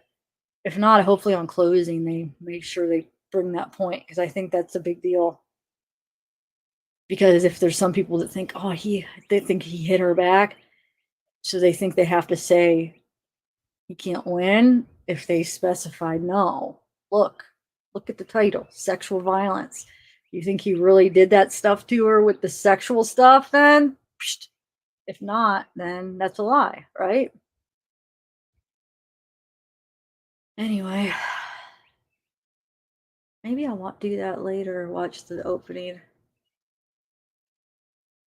Well, who else? I still have to watch some of the doctors and the friend. The one friend with the longer gray hair. I haven't watched his yet. Okay, slander is spoken, libel is written. So it's more libel, right? The article would be libel then. Okay. So thank you, Miss Wee Leslie. So yeah, if it's a lie. So if it was just, let's say the jury, I know I'm just repeating it, but let's say the jurors do think he hit back. Some people might look at that, and then it just says oh, I'm a victim of domestic violence, or however you call it. Let's say domestic violence, whatever. And then they might have trouble with saying, is that a lie? I don't know. Even though, there is a kind of a difference because if you're aggressor, you're pushed, and it's maybe more of a defense kind of thing, but it's still depends on how people view it. But yeah. So yeah, maybe he will win, guys, because I don't believe that that's man, I hope how are they gonna get her to break on that? Or to wonder how they're gonna go about basically what proof do they have to show that she's definitely lying about that? How are they gonna go about that to make her look like she's lying? Or to get the truth, because I think she is lying on that. But wonder how they're gonna what they have or how they're gonna go about it for the bottle and what he did with the bottle supposedly in his fingers. I don't know, man. I guess we'll see.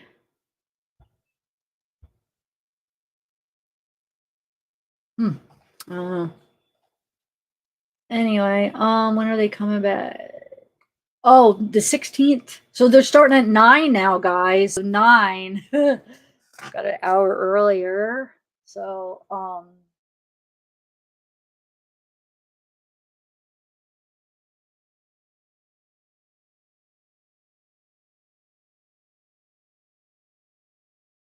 Well, no, sexual. Are you talking about sexual abuse? Is more specific. It would be like a sexual abuse. Is that what you're saying? I guess all sexual abuse is domestic abuse or domestic violence, but not all domestic violence is sexual abuse.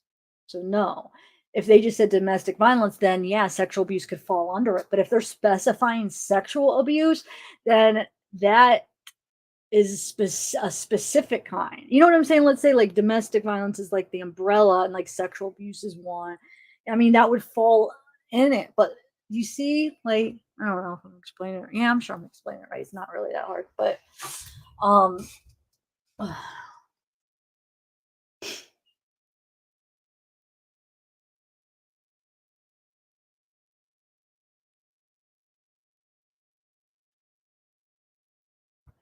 I don't know, Billy.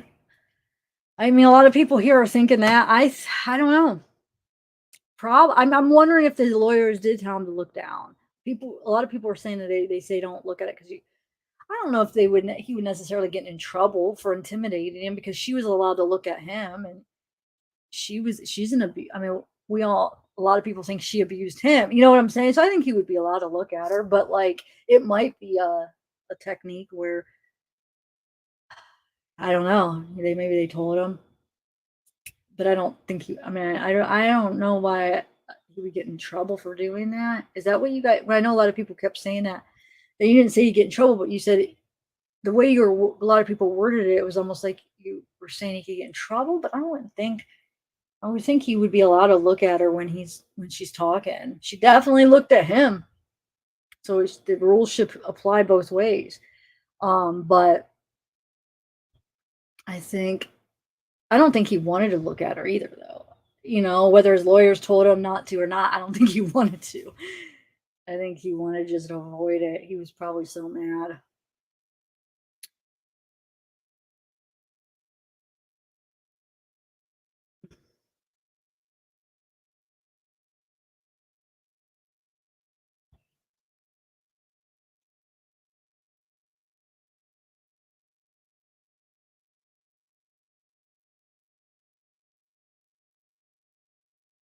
She was traumatized if he looked at her. Yeah, but I mean, I don't think it would hold anyway.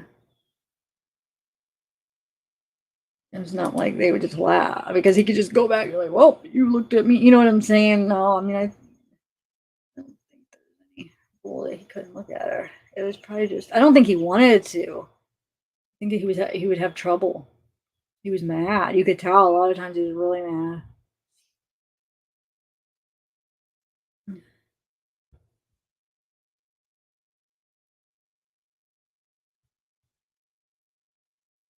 Well, it's both. I mean, it is that obviously if they're not convinced that that was about him, then it doesn't even matter. But like, so yeah.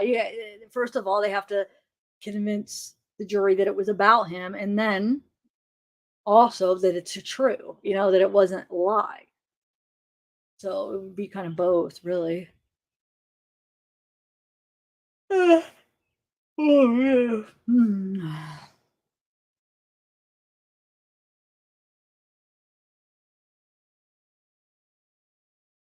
She was looking at him when she was talking a few times. She really looked at him.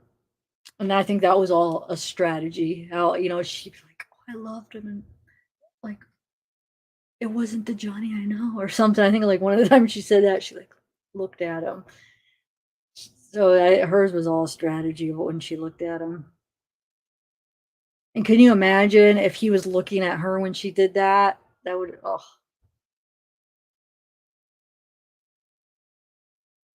Yeah, no, she probably did.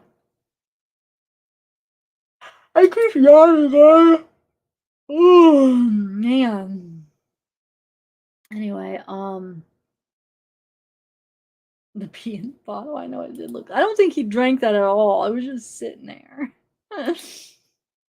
Wonder why he even brought it. Well, just in case, I guess.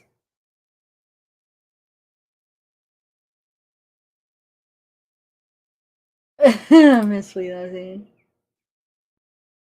Oh yeah, let's zoom in. Hold on, I got a screenshot of that. Let's zoom into that bottle and the hair. I zoomed into the hair already during the thing because I wanted to see if there was roots, and there was not any roots. Which, and then I was like, okay, so I always like to like look at it from every possible situation. So I was thinking, okay, no roots. Well, I guess it's a possibility if he's dragging her that it could have just broke. Okay, maybe not at the roots. Okay, so maybe it just like broke off. But then when she showed that picture, she was insinuating it was from her head, from her scalp, because she showed the picture and like, oh, you could see the scalp, like the chunks out of the, so right there, she was trying to say it came right out of the roots.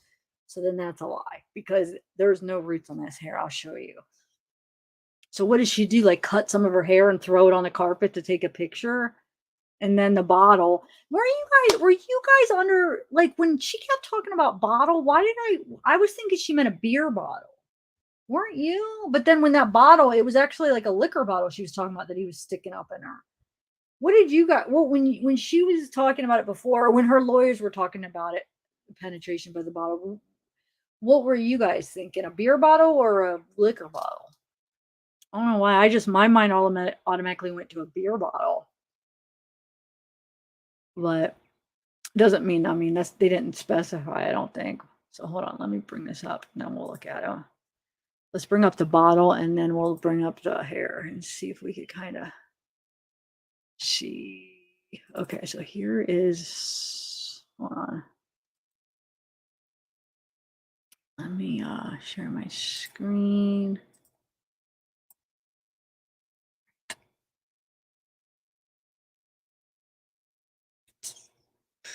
Okay, so wait, I just had it up.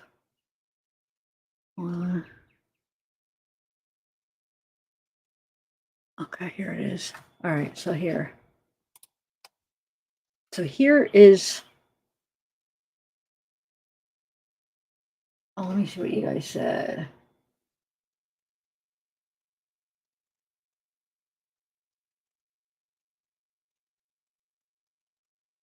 Oh, you thought liquor? Okay. Yeah, maybe I was a silly one because they were talking about breaking liquor bottles. But, or like liquor bottle, but okay, so. I mean, I wish they could have taken that for DNA, like to see if it had any kind, you know what I'm saying? To see if that was true. But of course, she didn't call the cops. So that's Maker's Mark, which has the red wax. I think it's Maker's Mark, right?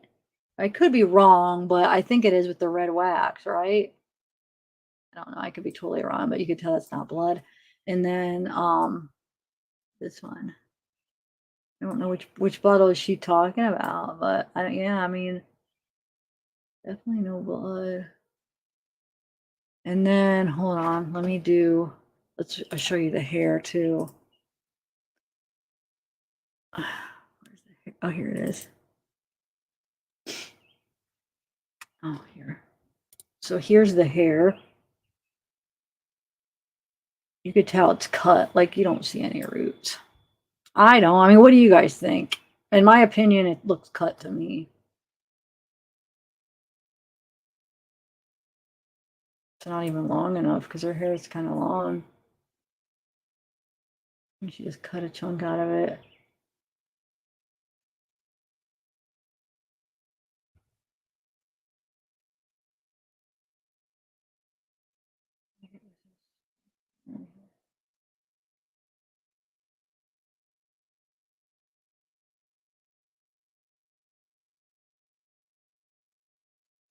No, she was hoping it wasn't a broken bottle. She didn't know.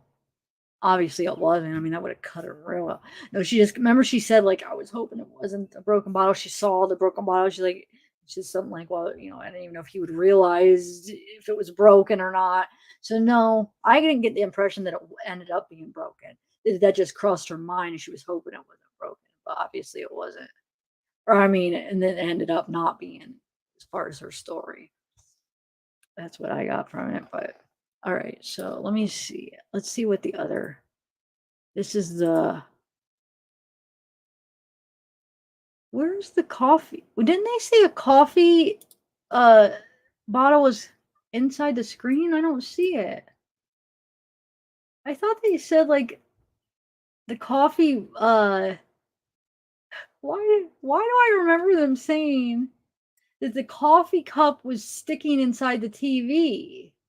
Don't you remember them saying that? And this is the picture they brought up when they were talking about the coffee and the TV.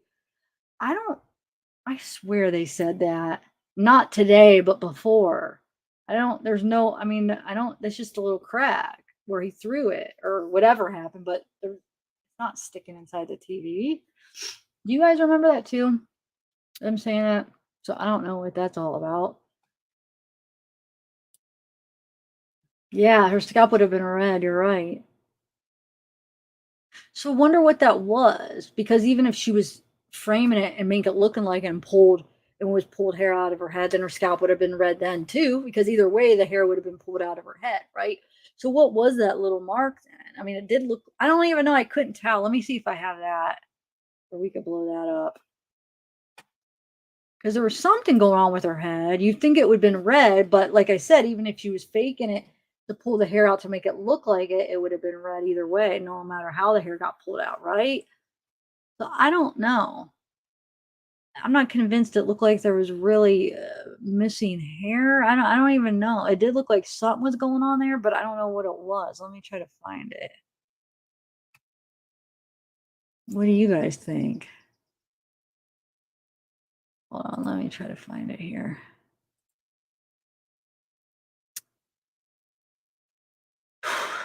Oh man, you guys.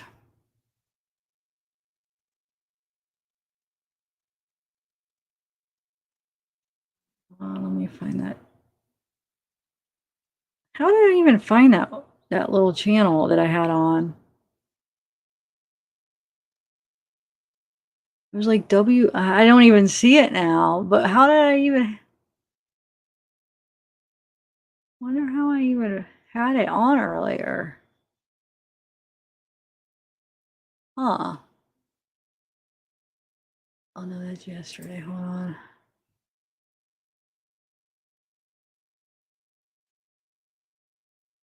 I don't know, guys. I didn't get to screenshot the head thing. I'll get it later when I do a lot of them aren't, the live streams aren't uploaded yet, because when they're so long, some of them are. Sometimes when they're so long, it takes a minute. Like mine will take a minute before it actually uploads. It's 7 hours. It takes a minute to process, but let me see. People's is up. Let's see. Let me try to find that part. All right, hold on.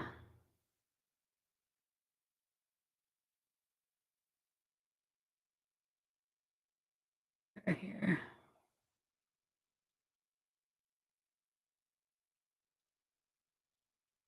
I found the spot. I just have to find the actual part now. Hold on. Find the scalp part.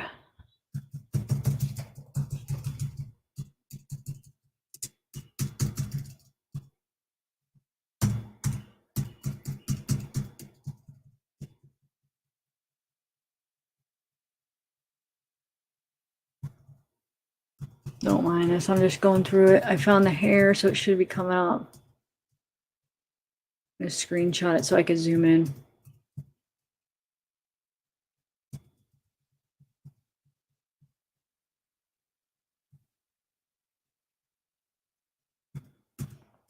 Come on.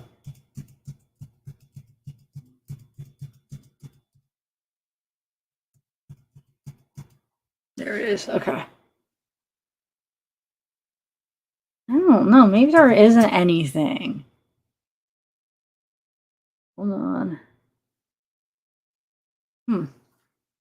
We'll zoom in. I haven't got to yet. 1 minute. All right. Where'd everybody go? Everybody left. All right. So let's see. Let me get my picture up. Here we go. All right. Here we go. Okay. So is there really anything going on actually now that I don't know. What are we even looking at, guys? It just looks like somebody took their hair and just like is showing a little part of their scalp, right? I don't know. What do you guys think? I don't feel like it looks like there isn't really anything going on there. It's like if any of us took our hair and just like did that and then took a picture, wouldn't it look like that? I don't know. Let me know. I'm not seeing anything abnormal. See me.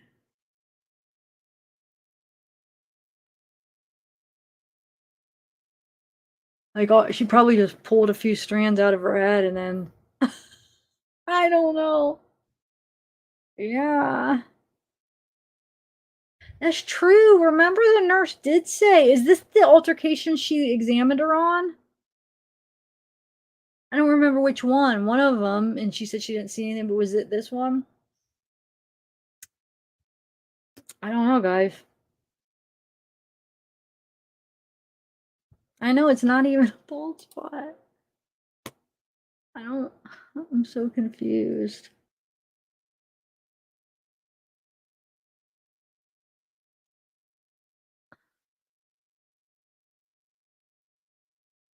Hmm.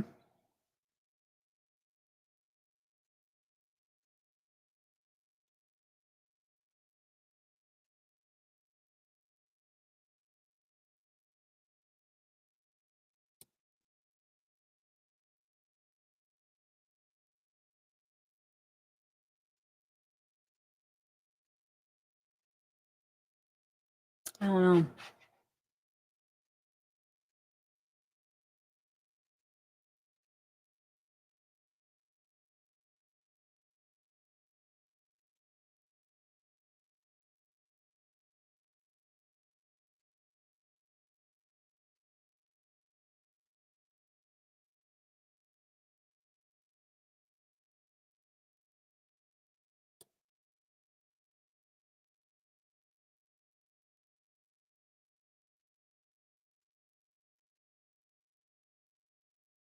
Oh, hey, lady. Yeah, we could see you.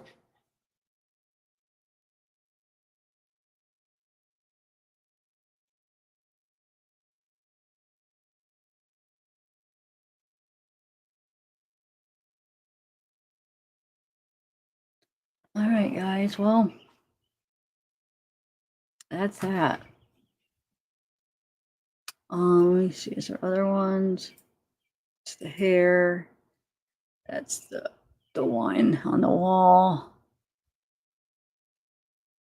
I didn't get all of them screenshot. I got a lot of them, but that's where Johnny supposedly threw the bottle in it. Did that on the wall, and this is the guitar.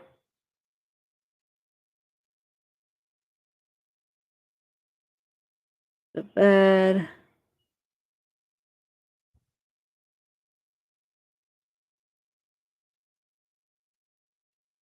This is it, the TV. The lampshade. The mirror. There's a Billy Bob. Something Billy Bob, starring Billy Bob, or East something, or wait, Easy something, or Los Angeles. I don't know. I'm seeing so many different things in that last word. It could be Los Angeles or Easy something. Easy. I don't know. What do you guys see? Bob. Billy Bob. And then this was that one that we were looking at earlier.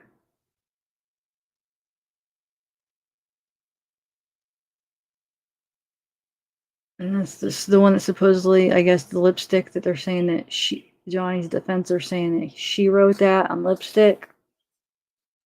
I don't know.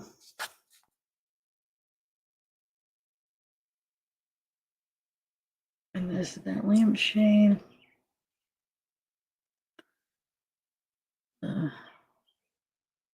Canvases.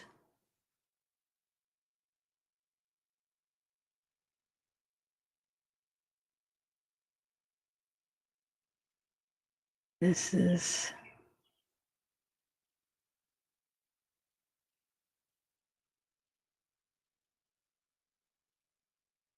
Yeah, we already looked at. Those are her shoes, it looks like, huh?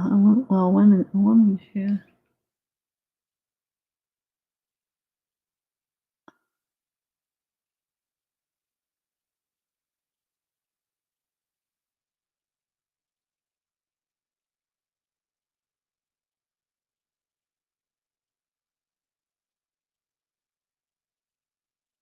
Yeah, see that bottle again.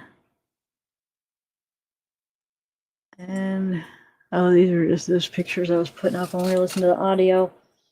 So I don't know. Hopefully this weekend, maybe I'm gonna get together some stuff and maybe we'll watch. I'll try to.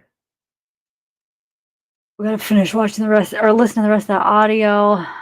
I don't think I'm gonna do anything more tonight because I've already been on like, oh my god, almost 9 hours live. I need to get up and walk around and stuff.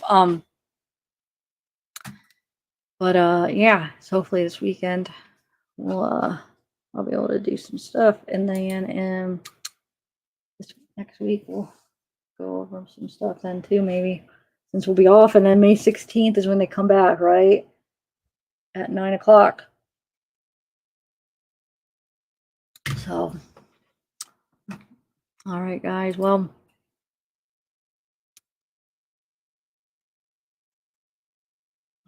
thanks for hanging out with me and watching it with me.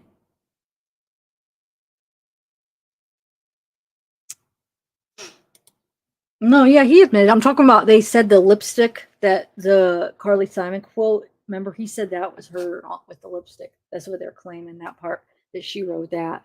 So basically, they're trying to show that she took part in some of this too, like that. So, but no, he admitted. Yeah. Yep. Oh, thanks, Tasha Dyson, Lori, Short Nice, Becky, Lynn, Heavenly Clouds, Muffin Top, Lynn, Bammy, Crochet and Bammy. I gotta go clean your kitchen. Short Nice, Sister, Miss Wheeler, Tennessee, Marge, See-ta-da. See-ta-da. I know, me too. Do they have does he have like a maid or a cleaning person? They probably they're busy. They're probably a busy cleaning person or whatever. A lot of hours.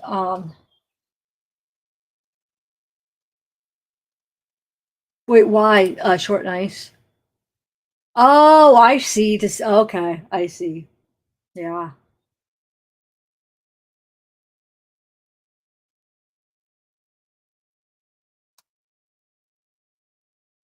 She said her feet were cut to shreds.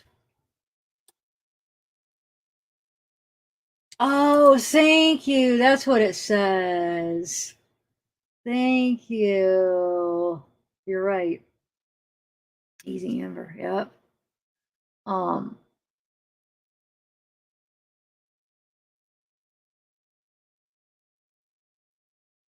Wait, what?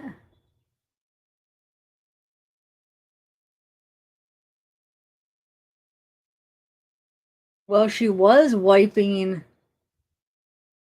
And actors have all the tricks and things that they could do for stuff like that. So she did keep wiping her nose. So who knows? She could have put something on the wipe, and then I saw something. Gail, is that what you sent me or whatever? I watched it so quick that I didn't even see what the point was. Maybe I missed it. Let me see. Let me watch this thing real quick.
Sorry, I'm on mute.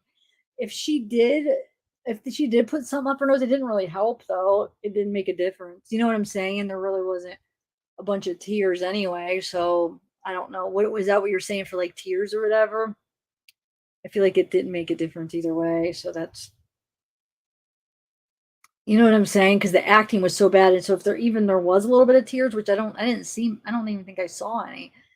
It was the act of trying to look like you're crying, which nothing up your nose is gonna make that. It's probably for the tears, right? Or are you saying like drugs or something? What are you? I'm confused. Are they trying to say like for tears, or are they trying to say like she was doing drugs or something? Can you explain what you mean? I know she did it in court. That's what I'm saying. So are you trying to say it was for like to produce tears, something to help her cry, or is it for like to get high or something? What do you mean? Oh, drug. Wait, like while she's on the stand? No, you guys, come on. That would be like she's gonna snort something when she's on the stand. That would be so silly. I don't know. That has to be it just probably appears that way. That would be the stupidest thing in the world. I mean, what? Just wait till you're no. I don't believe that's if anything, maybe something to produce tears, but that would be so silly. You know? No, that has to just maybe just looks that way, or maybe it was something to maybe make her eyes water or something.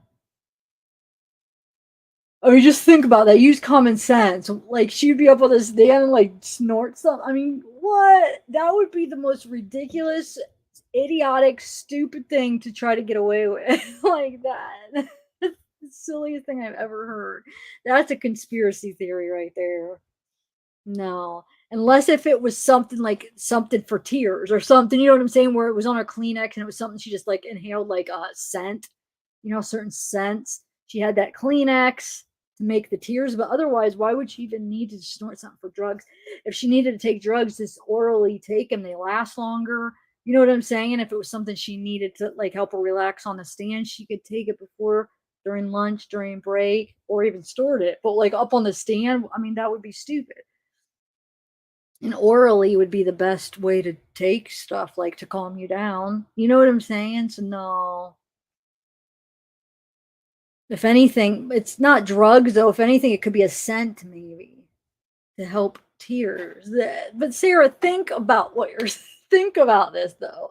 This is gonna be like a Chris Watts ponytail / what was the Summer Wells thing that people thought they saw? Hold on, what were we? Oh, the shoe, the sock, and the and the swimming. It might just look like it. You know what I'm saying? You don't, but think about that. What that would mean that you would do. That is hilarious. And she's not the one that had the addiction as far as like with snorting things. I think her addiction was alcohol, maybe like MDMA mushrooms. Those were I don't think addictions. Those were just recreationally, and probably like benzos, like Xanax, stuff like the oral medications that she would just take. I believe that she wasn't more like a big cocaine fan or anything that she'd be snorting. I didn't get that from her. It's more like stuff she's probably prescribed to, where people don't consider themselves addicts because they're prescribed to it. But she's probably almost as much of an addict as Johnny with the pills that she takes from the doctor. Just because the doctor's prescribing you certain things does not mean that you're not an addict. You know what I'm saying? Just because it comes from the doctor. But hers wouldn't be anything up her nose that she would be so addicted that she had to do it in the middle of court. You know what I'm saying? There'd be like an addict that needs their fix so bad that they couldn't wait till they were off the stand that they had to hurry up and do it. No, she probably took something before if she needed whatever drug she's on, probably from the doctor anyway. I'm not trying to like be mean, Sarah, but just really think about what that would mean. No, I don't believe it for one bit.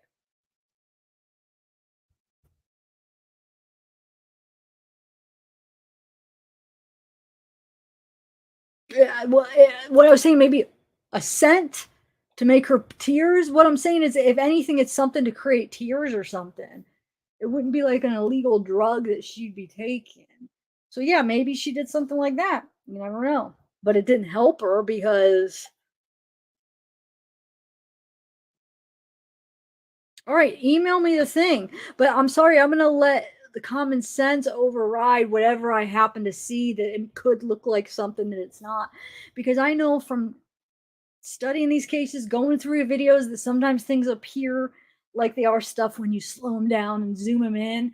But in reality, they're not. Sometimes videos, like, what is that called, where things could look like something? And I'm sorry, she wasn't snorting illegal drugs up on stand. There's no way you're going to convince me of that. Yeah, maybe something to create tears. I could see that. But no way is it like something to get her high.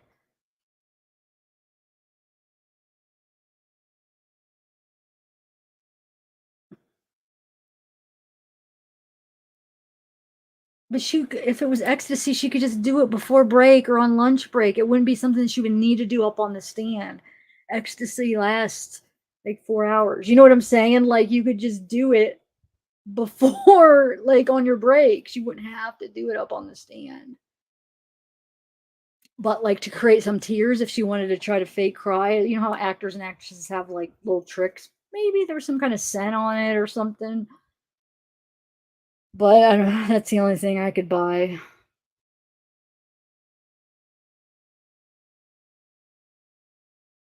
Wait, you guys are talking about that you think that she is snorting something while she's like up on stand, that she is actually snorting drugs while she's up on stand. Is that what you're trying to say? I'm sorry.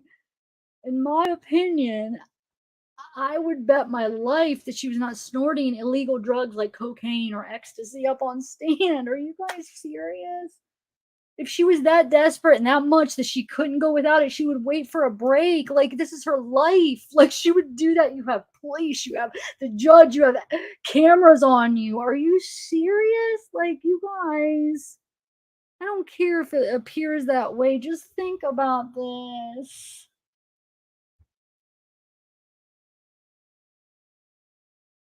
Sarah is saying that though, and so there must be other people believing it. This is just too much. Oh, all right. I mean, I'll look, but I don't care what it appears. There's no way that that's what's happening. Like I said, maybe a scent. Sarah, why can't you just think it could be a scent? Why are you saying that you think it's like some illegal drugs?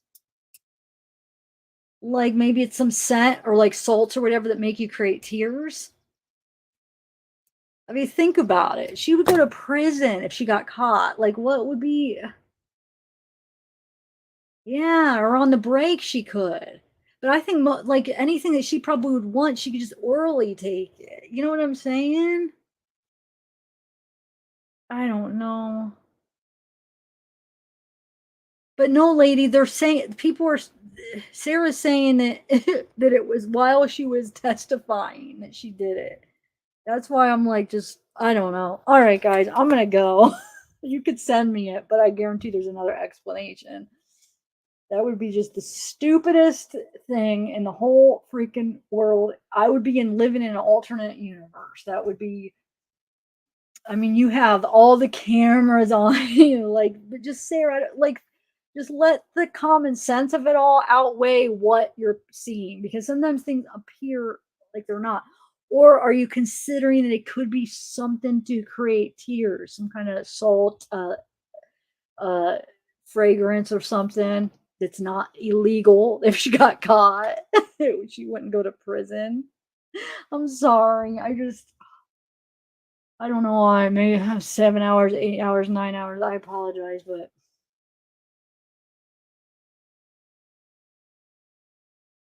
Oh, okay, I'm done. I'm not gonna argue. I mean, you know how I feel. Send me the link, but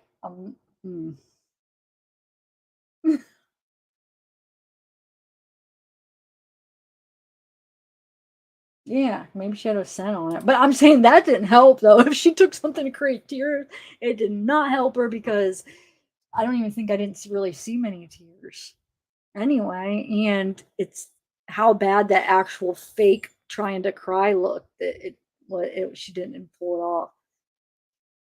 Anyway, all right, guys. Oh, Batman, bye. On that note, we are going to end it. Yeah, that would be like the dumbest criminals. Even worse than the dumbest criminals, because she has like all this media, like cameras known on her. Like she knows it's nationally televised, internationally televised.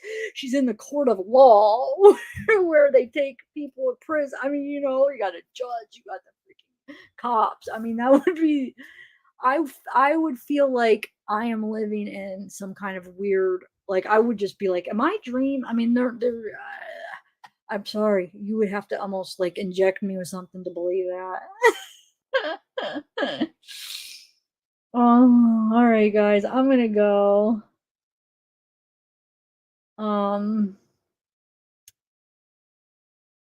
You know what? Now I'm thinking, I don't know if this is in my head because I kept thinking, no, there's no way my tooth's infected. It doesn't hurt at all. It doesn't really hurt like infected. But now I'm like all paranoid because I'm thinking, remember when I woke up yesterday and it's like, I feel like I have an ear infection. I do feel like something in my ear a little off, and usually a tooth infection could be ear. It doesn't hurt at the tooth.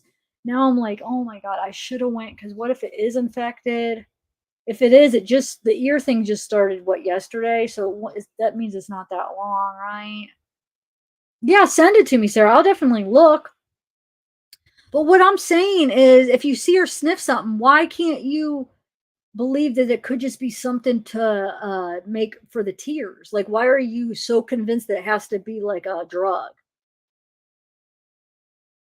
I mean, do you see what I'm saying? Couldn't it just be like that she was inhaling something for tears, or some kind of salt for tears or whatever? Even though I don't even think I don't even think she did that, as far as like, if anything, maybe a scent. I don't know. Who knows? But like, why are you so dead set on that it has to be like an illegal substance to get high? That's what I'm confused. Because if you see it, like, okay, let's say you're so convinced you see that action physically, then wouldn't common sense tell you that, okay, it's probably just something for tears? Like, why is that, like, it's a drug outweighing like a common sense that, you know what I'm saying? Is it because the person that you watched it is saying that and you trust that person, or why? I'm just confused. I'm not trying to be mean. I'm just asking, like, so why are you so convinced it's an illegal drug rather than something else? If you actually saw physically that it looked like she inhaled something. Either or, I mean, that could be something for tears. Well, is it because the video was making it seem like it was illegal? Like the channel that you were watching, is that why? Or, well, yeah, even some kind of thing that would give you tears, that would actually give you a bigger instant reaction. Because when you coming from an addict, I've snorted many things. I used to break up. I've tried to snort everything because I was addict. College, Prozac, don't do it, it burns. Stupid things, Paxil, just desperate for a freaking buzz.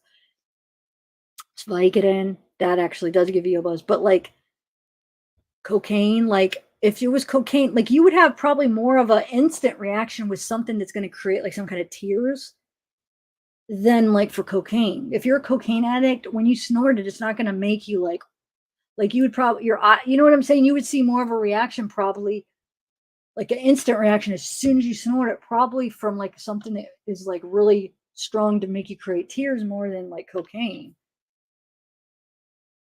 Because if you're an addict, like if you're so bad on cocaine that you need it that bad that you have to do it while you're testifying, like you're not going to be like, ooh, like you're going to be so used to it, it just numbs you. It's not going to make you have like you're so used to it going up your nose. It's not like it doesn't burn your nose. Cocaine numbs it. Cocaine is made to go up your nose. So it's like, you know what I'm saying? Like something like creating tears would create more of an instant reaction, is all I'm saying. Like an instant reaction, like as soon as you snort it. Cocaine, you don't have to necessarily have that. You wouldn't, like every day you are like a addict of cocaine, no. But think about it. You're snorting something that's going to be really strong to make you create tears. That would initially you would have an instant reaction. I mean, you know what I'm saying? So that's what I'm trying to figure out. I think this channel is putting people's is making people think that. Obviously, I don't even know what channel you're talking about, but if they're saying it's cocaine or something, no, don't mention any names, please, please, don't mention any names, because I have a feeling it's actually going to create. No, don't. Not because, see, this is a situation where it could create people talking bad. No, don't. I don't know. But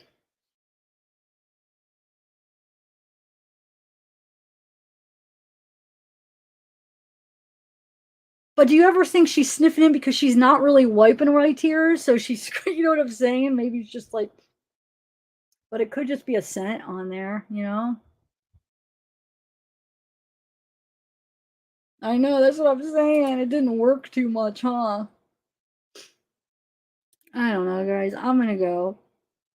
But just because she sniffed in while she had it on her nose still doesn't necessarily mean that she's snorting drugs. And how would you, with cocaine, that would be very hard to put it on the Kleenex, go like this without it just all falling. To me, if it's like this, it's probably a scent. Or itchy nose, yeah, or something, because there was nothing dripping from her nose. So when she went to pretend to wipe her nose, maybe she just forgot. She ended up like breathing in regularly because there's nothing actually even coming out of her nose. I mean, who knows?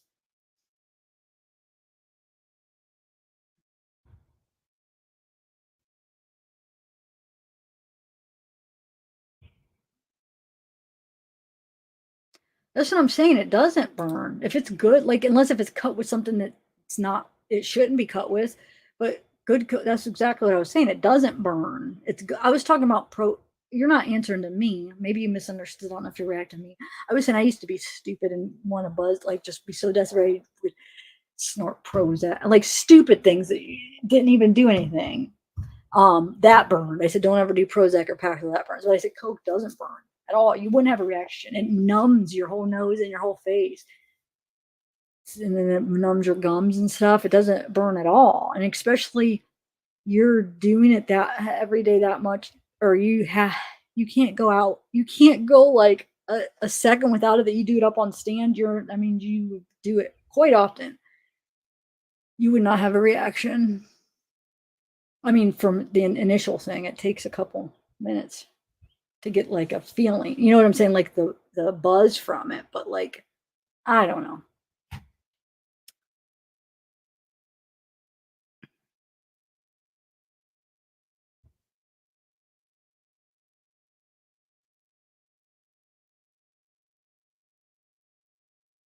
So you think it's cocaine? Is that what you're saying? Oh man, this is conspiracy. See, why is this chant? Why? No, I mean I don't care what if she sticks her finger up her nose or whatever. I'm sorry. Without even watching it, I will bet money that it's not cocaine. Just because a lot of people stick their finger up their nose when they're wiping it with Kleenex. Because my grandma, a lot of people do. You blow it and you stick your finger up to. That's actually common. I've seen a lot. I don't blow my nose that much, but like that's what most people do when they blow their nose though. I'm sorry, but why do you insist that it's actually, I don't know. I'm sorry. This is just making me mad because now there's going to be this rumor and it's just going to be, well, no, because I think most people are going to be common sense. I'm sorry. I don't know why. It just brings me back to the NK ponytail crap. I don't know why. I don't think I would get this triggered, but because of these cases, it's just ongoing, having to try to disprove, getting sent picture after picture of like ridiculous things and videos and screenshots. And it started off with Chris Watts and then it went to the Summer case, Wells case. And I think I'm just so fed up with like, I don't want to use the word trigger, but it's just so ridiculous in my opinion. But Mez, there's Mez. I was drinking out of your freaking tumbler. I was like, oh, she's probably working. Put her link up.